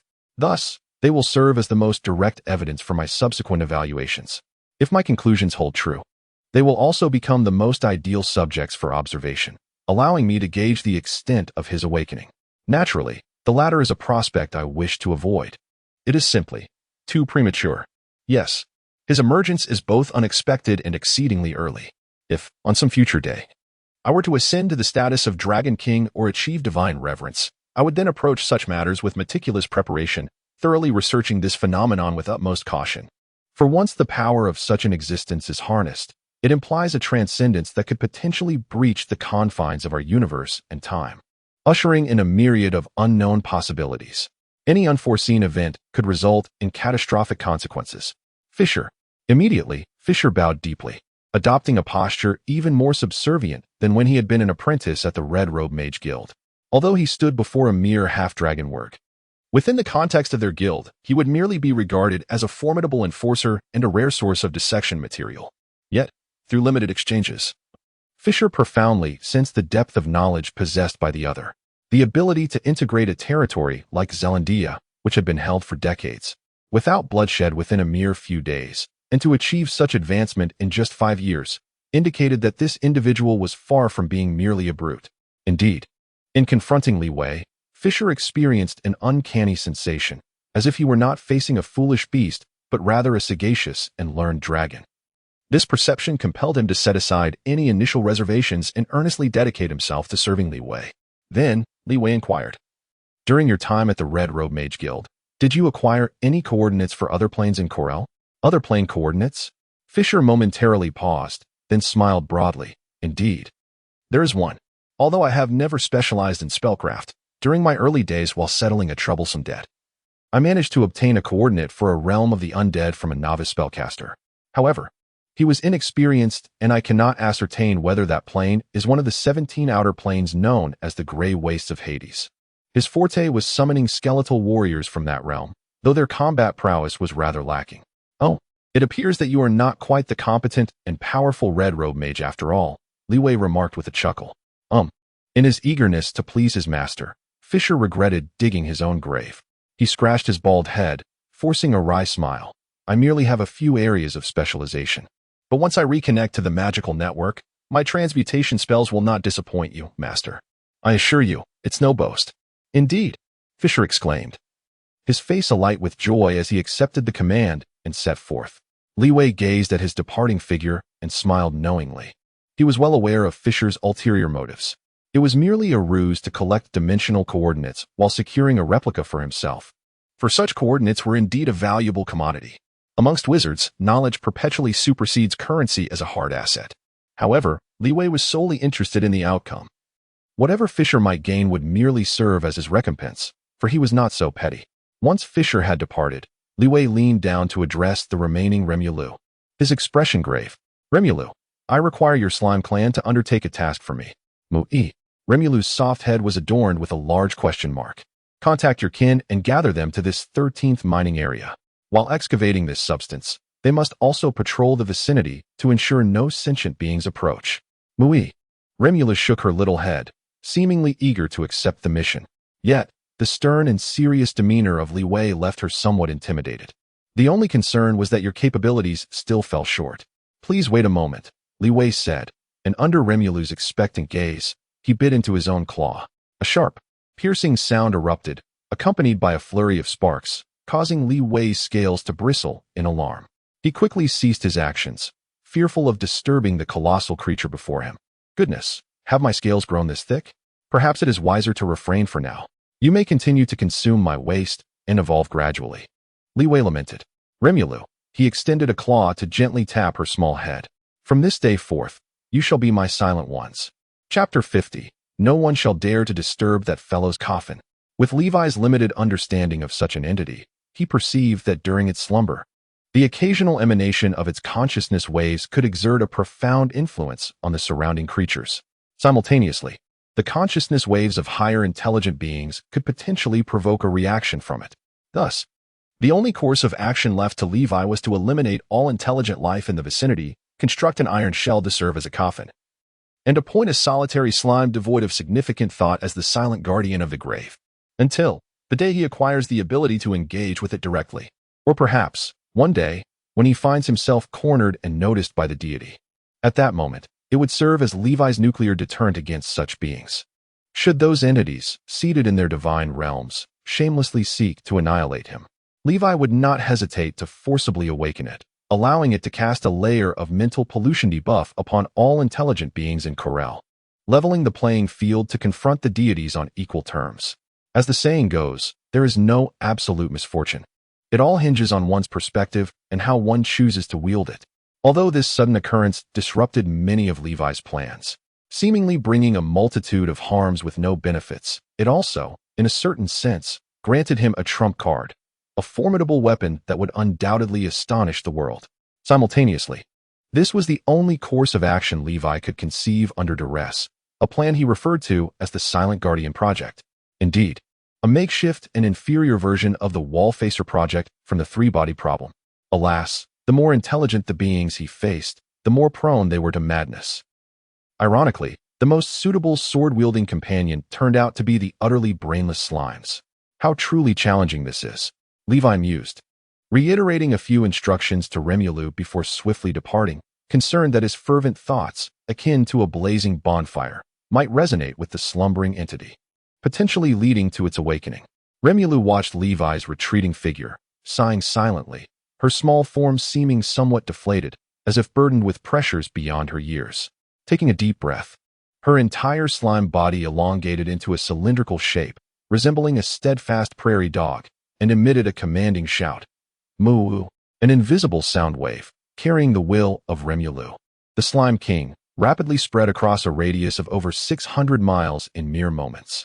Before long, countless slimes, emerging from crevices in rocks, dark rivers, and bioluminescent moss, materialized from every conceivable nook and cranny. In less than a quarter of an hour, the entire underground level 13 mining area had become densely packed with slimes, numbering at least 1 million, a significant portion of which shimmered with silvery hues, signifying their evolution. They stood in a neat row, quietly listening to the commands issued by the King of Slimes. Thanks to Levi's abundant excretions over the past 5 years, these slimes flourished, growing plump and numerous, almost elevating the nearby slimes of Zelandia to a new species. Various metal ores, after undergoing his digestion, transformed into a high-quality nutrient source easily absorbed by living beings. While devoid of the violent elemental power found in dragon blood, it contained residual organic impurities expelled by Levi during his slumber and metabolic growth, enabling consuming slimes to awaken, albeit rarely, a certain control over metals and significantly enhancing their defenses, earning high praise from the primordial slimes. Only the awakened and collective-minded Remulu expressed her disdain, for she was the queen of all slimes. How could a queen consume such filthy sustenance, even if it was truly delicious to the slimes? After a lengthy discourse filled with MMM from Remulu, the slimes prostrated themselves, shouting MMM, before swiftly dispersing as they had arrived. Yet, in an unseen corner, one could observe these slimes centering around the giant, burrowing into the crevices of the rock layers, with some beginning to gnaw and digest the mineral layers binding the giant. To excavate such a colossal entity using this primitive method would require decades, if not centuries. However, this was precisely Levi's command, for if they were to merge into a higher intelligent being, the resultant cognitive fluctuations would pose a risk. Meanwhile, on the outer layer, hundreds of thousands of slimes merged into lower life forms, such as Kotau fishmen, caverns mice, and fungal beings, utilizing their numerical superiority to eradicate all intelligent creatures within their vicinity.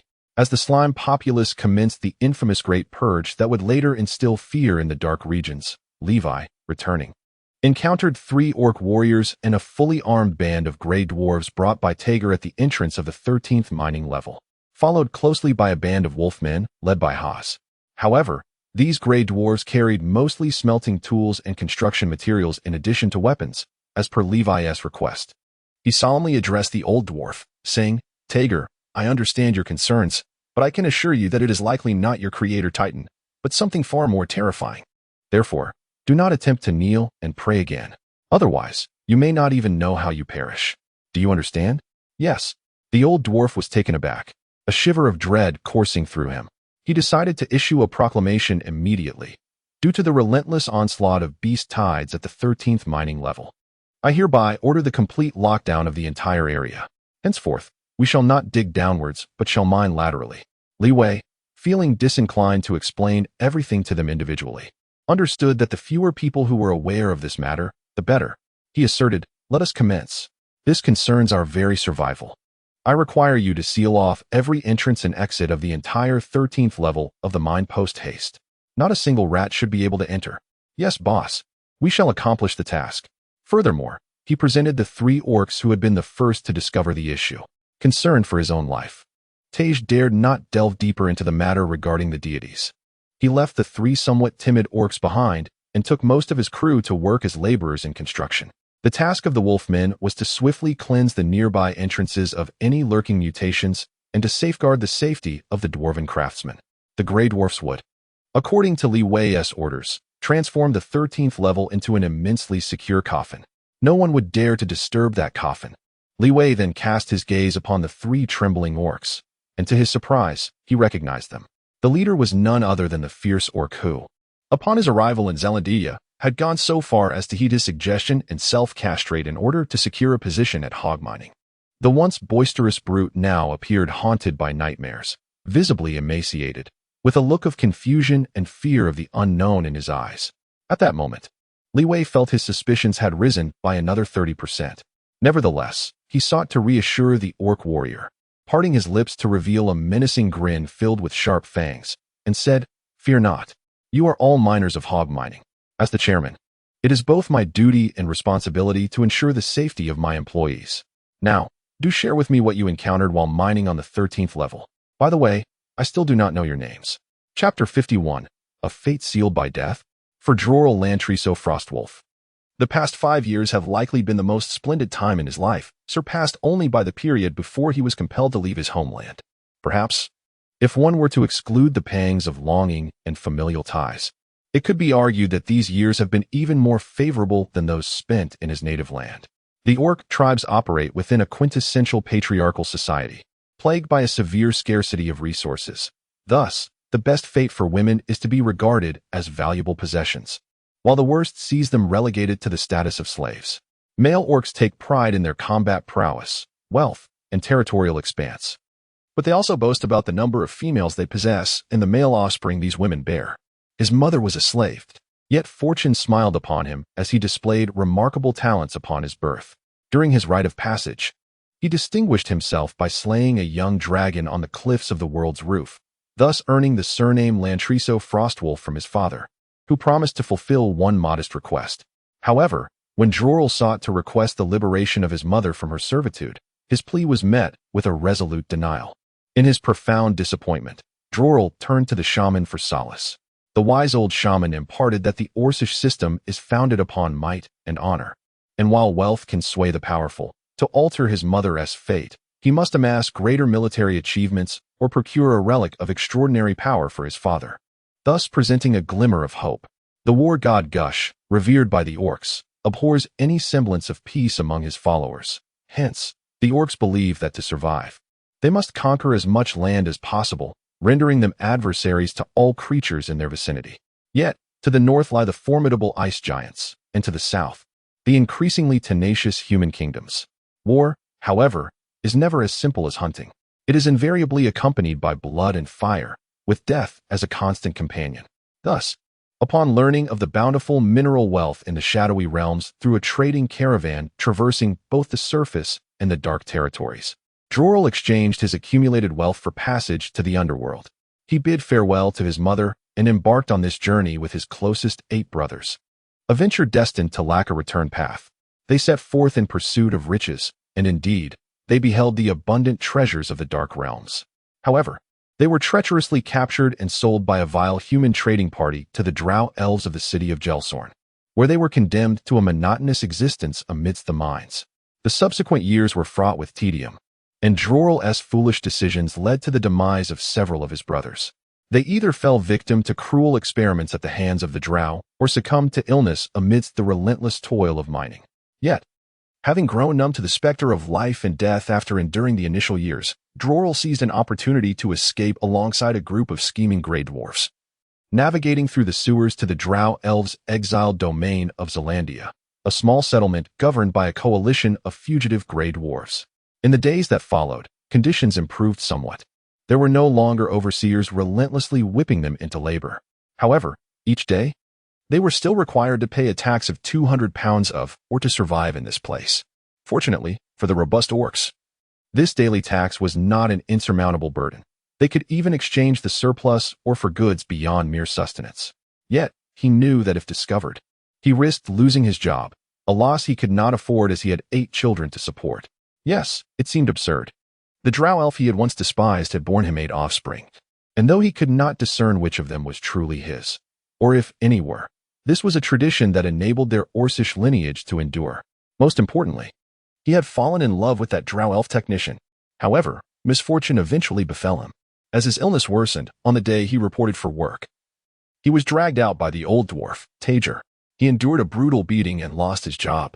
In his darkest hour, a word named Hog appeared, and amid the laughter of onlookers, he established a mining company. Clinging to a sliver of hope, Drolu and his companions applied for positions.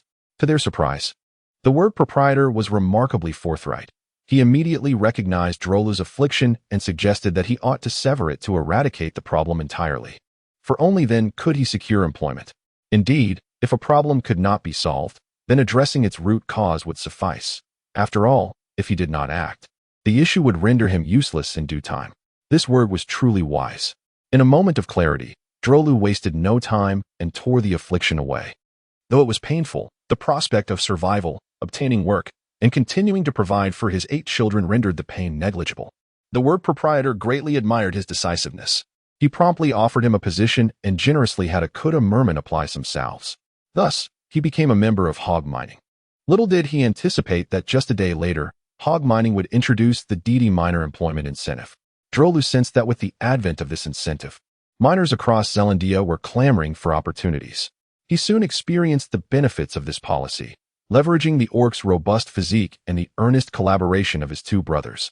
They swiftly garnered recognition from the upper echelons of hog mining by achieving extraction rates several times greater than other teams. The tangible rewards allowed the 3 orc brothers to lead a life of unimaginable happiness. Each day, they enjoyed savory rat meat, and gradually, they were able to indulge in fresh fish. Within a month, all 3 donned leather armor. No longer did anyone in Zelandia look down upon Drolu. His drow wife regarded him with admiration, and every miner he encountered greeted him with warmth and camaraderie. His family continued to grow. He was elated, utterly enamored with the rewarding policy that promised returns commensurate with effort, and he cherished the daily life that was ripe with anticipation. However, he soon realized that his definition of a happy life was still rather narrow. As the railway and steam-powered mining mules gradually spread to every corner of the western mining district, their only task was to separate the rubble and/or unearthed by the steam-powered mules. They would then carry the ore to the nearest rail station, where the industrious grey dwarves would assist in weighing the mined stones and loading them onto the ore carts, subsequently dispensing a type of paper voucher known as the hog mining general voucher. These vouchers could be exchanged for a plethora of valuable items, including delectable cooked dishes, fine leather armor, weapons crafted by the grey dwarfs, and even invigorating potions from the city of Gelsorn. Alas, he could no longer partake in such offerings. Yet, he discovered that after relinquishing that item, despite the loss, he had gained far more. He noticed a significant enhancement in his body's flexibility and agility, along with an abundance of energy to ponder various matters. Nevertheless, he did not rush to depart. He perceived that the customs and regulations of his tribe were fundamentally flawed. Year after year, they engaged in endless warfare, yet remained materially impoverished. One day, as he observed the miners bustling about, exchanging jovial banter, a realization struck him. They, the orcs, were not engaged in production. This reality dictated that they could only sustain their tribe through warfare, seizing the fruits of others' labor. This mode of existence seemed to be advocated by the beast god, Garush, and his actions appeared to be dictated by his divine office. Could he compel the beast god to alter his divine mandate? No. Simultaneously, a bold thought emerged in his mind. Perhaps. Only through force could he transform his clan. He was startled by his own notion. It would be wiser to contemplate more favorable matters.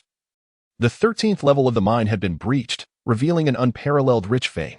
Almost everyone approached the 13th level with the mindset of striking it rich. The three brothers, the Drolus, were no exception. In that moment, he finally made the decision he had long contemplated. After voicing this aspiration, the trio ventured into the uncharted depths of the 13th level, where the iron tracks had yet to be laid. With a resounding thud, as his pickaxe struck, an entire section of the rock face collapsed, revealing a colossal visage. Simultaneously, he seemed to hear a calling from beyond.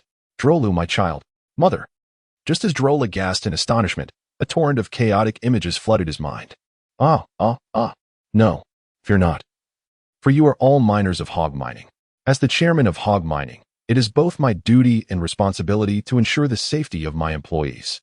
Speak freely. What did you encounter while mining in the 13th level? By the way, I still do not know your names. Drolu Lantriso Frostwolf. After introducing himself, Drolu began recounting the terrifying visions he had experienced. In that moment, I seemed to witness the stars falling from the heavens. I beheld my brothers and mother perishing before my very eyes. I saw myself being crushed into mere pulp by a formidable force. Boss, is it possible for me to refrain from enlisting? I am but an ordinary miner. I do not wish to meet my demise. I, Darelu, have over 60 children to care for. This once indomitable man, who had previously endured unspeakable trials without flinching, now clung desperately to Levi's leg, weeping profusely in a plea. Levi. Chapter 52. The counterattack plan of Drolu in the upper district. Levi was genuinely inclined to inquire of this beastly elder. How on earth have you managed to bear over 50 children in just 5 years? Even Goblin Mother would feel a sense of shame. However, he instinctively refrained from voicing such a ludicrous question, fearing the answer might shatter his worldview. It was perplexing that, despite the gravity of the situation, he felt oddly led astray by this orc. Yet, in a certain sense, Levi had already gleaned the answer he sought from the orc's brief utterances. Psychic corruption. The reason Levi approached this unexpected event with such caution, reacting as if confronted by a titan a mere tenfold larger than himself, was not without justification. At that moment, he recalled how Haas reported information to him, revealing that the orc who discovered it seemed to have encountered a phenomenon akin to Kay's erratic behavior. Coupled with the unmistakably oversized giant form and the incongruous metallic armor adorning its face, it was difficult for Levi to dissociate this entity from the references he had encountered in his soul space. Initially, he even speculated that the rampant beast tide of the past few years might be connected to this occurrence. However, he quickly remembered that the drow elves of Gelsorn City and Ironforge had not yet unearthed the root cause of the incident prior to his slumber. From this perspective, it seemed the two phenomena were unrelated. These myriad signs led Levi to ponder. There are no coincidences in this world. The source of this beast tide must be investigated. It has been 5 years, and even the formidable powers of Gelsorn City and Ironforge have yet to resolve this matter, suggesting it is not so simple. If it is the former, then it is imperative to send the old dwarf Tager to Gelsorn City for a substantial procurement of mine protection charms. No, such charms will be needed sooner or later. Ironforge is neither too close nor too far from Zelandia, and who knows when one might encounter a psychic leech. Without the charms, my will alone may not withstand their innate psychic explosive spells. However, if it is the latter, it becomes even more intriguing. Assuming this hypothesis holds true, as per Drola's account, he should be part of my security team. And the Falling Stars. Which great power has invoked a 9th circle spell of meteor summoning?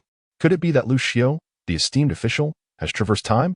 Cough to witness a meteor. One must be on the surface.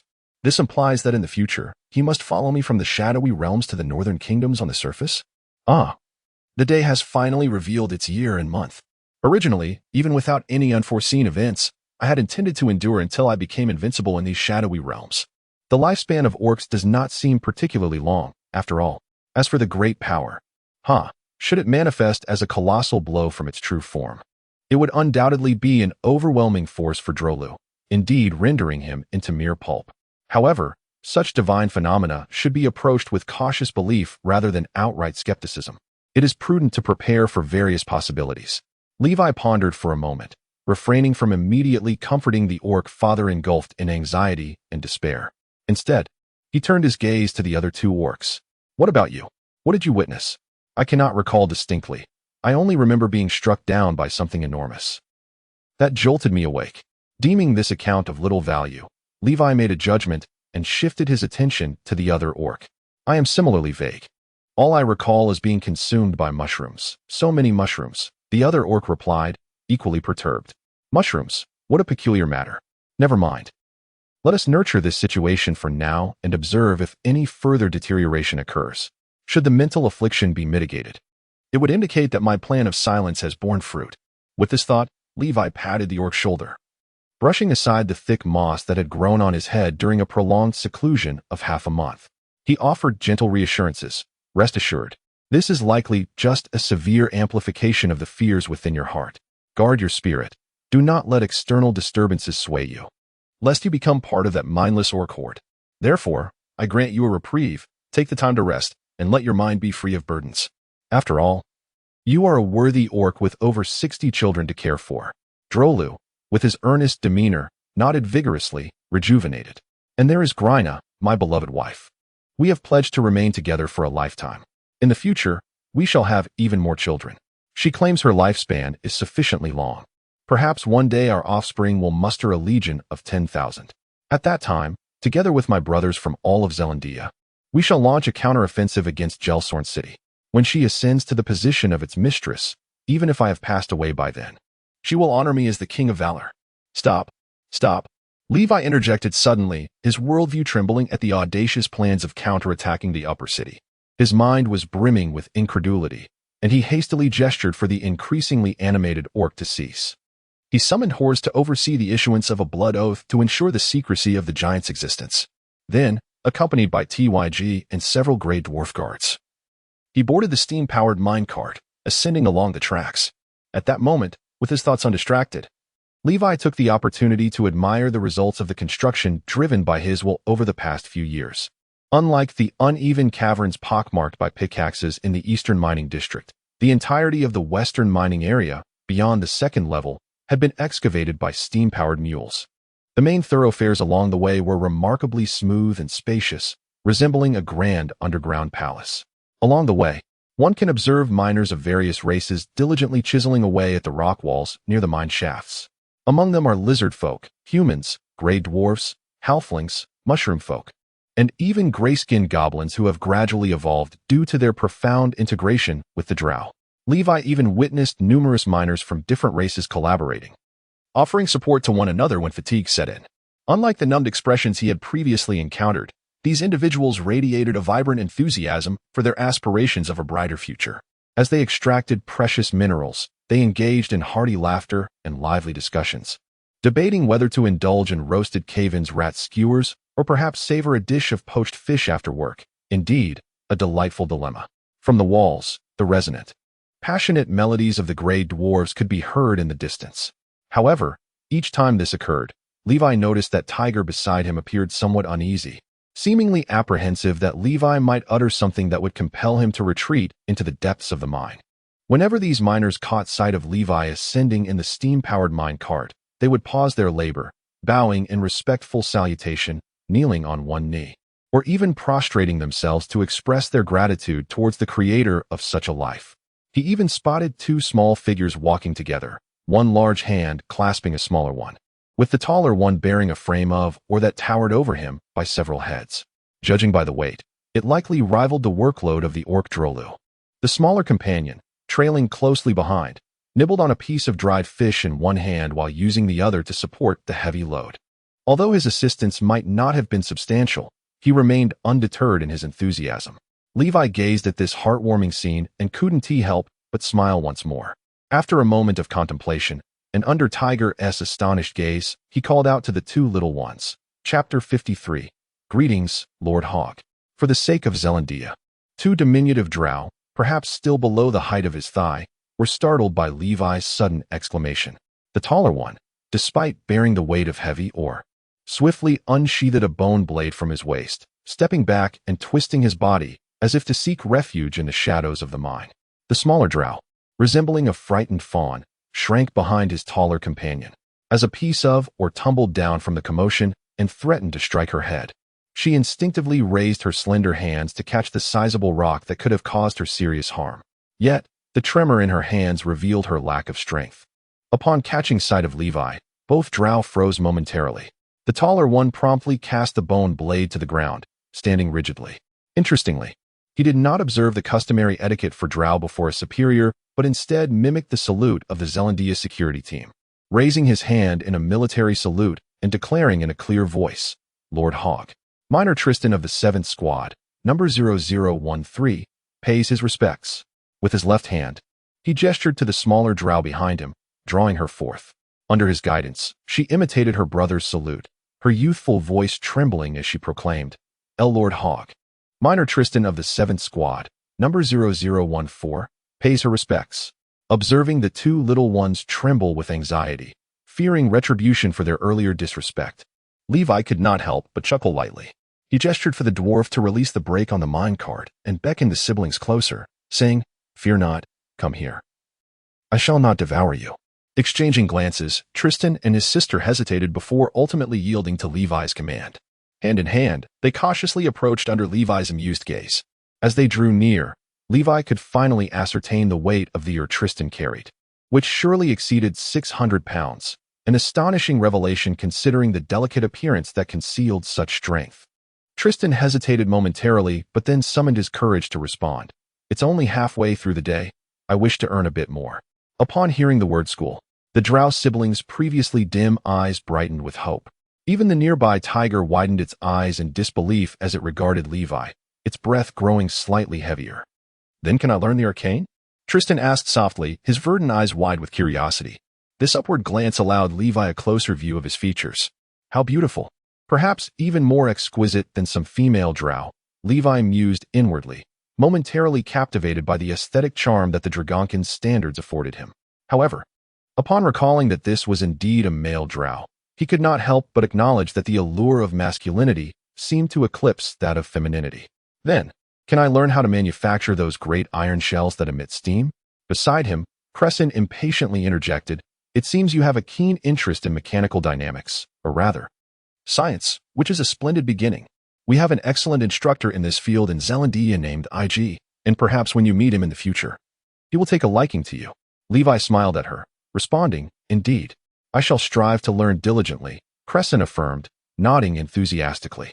"Well then, focus on your work for now, and let us look forward to the future of Zealandia," Levi encouraged, somewhat like a charlatan enticing the two blissfully dazed drow children, prompting the grayskin to restart the steam locomotive. "Boss, what you just mentioned, is it true?" Tajer asked, his voice trembling slightly. "Do you think I would deceive you?" Levi replied with a chuckle. After a moment's contemplation, he continued, "If my assumptions hold true, the influx of runaway slaves into Zealandia should diminish in the coming years. You are aware of this? Indeed, even during these past years away, they have not relaxed their grip on the children of Zealandia." Tajer thought to himself, though he responded, "That is correct. The number of slaves in Gelsorn City generally remains within a certain range, and with the initial attraction of numerous runaways due to the DD minor policy, the vigilance over the remaining slaves by the drow has intensified significantly. This is patently obvious. If they do not take action soon, they may find themselves devoid of slaves in a few years, and it is conceivable that the daily operations of Gelsorn City could come to a standstill. Of course, the greater likelihood is that they would eliminate us before that happens," Levi analyzed with a smile. "Without a surge of incoming population, the development of Zealandia will inevitably reach a bottleneck. Henceforth, population growth can only rely on natural reproduction. In these past 5 years, with the loss of food constraints, I believe more minor families will be inclined to have more children. It has been 5 years, and it is time for them to start school." "Boss, you are benevolent." Tajer quickly expressed his genuine delight. Knowledge has always been monopolized by the elite, and the avenues for the lower classes to acquire knowledge are exceedingly scarce. Just as Tajer hesitated to bring up a pressing issue that had recently surfaced, he heard Levi continue, "You are likely troubled by the scarcity of drow elves, are you not?" The boss is astute. As the resources of Zealandia begin to flourish, those who can only think with their lower halves have started to stir trouble. The original custom street, apart from a few drow artisans still dedicated to the stability of Zealandia, sees the majority of drow choosing to form families with capable miners. Moreover, not all drow husbands are willing to embrace the camaraderie of their fellow miners as the orc drow does.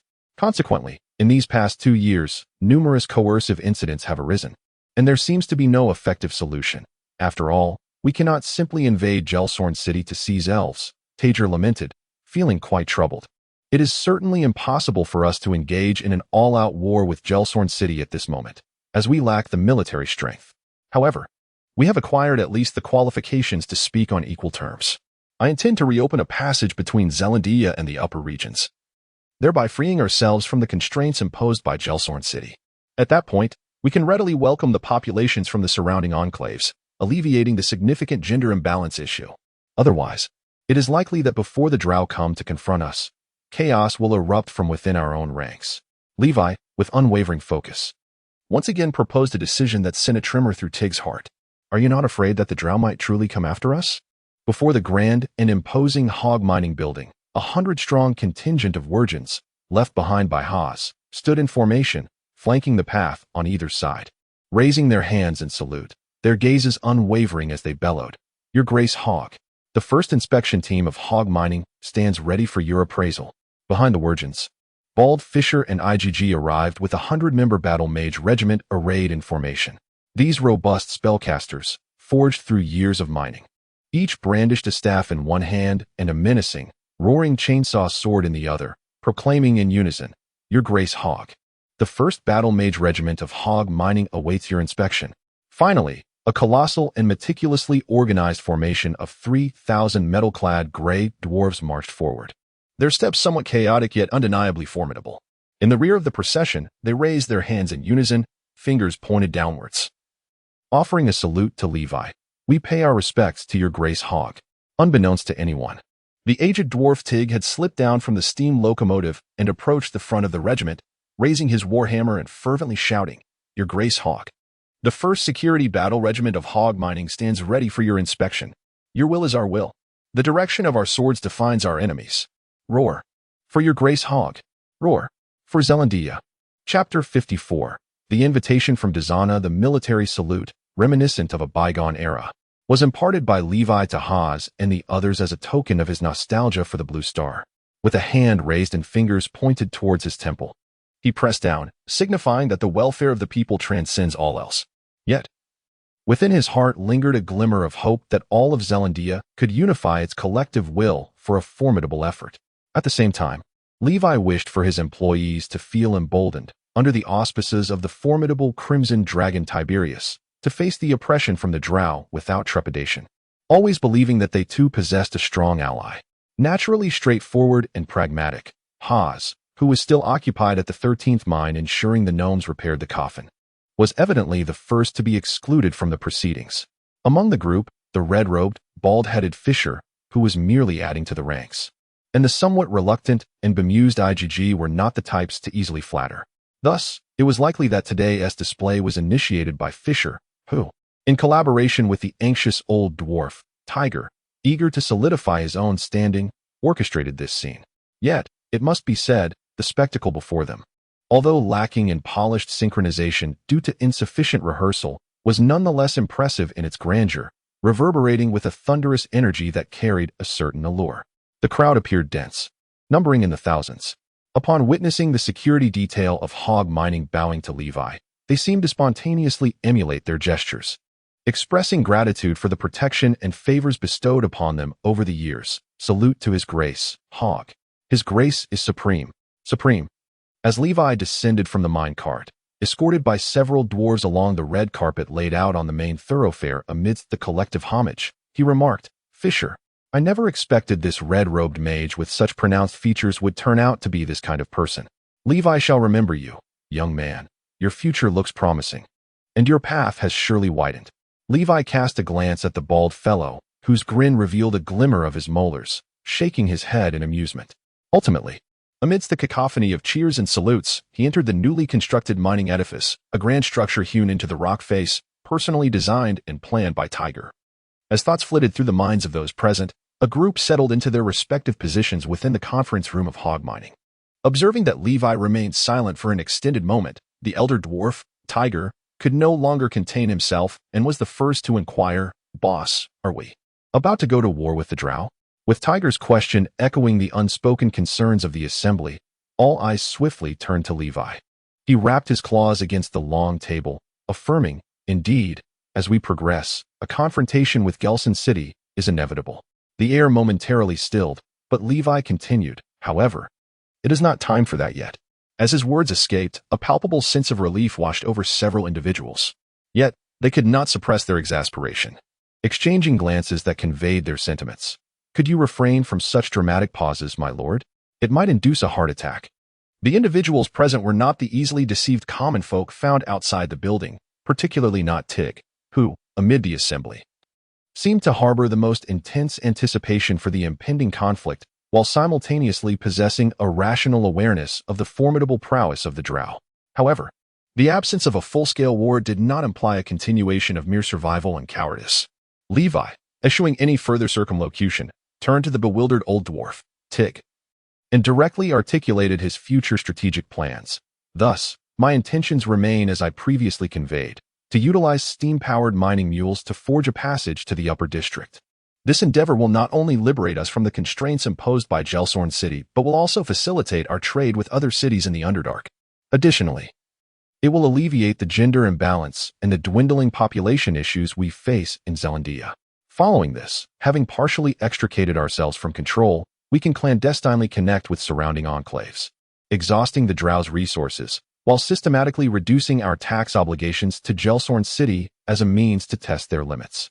Boss, based on my preliminary calculations, constructing such an extensive tunnel, barring any impediments, would conservatively require at least 3 years, interjected the usually reticent mage, IGG. Levi nodded in agreement, affirming, "Precisely. It is for this reason I intend to establish a second city for Zealandia just outside Gelson City in the upper district. Concurrently, we will undertake bidirectional excavation from beneath the newly constructed city. Given that the upper district lies within the magic network's reach, we can deploy our 100-man battle regiment to employ the fossil to mud technique, which I believe will significantly expedite the process." IGG, taken aback by this revelation, soon smiled and nodded. "That is indeed a viable strategy. With the application of fossil to mud, the excavation rate in the upper district could conservatively increase by at least 8-fold. By this calculation, we may well complete the passage in under 6 months. But the question remains, will the drow of Gelson City permit us to proceed unimpeded?" Piped up the bald fellow, Fisher, visibly astonished by Levi's audacious maneuver and inadvertently vocalizing a rather thoughtless inquiry. As expected, the others regarded him with incredulous expressions. "Indeed," exclaimed Tig, slapping his broad palm together. "At this pivotal moment, beset by the onslaught of beast tides, if we propose to the drow that we build fortifications outside their city, they may very well welcome our initiative."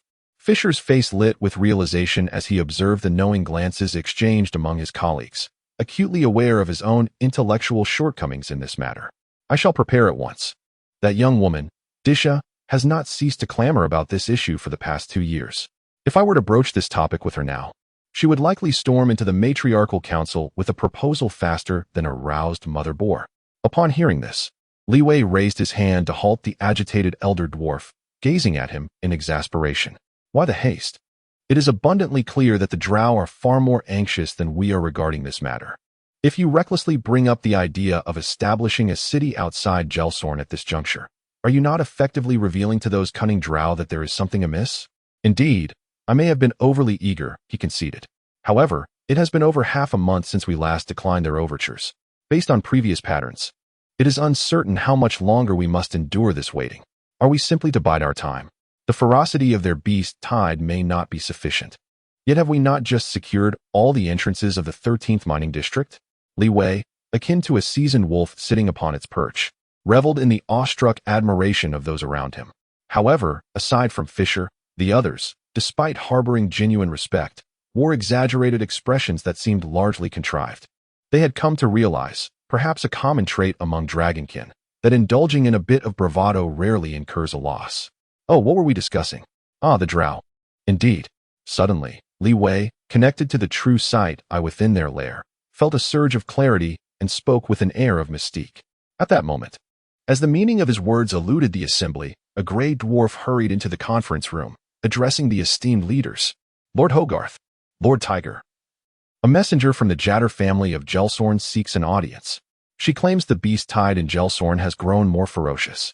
If we lose the protection of our lips, our teeth will inevitably be assailed by the biting winds.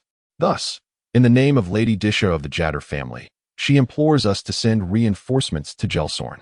Instantaneously, the conference room fell into an eerie silence, while several executives from Gelsorn, apart from the contemplative archmage IGG, cast peculiar glances at Li Wei. Chapter 55. The coordinates of the new dimension obtained, but why 3 days later? Having long since surrendered to the limitations of his own intellect, Fisher hastily interjected. Levi cast a discerning glance at the perceptive Fisher, adopting a more serious demeanor. There is an old saying from my distant homeland on the grasslands. One must understand the strengths and weaknesses of both sides to avoid disadvantage in battle. I can roughly gauge the intensity of the beast tide based on your previous losses, but you must first disclose the true capabilities of this hastily assembled honor guard. Thus, he began to call out names one by one. For instance, among the grand army of 3,000 grey dwarves, how many are seasoned veterans who have truly battled against foes rather than mere miners and blacksmiths toiling in the caverns? A little over 600. The initiator of the parade, the old dwarf, shamefully lowered his head and reported a figure that was squeezed of all its substance. To be fair, since the stabilization of Zealandia, the most these grey dwarves have engaged in is skirmishing with the beasts of the mines. As for those who have genuinely seen the battlefield, it can only be the few hundred who escaped the drow onslaught alongside him and have survived until now. And what of the seemingly formidable 100-person battle mage squad? How many among them could stand forth and cast both calm and fireball? Well, those who can simultaneously cast calm and fireball would already be considered intermediate mages. Currently, we possess only 32 such mages. Fisher silently added in his heart, this includes both me and IGG. Mages are inherently a scarce profession, and being able to reach the intermediate level ensures a comfortable existence for them anywhere in Corel. Once they step onto the battlefield, they are guaranteed a dedicated escort to safeguard their safety. Until their bodies are trampled upon, the influence of such mages in minor skirmishes is indeed paramount. In fact, even Fisher was taken aback to discover that among the hastily drafted recruits, there were as many as 32 intermediate mages. Fearing that the drow from the upper city would react violently, the corner they had dug into was quite severe. It is noteworthy that most of the external spellcasters in Gelsorn City are essentially captured during minor surface invasion wars or when ambushing trade caravans traversing the dark territories. Those captured through the latter means are generally fledgling mages, barely capable of casting low-level spells or merely performing tricks. The majority of the remaining members of Fisher's so-called 100-person battle mage squad consisted of such underqualified individuals. However, mages are still mages, and this was originally Levi's directive. For among them are undoubtedly some with talent who can learn the aforementioned 2 spells through post-acquisition training. Levi was confident that even among those 30 intermediate mages, many were not intermediate at the time of their capture, but had later achieved breakthroughs during the prolonged years of oppression by the drow in order to ensure their own survival. He nodded, indicating his understanding, then turned his gaze towards the composed IGG. Posing the final question, I have observed chainsaw swords already equipped on both my Wild Wolf Brigade and Martial Arts Corps. Yet they are generally outfitted with secondary weapons at their sides. Therefore, the chainsaw swords we are currently forging exhibit certain quality issues stemming from deficiencies in the forging process, which are challenging to rectify in the short term. Indeed, this is precisely what I intended to report to you, and I beg your forgiveness for my ignorance. At that moment, the mage IGG rose from his seat and retrieved 2 almost identical chainsaw swords from a tray held by a grey dwarf standing in the corner, presenting them before Levi. Behold, my lord. The instant Levi grasped the 2 chainsaw swords, he immediately discerned that the one in his right hand was noticeably lighter by at least a third, with the metallic surface exhibiting a striking gleam. His innate instincts as a dragon stirred a pang of regret. Has this been augmented with mithril? Your keen eye serves you well, though to be precise, it is not simply mithril added to the steel.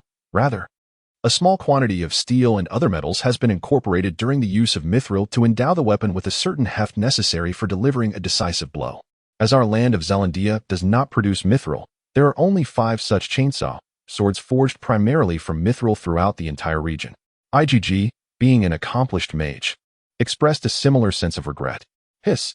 The bald individual who had not participated in the manufacturing process gasped in astonishment, while even Tajer, who had been involved throughout, gazed silently at the ceiling, resembling a despairing spouse whose finances had been entirely drained. IGG reported candidly, steel lacks the elemental affinity for mithril, rendering it impossible to use as a medium for continuously infusing fire elements to maintain the elemental coating on the chainsaw blade. At most, we can add some basic magical effects, but their efficacy is limited, thus failing to achieve the almost unparalleled cutting power of the genuine article. Moreover, the most critical issue is that the variable loads and cyclic stresses during the operation of the chainsaw sword can lead to rapid metal fatigue, resulting in fractures, a phenomenon that is nearly irreversible. After a moment of contemplation, this scholarly mage continued his report, stating, through nearly 100 continuous trials, I have statistically determined that such counterfeit steel swords tend to fracture after approximately 26 consecutive strikes. 26, you say? After the chainsaw sword breaks. Swiftly replacing it with a secondary weapon would suffice. Levi rubbed his chin and inquired, what is the practical performance of these steel replicas? And how many can be produced monthly? Upon hearing this, Levi slightly furrowed his brow but refrained from further comment, recognizing that the golden age of Nazrul had passed. And this was Corel, a region suffering from outdated production techniques, incomparable to the neighboring Warhammer universe. Indeed, for us spellcasters, even when suddenly confronted by an aggressive foe, a chainsaw strike is likely to catch them off guard, Fisher remarked with a smile. Levi shot a bemused glance at the old dwarf, thinking to himself, you still have 3 on hand. Do you believe you have assembled a 3-sword style crew akin to Zaro, or the likes of Gobi's warriors? Very well, I understand. For the time being, let us maintain this pace, prioritizing the configurations for the Wolf Brigade, the War Strategy Corps, and the 600 veteran dwarves. In 3 days, we shall journey to Gelsorn City, once their matriarchal council reaches a decision. It may be time for us to commence the construction of our city and initiate the beast-tide defense. Indeed, I shall take my leave. Levi cast a final glance at the bald Fisher. How goes the collection of the dimensional coordinates I tasked you with, Fisher? Fisher immediately displayed a somewhat conflicted smile and presented a stack of stone tablets before Levi. I regret to inform you of my inadequacy. I have only managed to gather these 7 dimensions. Levi furrowed his brow as he inspected them, which included the inner elemental planes of fire, water, and earth, along with the outer realm of the eternal chaos, the gray wastes of Hades, the 9th circle of hell, and the abyss of the infinite layers, for which he already possessed coordinates. Not bad. Well done. Let us adjourn.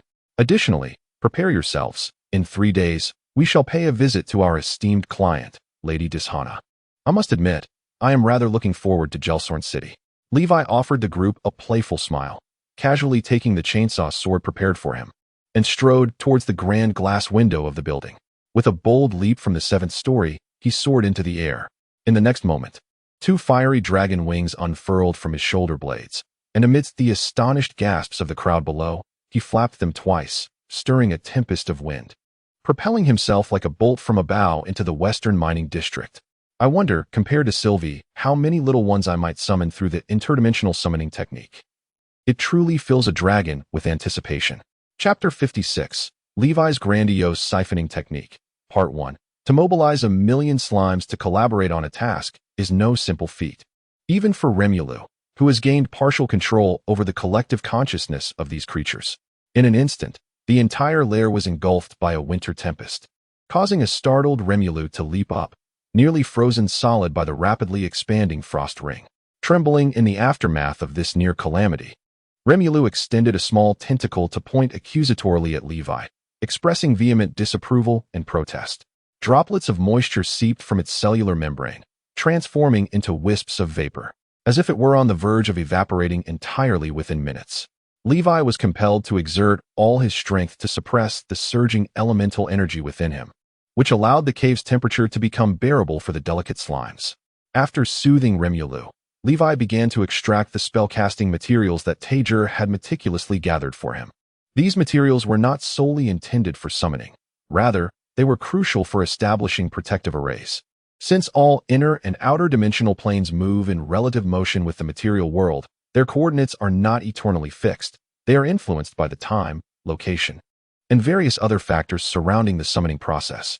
Thus, The position of the summoning portal is not predetermined, and no one can ascertain where it will manifest in the alternate dimensions or what entities it may encounter.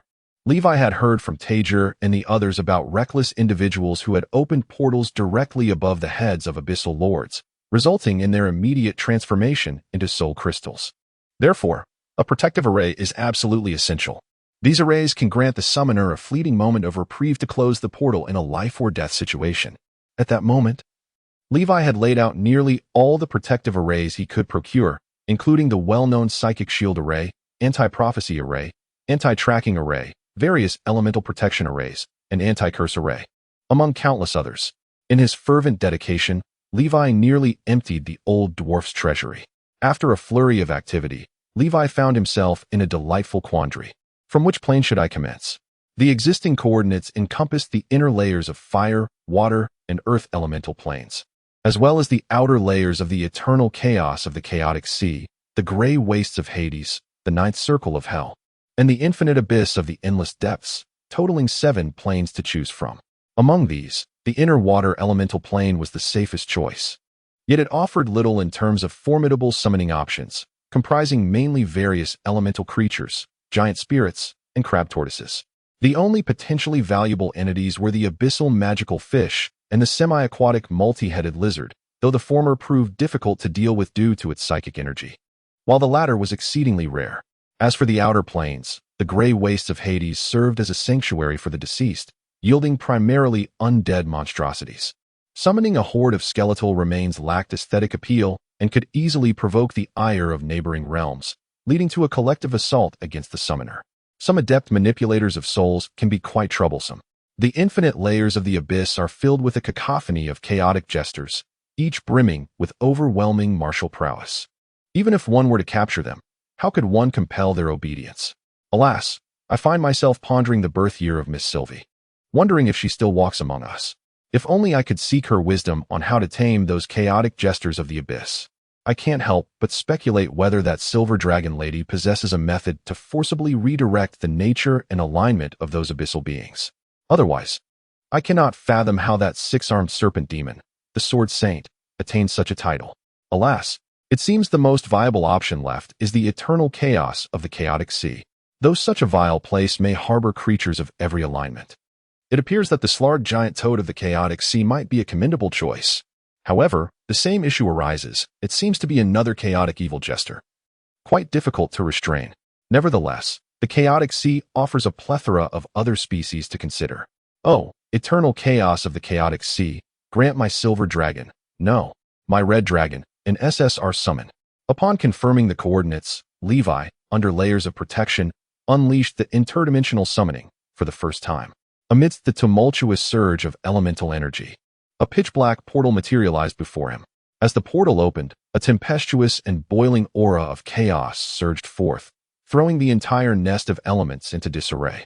Soon, Levi beheld a colossal dark figure, its back turned toward him, with a smaller portal open before it, seemingly engaged in a delightful conversation with some entity.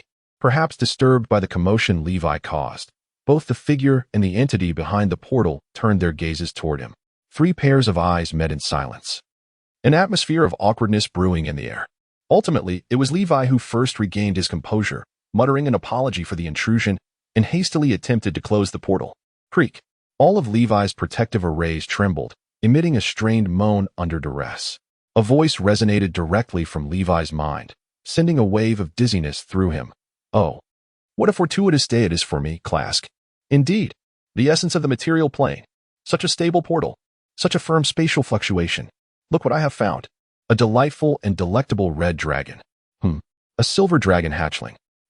Simultaneously, as these words echoed, Levi felt his body stiffening involuntarily. Even his thoughts began to stagnate as if entrapped in a winter's grasp. What the hell? Why are the protective arrays ineffective? What on earth have I summoned? How absurd. Levi dared not to harbor even a trace of hesitation, nor could he afford to hold back. A searing breath, imbued with the essence of the void, surged forth towards the portal. Bang. Don't leave. A wave of annihilation, accompanied by an ear-splitting, maddening shriek, erupted violently from the portal. In an instant, all protective barriers shattered simultaneously. and Levi was engulfed by a tumultuous shockwave that slammed him into the rocky walls of the lair. Fortunately, at the final moment, the portal obediently closed at Levi's command. Even so, he could still perceive the distorted ripples emanating from the space where the portal had been, as if the resentment and fury of what lay beyond lingered. What on earth is this monstrous entity? Why have I encountered such a thing?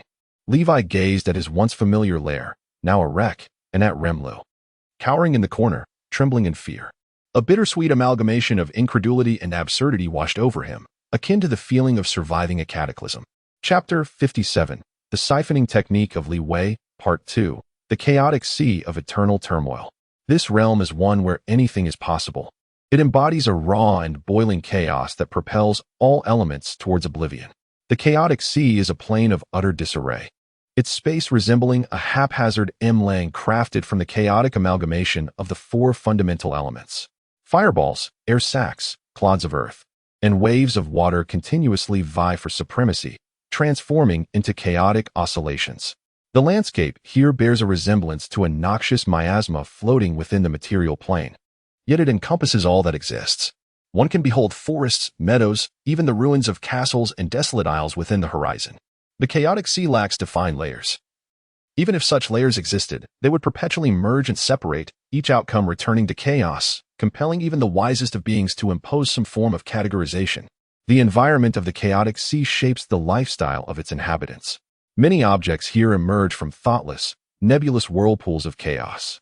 The predominant residents are the Kaiserians and the Shra giant toads. Among them, the Shra giant toads, renowned as a quintessentially chaotic race, are well known even to many spellcasters from the material world. Some of these toads may ascend to the status of legendary Shra toad sorcerers, capable of unleashing a bacteriophage known as chaos phage. Should this toxin permeate the material world, it could instantaneously conjure a calamity rivaling the horrors of an otherworldly biocrisis. Yet, few are aware that these formidable beings, in the eyes of certain powerful entities, are merely edible morsels, with the act of consumption serving only as a trivial solace amidst the tedium and turmoil of life in the chaotic sea. Among them exists the Baxi's devilfish, a potent species that may have emerged during the same epoch as dragons and giants. Klask, a driven Baxi's devilfish, diverges from his kin who have succumbed to the fate of becoming deep-sea salted fish. In his youth, Klask ingested a traveler from the material plane, acquiring knowledge of the material world from the essence of the soul. However, throughout his sparse encounters with visitors, he found them to be overwhelmingly weak. Some mages, upon merely glimpsing him through a portal, succumbed to sheer terror, becoming incapacitated and causing the portal to collapse. Today, however, is undoubtedly Klask's fortuitous day. A small tentacle from the material realm, remarkably stable in the presence of his magnificence, has managed to maintain a passageway between the material world and the chaotic sea. Although this passage remains too diminutive to accommodate higher-tier entities, it suffices for certain exchanges. Indeed, this diminutive tentacle dares to propose a transaction, one that stirs his very essence. Yet, Klask remains convinced that this being from a distant domain has failed to accord him the respect he deserves, prompting him to assert that the Baxi's devilfish is a race far older and nobler than dragons and giants within the annals of Corel. It has been an eternity since any outsiders graced this place, which has unexpectedly bestowed upon him a remarkable patience, once wild and unrestrained. He could be heard murmuring to the entity beyond the portal while idly scratching his scales with a tentacle. Listen here, little appendage. I require more of those diminutive morsels you cling to. Yes, precisely those. I am well acquainted with them. While their ancestors cowered in caves, striking stones to sustain themselves, my kin had already laid claim to the vast expanse of the Miralobros continent. My domain stretches magnificently from the abyss of the Black Sea in the north to the searing mountains of Lopango. Thus, even these morsels have never heard of these lands. All of this can be attributed to that foolish Zaakodian, who recklessly entangled our empire in a conflict with the mountain giants. When the seventh winter descended, covering our lands in ice and snow, I, along with many of my kin, retreated into this chaotic sea of another dimension and established what these morsels refer to as the Supreme Throne, where we once again receive the transformation of our god, Raminos, to better serve his divine will. Because the Shiratoads also consider this place their home, many ignorant mortals have mistakenly conflated us with those diminutive frogs, which is a grave insult to us, the Baki's merman, and to me, the Baki's lord. Let it be known that my power far exceeds that of any mundane demon. However, I have a far superior idea. You shall prepare a sacrificial ritual as I instruct, thus allowing you to harness a spiritual force far beyond that of your chief executive, compelling all to bow before your iron-smelting fortress and tremble in fear of the wrath of the flame-bearer. Just as Klask was enticing the entity across the portal, a sudden fluctuation in space erupted, and a portal much larger than his own silently unfolded behind him. A diminutive red dragon head peeked through, its gaze appearing somewhat dazed. Klask and the entity simultaneously turned to regard the unexpected arrival of the dragon. No, the silver dragon. It was the utterly bewildered Levi. 3 pairs of eyes locked in silence, an atmosphere of awkwardness brewing in the air. Pardon the intrusion. I must take my leave. Smack. A surge of spiritual energy halted Levi's movement. This simply could not be. Klask felt it necessary to impart a lesson in etiquette, exclaiming with utmost enthusiasm, "Oh, what a fortuitous day it is for me, Klask. Indeed, the essence of the primary material plane. Such a stable portal. Such a steady spatial fluctuation. Look at what I have encountered. A charming, delectable red dragon. A silver dragon hatchling. I, Klask." But before he could finish his proclamation, the silver dragon unexpectedly spat a glob of saliva directly at his face. Oh no, a breath of dragon fire. How utterly impolite. Thus, Klask grasped the not-so-mighty fireball with his spiritual energy. Within this surge of energy, why does it harbor such a chaotic and primal essence? Oh, it is so pure that it sends shivers down my spine. This must be the epitome of the most chaotic and primordial force of chaos. Just as he was elatedly preparing to invite the little silver dragon to elucidate the perplexities that clouded his mind, the tiny breath fireball suddenly erupted. In that fleeting moment, Klask felt as though a star had collapsed into a black hole before his very eyes. A wave of utter annihilation surged forth with unrestrained ferocity. The breath of destruction burst forth in an instant. Even though he immediately shielded himself with his spiritual energy, he felt as if he had been cast into the molten sea of an underwater volcano. No, in the next heartbeat, he truly found himself hurled into the sea of magma. At the center of the fireball's explosion, the surrounding waters within a radius of 3 miles instantly vaporized into a vacuum, and the abruptly expanding steam caused the waters over 10 miles around to boil and churn violently, leading to an even greater explosion. Countless unfortunate sea creatures were instantaneously boiled into freshly cooked seafood, their eyes rolling in the tumultuous waters, drifting aimlessly. The entire scene resembled a miniature hydrogen bomb test beneath the sea. The seabed of the chaotic ocean was already fragile and ever-changing. The colossal explosion seemed to be the last straw that broke the camel's back, triggering the dormant supervolcano beneath the seabed into violent eruption as scalding gases surged forth, transforming the surrounding seabed into a raging inferno. Caught off guard by the shockwave that hurled him directly into the volcano's maw, Klask felt as though he were on the brink of madness. Like a salted fish flipping in a hot pan, he, endowed with formidable vitality, remained fixated on that portal. It seemed as though the little silver dragon, imbued with this chaotic energy, was the very pursuit of his existence. With all his spiritual energy, he cried out, "Don't go." Alas, that spatial gateway had already closed. The master of another, smaller portal also sought to close it at once, but was held in place by Klask's overwhelming spiritual energy, fearing his escape. Although the portal was swiftly obliterated by the force of destruction, the overwhelming power of annihilation, accompanied by Klask's immense, resentful spiritual energy, still surged into the portal. In the shadowy realm of Ironforge, this city, once ruled by the Grey Dwarves, had been invaded over 2 millennia ago by a group of external spirit-absorbing creatures, whose leader had cultivated his brain into the central intelligence atop the city. Under the dominion of these spirit-absorbing beings, Ironforge had transformed into an eerily tranquil and orderly place.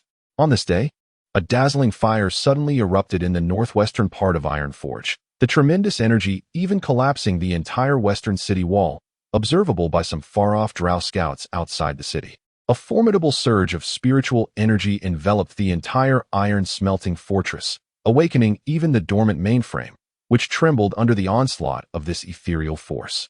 The ensuing cataclysmic storm of energy incited the city's spirit-absorbing creatures to emit piercing shrieks of agony, with a fifth of the weaker entities succumbing to instantaneous demise, their blood staining the streets. Meanwhile, the Grey Dwarven slaves, long ensnared by the spirit absorber's control, experienced a sudden awakening after decades of slumber. Brothers, the spirit absorbers are in disarray. The day of reckoning has arrived. Charge with me. Slay.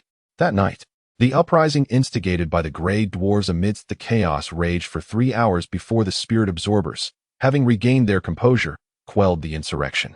Yet, the devastation wrought was unparalleled in the 2 millennia since the mainframe's establishment within the iron-smelting fortress. What manner of beast was the silver dragon held within the maw of the Bacchus demon fish? Could it be an ancient silver dragon dwelling in a realm beyond, or in the astral plane? This enigma lay at the heart of the convoluted turmoil, as well as the final revelation unearthed by Naz, the chief governor of the spirit absorbers, from the remnants of their remaining consciousness. Chapter 58, Levi's Grand Absorption Technique, Part 2, in the Iron Melt Fortress, less than 100 miles away.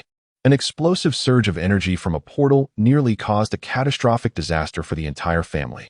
Meanwhile, Levi, the architect of this upheaval, remained blissfully unaware that the void energy contained within his breath of the dragon had inadvertently triggered a cataclysmic reaction with other elements in the deep sea, culminating not only in the eruption of a supervolcano in the chaotic sea, but also in the unprecedented surge of spiritual energy from the Kraken, Bacchus, who had just glimpsed his lifelong aspiration only to plummet into despair. This immense energy flowed through the interdimensional portal, which had not been promptly sealed, into the Iron Melt Fortress. It is likely that even Levi, as the source of this calamity, could not have fathomed that a mere exhalation would lead to a cross-dimensional assault of such magnitude, resulting in the chief executive of the Iron Melt Fortress mistaking him for a silver dragon overlord from another realm due to the imbalance of information.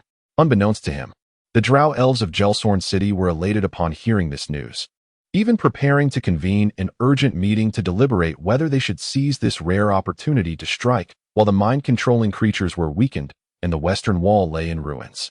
Regrettably, Levi remained oblivious to all of this. He was currently frowning in dismay as he and the nearly lifeless Rimlu endeavored to tidy up their chaotic lair. In the midst of Rimlu's terrified gaze, he once again retrieved a cache of spell components to re-establish various protective formations.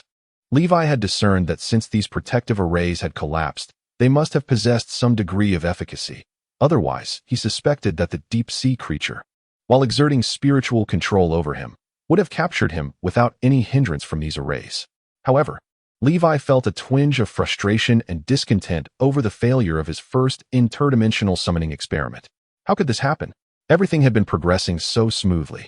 Even the creature on the other side had praised the portal for its roundness, size, and stability. Had it not been for that creature, he might have already captured a young Shroud Giant Toad. If Miss Sylvie could train those chaotic beings of the abyss into sword saints, why could he not attempt the same? After all, it is often said that under the rod, filial sons emerge. If they misbehave, they shall receive a breath of dragon fire daily. Given time, he might even become a formidable amphibian dragon himself. Rimlu, wouldn't you agree? Levi turned to the slime, whose eyes were red with concern, causing the latter to freeze in fear and nod fervently. Today, I refuse to believe that I cannot summon my desired companion. With newfound determination, he pondered the next dimension to explore. Perhaps a more conservative and gentle water elemental plane would be a prudent choice, as water elementals are not devoid of non-elemental life. With this resolute spirit, Levi paused his reckless ambitions, opting instead to follow the desires of his heart.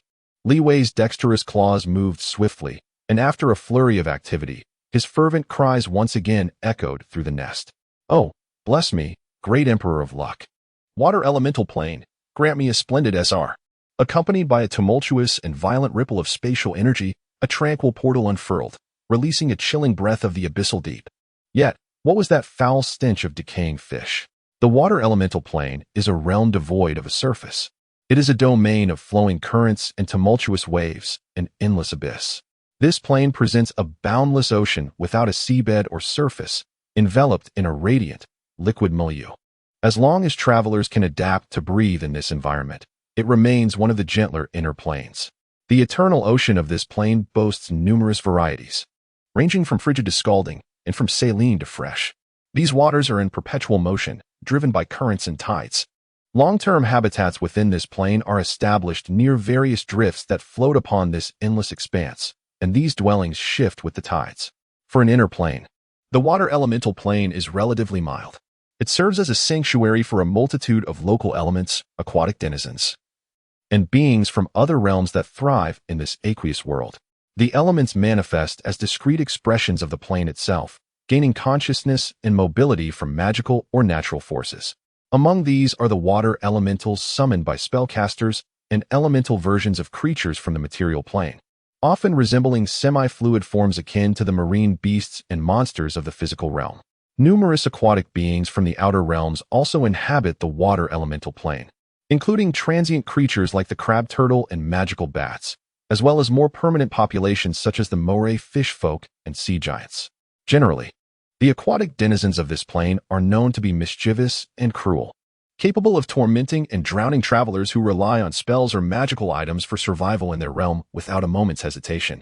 Furthermore, aquatic creatures from other planes may also manifest in the water elemental plane. Fish, crustaceans, cephalopods, and most marine life thrive here, yet air-breathing marine animals, like whales and dolphins, do not. The water elemental plane is congenial to both freshwater and saltwater beings, albeit they must inhabit their respective territories. Monsters such as deep-sea squids and benthic magfish can also be encountered in this domain. Portals between the water elemental plane and the material plane appear to be relatively common, with fewer leading to large bodies of water in other planes. The two most significant rivers of the outer planes, the River Styx and the Oceanus, harbor interdimensional whirlpools leading to the water elemental plane. The moray fish folk and sea giants notably utilize these whirlpools, and their habitats can often be found near these permanent portals. The inhabitants of the water elemental plane converse in Aquan, a fluid and nuanced language rich with double meanings and hidden puns. When dealing with other dimensions, it is essential to facilitate communication through the use of languages such as common tongue, infernal, abyssal, and celestial, chosen based on the circumstances. This is knowledge often unknown to many lower-tier spellcasters. In fact, some ancient elemental beings are often the very scholars that leave these casters in a state of bewilderment. Indeed, at this moment, Levi beheld a sight through the portal, an expanse devoid of life, eerily silent like a graveyard in a dead sea. However, having learned from a previous encounter, Levi dared not extend his head through the portal. He was acutely aware that many high-tier spellcasters relish utilizing the properties of spatial portals as a means to enact dimensional slashes. Should the portal collapse due to any unforeseen mishap, he would find himself in a perilous situation, quite literally severed from his being. And that would be a fate akin to being torn asunder across two dimensions. Glancing at the disorganized pile of treasures in his lair, he addressed the diminutive Remlu huddled in the corner. "Rem, could you please retrieve that silver shield for me?" "Yes, the one that resembles your smooth form." As he took the shield from Remlu's adorable little appendages, he exhaled a breath imbued with fiery essence onto its surface, causing the markings to melt away. With a swipe of his claw, the shield transformed into a somewhat discernible, blurred mirror. He then fashioned a long metallic rod from ingots, affixing the small shield securely at a 45-degree angle. Having crafted this apparatus, he cautiously extended the rod, equipped with the small mirror, through the portal, his dragon eyes fixated on the reflections. Moments later, Levi discerned a pair of eyes looming above from the depths.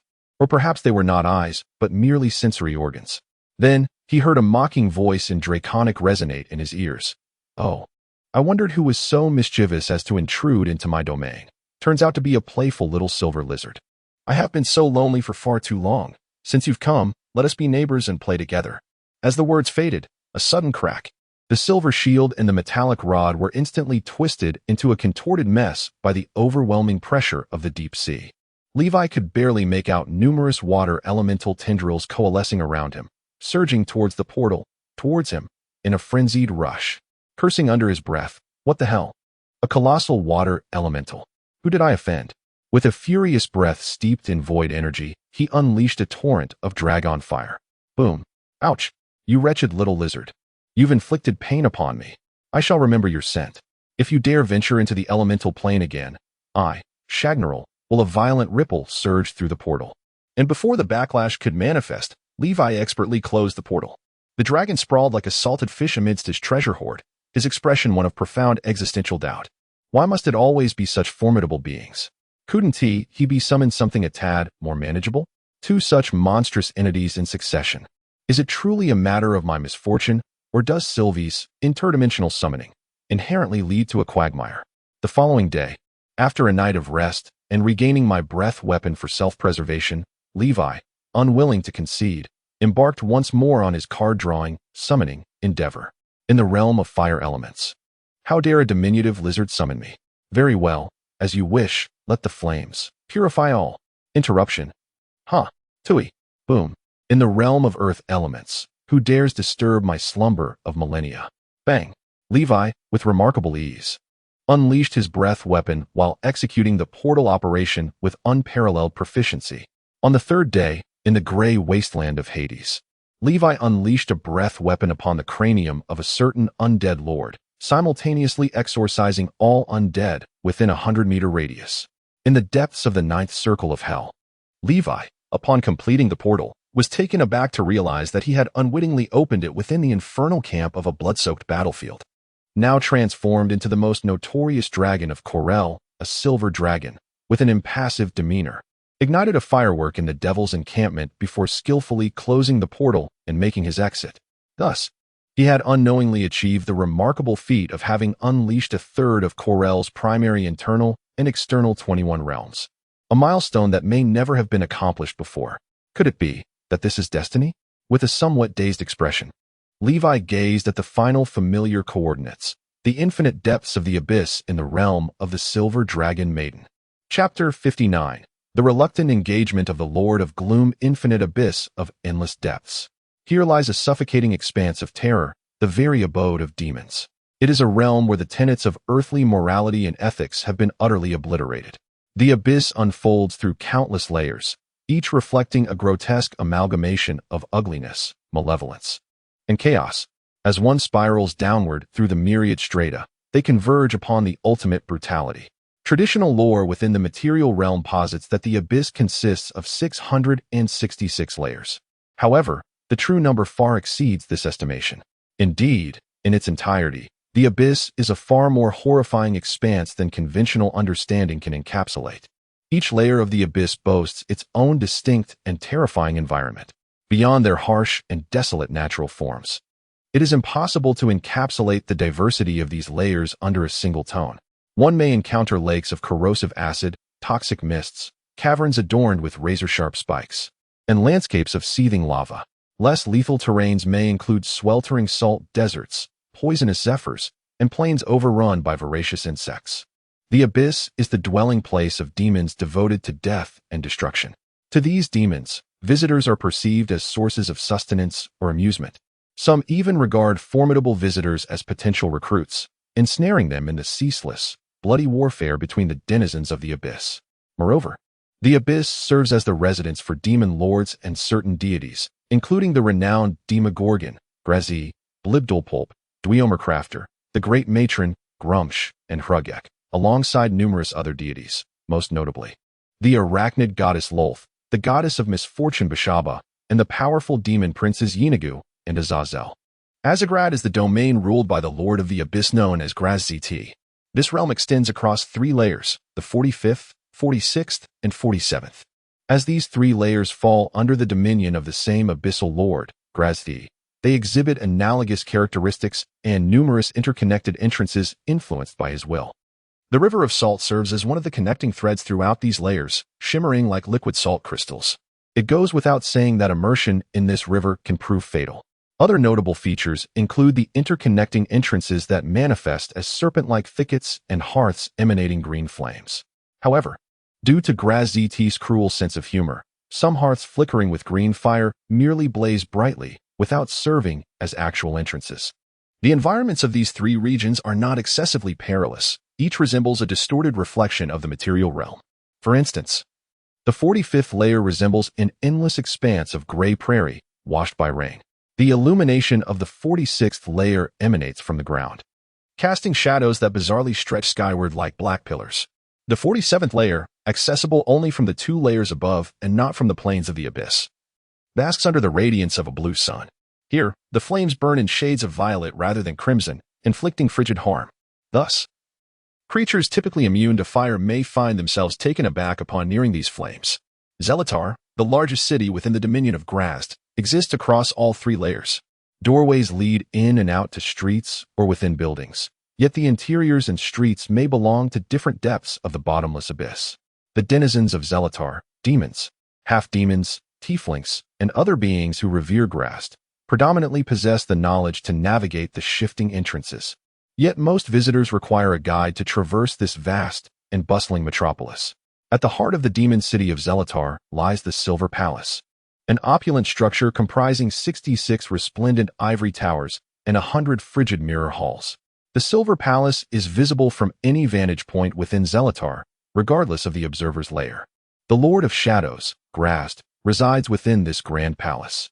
Legends abound throughout the countless plains of Coral, claiming that a dark-skinned demon occasionally favors witches or sorceresses, bestowing upon them formidable magical powers upon his departure. Grast is the truth behind these tales. This alluring and seductive demon lord is perpetually surrounded by a multitude of female demons from various races, while each day brings an array of beauties from myriad planes offered to him, thereby expanding his harem, which rivals that of a small city-state, to satiate his wildest and most extravagant desires. The absurdity of such scenes could easily render even the most self-proclaimed rakish dragons abashed. However, the common folk are unlikely to partake in his harem, for it typically comprises unimaginable monsters such as lion-headed humanoids, succubi, and six-armed serpent demons. There are even whispers that the tragic Emperor of Sorrow, chronicled in human biographies, may have been inspired by the life of this dark lord. Grast's eloquence and persuasive prowess are so captivating that many mistakenly perceive him as a devil, a charm that amplifies his perilous nature. Grast remains in a state of perpetual conflict with Demogorgon and Orcus, simultaneously stung by a thwarted courtship. He launched an assault on the territory of the succubus queen, Mephistopheles, in Shindalavera, but after prolonged efforts yielded no success. He was compelled to enter a cold war with her due to the pressure from her numerous consorts. Beyond the portal, a nervous, slit-eyed creature peeks through the diminutive gateway. Observing the surrounding environment of this plane, it is Levi, who, after much hesitation, ultimately could not accept the prospect of his extensive investment of spell components and time yielding naught. Having exhausted his final reserves of magical materials and exceeding the protective measures of his initial summoning, he cautiously proceeded. The portal's diminutive size was merely a result of Levi's learned experiences following 6 previous disheartening failures. The diminutive portal evoked minimal spatial fluctuations, making it easily manageable. In the event of any unforeseen incidents, it could be extinguished in an instant at his behest, rendering it an exceptional skill for domestic travel, thievery, or mischief. Once assured of the absence of any latent dangers, Levi cautiously surveyed the environment behind the portal. At first glance, he was utterly astounded, drool escaping his lips uncontrollably. Before him lay an opulent palace, adorned with an array of artifacts and magical items that seemed to possess immense collectible value, igniting Levi's desire to rush in and seize everything in sight. Yet, reason prevailed, tempering his innate dragon instinct for accumulation. However, Levi found himself momentarily entranced by the walls, which were embellished with various illustrations, some of which were decidedly inappropriate. They depicted an array of vividly rendered erotic scenes involving diverse races. Above, the ceiling shimmered with luminous orbs resembling stars. Whenever Levi focused on one, he could distinctly witness the passionate, unrestrained revelries unfolding within an endless cycle of indulgence. What manner of ancient rogue is the owner of this palace? Even the Baylor flame demon has been involved. This thought barely formed in Levi's mind when his attention was abruptly diverted to a substantial blood-red egg at the heart of the palace. The egg, roughly the size of an adult, appeared to be rooted in a pool of blood, teeming with countless wriggling larvae reminiscent of maggots. Through their translucent skin, he could glimpse the anguished souls struggling within. Demon larvae. Levi recognized them instantly. Nearly all tannery demons are born from corrupted souls or malevolent thoughts tainted by the abyss. Clearly, these larvae were not intended for hatching. Rather, they served as sustenance and offerings for the blood egg.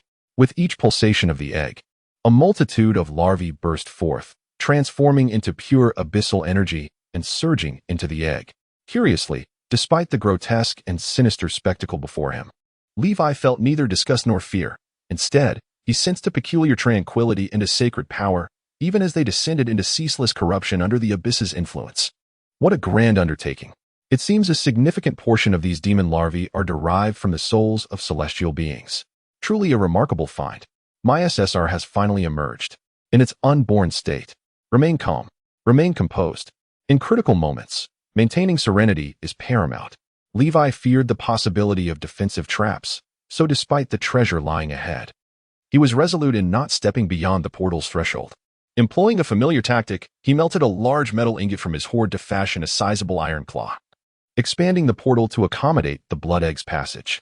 As he slowly inserted the claw, the resistance he encountered exceeded his expectations. The egg was anchored in the pool like a colossal tree, and any ordinary demon attempting such an endeavor would likely find it immovable. Yet, as the formidable dragon Levi, he surpassed all expectations, embodying an unparalleled force. With a mighty breath, he unleashed a roar that shattered the serpentine roots surrounding him, causing the blood pool to bubble violently. Simultaneously, a powerful spatial fluctuation began to ripple through the air. "Come to me." Levi's furious cry coincided with the shattering of the blood egg, which was drawn into the portal. At that moment, another portal was forcibly opened within the palace. A sense of impending danger, far more intense than the previous 6 encounters that had left Levi's scalp tingling, surged upon him, prompting him to expel all his ethereal energy without hesitation. This time, it was a pure exhalation of void energy. Without even glancing at the outcome, Levi quickly sealed the portal. As the Lord of Darkness stepped through the portal, a brilliant violet beam, so intense it momentarily blinded him, sliced through the air. This purple light was remarkably concentrated and pure, devoid of any dispersion. The ground it traversed appeared as if it had been smoothly cleaved in half, the obsidian surface transforming into radiant magma. Seeing the beam approach from beneath, the Lord of Darkness unhesitatingly conjured a mirror-reflective shield to deflect the terrifying light. Consequently, the annihilating purple beam soared upwards, shearing off a diagonal corner of his silver palace, exposing the abyss above as it collapsed violently. The beam plunged into the upper layers of the abyss, elongating and receding into the distance, sweeping across his entire territory. With a thunderous crash, the outermost ivory tower, a symbol of his dominion, was struck and toppled along the mirrored cut. His territory was nearly cleaved in two, leaving a bottomless charred scar on the ground, from which peculiar purple crystals rapidly formed, exuding an aroma reminiscent of rose incense. A soul-judging demon, intrigued, took a whiff and perished instantly in a bizarre manner.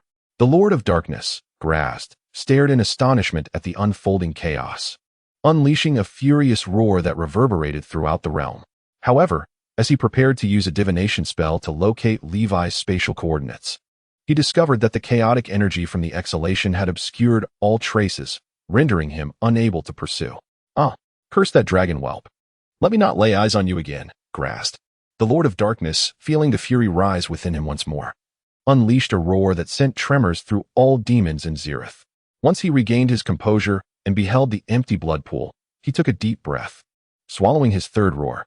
Wait, perhaps I could transform into Mechanshut to tempt that grotesque creature. Lord Grast fell into deep contemplation.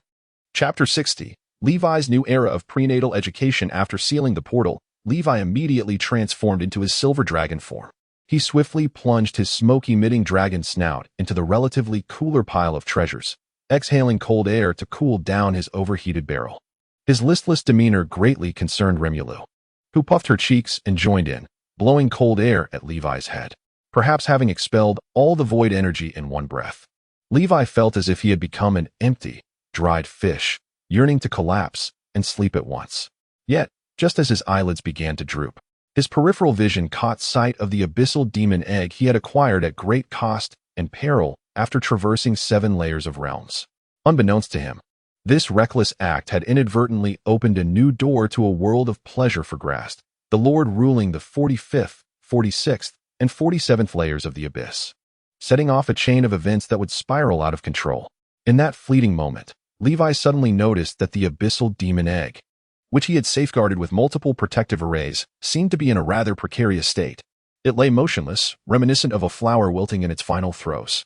Levi recalled the vibrant scene in the Grand Palace where the egg thrived in a blood pool, nourished by countless demon larvae. Deprived of its sustenance, it was dying. Could it be that my premature harvesting before its completion caused this? No, please. This is the SSR I went bankrupt to obtain. In a panic, Levi sprang from his resting place, but his understanding of the bottomless abyss was limited. Even if he summoned the most reliable arcanist, IGG, The egg might be beyond saving. What to do? What to do? Blood pool, blood, never mind. I'll treat this dying horse as a living one. With that, Levi, under Remulu's bewildered gaze, struck his chest heavily with his right claw. Bang! A torrent of blood, akin to a dragon's menstrual flow, cascaded down, showering the abyssal demon egg, which had been entrusted with hope by both Grazd and Levi. The egg, once desolate and shriveled, began to regain a glimmer of vitality, akin to a starving child desperately sucking at the gifts from its kin. Thud! A faint rhythm echoed once more within the nest, significantly bolstering Levi's confidence. It actually worked. Blood, blood, blood. It seems I must bleed profusely this time. Alas, for the sake of my powerful little one, I shall go all out. In a moment of fervor, Levi bit into his own claw, and amidst Remulu's shocked exclamation and the sound of metal being forcibly stretched and deformed, the heavily armored scale, akin to a tank shell, was finally breached. Scalding blood poured forth as Levi recklessly drenched the now stirring abyssal demon egg with his lifeblood. In but a fleeting moment, a substantial pool of crimson dragon's blood coalesced beneath the unhatched egg, rivaling even the blood pool within the palace. This act elicited a sense of delight from the abyssal demon egg, as the blood vessels severed by Levi began to regenerate in rhythmic pulsations. In mere moments, they took root within Levi's lair, throbbing like a heartbeat, evoking a sense of awe and trepidation in those who beheld it. Meanwhile, Remulu, observing Levi's actions, was consumed by a fit of rage. The little slime puffed up her cheeks, inflating like a pufferfish, yet still failed to capture Levi's attention. Defiantly overlooked, the diminutive creature protested with a soft wriggling like a caterpillar to the edge of the blood pool, where she eagerly began to sip from the long-desired dragon's blood. In just a brief while, she succumbed to a delightful dizziness, turning a tender shade of pink. Remulu has become envious. Do not be angry. This, in a way, signifies your evolution to a higher level, Levi teased. Do not glare. If I do not shed some blood, this little one might perish. That would indeed be a costly endeavor, you understand? Levi regarded Remulu's antics with indifference, even amusement. As his first vassal, she had inadvertently saved him from near starvation, and he had long since viewed her as both a confidant and a pet. If she desired blood, he thought, let her indulge. After all, what harm could come from such a small creature? Unbeknownst to him, Remulu seemed to sense his thoughts, transforming before his bewildered gaze into a robust minotaur, voraciously slurping and licking at the blood pool. This unexpected spectacle astonished Levi and left the abyssal demon egg in a state of agitation, pulsating frantically as if in a race, raising Levi's concern that it might suffer from congenital heart disease before even being born. Simultaneously, the surface of the blood pool visibly diminished at an alarming rate. Levi, lacking the ability to replenish the blood in such a short span, sighed in exasperation and implored, Remulu, this is excessive. How can you compete for nourishment with an unborn child? Perhaps feeling a twinge of guilt under Levi's stern gaze, the minotaur lifted its blood-soaked head, licked its lips innocently, and let out a soft moo, rapidly deflating like a punctured balloon back into its original small slime form. Compliantly, it curled up beside the blood pool, sprouting two tiny tendrils to cradle the abyssal demon egg, gazing upon it with a benevolent expression, resembling a nurturing caregiver. The abyssal demon egg seemed to comprehend the sentiment, trembling as it appeared to shrink considerably, casting doubt upon the viability of its development. Li Wei, indifferent to whether his words were comprehended, suddenly recalled, just as he was on the verge of slumber, that this was, indeed, an abyssal demon egg. This meant that the entity emerging from it would undoubtedly be a chaotic jester. What a vexation! How did Sylvie manage to impose order upon such whimsical beings, rendering them obedient as if they were devoted followers? A thought struck him. After all, it had yet to be born. Perhaps by providing prenatal education, instilling a correct set of values, a perception of demons, and a worldview from an early stage, there might be a chance of influence. While he did not expect a complete change of allegiance, at least it could impose some cognitive constraints during its inevitable descent into chaos. As Li Wei muttered these obscure phrases while drowsily drifting off, even Remulu, who stood nearby, wore a perplexed expression. Meanwhile, the abyssal demon egg, positioned directly opposite Li Wei, trembled as though submerged in sulfuric acid. In just a brief moment, wisps of faint blue smoke began to emanate from the egg, which only stirred intermittently, signifying that it still clung to life. Chapter 61. I am still just a child. Perhaps due to significant blood loss, Li Wei sank into a deep slumber, only to be abruptly awakened by the panicked exclamation of Remlu, whose voice resonated with urgency and concern. The silver behemoth, nestled among a heap of treasures, opened its eyes wide. In that instant, it beheld the abyssal demon egg, now withered and desiccated, resembling a twisted and shriveled flower. The shallow pit in which it lay was a barren pool, its once vibrant blood now reduced to a dried crust. What? How could it be so suddenly depleted? Li Wei sprang up, his gaze fixed intently upon the abyssal demon egg, for which he had paid a hefty price. He did not chastise Remlu for not rousing him at the first sign of the anomaly. After 8 years of cohabitation, he had learned to decipher the meanings behind its utterances. Remlu had just informed him that this entire phenomenon, including the desiccation of the blood pool, had transpired merely seconds ago. As Li Wei prepared to sacrifice further resources to restore the blood, the now shriveled and distorted demon egg emitted a series of sharp cracking sounds, signaling its imminent rupture. In that fleeting moment, Li Wei felt as though he too were fracturing. The pang of heartbreak was akin to witnessing countless precious spell materials, along with his second pet, slipping away from him. Yet, amidst his despair, a delicate and crystalline hand emerged from the fissure. It clung to the hardened shell of the egg, effortlessly breaking off a sizable chunk as if it were a mere cookie. Soon, the expansive nest resounded with a sound reminiscent of a hamster crunching on nuts. What on earth is happening? Is this hatching? But what is it hatching into? Li Wei's mind reeled at the bizarre spectacle before him. He was astonished to see what appeared to be a human hand. This was undeniably an abyssal demon egg, yet it was birthing a human? Li Wei felt as if his intellect had been bewildered by a demon. In a fit of rage, he strode towards the shattered and still crackling egg shell, his enormous head hovering above it, peering down with his pupils constricting in shock. Inside the hollow shell lay a nearly naked girl, lazily curled up and savoring the shell in her hands. She devoured the fragments with remarkable speed, consuming a large piece in mere bites. As she prepared to break off another morsel, she lifted her fair face, her damp, wine-red hair cascading down her cheeks, barely concealing her figure, which was incongruent with her age. The cerulean depths of her eyes reflected the utterly bewildered expression on Li Wei's dragon face. Her long, slightly curled eyelashes fluttered twice, and she tilted her head, her expression a blend of innocence and naivety. After a moment's contemplation, she opened her small mouth and softly called out, "Daddy, I am famished." The utterance of father reverberated like a thunderclap, rendering Li Wei momentarily dazed. Mummy Leimu Lu observed as Li Wei appeared to be transformed into a stone statue.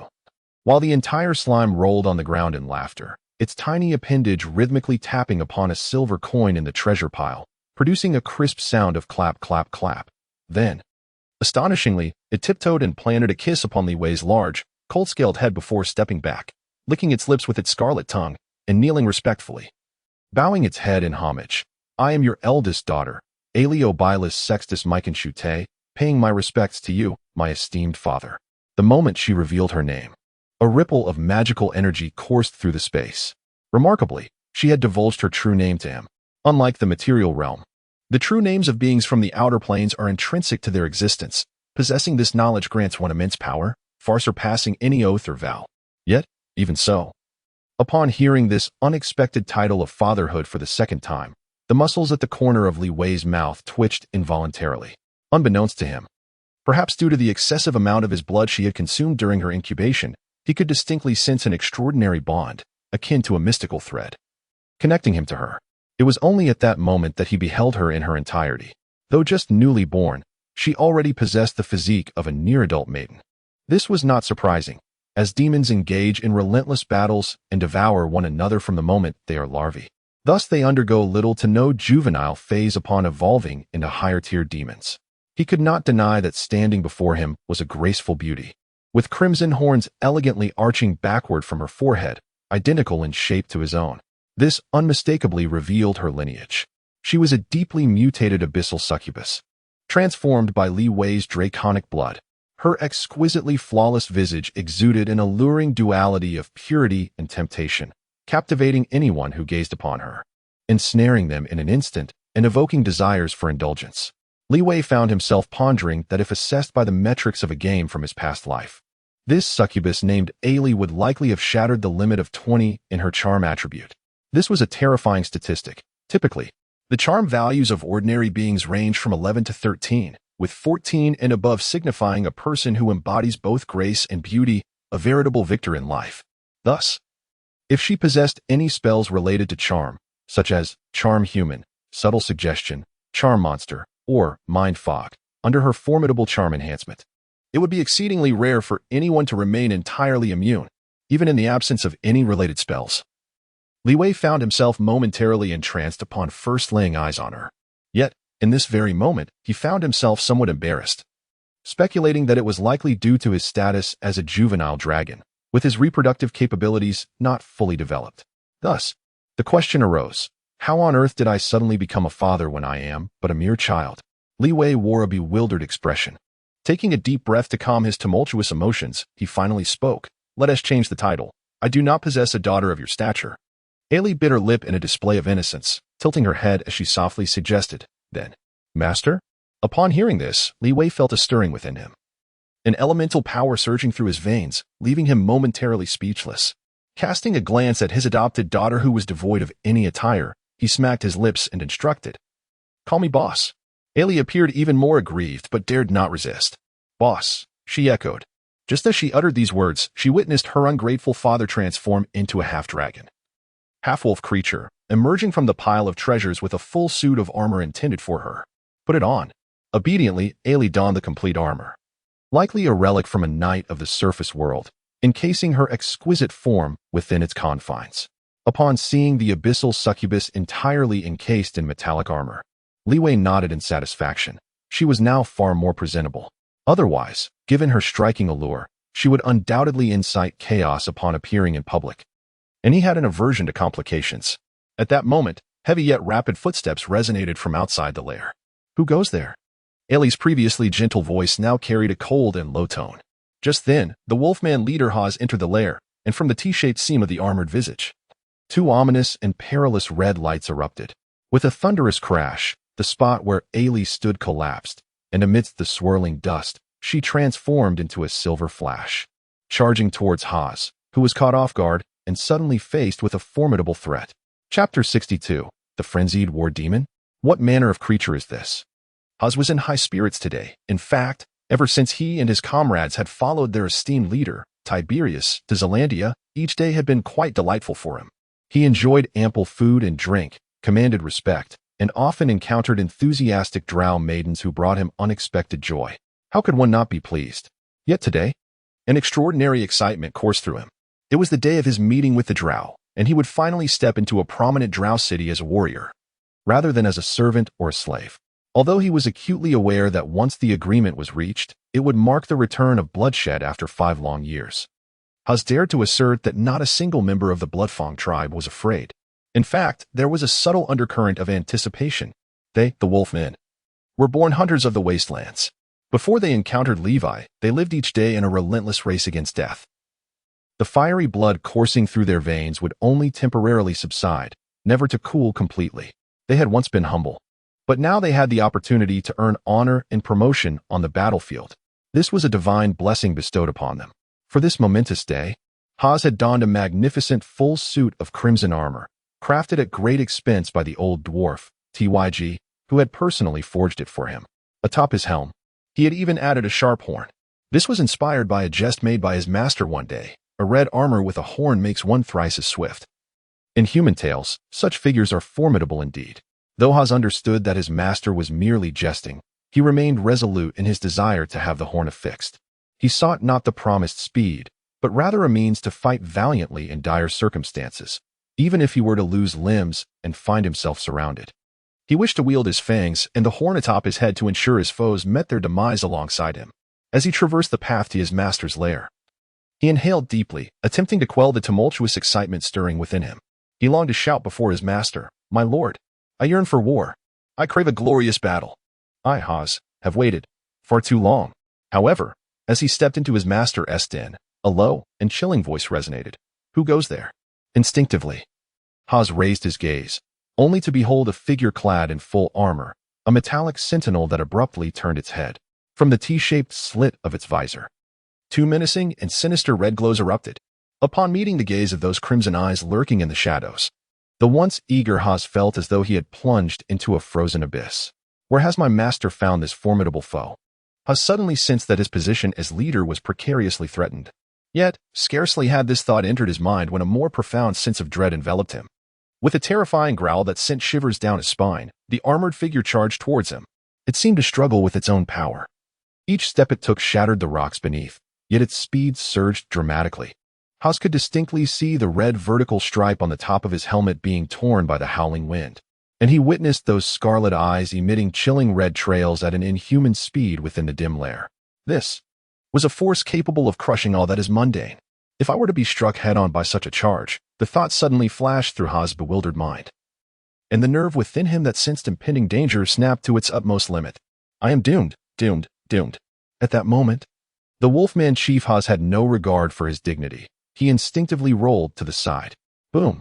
The ground where Haas had stood erupted under the punch of the humanoid iron can, sending a shockwave of air sweeping outward. The flying debris struck against Haas' pristine crimson armor, igniting sparks. Out of respect when facing his master, he did not lower his helmet. Instead, a stone the size of a goose egg crashed onto his forehead, leaving him dazed with stars before his eyes and a sizable bump forming. Yet, he dared not let his guard down for a moment.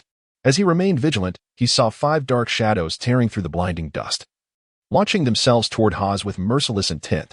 The scene resembled a clown performing acrobatics at an amusement park as Haas contorted his body to evade the increasingly treacherous strikes. Boom, boom, boom, boom, boom. Each malevolent shadow that struck the ground sent up clouds of dust reaching 10 feet high. If a demon from the abyss were present, it would surely recognize the signature technique of the ruler of the 570th layer of the abyss, known as the Queen of Succubi, the mother of the Red Shroud. Myconshut, Shadow Strike. What followed was even more despairing for Haas. He discovered that his opponent had vanished. No, not vanished. Rather, they had seemingly concealed themselves from sight. This was a special ability bestowed by Myconshut, attainable only by succubi of at least the Radiant Nun tier. Veil of Concealment. What kind of monster is this? Haas screamed internally.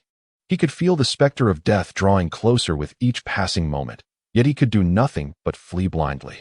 Just as he sensed his life nearing its end, the Wolfman Chief slumped to the ground like a fish out of water, head bowed, and pathetically uttered, "Master, save me." The moment those words escaped his lips, he felt 2 invisible hands gripping his skull and jaw through his armor. Enough, Ailey, stop playing. With Levi's words, the humanoid iron can materialized behind the Wolfman Haas, hands firmly gripping his head. With a mere twist, she could easily detach Haas' head, her strength rivaling that of a dragon. As the figure behind Hors removed the cumbersome helmet, her wine-red hair cascaded down in disarray, revealing an exquisite face adorned with a radiant and innocent smile. A gentle voice emerged. Hee, I am rather impressive, aren't I, Daddy? Oh, I mean, boss. That interest of yours is quite peculiar. To think she is the master's daughter. His daughter. Goodness. When did the master secretly consort with a human? No, that unmistakable aura of malevolence. It must be that he summoned some demon from the abyss. Those horns, the hooves under the greaves. This human guise. The master has clandestinely taken a succubus. How envious I am, Hors. To think she is the master's daughter. Ah, now I can rest easy. Truly at ease. With that, the newly armored leader of the Wolfmen hastily rose, dropping to one knee before Ely, adopting an exceedingly earnest and solemn demeanor. Hors, the leader of the Wolfmen, pays respects to the young mistress. The term young mistress caused Ely's heart to blossom with joy as she reached out to tousle Hors' fur, exclaiming, "Good boy." For the first time, Hors, addressed as a big dog, felt as though his heart might burst with exhilaration, the kind that makes one's arteries feel as if they might rupture.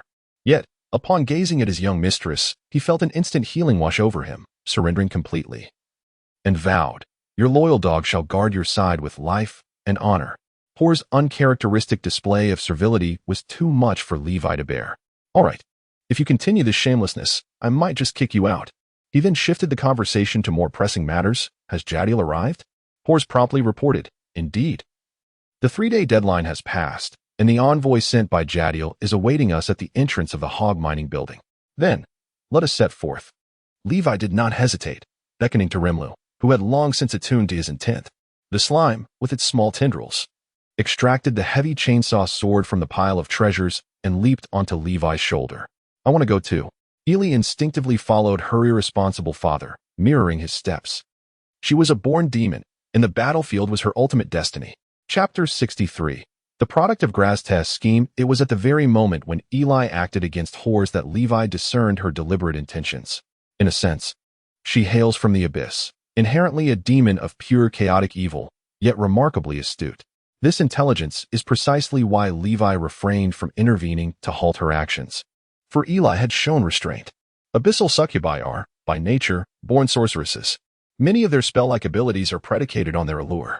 While charm is not solely contingent upon beauty and physique, any sorceress clad in heavy metal armor experiences a significant diminishment of her spell-like capabilities.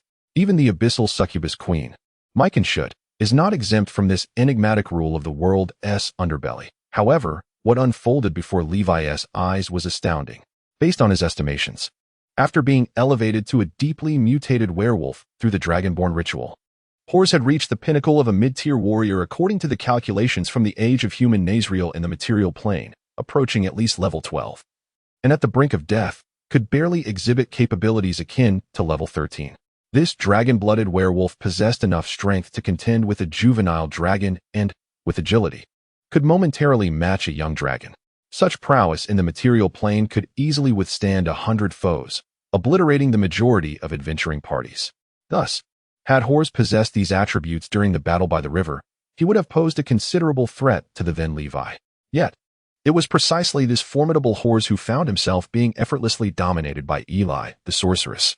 This was indeed a disquieting revelation. Levi even contemplated that without armor, she might not even find him a worthy adversary in his half-dragon werewolf form. Contemplating this, Levi could not help but smile wryly. In his understanding, it was rare for succubi to exhibit extraordinary physical prowess, and a succubus berserker was virtually unheard of. This is likely due to the dragon blood causing deep mutation. But it is certainly not solely because of that. Otherwise, the evil dragons in the abyss would have long been bred by a horde of demon lords. Moreover, it may also be connected to the celestial souls within the blood pool of the abyss. What Levi remained unaware of was that Eli, this succubus, was originally intended by the Dark Lord Grazd for a scheme to entice the wrathful Lord Koschek. This was due to Koschek holding a portal coveted by countless demons. A portal that connected to the realm of heroes, the Garden of Yashar. It was a creation born of Koschek's sacrifice of his only biological daughter, conceived after a violent encounter with a woman from Yashar.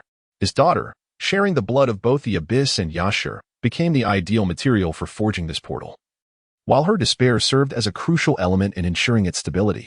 After tormenting his daughter to death, the portal known as the Stoldaughter Gate became one of the few permanent gateways capable of connecting to other planes, a veritable abyss. Such a significant portal naturally piqued Graztest's interest, and he devised a peculiar scheme that would both humiliate Myconshut and potentially grant him access to the portal. His plan involved creating a succubus that could transform into the likeness of Myconshut, thereby becoming the bride of Koschek and uniting their intellect and power to eradicate other demon lords under the guise of trust and the use of the portal. Once Grazd achieved his ulterior motives, he would then retract his allegiance. The ensuing wrath of the furious Lord Koschek would surely incinerate the lands of Myconshut. To deceive a formidable entity like Koschek, an ordinary succubus would undoubtedly be inadequate. Even a counterfeit would need to bear a striking resemblance. Otherwise, the fragile form of a common succubus could scarcely withstand the Lord's wrath in the face of his incursions. Thus, Grazd invested heavily in Airly, utilizing thousands of celestial souls, a treasure accrued over countless years within his dominion. This explains the unprecedented disarray of the demon lord Grazd after Levi absconded with Airly's egg. He not only lost his most cherished creation, his most exceptional daughter, his most beautiful bride, and the future progenitors of dozens of daughters and hundreds of granddaughters, but he also forfeited the crucial element of his scheme, compelling him to take matters into his own hands. Gaining the trust of a demon lord may require Grazd decades, even centuries, to transform into the likeness of Myconshut and engage in intimate interactions with that loathsome being countless times. Such a prospect is profoundly humiliating for a demon lord. Should this information ever leak, Grazd, the Lord of Gloom, would be utterly ashamed to face his kin. In essence, Airly represents the extraordinary product of a costly collaboration between Grazd and Levi, one that is unlikely to be replicated. Based on Levi's estimates, Airly, Under the constraints of her armor, likely possesses the combat prowess of a level 14 berserker, possibly nearing the threshold of level 15. Once she sheds her armor, combined with the innate magical abilities of a succubus, well, Levi has yet to conduct tests or engage in actual combat with a succubus, making it difficult to estimate accurately. Nevertheless, such strength could certainly be regarded as a trump card in battles against high-tier practitioners. And this is merely the nascent succubus. The sheer strength of demons can sometimes seem unjust, were it not for their inherent chaotic alignment that keeps them disunited. The bloodshed on the plains of Abyss would have undoubtedly concluded long ago. Therefore, Airly's future holds promise. Should there arise an opportunity to redirect her chaotic evil nature and alignment, she may yet advance further. As Levi pondered these thoughts, the steam locomotive carrying his party arrived before the hog mining company. With the presence of a drow messenger, Levi's security brigade had yet to assemble, for such an action would undoubtedly alert the drow elves. Levi's plan was to present himself before Dishana, the current mistress who had once soiled herself in his presence.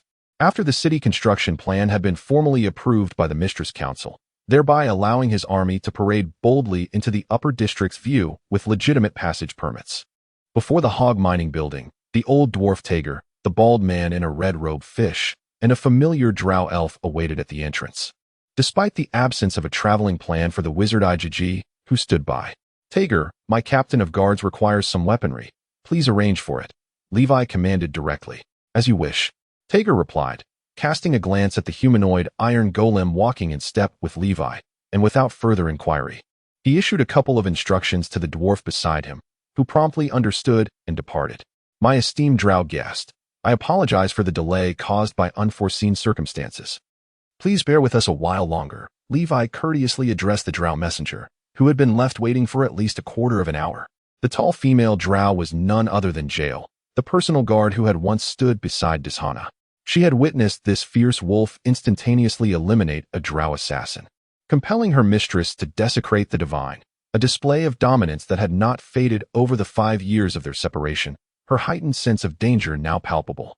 At Levi's words, she flinched, hastily waving her hands. No, I have only just arrived. Please, take your time. I come at the behest of my mistress. For assistance, and waiting longer is entirely within our purview. To see such a robust figure, having been frightened once, proves to be a clever drow. Levi mused with a smile, then took a stack of quarterly reports from Tager and began to peruse them. Upon seeing the glaring red figures under quarterly mineral tax revenue, a sharp pain pierced his heart, solidifying his resolve to abolish the Zerlandia mineral tax regulations. This is all my money. Chapter 64. Levi's heartfelt brigade. As Levi lamented the ores that rightfully belonged to him, an ogre approached, pushing a cart laden with various weapons, guided by the dwarves. The ogre halted before Levi's group, casting a wary glance at him before retreating a couple of steps, starkly different from the mindless ogres he had vanquished by the riverbank. Boss Hog, I have brought the weapons you requested, the ogre stammered. Levi smiled and nodded. He remembered this ogre, whose name seemed to be Garilu. When he first arrived, this ogre had nearly clashed with him while protecting the fishman merchant, Remulu, but had been intimidated by Levi's formidable presence. Nevertheless, this encounter had left an impression on him. In that case, Eli, choose your weapons. Levi instructed the ironclad figure beside him, then turned to the old dwarf, TYG. Prepare my armor. Yes, boss. TYG replied excitedly, seemingly having awaited this moment for some time. He directed the 8 eager dwarves nearby, quickly. Open the boxes and prepare the armor for the boss. With a thunderous crash, the massive iron box at the entrance of hog mining fell open, sending dust swirling. The 8 dwarves emerged, panting, as they carried out the various components of a full suit of plate armor. Levi extended his arms, allowing the dwarves to affix the complete suit of armor, helmet, gorget, pauldrons, breastplate, greaves, battle skirt, and boots, onto his robust frame, ensuring even his exposed dragon wings and tail were not overlooked. This spectacle left the unknowing bald man, Fisher, utterly astonished. After Levi's 5-year slumber, even in his half-dragon warg form, his body was already cloaked in crimson scales, resembling impenetrable armor, seemingly offering even greater protection than standard armor. Yet, this formidable Levi still desired armor. Observing the dwarf struggling to carry even a single component, Fisher doubted the weight of the entire suit exceeded 800 pounds. For an ordinary person, Donning it would likely render them breathless, let alone allow for movement. After a brief, yet intense period of preparation, Levi transformed into a half-dragon heavy-armored Black Knight, completely enveloped in sleek black armor. At the back of the armor, a circular metallic halo adorned with intricate runes rested against his head, culminating in a striking metal statue of a goddess, her arms encircling as if embracing all living beings. Her expression was fierce, yet radiated a warm, serene smile. This was TYG's creation, inspired by Levi's tales during idle moments. Its name, Rakshasa Heaven. Herein lies the visage of a divine king amidst the realm of malevolent spirits. Enveloped in an exquisitely grotesque suit of heavy armor, Levi stood at a staggering height of 8 feet, approximately 2 meters and 40 centimeters, capable of silencing even the most boisterous child with his mere presence. As he took a step forward, a resounding thud echoed, and the hard granite slab beneath him was adorned with a network of fine spiderweb-like cracks. Not bad. The weight was just right, preventing him from sinking into the ground. Nodding in satisfaction, he extended his hand and called out, "Sword, come forth." Amidst the incredulous gazes of the onlooking miners, a pitch-black door panel was hoisted from the enormous iron chest by 8 dwarves, who were panting and chanting a rhythmic 1-2 as they did so. Grasping the hilt, Levi swung the sword, nearly matching his height and as wide as a typical man's waist, before him. A gust of wind surged through hog mining, prompting the onlookers to instinctively retreat a few steps in alarm. With a nod of approval, he sheathed the massive sword diagonally in the metal ring at his back, then secured a fearsome chainsaw sword, half the length of the great sword, at his waist, followed by 2 knightly longswords in their respective sheaths at his sides. Once fully armed, the Dark Knight Levi turned his gaze to the side, where the demon berserker Ares stood, momentarily taken aback. This chaotic demon from the abyss appeared even less secure than he, bearing 3 knightly swords across her back, alongside a makeshift chainsaw sword, 2 additional longswords at her waist, and a circle of leather strapped around her left thigh, brimming with various daggers. It seemed she was prepared to wield them as throwing knives or, should her other weapons sustain damage, as backup short blades. Lastly, Levi noticed a serpent-headed whip secured at her waist, a further contingency should her daggers be rendered useless. If even the serpent-headed whip were to fail, it was clear her knightly armor would not withstand the onslaught, marking the moment for her to unleash her demonic abilities. Goodness, when I think about it, this chaotic jester is far more cautious than I am. Levi mused, at a loss for words regarding the card he had painstakingly drawn. At least, it's not a loss, right? He reassured himself. Behind them, Haas, nearly speechless, watched in astonishment as they armed themselves to the teeth. The adage as above, so below holds true in any realm, and thus the Wolfman leader and his 10 Wolfman inspectors began to equip themselves as well. Fortunately, they possessed the wisdom to recognize their limitations compared to the 2 extraordinary beings before them, opting to arm themselves with a few spare weapons or armor that would not hinder their mobility or combat effectiveness. As the group prepared for their journey, the messenger Jarl from Gelsorn City gazed at the fully armed Levi and his companions, utterly bewildered. His mind was nearing a breaking point, for he had only intended to escort them to a meeting with Dishana. It appears that you are preparing to lay siege to the city of Gelsorn, not to mention the similarly armed, faceless dwarf, Tej, even the bald man, Fisher, who is unable to don heavy armor, has adorned himself with the red robe he has kept hidden for many years. He brings forth his long-preserved magical stones, various talismans, and staffs, embodying the spirit of a desperate gambler ready to plunge into battle. Even the Archmage, IG, who is there to bid them farewell, is visibly distressed. More crucially, that shameless rogue of an Archmage, Fisher, has just taken the opportunity to pilfer a considerable number of valuable items from IG, causing him to wince with regret. Ahem. Messenger Gile, our security team at Hog Mining is fully prepared. Please lead the way. Levi glanced at his somewhat embarrassing subordinates, feeling a bit awkward. All right. The elf Gile replied, his expression stiff. Just as the group was about to step into the entrance leading to the upper city, a hoarse cry rang out from behind. Boss, wait for me. Chapter 65. You truly are a talent. This journey was merely a preliminary meeting with the newly appointed matriarch of the Jatter family, Dishana. Thus, Levi had chosen to travel with a select few companions.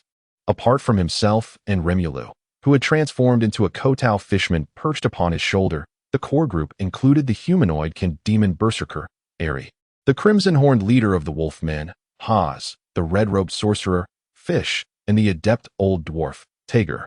Accompanying them were only 10 equally well-armed wolfman guards under Ha's command. No other dwarves or battle mages were included, for an overly large entourage might arouse the suspicions of the drow elves. Nevertheless, even with just 10 wolfman guards, they were the elite selected from Ha's expanded tribe of 500. The moment a hoarse cry echoed from behind, the 10 wolfman guards instinctively drew their blades. 6 of them vigilantly scanned the surroundings, remaining steadfast, while the remaining 4 bared their teeth, emitting menacing growls and pointing their blades at the approaching figure. This display of force startled the newcomer, causing the cabin's rat on his shoulder to scurry behind his head, while he frantically raised his hands in a gesture of peace, exclaiming loudly to Levi, Wait, I am one of you, a friend, boss. I am your appointed director of the cabin's rat breeding farm, Calvin George. Levi and his companions turned in confusion to regard the newcomer. Upon hearing his self-introduction, they suddenly recognized him and began to scrutinize this legendary figure, who, while seldom seen, was often praised by the miners of Zelandia. It was said that he hailed from a prestigious academy on the surface, a wizard who not only mastered illusion and energy manipulation, but also possessed innate psychic talents, making him a naturally gifted level 1 scientist. Unfortunately, fate can be cruel. While bestowing him with exceptional abilities and striking good looks, it also led him to be kidnapped by a band of ruthless drow elves while seeking methods to enhance his psionic skills in the Underdark. They stripped him bare, leaving him destitute and vulnerable. Had it been merely a tale of misfortune, it would have faded into another humorous anecdote shared over tea. Yet, this young and handsome man, after enduring a grueling 10-year stint as a miner, transformed into a distinguished middle-aged gentleman. It was during a recruitment fair initiated by the formidable mogul Hogg that he was recognized for his potential and appointed as the director of the Cavin's rat breeding farm. In the subsequent 5 years, he successfully developed and expanded the bamboo rat industry, establishing it as a pillar of the economy alongside the renowned sawfat pufferfish in Zelandia. Nowadays, many of the residents of Zelandia, before savoring the tender rat meat, silently express their gratitude to Director Calvin for his contributions, a practice that has only intensified as the living standards of the Zelandia populace continue to rise. Li Wei, upon hearing this matter, found himself in a state of bemusement, pondering the implications of a future where Zelandia flourished with a population reaching tens of millions. He contemplated that if people continued to adhere to this peculiar custom, and if Galvin, that fortunate fellow, managed to ascend to demigodhood, he might indeed have the opportunity to ignite divine flames through this primordial faith. In such a scenario, what would this individual be called? The god of Caven's mouse meat. At this moment, Li Wei gazed at Galvin, finally connecting the dots between the mouse-furred man before him and the esteemed director of his Caven's mouse farm. Curiosity compelled him to inquire, My esteemed farm director, Galvin, what urgent matter brings you here in such haste? Galvin, upon hearing this question, was nearly moved to tears. Oh, how the heavens can be cruel. I was once a noble illusionist and a master of energy manipulation, a rare psychic mage, even if merely of the first tier. Although Li Wei's benevolence transformed my fate, elevating me to a revered, selfless contributor in the hearts of the Zelandia people, I have toiled in this farm for 5 long years. Prior to this, I squandered a decade in a mining career, a total of 15 years. How few are the decades one is granted in life? I fear I have been utterly forgotten in this position, yet I am merely 35 years old, having just begun to carve my path as a psychic mage. I truly do not wish to perish in this dismal farm. Thus, for 5 years, I have consoled my increasingly restless spirit with the excuse of my employer's absence. But with his re-emergence into the public eye, I was nearly jubilant. I had anticipated that Li Wei would summon me once more, perhaps to liberate me from this stagnant role. However, to my dismay, it appeared as though I had been forsaken. Simultaneously, I learned that Hog Mining would be organizing a team to venture to the upper district of Gelsorn City in 3 days. At that moment, I realized this was my singular opportunity to alter my predetermined life trajectory. I resolved to risk incurring Li Wei's wrath and present myself before him that very day, to prove my worth and beseech him for another chance. Yet, fate had other plans. Early this morning, as the bioluminescent moss flickered to life, I rose, only to find that the plump Caven's mice I had nurtured were in a frenzy, seemingly reluctant to part with their god. Fearing chaos might ensue in the farm, I had no choice but to remain patient, entering the cultivation shed to soothe these mice, to whom I had grown rather attached. After calming them, I dashed towards the hog mining headquarters, only to be informed by the mage Igor that my employer and his party had already departed. Struck as though by a thunderbolt, I was driven by my fervent determination, and, before exhausting my breath, I managed to catch up with the main group, seizing the opportunity for dialogue. I must grasp this chance. Taking a deep breath, I mentally prepared my words. Then, with a serious expression, I implored, "Boss, I hope you will allow me to accompany you. Though my journey as a mage has stagnated over these 5 years, I am now a level 7 psychic mage. Once I enter the upper tier of the magical network, I shall regain the power of a level 7 illusionist, a level 3 manipulator, and a level 7 psion. Galvin implored you to consider this. A level 7 psion? Levi was momentarily taken aback. His entourage also stood in stunned silence. Weren't you raising rats in a farm for 5 years? Fisher, standing nearby, was utterly flabbergasted, mentally berating him before blurting out. 5 years to attain the level of a psion. How on earth did you manage that? As an arcanist, Fisher had elevated his own prowess to level 5 during these 5 years and had been feeling quite proud, only to be confronted by the existence of such a formidable being. Galvin, somewhat bashful, confessed, "Wasn't the boss instructing me to use psionic powers to hypnotize and brainwash the Caven's rats?" However, once the Caven's rats were no longer burdened by fears, their breeding accelerated exponentially. Besides myself, the only other psion in all of Zealandia is Manager Tager. I couldn't possibly summon the general manager to perform such tasks, could I? Thus, over the course of 5 years, the population of Caven's rats burgeoned, and the daily workload of hypnotizing them became increasingly daunting. Eventually, I discovered that I could transition from hypnotizing one at a time to hypnotizing large groups. Before long, I realized that a single hypnosis session targeting the entire farm at intervals sufficed. It was then that it dawned on me, I had unwittingly become a level 7 psion. It turned out that during these 5 years of relentless pressure and the exploration of my mental potential, I had unknowingly aligned with the psionic training methods imparted to me by Manager Tager. Is that even possible? Fisher articulated the thoughts swirling in everyone's minds. Levi regarded the arduous yet remarkable ascent of this Caven's rat farmer with newfound respect, yet he felt compelled to voice a concern. However, the Caven's rat breeding farm is a pillar industry for all of Zealandia. Without you, I fear I might struggle to find a suitable successor in the short term. Galvin, prepared for this inquiry, suddenly smiled. Rest assured, boss. A year ago, after attaining the level of a psion, I pondered the daily monotony of hypnotizing these Caven's rats, which had become quite cumbersome and fraught with safety risks. What if I were to encounter an accident or be reassigned from here? Levi nodded with interest, encouraging him to continue. Thus, I devised a plan. Since the essence of the task is to ensure they believe they exist in a stable environment conducive to long-term living, why not weave a more convincing and natural deception? I began to hypnotize the Caven's rats, telling them that before arriving here, they were beings of malevolence, and thus, they must atone for their sins with their own flesh and blood. Initially, there was a sense of resistance among them, yet gradually, an increasing number of caverns mice began to embrace this deceit. Under my guidance, they even mastered the art of wielding the butcher's knife. With fervent devotion, they led their plump compatriots to the slaughtering platform, personally ending their lives and delivering them to the tables of countless households in Zealandia. As I observed Calvin passionately describe that bloody and deceitful paradise of a slaughterhouse, I could not help but notice that even the battle-hardened Wolfkin guards were visibly unsettled, their eyes betraying a flicker of fear. Today, they have established their own management system. Upon the birth of a young mouse, its parents indoctrinate it with this philosophy, instilling the belief that only by becoming plump and atoning for their sins with their own flesh and blood can they enter that paradise. Thus, even without supervision, our cavern's mouse breeding farm in Zealandia continues to yield an ever-increasing bounty of mouse meat and leather day after day. Furthermore, through my relentless teachings, these cavern's mice seem to be growing increasingly astute with each passing generation. Given time, I envision a day when I can command them to take up arms, don armor, and serve as expendable troops in our endless conquests in the shadowy realms. After this discourse, it was not only Levi who stood in stunned silence. Nearly everyone was taken aback. After a considerable pause, Calvin finally concluded his exposition and implored, "Boss, I have optimized the cavern's mouse breeding farm to perfection. It no longer requires my presence, nor that of a psychic sorcerer. I wish to accompany you to Gelsorn City, to encounter those drow who nearly drained me dry in the past.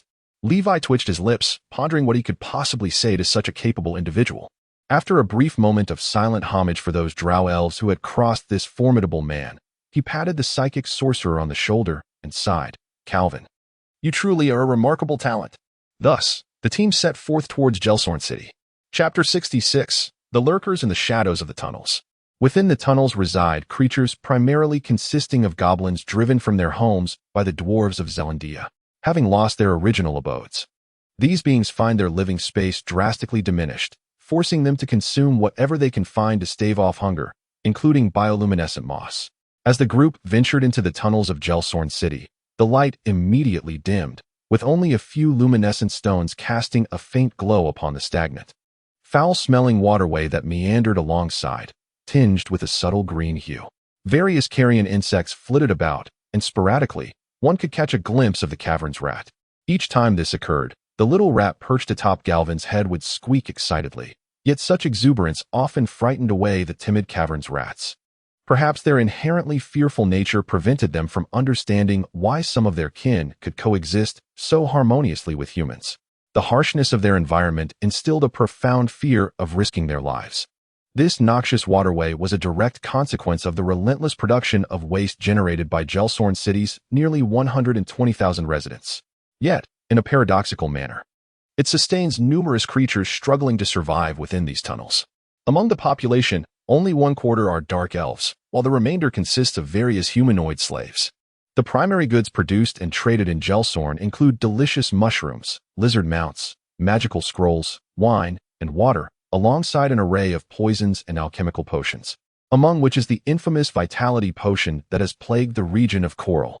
The early iterations of this vitality potion originated during the era of Nazril, conceived by arcanists seeking to enhance the combat prowess of their guardians in battle. Essentially, it was designed to awaken the latent potential within living beings, granting them a significant boost in strength, constitution, and sensory perception for a brief period. However, it bore considerable side effects, causing mild hallucinations depending on the consumer's constitution during its effects, followed by an extended period of weakness after the potion's efficacy waned. Consequently, after several iterations failed to mitigate these dangers, the potion was discontinued. Little did the arcanists who developed this potion anticipate that millennia later, it would resurface in Coral, utterly transformed by the dark elves of the subterranean realms. In their relentless pursuit of ultimate pleasure and the escape from burdensome realities, these shameless individuals recklessly incorporated various mildly toxic fungal ingredients into the formula, seeking to amplify the potion's side effects. Perhaps the very side effects themselves became the ultimate goal for the dark elves. However, this gross dereliction of duty and the tarnishing of Gelsorn City's reputation eventually provoked the ire of the Matron Council. The two elves who exposed this abhorrent phenomenon were summarily sacrificed to Roseth, transforming into spider-like dark elves, to be taken away by their respective families. Following this, the elixir of vitality was initially subjected to a prohibition. Yet the very next day it was revealed that a matriarch from a prominent family had brazenly served the elixir to guests during a banquet, rendering the decree ineffective. Moreover, the elixir has consistently been a crucial source of foreign trade for the city of Gelsorn, and even the matriarchs are reluctant to sever such a vital lifeline. Thus, a group of matriarchs who had indulged in the elixir that night convened and concluded that a total ban was unfeasible. Instead, they proposed to diminish the hallucinogenic effects of the elixir and categorize the high-concentration variant as a premium product, imposing hefty taxes on it. This ingenious policy proved to be far more effective. The impoverished, naturally, could only afford to purchase lesser variants with milder side effects, which, to a certain extent, bore resemblance to casual drinking. Consequently, Gelsorn is replete with alchemical workshops, particularly in District XC, where numerous establishments produce elixirs. The byproducts of these concoctions are discarded into the sewers, flowing through the fetid channels. As a result, the subterranean creatures that have long subsisted on this refuse have suffered from the toxic effects of the elixirs, manifesting various mutations. Observing the bustling crowds, they radiate an unsettling and perilous glimmer in their eyes. Yet, due to the sheer size of Levi's entourage, their instinct for self-preservation ultimately overrode their hunger. Even after the establishment of Zelantia, life for the drow improved significantly, yet we discovered that they resorted to collecting waste to illicitly refine elixirs. Upon the discovery of one such drow, she was immediately rendered imbecilic by the copperbeard. Haha. Indeed, these drow can be quite ruthless amongst their own kind. Fortunately, I possess great strength, otherwise, I might have been drained by them long ago. Among them, the red-robed wizard, Fish, laughed the loudest, momentarily reminiscing with a hint of pride. Perhaps such matters serve merely as macabre conversational topics for Levi and his companions, yet for Jarl, also a drow elf, the weight of the subject became palpable. For the first time, he joined in their discourse. Are we not aware of the dangers posed by the elixir? Yet, the internal strife within our drow community is exceedingly severe.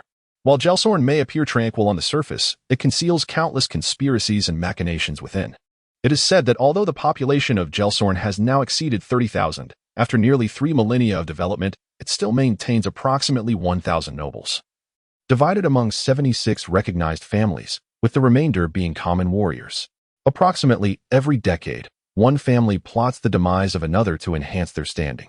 The top 8 families' matriarchs form the governing council of Gelsorn, and the vacant positions represent the only hope for drow commoners to risk their lives on the battlefield in pursuit of elevation. We, the drow, have been raised in such a brutal environment from a young age. We are devoid of familial bonds, even within our mother's womb. We must eliminate our own siblings to secure more nourishment, and each sibling's demise brings joy to our mother. We lack love, for women wield all the power. The relationship between male and female exists without any formal agreement, and it is the female who determines who shall be her lover and the duration of such a union. We are bereft of friendship, as those who once believed in camaraderie ultimately find their bodies discarded in the stinking gutter, becoming fodder for scavengers. Among us drow, families are perpetually engaged in overt and covert conflicts. Among the priestesses, intrigue and assassination are the means to ascend in rank. Families lie in wait to obliterate their rivals. Among our drow kin, all disputes adhere to an ironclad rule. If it cannot be proven, it has never occurred. Thus, the eradication of rival families often entails complete annihilation, leaving not a single noble alive.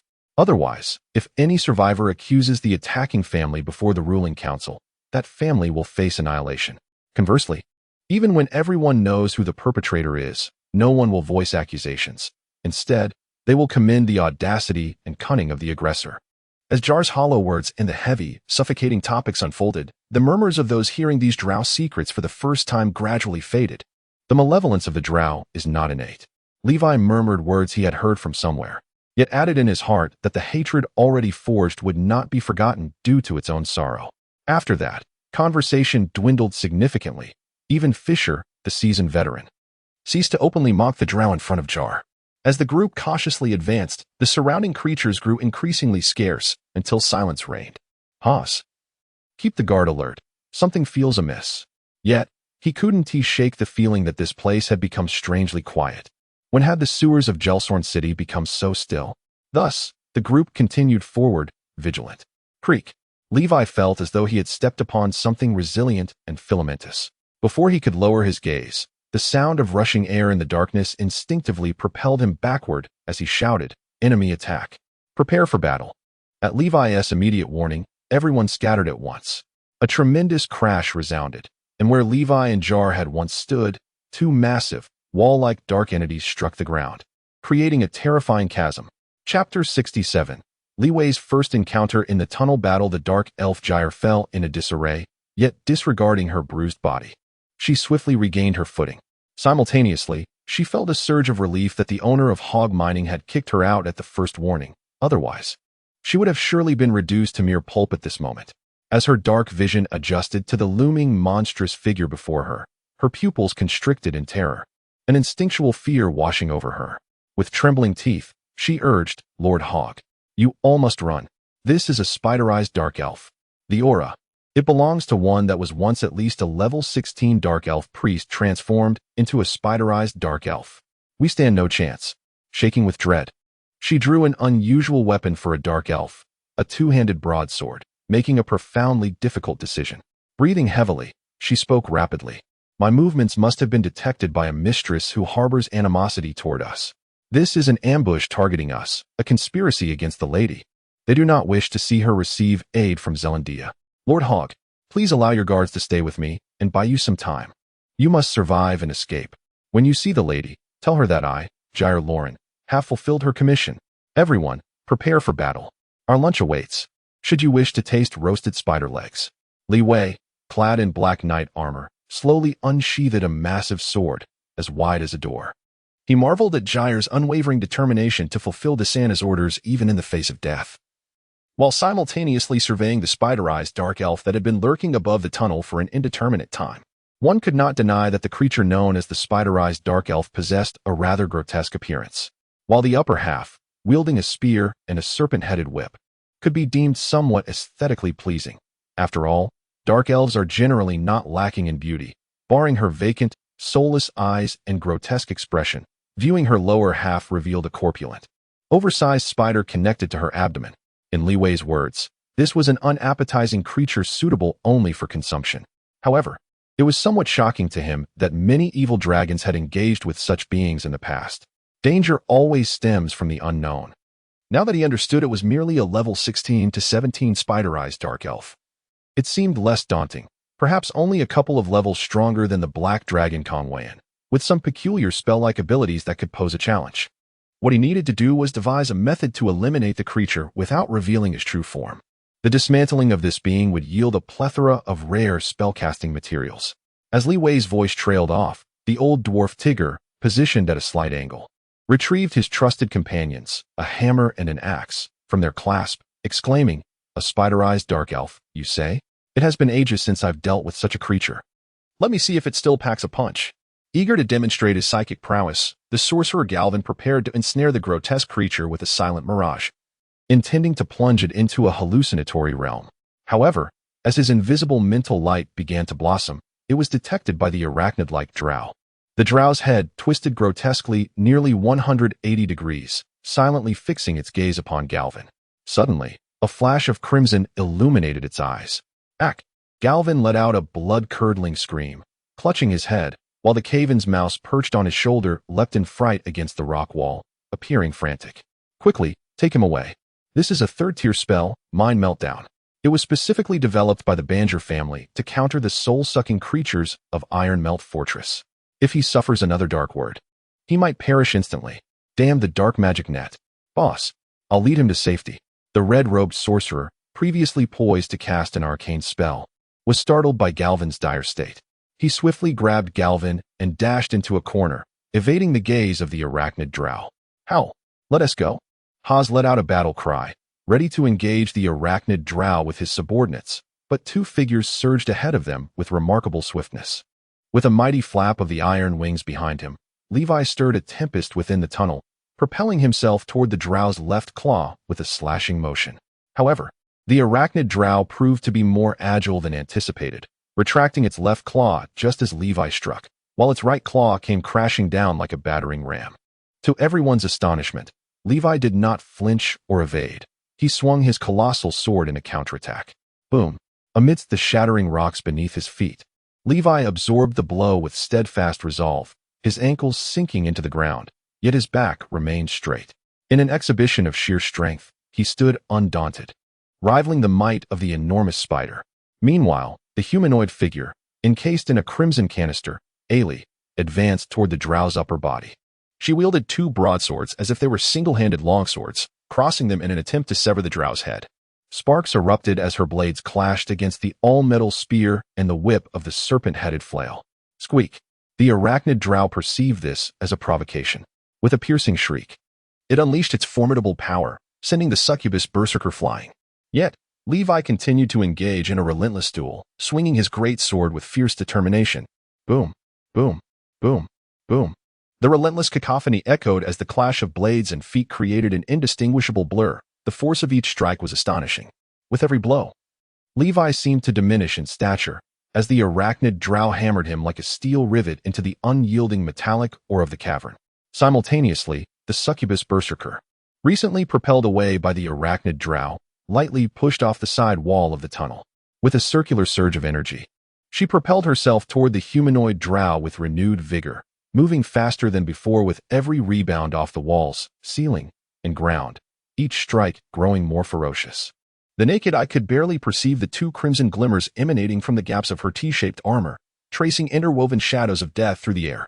The only sound that resonated was a rhythmic clanging, akin to the relentless hammering of iron. To the onlookers, these three figures appeared as divine beings engaged in combat, their forms and movements shrouded in obscurity. Outside, the werewolf leader, Haz, and Tiger, who had just unsheathed his hammer axe, swallowed hard in silence, exchanging a glance filled with trepidation. "Shall we give it a try?" Haz asked, his voice strained. "Let us give it a go. I, Tiger, was no slouch in my youth. And I am still as formidable," Tiger replied, twisting his neck. Haz took a swig from his wine pouch, dousing his head with the remainder, shaking it vigorously as he reddened with fervor, and boldly surged towards the intangible shadow of death, brandishing his chain mace like a warrior daringly charging at a red dragon 5 years prior. "Howl, for the glory of our master." Zelandia, the old dwarf, consumed by rage, appeared larger than life in his armor, as he bellowed and leaped, raising his warhammer and axe high, embodying a perfect arc as he aimed for the head of the humanoid figure. Moments later, a resounding crash echoed as the two brash warriors transformed into meteors, embedding themselves into the walls of the mine. They gazed, bewildered and questioning their very existence, at their boss, who remained locked in a fierce battle with the creature, alongside a berserker of unknown origin. Meanwhile, the red-robed mage, unable to enter the fray, wiped the cold sweat from his bald head with his sleeve, quietly relieved not to be in the magic web area. Had he participated, even with the protective spells of petrified skin, elemental ward, and iron body, he would likely have faced grave injury or worse. Beside him, the drow elf, Jarl, who had been poised with a great sword, stood frozen in disbelief. This outcome had not crossed her mind in all her predictions. At that moment, Levi's voice resonated once more. "Haz, pull back your men.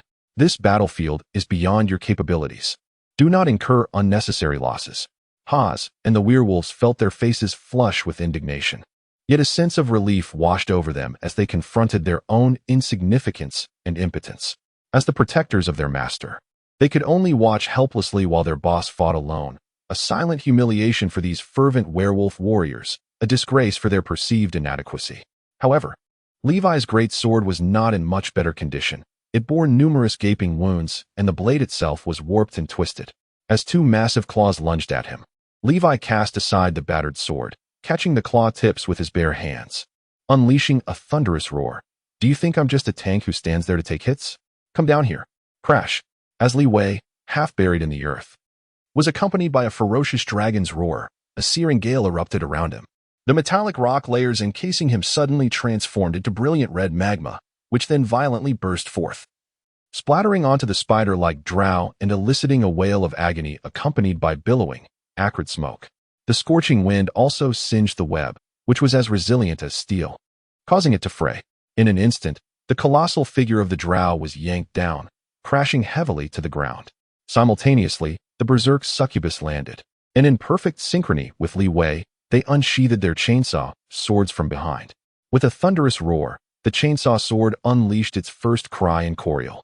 Amidst the terrified shrieks of the drow spider, both warriors' eyes glowed with a fierce crimson light as they wielded the whirring weapon, advancing like demons toward the drow, who desperately attempted to retreat into the shadows.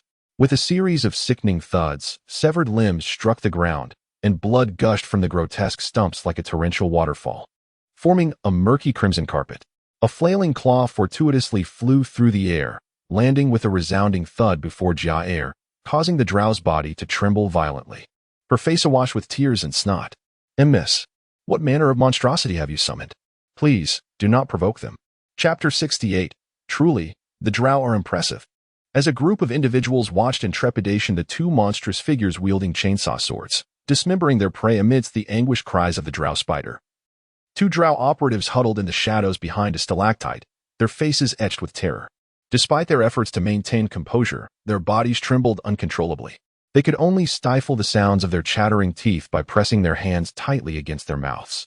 Only after the demonic beings departed would they find a glimmer of hope. Their narrow understanding of the world had led them to a startling revelation. Besides dragons and divine avatars, there existed creatures capable of contending with the drow through sheer physical prowess. The speed of these beings was such that even the 8 multifaceted eyes of the arachnid drow struggled to track them. They continued to fight valiantly, even after being afflicted by the insidious curse of Dark Word.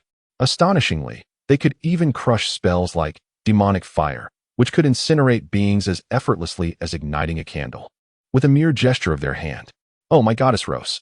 one of them exclaimed. "What manner of monstrosities are these?" The increasingly gruesome and grotesque scene before them evoked thoughts of the horrific fate that awaited them if captured, and the dread within them was inescapable. Behind them, a half-eaten drow dangled from a web, its mouth sealed, yet seemingly frightened to the point of losing control upon witnessing the bloody slaughter ahead. A pale yellow liquid streamed down its body, pooling at its upside-down head, continuously dripping from its silvery hair onto the ground. In that moment, as the cacophony of bloodshed filled the air, one of the towering figures, cloaked in darkness, turned to face their direction, his crimson gaze fixated upon them. The other, however, had vanished into thin air. "Act quickly," one drow shouted to her companion. Yet, as she rose and drew her dagger to retaliate, the space before her shimmered and warped. A sharp pain pierced her throat, and her vision began to spiral into chaos. Thud. As her head rolled to the ground, darkness began to engulf her vision. Yet she could faintly perceive her companion, dagger in hand, poised to silence her. Suddenly, that arm was severed and flew away, and the anguished cries that arose were abruptly silenced. It was as if an invisible force had seized her throat, lifting her off the ground. Her face contorted in a mask of terror and despair. Finally, a figure clad in silver armor materialized before her. Thus concluded the life of that drow, her suffering marking the beginning of another's despair. The female drow, her throat constricted, instinctively swung her severed arm and relentlessly struck the seemingly sculpted body of her adversary. As the overwhelming force completely subdued her, a fleeting glimmer of resolve flickered in her eyes, and she prepared to grit her teeth. Suddenly, a tremendous force slammed into her left cheek, causing her teeth to erupt from her mouth, mingled with blood, until none remained. It was only then, with her face grotesquely contorted, that the drow succumbed to true terror. Her eyes lost all light, leaving only a hollow void of despair. The demon berserker, gripping her, tilted its head, seemingly perceiving that if this drow attempted to seek death or escape, it would pose a hassle. Consequently, the chainsaw in its right hand sliced beneath her knee. With a sickening sound, the drow's body convulsed, yet no cries escaped her lips. The drow, now significantly diminished, was seized by the demon berserker and dragged before Levi, akin to a discarded piece of meat tossed carelessly onto the ground, leaving a gruesome trail of blood in her wake. Levi glanced at the drow, nearly reduced to a mere shell of herself, her spirit crushed, and furrowed his brow slightly. He realized he had underestimated the inherent malevolence of demons. Nonchalantly, he cast 5 instances of the first-tier spell, Healing, which he had scarcely utilized since mastering it in the realm of souls. Although the healing was not particularly efficient, Levi's abundance of energy proved more than sufficient, halting the gushing blood from her wounds. As she stammered incoherent words, desperately attempting to flee from the 2 demons with her remaining left arm pressed against the muddy ground, she found herself pinned down by Ellie, who stepped on her back as if crushing an insect poised for extermination. "Boss, shall I interrogate her? I assure you she will recount every lover she has ever had in her lifetime," came Ellie's sweet, innocent voice, tinged with a hint of hope, from within her blood-soaked, humanoid canister. The surrounding crowd shuddered at her words, and the drow beneath her trembled, writhing in a frenzy, continuously banging her head against the ground. "Yearning for the release of death? You might want to take a break. After all, it's quite the workout," Levi remarked. Feeling the need to rein in Ellie's chaotic and malevolent nature, he turned to the werewolf commander, saying, "Haas, drag this one away for interrogation. It matters not if we glean nothing from her, but ensure she remains alive. As long as she lives, we can hand her over to Dishana, and we shall uncover the answers that lie behind." The wretched drow, desperate for death, felt her emotions spiral like a roller coaster. Upon hearing the name of that female demon, Dishana, she plunged into madness once more, her mind screaming, "Demons! All of them are demons!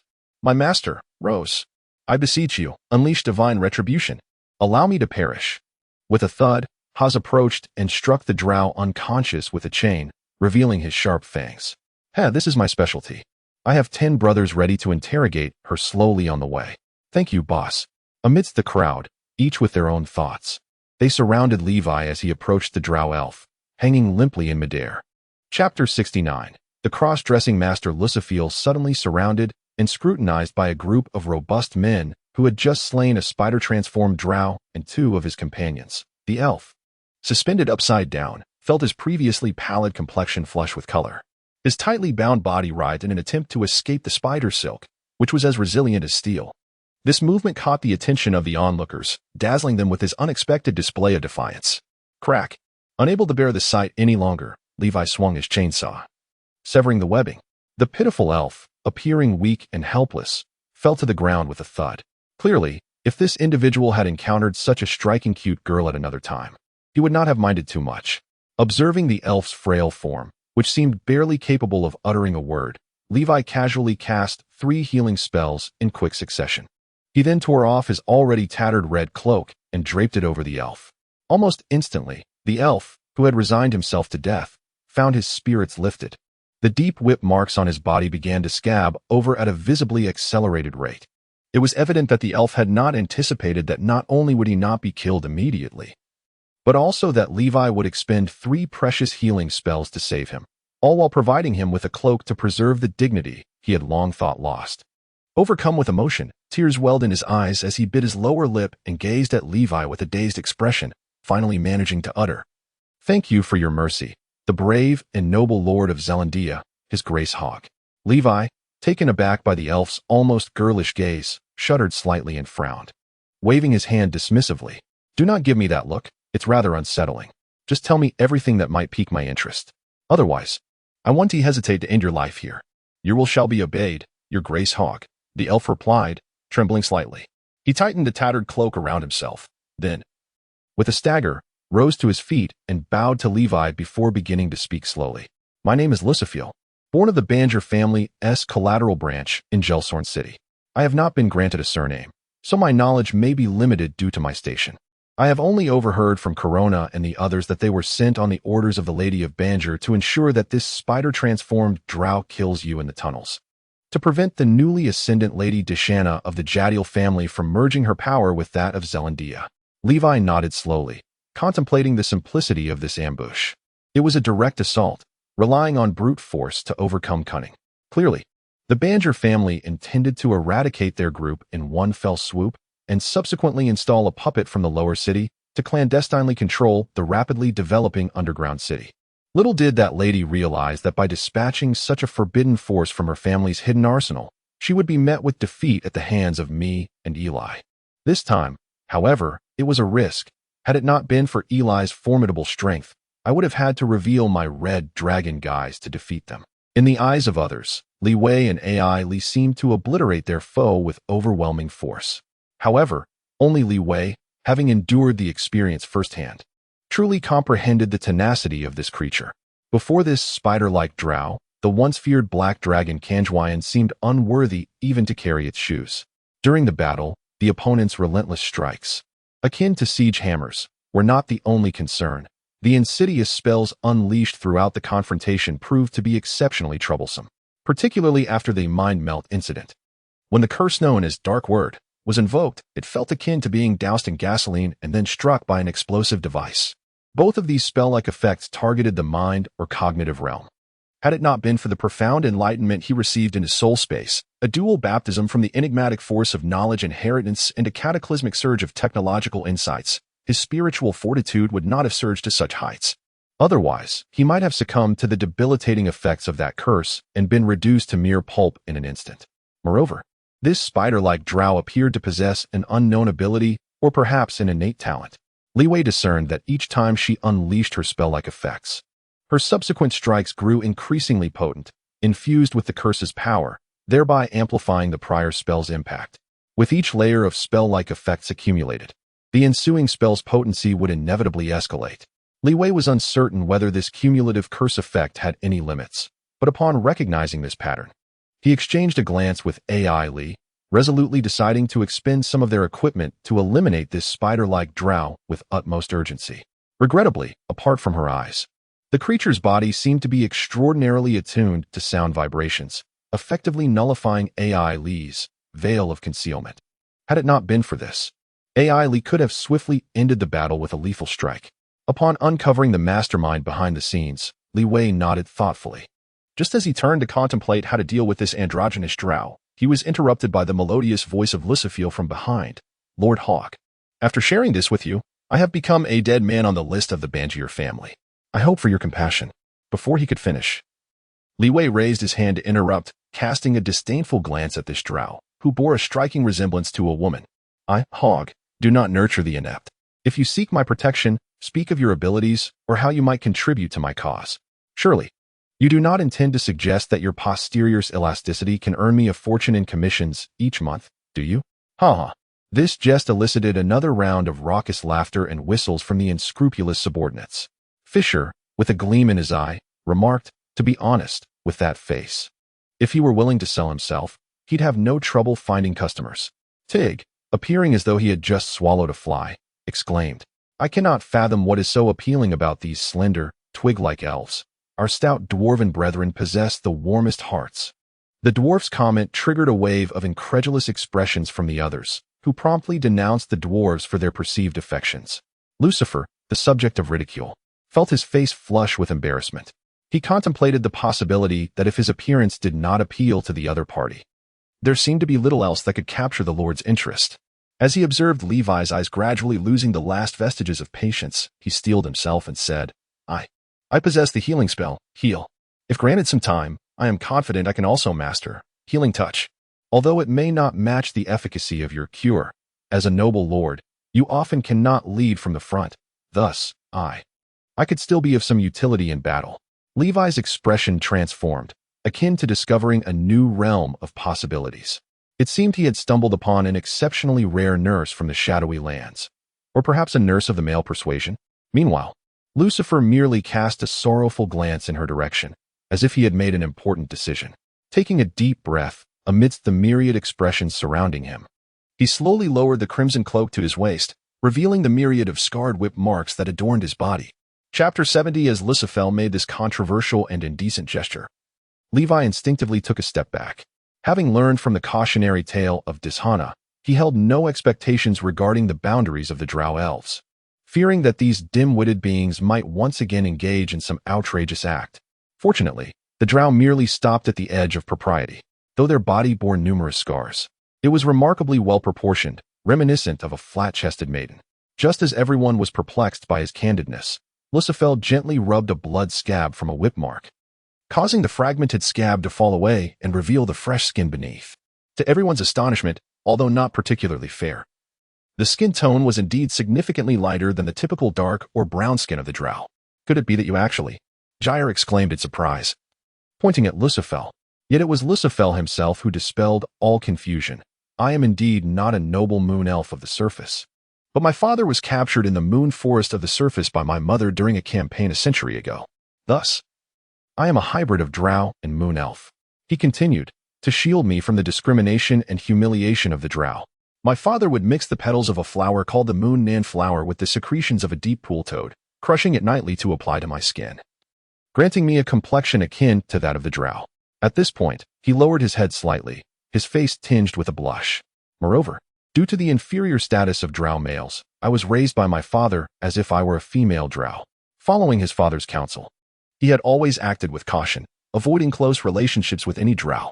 Thus, until adulthood, he had believed himself to be a female drow. Levi sighed deeply, gazing skyward. To raise a child, your father endeavored to bestow upon you even a modicum of fairness and kindness in this world, demonstrating his heartfelt intentions. Having spent considerable time in the Underdark, Levi had come to understand the harsh and brutal matriarchal society in which the drow resided.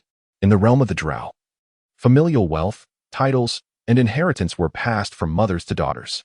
Even after being cursed and cast into the Underdark, the drow elves enjoyed a lifespan that, albeit significantly reduced, still reached an extravagant 700 years compared to shorter-lived races. Consequently, it was often the impatient daughters who sought to usurp their mothers from positions of authority, treading upon the corpses of their sisters to ascend to a bloody throne of power, rife with dominion over life and death. Childbearing symbolized the power of female drow, an ability that males could never possess. For these reasons, females held all the control. The concepts of courtship understood by humans and other surface races were met with derision by the drow, in a society where males were rendered insignificant and valueless. Lengthy endeavors to cultivate relationships were virtually futile. Moreover, the notion of a male pursuing a shy or selfless female was considered aberrant within drow society. This dynamic has propelled the male into a position of power, relegating the female to a subordinate role. In such a structured world, any male exhibiting disrespect is often swiftly subjected to punishment or sacrificed to the spider god. Courtship is the domain and prerogative of the females, who select their mates with the same discernment as one might choose livestock, whilst the males are obliged to submit. Frequently, the selection of a partner ignites a fierce rivalry among the females, each vying for the most desirable specimens. Tragically, many of these distinguished males may meet untimely ends as they become embroiled in the lethal games of these women. On more than one occasion, a female might abandon her male, allowing him to be flayed or subjected to torment, ultimately perishing in the bedchamber of her rival. This indeed mirrors the cruel decision made by Lucifer's unfortunate lunar elf father, who, after a tumultuous struggle, chose such a fate for his son. Perhaps, as a female, one might live a life, albeit not outlasting the coming-of-age ceremony, with a modicum of dignity, something that father, as a lunar elf, could never achieve. He ultimately succumbed in the bed of his mate's adversary. However, for a male, the likelihood of reaching adulthood is considerably slim. This is precisely why male drow are generally smaller in stature compared to their robust female counterparts. According to the standards of Li Wei's previous life, they typically stand between 1.4 to 1.6 meters tall. In such a merciless society, males epitomize the tragic outcome of stunted growth. The dismal birth and mortality rates of males have, over time, led to a severe gender imbalance among the drow. The scarce resources of the Underdark make it imprudent to sustain so many useless male drow. Therefore, from the lofty perspective of the matriarchs, it suffices for the number of male drow to ensure the continuation of their noble bloodline. As for the gender disparity, it matters little, for drow do not adhere to conventional marriage. Regarding physiological concerns, for the naturally audacious female drow, relinquishing a modicum of pride allows them access to a multitude of slave races to choose from. Nevertheless, despite the prevailing circumstances, Giles remains bewildered and incredulous at the choice his father made for Lucifer. How could this be? Even if your father could deceive everyone, could he possibly conceal it from my Lord Rose? How did you survive the divine gift ceremony? Giles inquired, his expression one of shattered beliefs. In a society where females are proactive and entitled to inherit everything, they must also bear corresponding responsibilities, such as the legacy of professions: Dark Ranger, Shadow Warrior, Blade of Judgment, Executioner, Priestess, and so forth. The types of divine gifts are manifold, ranging from permanently conferred innate spells to enhancements in various attributes, or even physical augmentations, each distinct in nature. Should one falter during the coming-of-age ceremony, or should the offering fail to meet the expectations of the goddess, it is indeed possible to incur divine wrath, transforming the individual into a mindless, spider-like drow. Thus, Lucifer's masquerade as a woman cannot remain concealed from the Spider Queen. Furthermore, it constitutes a grave sin to deceive the divine. In truth, this is precisely the case, as evidenced by Lucifer biting his lower lip, exhibiting a bashful demeanor as he recounted, "Today, the task force led by Corona drew my name and, coincidentally, received a mission, thus they brought me along, resulting in my current appearance." Once this unfortunate elf concluded the lamentation of his woeful existence, an uncanny silence enveloped the tunnel. All present were rendered speechless by this harrowing tale, which profoundly altered their perceptions of the chaotic deity, Rose, and her moral boundaries. Yet, in a moment of levity, the bald fisher uttered a remark that shattered the somber atmosphere. "Ah, how enviable." Chapter 71. Lucifer's Emerald Dream. Lucifer clearly was not hearing the envious remarks for the first time. He merely offered a bitter yet resigned smile, falling silent thereafter. Slowly, he wrapped himself once more in the thin, red cloak that belonged to Levi, as if embracing the last flicker of warmth left in his embrace. He bowed his head quietly, gazing at the ground before him, resembling a weary woman of the world, waiting in silence by the banks of the river Styx for the judgment of fate. All his chips and efforts had been expended to their fullest. Now, all that remained was to await the outcome. Regardless of the fate that awaited him, he would accept it with grace. Perhaps death, for such a grotesque existence as his, was not an insufferable end after all. Reflecting on this, it seemed he should have perished 8 years ago, succumbing to the absurdity of that coming-of-age ceremony, or transformed under divine punishment into the first male spider drow in the annals of Corellon. Yet, for reasons unknown, he felt an inexplicable reluctance to part with this cruel world. In this moment, his previously convoluted thoughts appeared to have been emptied, plunging him into a state of ethereal reverie. Indeed, the world had been so merciless to him. What could he possibly still cling to? The brash, bald barbarian fell silent under Levi's piercing gaze, lowering his head in embarrassment. However, such extraordinary abilities, once confined to the pages of silver biographies, were indeed enviable. What youth has not dreamt of a harem of 3,000 beauties? Yet such dreams necessitate corresponding capabilities. After hearing Lucifer's harrowing tale, few sane individuals would dare to tread in his footsteps, especially when faced with the perverse nature of the drow. Merely observing the dense network of whip marks on Lucifer's body was enough to invoke pain. Healing and the unlearned touch of healing? That would be commendable. Levi gazed at the pitiable beauty before him, feeling a sense of discomfort, increasingly aware of the talent at his command. Lucifer seemed to anticipate this outcome, blinking his dew-kissed lashes and casting a sorrowful smile at Levi. It was perplexing, despite knowing that he stood before a man superior to him in every respect.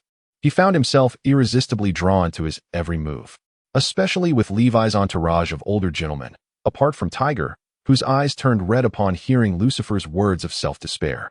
Were it not for Levi's imposing authority, they might have collectively pleaded for mercy on his behalf. How tragic it would be for such a beautiful and tender beauty to wither away. Unbeknownst to him, Lucifer had already mentally swayed a significant portion of Levi's subordinates. What a terrifying charm he possessed. Perhaps only Aelir, shedding his armor, could surpass such an effect. Levi, clearly sensing the stifled breaths of those behind him, sighed and said, "Do not be so eager for death. There are always more solutions than difficulties." As he spoke, he suddenly turned his head and raised his chin towards Jarl, who also appeared to have something to say, and knocked her unconscious.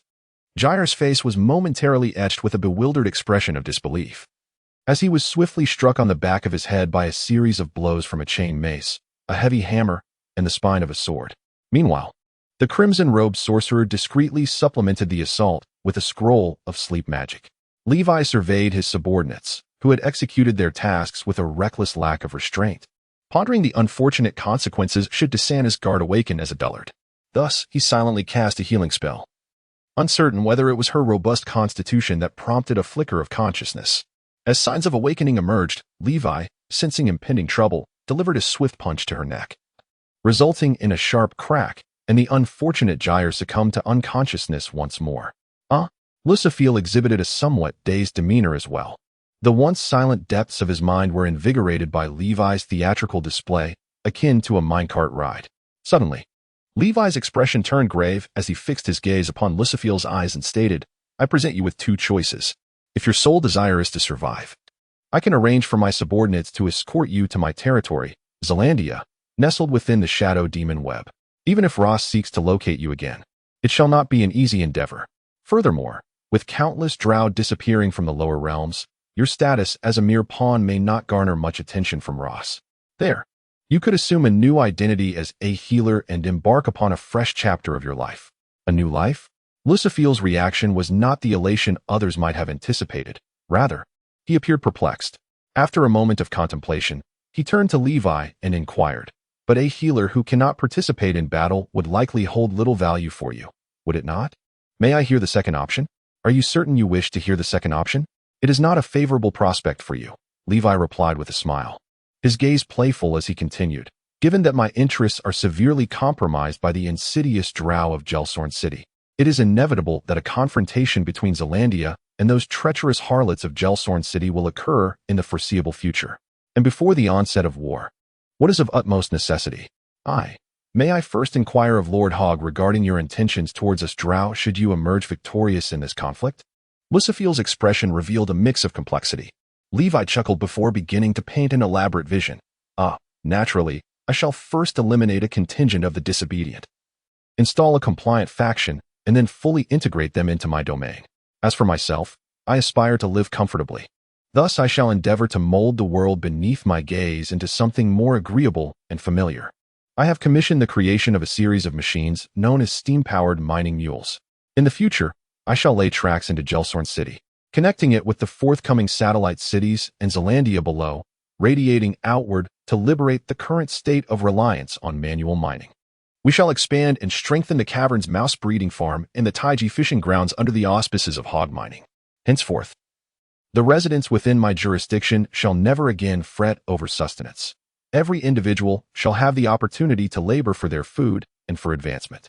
In due course, the surplus labor will be allocated to my factories and the newly established trade caravans. I aspire to transform the inexpensive ores extracted from the depths into exquisite iron wares, which I shall sell to the nations of the surface, to the Silver Moon Forest, and to the Blood War battlefields. The remainder of the resources shall be utilized to construct schools, hospitals, and a range of public facilities.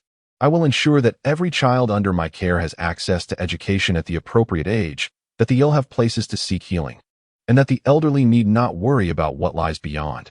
I shall make the name of hog mining resonate throughout the entire continent of Coriel, establishing it as a commercial titan spanning numerous domains. Those who dare to infringe upon my interests shall find themselves repenting in the depths of hell. They shall be free elves, pursuing all the knowledge they desire, fulfilling childhood dreams, having the right to court their beloved, and forging bonds of marriage with cherished companions, vowing to grow old together. In their twilight years, they shall be surrounded by harmonious descendants from countless generations, weeping as they watch their beloved father depart with a smile. Is such a future not worth striving for? Lucifer, initially listening to these words with a naive smile reminiscent of a youthful girl, found himself unwittingly enchanted by the beauty of such a life, yearning for it. Yet, the reality described felt distant and nearly unattainable. However, when Levi spoke of your children, a mist of tears suddenly clouded Lucifer's eyes. He covered his mouth tightly, biting his lip as tears cascaded down his cheeks. In that moment, he understood why he had felt such reluctance towards this world. It was because he was concerned for those children he had never even met. The harsh survival conditions of the Jir and the inevitable repetition of their bleak future, where children would turn against one another, had instinctively led him to forget them until Levi's words rekindled those memories. The idyllic life previously described by Levi, akin to paradise, intertwined with the image of those children, becoming a dream of emerald that he desperately wished to attain. With tear-streaked cheeks, Lucifer gazed with complex emotions at the man who painted such a future for him, and a brilliant smile broke forth. Slowly, he knelt before Levi, speaking with profound reverence. From this moment forth, my soul, Lucifer, is yours. Your will shall be my will. Where you lead, I shall follow unwaveringly. Under the banner of Hog, my master. Chapter 72. The Premier Public Relations Officer of Hog Mining. Since the inception of hog mining, Levi has seemingly awakened an innate talent for grand visioning, mastering it with remarkable self-sufficiency and increasing proficiency. The world he paints, the future he envisions, is profoundly enchanting and almost ethereal for all present. It is not as ostentatious and hollow as the depictions found in biographical novels about divine realms. Rather, it carries a hint of mercantile realism, making it all the more relatable and tangible. The mere thought of existing in such a world and era fills one with vigor, anticipation, a thirst for knowledge, a spirit of struggle, and the youthful essence of hope and confidence. If Levi's initial words were merely a distant and beautiful dream for Lucifer, for the followers behind him, who have experienced the transformative upheaval of Zelandia over the past 5 years, they are a vivid testament to their journey alongside Levi, building this almost attainable dream with their own hands. At the moment Lucifer knelt, proclaiming Levi as his master, Tajer, who had profoundly felt the despair and agony under the elven rule in Jerson City, found his eyes misting over, though obscured by his full-face helm. This individual, who had squandered decades of his life and sacrificed countless dwarven kin, had been tirelessly striving to maintain Zelandia, a realm perpetually on the brink of collapse. He was acutely aware of the stringent and serendipitous conditions underpinning its birth and survival, cognizant that this malformed and fragile territory could be obliterated at the whim of the dark elven matriarchs. Yet, due to a shared understanding and mutual necessity, it had persisted until now. However, at last, he could breathe a sigh of relief, no longer burdened by the relentless contemplation of how to ensure the survival of his brethren amidst impending calamities. His new master was, through formidable strength and alarming decisiveness, transforming Zelandia almost daily, guiding all who followed him step by step toward the world he envisioned. Perhaps, in the future, they might truly reach that point. Yet, Tajer remained apprehensive, for he knew that once Zelandia engaged in full-scale conflict with Jerson City, it would inevitably attract the attention of the Spider Queen, Rose, who would not stand idly by while the elves of Jersen suffered catastrophic losses. Although there were countless dark elven cities akin to Jersen, the allegiance of over 30,000 dark elves was a prize Rose would never permit to be compromised. Nevertheless, gazing at Levi's unwavering posture and the confidence with which he articulated his vision for the future, Tajer felt a flicker of doubt. Did the master truly possess some hidden advantage to counter the wrath of the divine? At that moment, Liwei was blissfully unaware that his words had not only transformed Lucifer, the anxious father concerned for his children's future, into his most ardent supporter, but also deeply resonated with his subordinates, who stood behind him, their minds now unclouded from doubt. Perhaps, as the boss suggested, such a future was indeed worth striving for. Observing Lucifer's fervent and devout expression, Liwei was momentarily taken aback. With an awkward chuckle, he helped the distinguished figure to his feet, shaking his head in jest. "What are you doing? Rise quickly.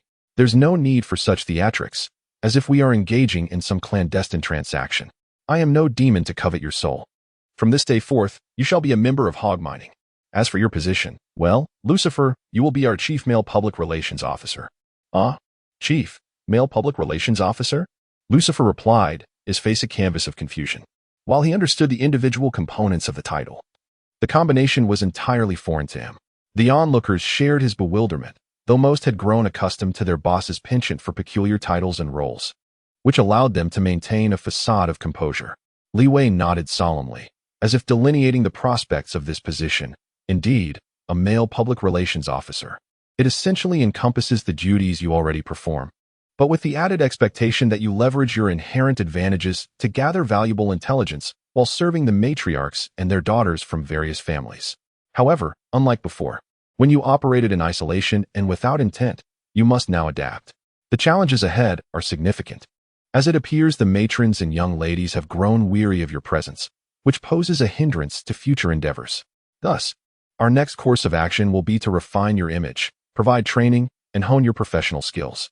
As the foremost male public relations officer of hog mining, it is utterly unacceptable to squander your time on trivial matters. Training me? Lucifer stammered, pointing at himself in disbelief. For reasons unknown. After momentarily vowing to dedicate his soul to Liwei, he began to sense an unsettling foreboding. Indeed, as a male public relations officer, possessing both the requisite attributes and skills is paramount. Across the entire continent of Coriol, none shall surpass your potential. Yet, faced with the multitude of distinguished individuals in Gelsorn City, relying solely on your innate qualities renders you excessively passive. Remember, there are countless beauties in the imperial harem. Lucifer finally grasped the implications, his previously pallid visage now tinged with a faint blush after having once teetered on the brink of emotional collapse. I have acquired some techniques over the years, the elder sisters have taught me, and I even know the key details concerning the primary 70 matrons and their daughters. However, Liwei shook his head once more. Those remain mere rudimentary skills acquired through passive learning. What we seek is not simply to appease them. The clients must be conquered. What I desire is for them to utterly submit at your feet, even if it is merely within the confines of the bedroom. I cannot do it. Lucifer's eyes shimmered with a veil of mist, yet this time, it was a manifestation of embarrassment. Is it truly appropriate to speak of such matters in a public setting? Upon hearing that the legendary succubus would come to instruct him, Lucifer felt as though his head was about to burst with blood, leaving him in a daze of panic. I understand. He inhaled deeply through his delicate nostrils, his face flushed, eyes glistening with tears. He felt as though he had not yet escaped the depths of suffering, only to find himself aboard a most peculiar vessel. Very well. With the right attitude, I have taken a step toward success. Now, let us discuss the subsequent handling of the situation. However, Lucifer felt that this might be a betrayal of Levi. I seem to grasp it somewhat. I shall comply with your will, my master. Lucifer blinked and declared, "Call me boss." Yes, boss. Lucifer found this peculiar title somewhat perplexing. Very well. Without further ado, let us prepare to depart. At that moment, Ailey unexpectedly emerged from beside Levi, cradling a bloodied object in her hands. And with an innocent yet hopeful voice, she inquired, "Boss, may I have this?" Chapter 73. The Drow Elf in the Sewers, a special update for the first helmsman, the warrior of love, Wilder. Fortunately, Ailey was clad in iron armor. Otherwise, the current scene would have been even more bizarre. However, her sweet voice, which stirred one's heart with longing, had already betrayed her gender. Coupled with the earlier event of slaying the spider-like drow together with Levi, her presence rendered the group of cowards under Levi's command hesitant to engage with Eiley. Levi cast a sidelong glance at the remaining upper half of the spider drow not far away, observing the chest that had been discarded. Indeed, at this moment, Eiley held in her hands a still warm and blood-slicked object, the heart of the spider drow. This organ, teeming with life, pulsated vigorously, releasing waves of pure dark energy with each beat. Recalling the legends of abyssal demons that could devour one another to evolve, Levi felt a stir within him. Do you wish to consume it? Eiley nodded, her eyes gleaming with fervor. I can sense the immense power within it. If I consume it, my physical prowess will surely receive a significant enhancement. Father, I implore you. Father, good heavens. As a young half-dragon wolfman possessing such terrifying power, it was astonishing enough, yet to have a daughter so formidable was truly alarming. Given her earlier display in battle, it seemed that the boss's daughter might even rival him in strength. In disbelief, Levi smacked his forehead, producing a sound akin to metal striking metal, and corrected her with exasperation. Call me boss. Oh, boss, I beg of you. Eiley pleaded softly, cradling the heart in her hands. While Levi could remain indifferent to Luciphiel's masculine presence, he found it difficult to withstand the earnest appeal from a captivating demoness whose charm likely transcended the extraordinary.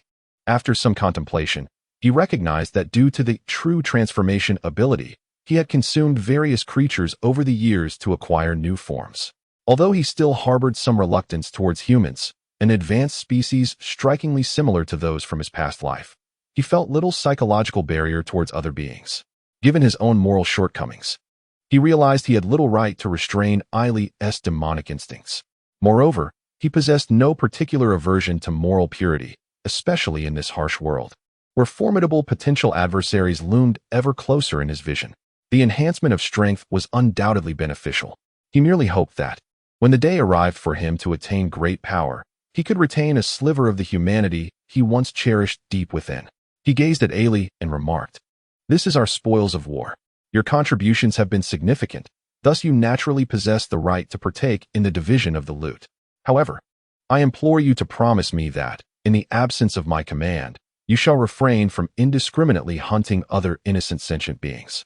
Firstly, such actions can breed enmity and unwarranted adversaries.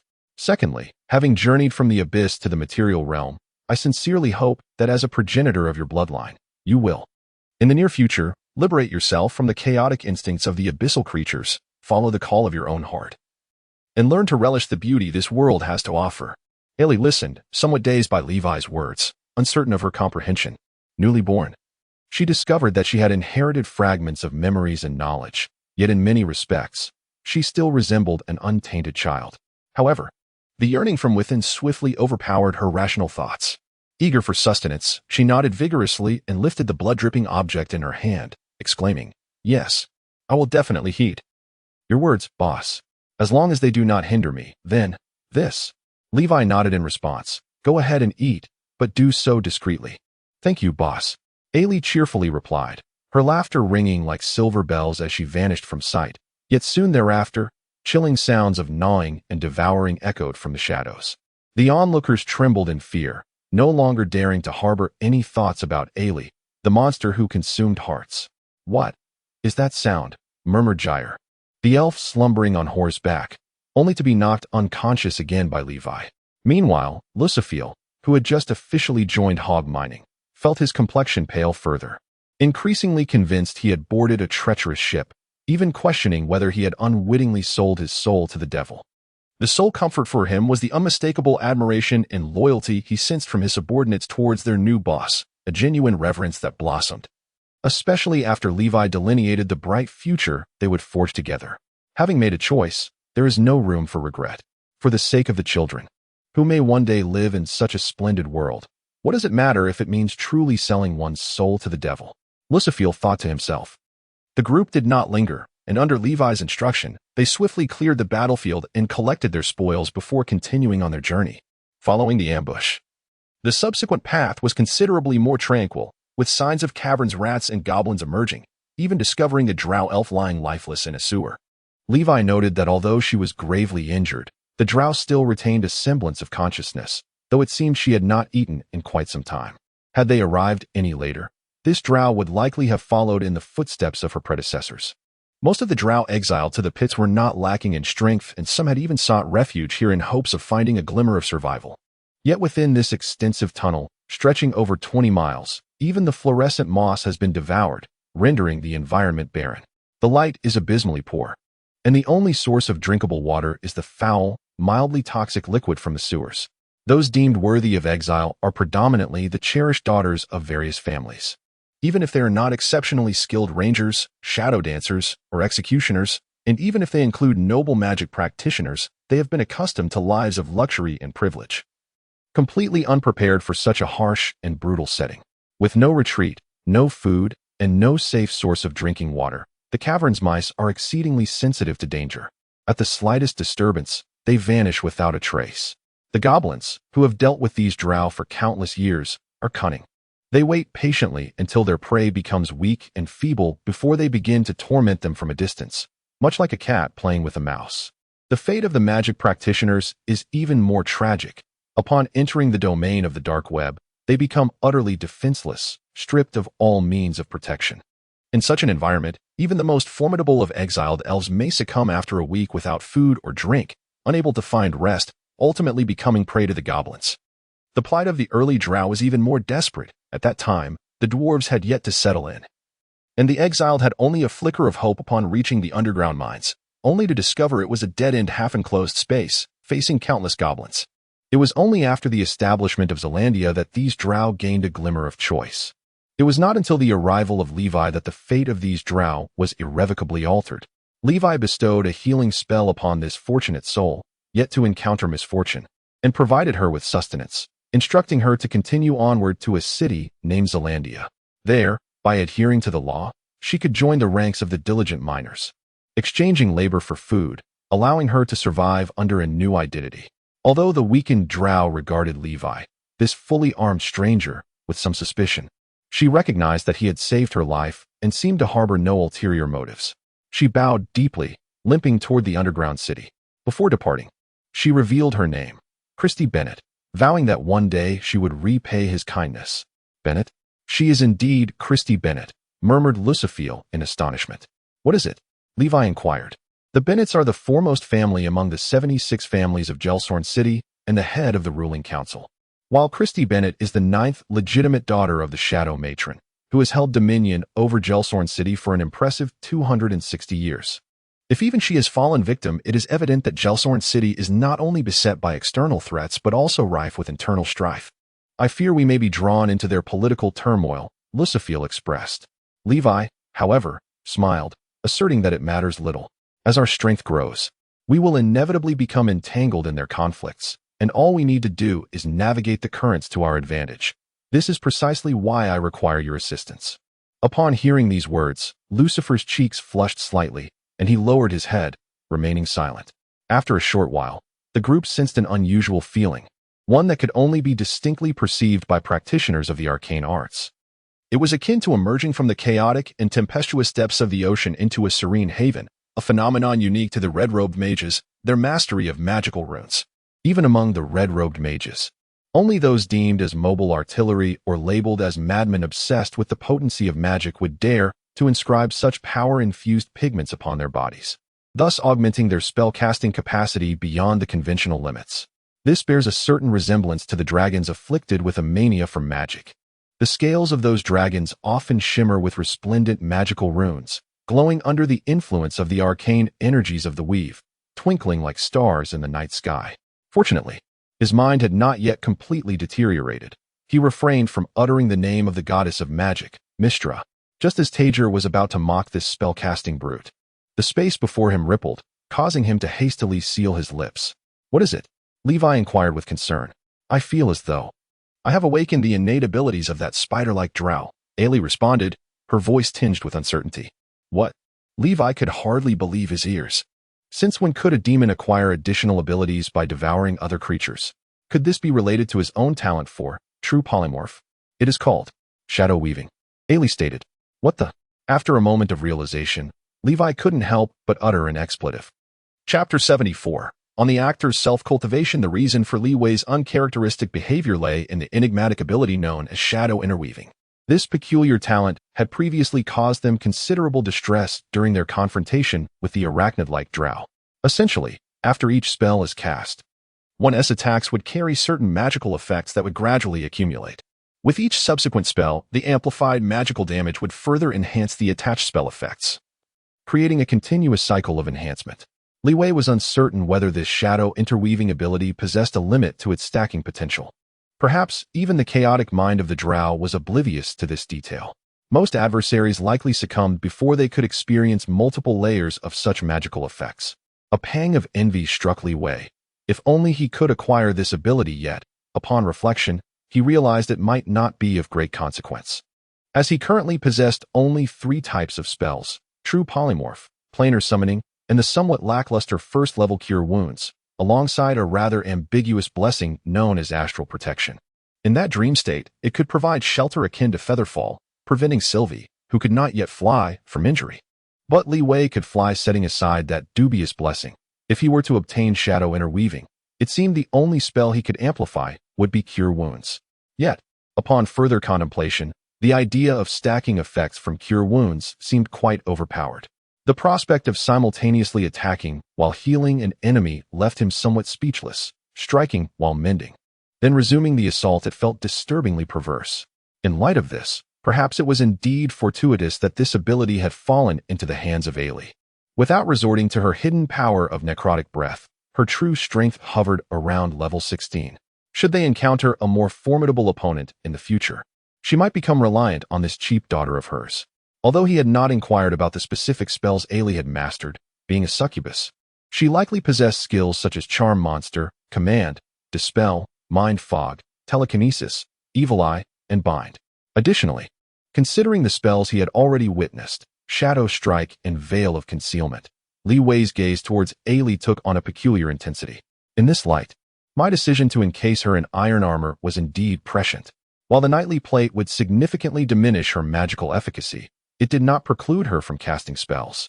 By then, she could have accumulated an unfathomable number of magical effects. I dare say, even a legendary figure would find it quite uncomfortable to endure a blow from her.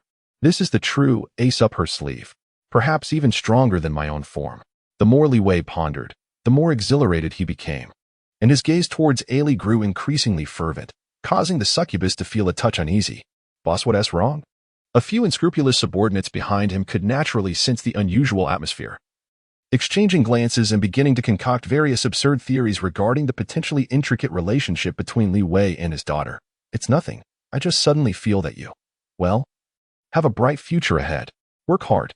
Li Wei patted Ailey on the shoulder as a gesture of encouragement. Oh, Ailey responded, bewildered, trailing closely beside Li Wei, taking small bites of the pickled rat jerky distributed by Fisher through the half-open slit of her full-face helmet. Only in this moment did she resemble a typical human girl. It was only then that an inexplicable sense of guilt stirred within Li Wei. Was it truly right to bring this girl, who had only recently come into being, directly onto the impending battlefield? But soon, he dismissed such thoughts, reminding himself that she was merely a chaotic demon clad in human skin. What was he really thinking? Fisher had been attempting to enliven the atmosphere, showcasing his exquisite magical tricks before everyone. Li Wei even witnessed this fellow juggling 5 fireballs, each the size of a fist, as if they were mere toys, rendering him momentarily speechless. Pure elemental fireballs possess no weight, meaning the apparent weight and rotation of the fireballs in his hands were entirely a manifestation of his exceptional magical control. Perhaps, as he claimed, he was merely a competent artillery-style mage. The battlefield was indeed the most suitable place for such a spellslinger. As for Haas and his band of works, despite one wolf carrying a massive spider limb while jointly transporting the carcass of the spider, they still had the energy to interrogate the unfortunate drow. Fortunately, the situation was not as dire as Li Wei had imagined. Haas was indeed conducting a united interrogation of the maimed drow with 10 of his brothers. But the process unfolded quite differently than he had envisioned. Haas threatened the drow. How about we play a game? You tell me the true mastermind behind this assassination, and we will let you go. Otherwise, every minute that passes, I will carve a piece of flesh from you for my kin to snack on. His comrades appropriately snarled, baring their teeth in a show of intimidation.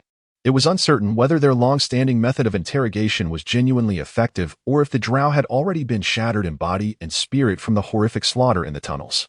Before Haz could even draw his knife, she had already vacantly divulged everything she knew. Regrettably, her knowledge was evidently quite limited. Aligning closely with what Lucifer had mentioned, it was merely the order of the matriarch of the Banjer family, with no other family's covert machinations detected for the time being. As Li Wei muttered to himself, a glimmer of light finally appeared ahead. The lengthy tunnel, spanning over 20 miles, had finally reached its conclusion. His gaze shifted slightly, and he exchanged several meaningful glances with the others, prompting them to commence their respective performances as per their predetermined plan. When Lucifer departed from that place, he had stripped the corpse of its complete outer garments, subsequently returning the red cloak to Li Wei. At this moment, he stood in terror, clutching the severed head of the drow, trembling as he walked at the forefront of the group. Earlier, Jair had been released by Haz and roused from her unconsciousness. Levi informed her that she had been incapacitated during the battle due to the effects of the spiderkin drow. Instinctively sensing something amiss, Jair felt a sharp pain in her head and neck, compelling her to follow Lucifer in a daze, as if she were leading the way for the others. Upon exiting the long-abandoned mine, a vast expanse opened before them, revealing distant clusters of cities and, at the heart of Gelsorn, the towering stone pillar known as Nabendel. In a fit of rage, he kicked Lucifer before him, sending him sprawling to the ground, while the head in his grasp rolled several times across the rugged terrain. Levi shook off the bloodied cloak draped over his shoulders and departed the forsaken mining site in the eastern part of the city, accompanied by his subordinates who bore the corpse of the spiderkin drow. Once they had left, Lucifer, battered and bruised, finally rose, overwhelmed with grief as he clutched the head of his fallen kin and wept. When he lifted his gaze once more, he found himself confronted by 8 shadow dancers who had seemingly appeared before him. "Get up, come with us. Our mistress wishes to see you," commanded the foremost drow, casting a disdainful glance at the wretched male feigning sisterly affection before him. Chapter 75. The betrayal of friendship and kinship. The city of Gelsorn appeared to have recently endured a fierce battle. Led by the host Gar, Levi's party had just stepped from the abandoned mines into the urban expanse, when they keenly detected the acrid scent of blood and the remnants of conflict. Scattered throughout the area were the recently relieved wounded, most of whom hailed from the lowest echelons of society, slaves of diverse races, predominantly humans, orcs, and minotaurs.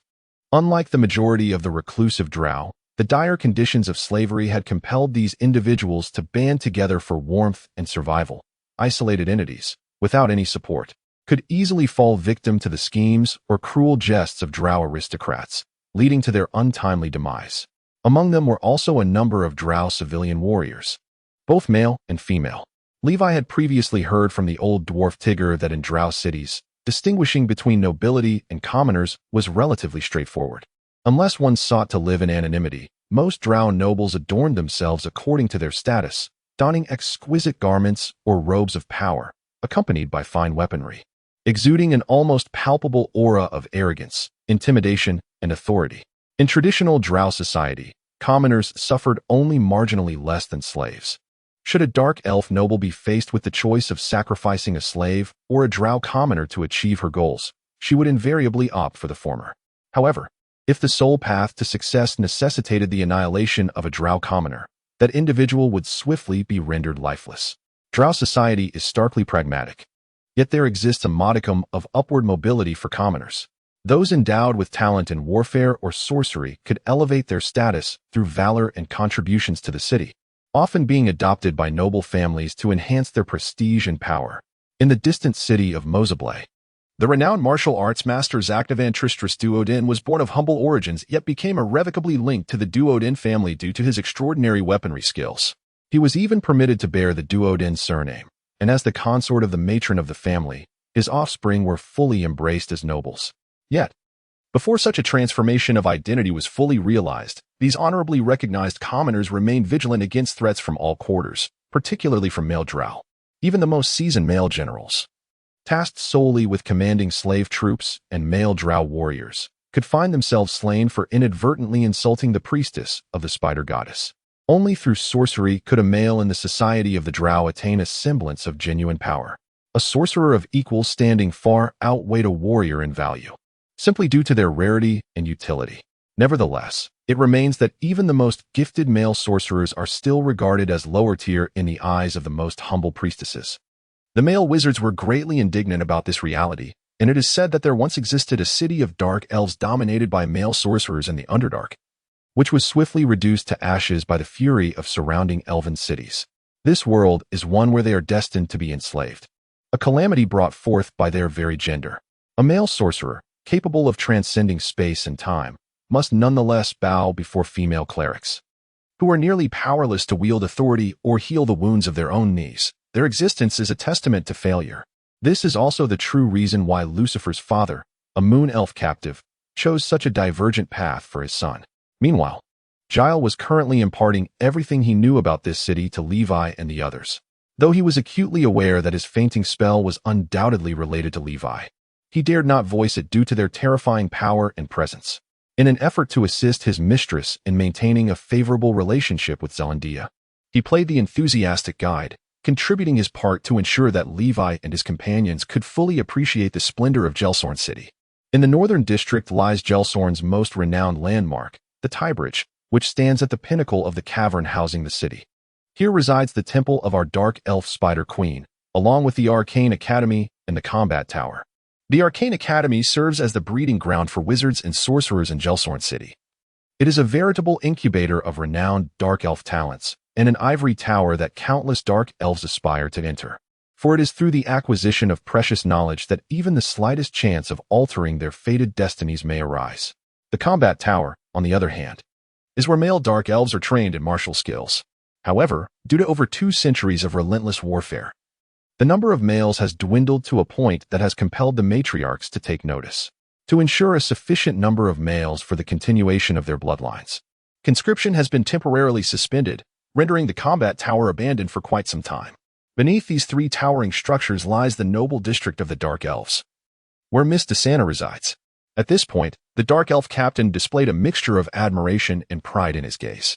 "You and Desana seem to share a strong bond," Levi remarked suddenly, recalling how this captain had been willing to sacrifice his own life to fulfill Desana's wishes during their ambush in the tunnels. Had it not been for his and Eli's formidable strength in swiftly dispatching the transformed Dark Elf, the captain would likely have met his end. Such genuine friendship is exceedingly rare in Dark Elf society, as most who once believed in friendship have long since perished.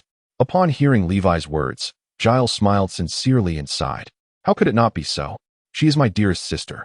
Not only Li Wei, but the entire group was taken aback by this utterly unexpected response. However, is it not true that the sisters within the Zayal clan are inherently in a competitive relationship? Li Wei could not help but voice the question that lingered in everyone's minds. It is crucial to understand that, within Zayal society, familial bonds are considered a luxury and often a source of ridicule, even more so than friendship.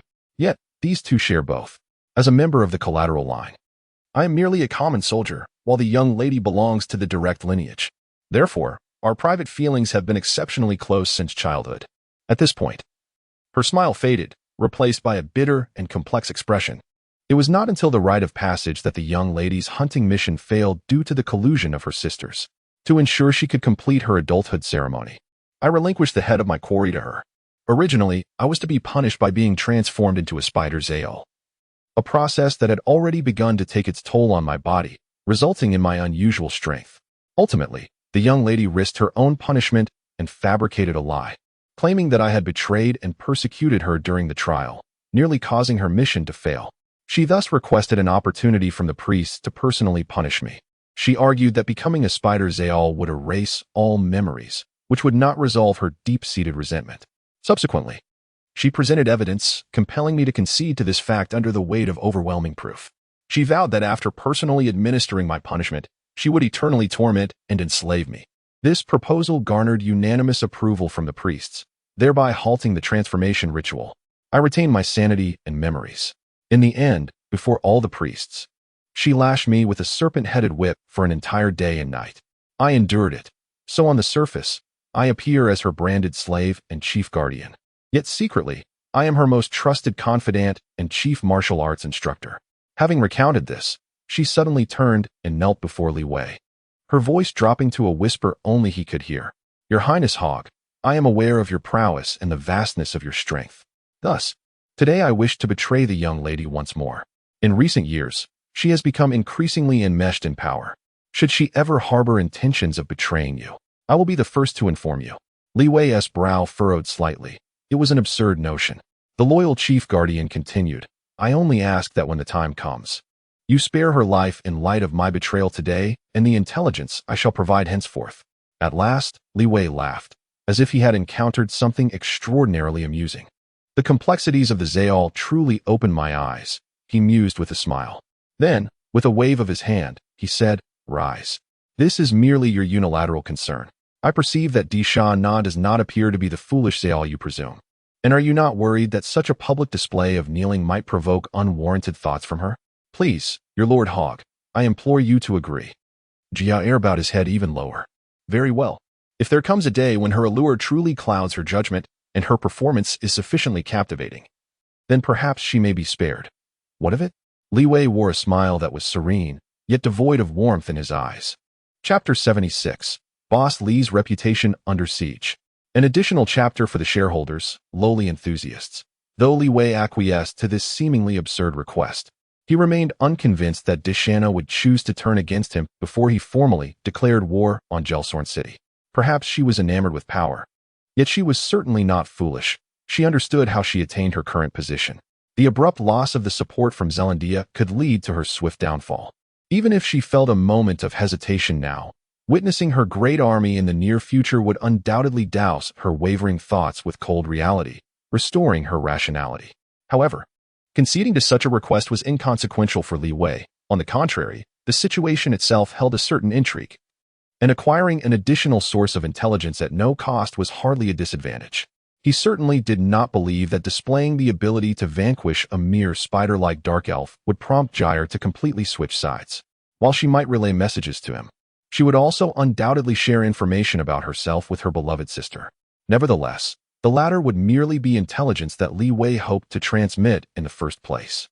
Setting aside these thoughts, Li Wei continued to take a keen interest in admiring the distinctive city. He soon discerned a thought-provoking observation: all high-value transactions, particularly those involving gemstones and magical artifacts, were predominantly controlled by the nobility.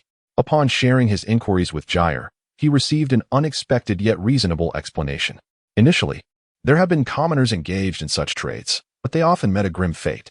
For instance, a gem merchant or artisan would frequently find themselves exploited shortly after beginning their business endeavors. Their creations were desperately sought after by those unwilling to pay, namely the priests, who would mortgage their homes and sell off their possessions at paltry prices. These unfortunate souls were often relegated to serve as slaves in temples or among the nobility to repay their debts. This cruel irony was, for the priestesses of the Spider Queen, a source of dark humor. Unlike surface societies, unemployment and homelessness were non-existent in drow cities. Those who fell into such predicaments swiftly became sacrificial victims, slaves, fodder for the bored nobility's blood sports, offerings to Rose, or embroiled in indiscriminate conflicts with those lacking family, faith, or protection. Due to this brutal characteristic ensnaring the impoverished drow, most chose to enlist with the city or the noblesse armies, ensuring a continuous supply of soldiers regardless of their training deficiencies. Ultimately, serving as a soldier at least provided sustenance and shelter, and aside from the occasional peril of death in battle, it was far safer than being homeless on the streets traversed by the priests of the Spider Queen. As he meticulously observed everything and engaged in real-time discourse with Gyre, a procession, leaving a trail of blood behind, finally arrived at the northern noble district of Gelsorn City. Drawing the attention of all, Li Wei began to sense the numerous malevolent and even hostile gazes emanating from the air. It was not that the drow had never encountered the world. Rather, Li Wei's profession was distinctly sanguinary, so gruesome that even those drow who had just descended from the beast-tide frontlines were taken aback. Most of them were acquainted with the once nearly transformed into spiders, including the elf Gyre. Yet, at her side, Li Wei led a cadre of high-ranking officials from hog mining at the forefront. Li Wei himself needed no introduction. Standing at a towering 8 feet, clad in ominous black armor, the half-dragon wolfman was inherently intimidating.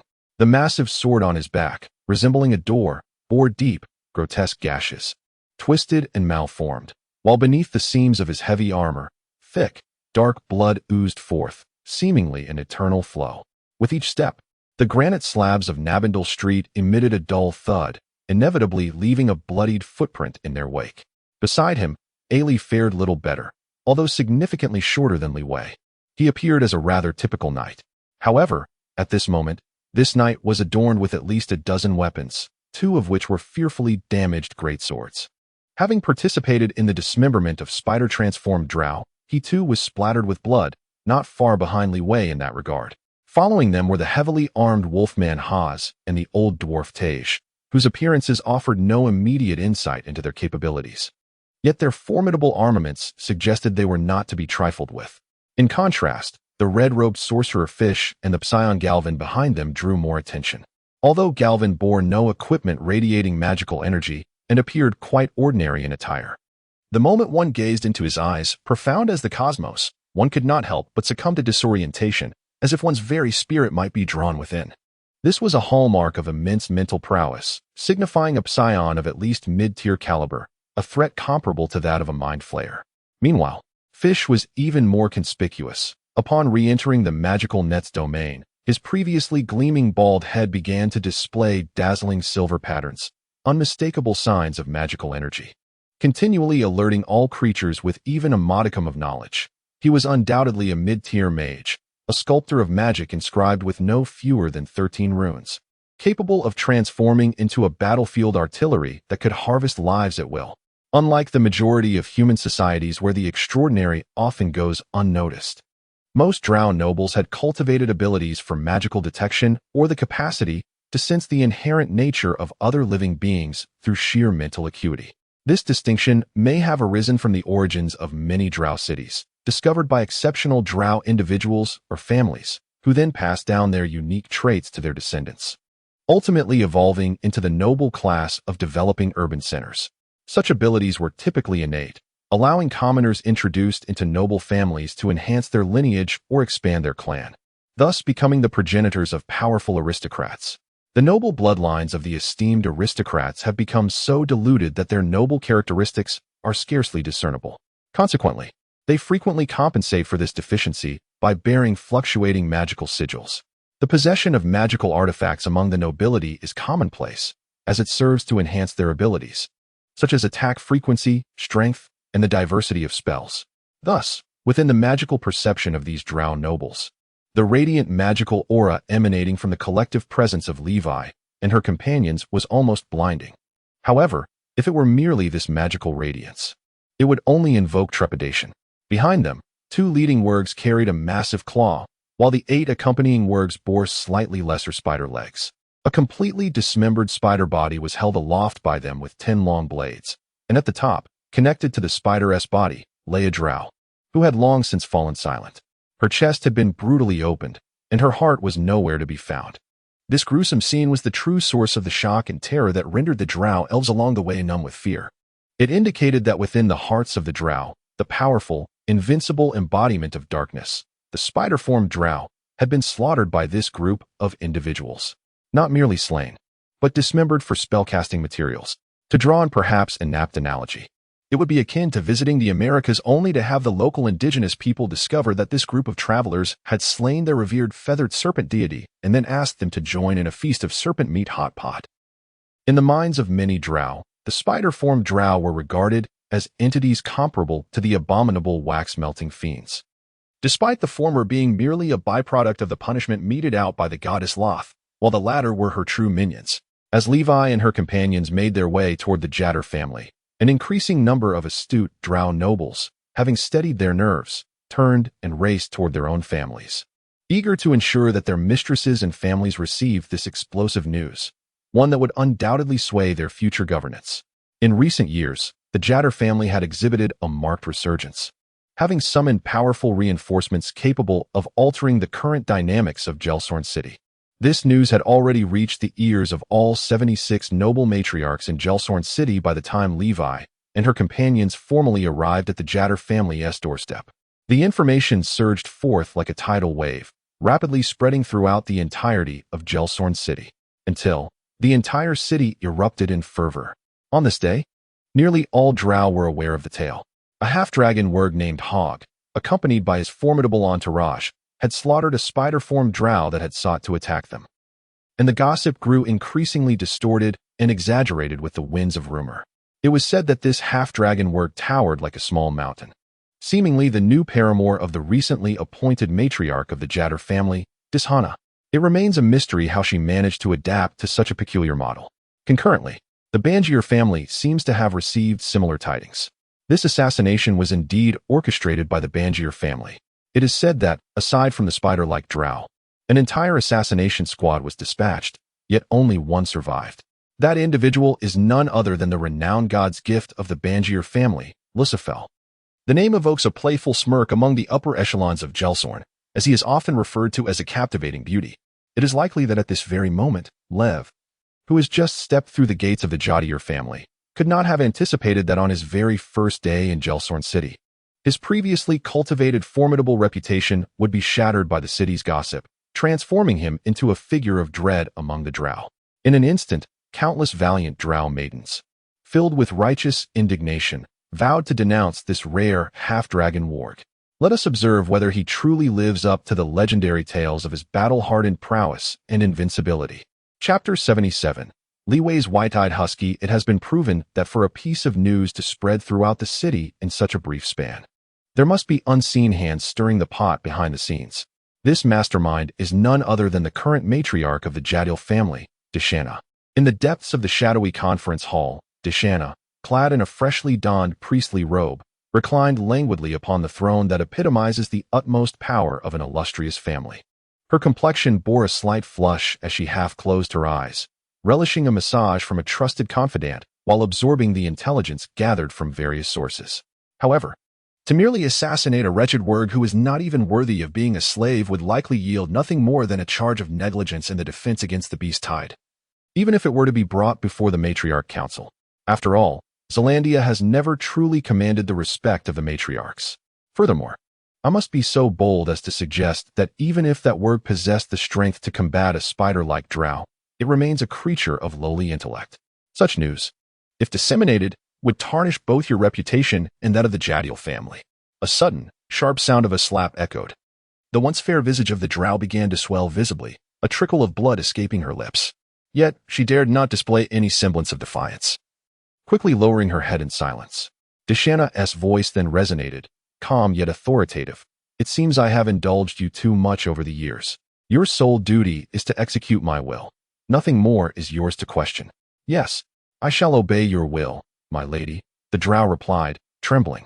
However, Dishana's mood shifted like the tumultuous currents of a chaotic sea, transforming in an instant from a freezing winter to a jubilant spring breeze. With delight, she proclaimed, nevertheless, the reasons behind this are not insurmountable to discuss. The drow, upon hearing this, became even more apprehensive, for some knowledge begets swifter demise. Dishana continued, you shall witness what charges the Banger family will face. It matters not. Presently, during wartime, their kin are bound to take to the front lines. And having offended Hog, with the ferocity of that raging warg, will he simply let this transgression slide? It appears she truly longs for a refreshing dip in the chilly river of the underworld after lingering too long in the material realm. This family can be crossed off the list. They pose no threat. How can this be? The drow gasped, raising her gaze in astonishment, only to quickly avert her eyes upon encountering the matriarch's icy stare. Yes, my lady. As for my reputation, Dishana scoffed at the notion, as if she had heard the most ludicrous of claims. When have we drow ever concerned ourselves with matters of reputation? Do you believe that? In due time, all of Gelsorn will envy my standing and seek to associate themselves with such renown. Lost in some dreadful contemplation, she sighed. The very fabric of Gelsorn has irrevocably shifted since that monstrous entity took his first step into the city, fully seizing control over all of Zelandia. At that moment, outside the conference hall, an announcement resonated. My lady, the group you mentioned earlier, led by Hog, has arrived. Shall we commence preparations for the banquet and reception? Prepare the banquet at once, and let them in immediately. As Levi and his companions cast the enormous, arachnid-transformed drow corpse before the apprehensive gazes of the Jadiel family's drow, they strode into the hall, which was suffused with a delicate fragrance. There, seated languidly in the position of authority, was Dishana, her posture reminiscent of a relaxed sprawl, flanked by several mages and aides, who were likely her trusted confidants. Levi couldn't help but be amused by her familiar lounging demeanor. Applauding lightly, he claimed a nearby ornate chair and surveyed her through the sheer veil of her form, ostensibly offering a compliment. "Lady Dishana, it appears this position suits you well. After several years, you seem to have gained quite a bit of fullness. Had you not devoted yourself so early to the worship of the spider goddess, I dare say the goddess of joy would have summoned you as her chosen one. In Corel, converting one's faith without cause is a grave taboo." Dishana's eyes flashed. She realized that this cunning young wolf was not to be trifled with. Perhaps he perceived her waning reverence, as she had indulged too much in pleasure and thus gained weight. How dare, she thought, having always maintained her figure. When had she become fuller? And now, he had the audacity to invoke the name of the goddess of joy to remind her of her prior sacrilege against Rose? Suppressing a giggle, she coyly responded, "If I were to become the chosen of the goddess of joy, I would certainly not forget to invite you, Lord Hogg, as my honored guest." Levi's lips twitched in irritation. It was evident she had anticipated this conversation. Her words unmistakably indicated that she had been compelled into sacrilege by him, and that they were both equally entwined in this predicament. Should Rose discover their transgressions, they might both find themselves enduring a shared fate in the realm of the goddess. Seeing he was at a disadvantage in their verbal sparring, Levi chose to be forthright. "Haven't you been requesting our assistance from Zeladia? Then you should handle your council in Gelsorn City. I have but one demand. I wish to establish a city outside the walls. Moreover, it would be preferable if the other families proposed it. If the Gilder family were to suggest it, that would be ideal. Establish a city outside. Are you mad? The beasts." Dishana instinctively began, only to halt abruptly, fixing her gaze intently upon Levi. "What exactly do you intend to do?" Had anyone else made such a request, Dishana would have deemed them mad and eagerly dismissed them to relieve Gelsorn City of its burdens. Yet Levi did not strike her as a fool, especially given the bizarre nature of his request, which seemed to place himself in jeopardy by proposing that other families facilitate what appeared to be a perilous scheme. Levi, feeling rather bored, yawned and remarked, "I plan to dig a tunnel from outside to my Zeladia. What do you think of that idea?" "Ha ha ha." Upon hearing this, Dishana was momentarily taken aback, then doubled over in laughter, pointing at Levi and gasping for breath as she exclaimed, "Your Grace, Hogarth, you still possess such a penchant for jest." The initial batch of gray dwarves toiled for over 1,000 years before they unearthed that cavern hidden within the dark web. If you truly accomplished such a feat, I dare say even the god of the gray dwarves would bestow upon you a hammer. So cease your futile inquiries, simply follow through, and then await my assistance in eliminating your political adversaries. Levi smiled outwardly, yet a cold derision brewed within him. It often transpired that the more candidly one expressed their true intentions, the less others would believe them. "As you wish, Your Grace Hogarth. However, this proposal, given the current circumstances, is bound to pass through the matriarchal council with overwhelming support. At that point, you shall have no recourse for regret," Dishana stated as she gradually straightened her posture. "When have you ever seen me, Hogarth, retract my decisions?" Levi replied with a smile. "Then it is settled. I shall arrange for it immediately." As she spoke, Dishana turned to her trusted aide and whispered instructions, then waved her hand, declaring, "You may all leave. I have pressing matters to discuss with Lord Hogarth." "Yes, matriarch." With that, all the drow, including Jarl, exited the room. After a moment of hesitation, Levi gestured for his own entourage to depart. Fisher and the others exchanged knowing and envious glances, bowed, and then withdrew in unison. Once the room was clear, before Levi could utter a word, the poised and elegant matriarch Jadder unexpectedly tumbled from her seat with an audible thud, performing a clumsy yet impressive maneuver as she rolled to her feet and clasped Levi's leg, gazing up at him with tear-streaked cheeks. "Your Grace Hogarth, I implore you to forgive my earlier disrespect. The situation was such that if I appeared weak before my subordinates, I would lose all face in Gelsorn City, and I could never face the other matriarchs again." This all-too-familiar display of sycophancy left Levi momentarily speechless. He sighed heavily and attempted to shake her off, but to no avail. "Do you realize how you appear right now? Like a dog. Get up. Have you no sense of dignity left?" Dishana, however, showed no sign of embarrassment and seized the opportunity. "Everyone else has departed. Now it is just you, my great wolf. What need have you for such trivial dignity?" "Your Grace, you jest." As long as you continue to support my endeavors from behind the scenes, I would gladly become the most obedient servant to you in private. After all, we once showed reverence to the divine consort together. That day, Levi's understanding of the drow's moral boundaries was once again profoundly altered.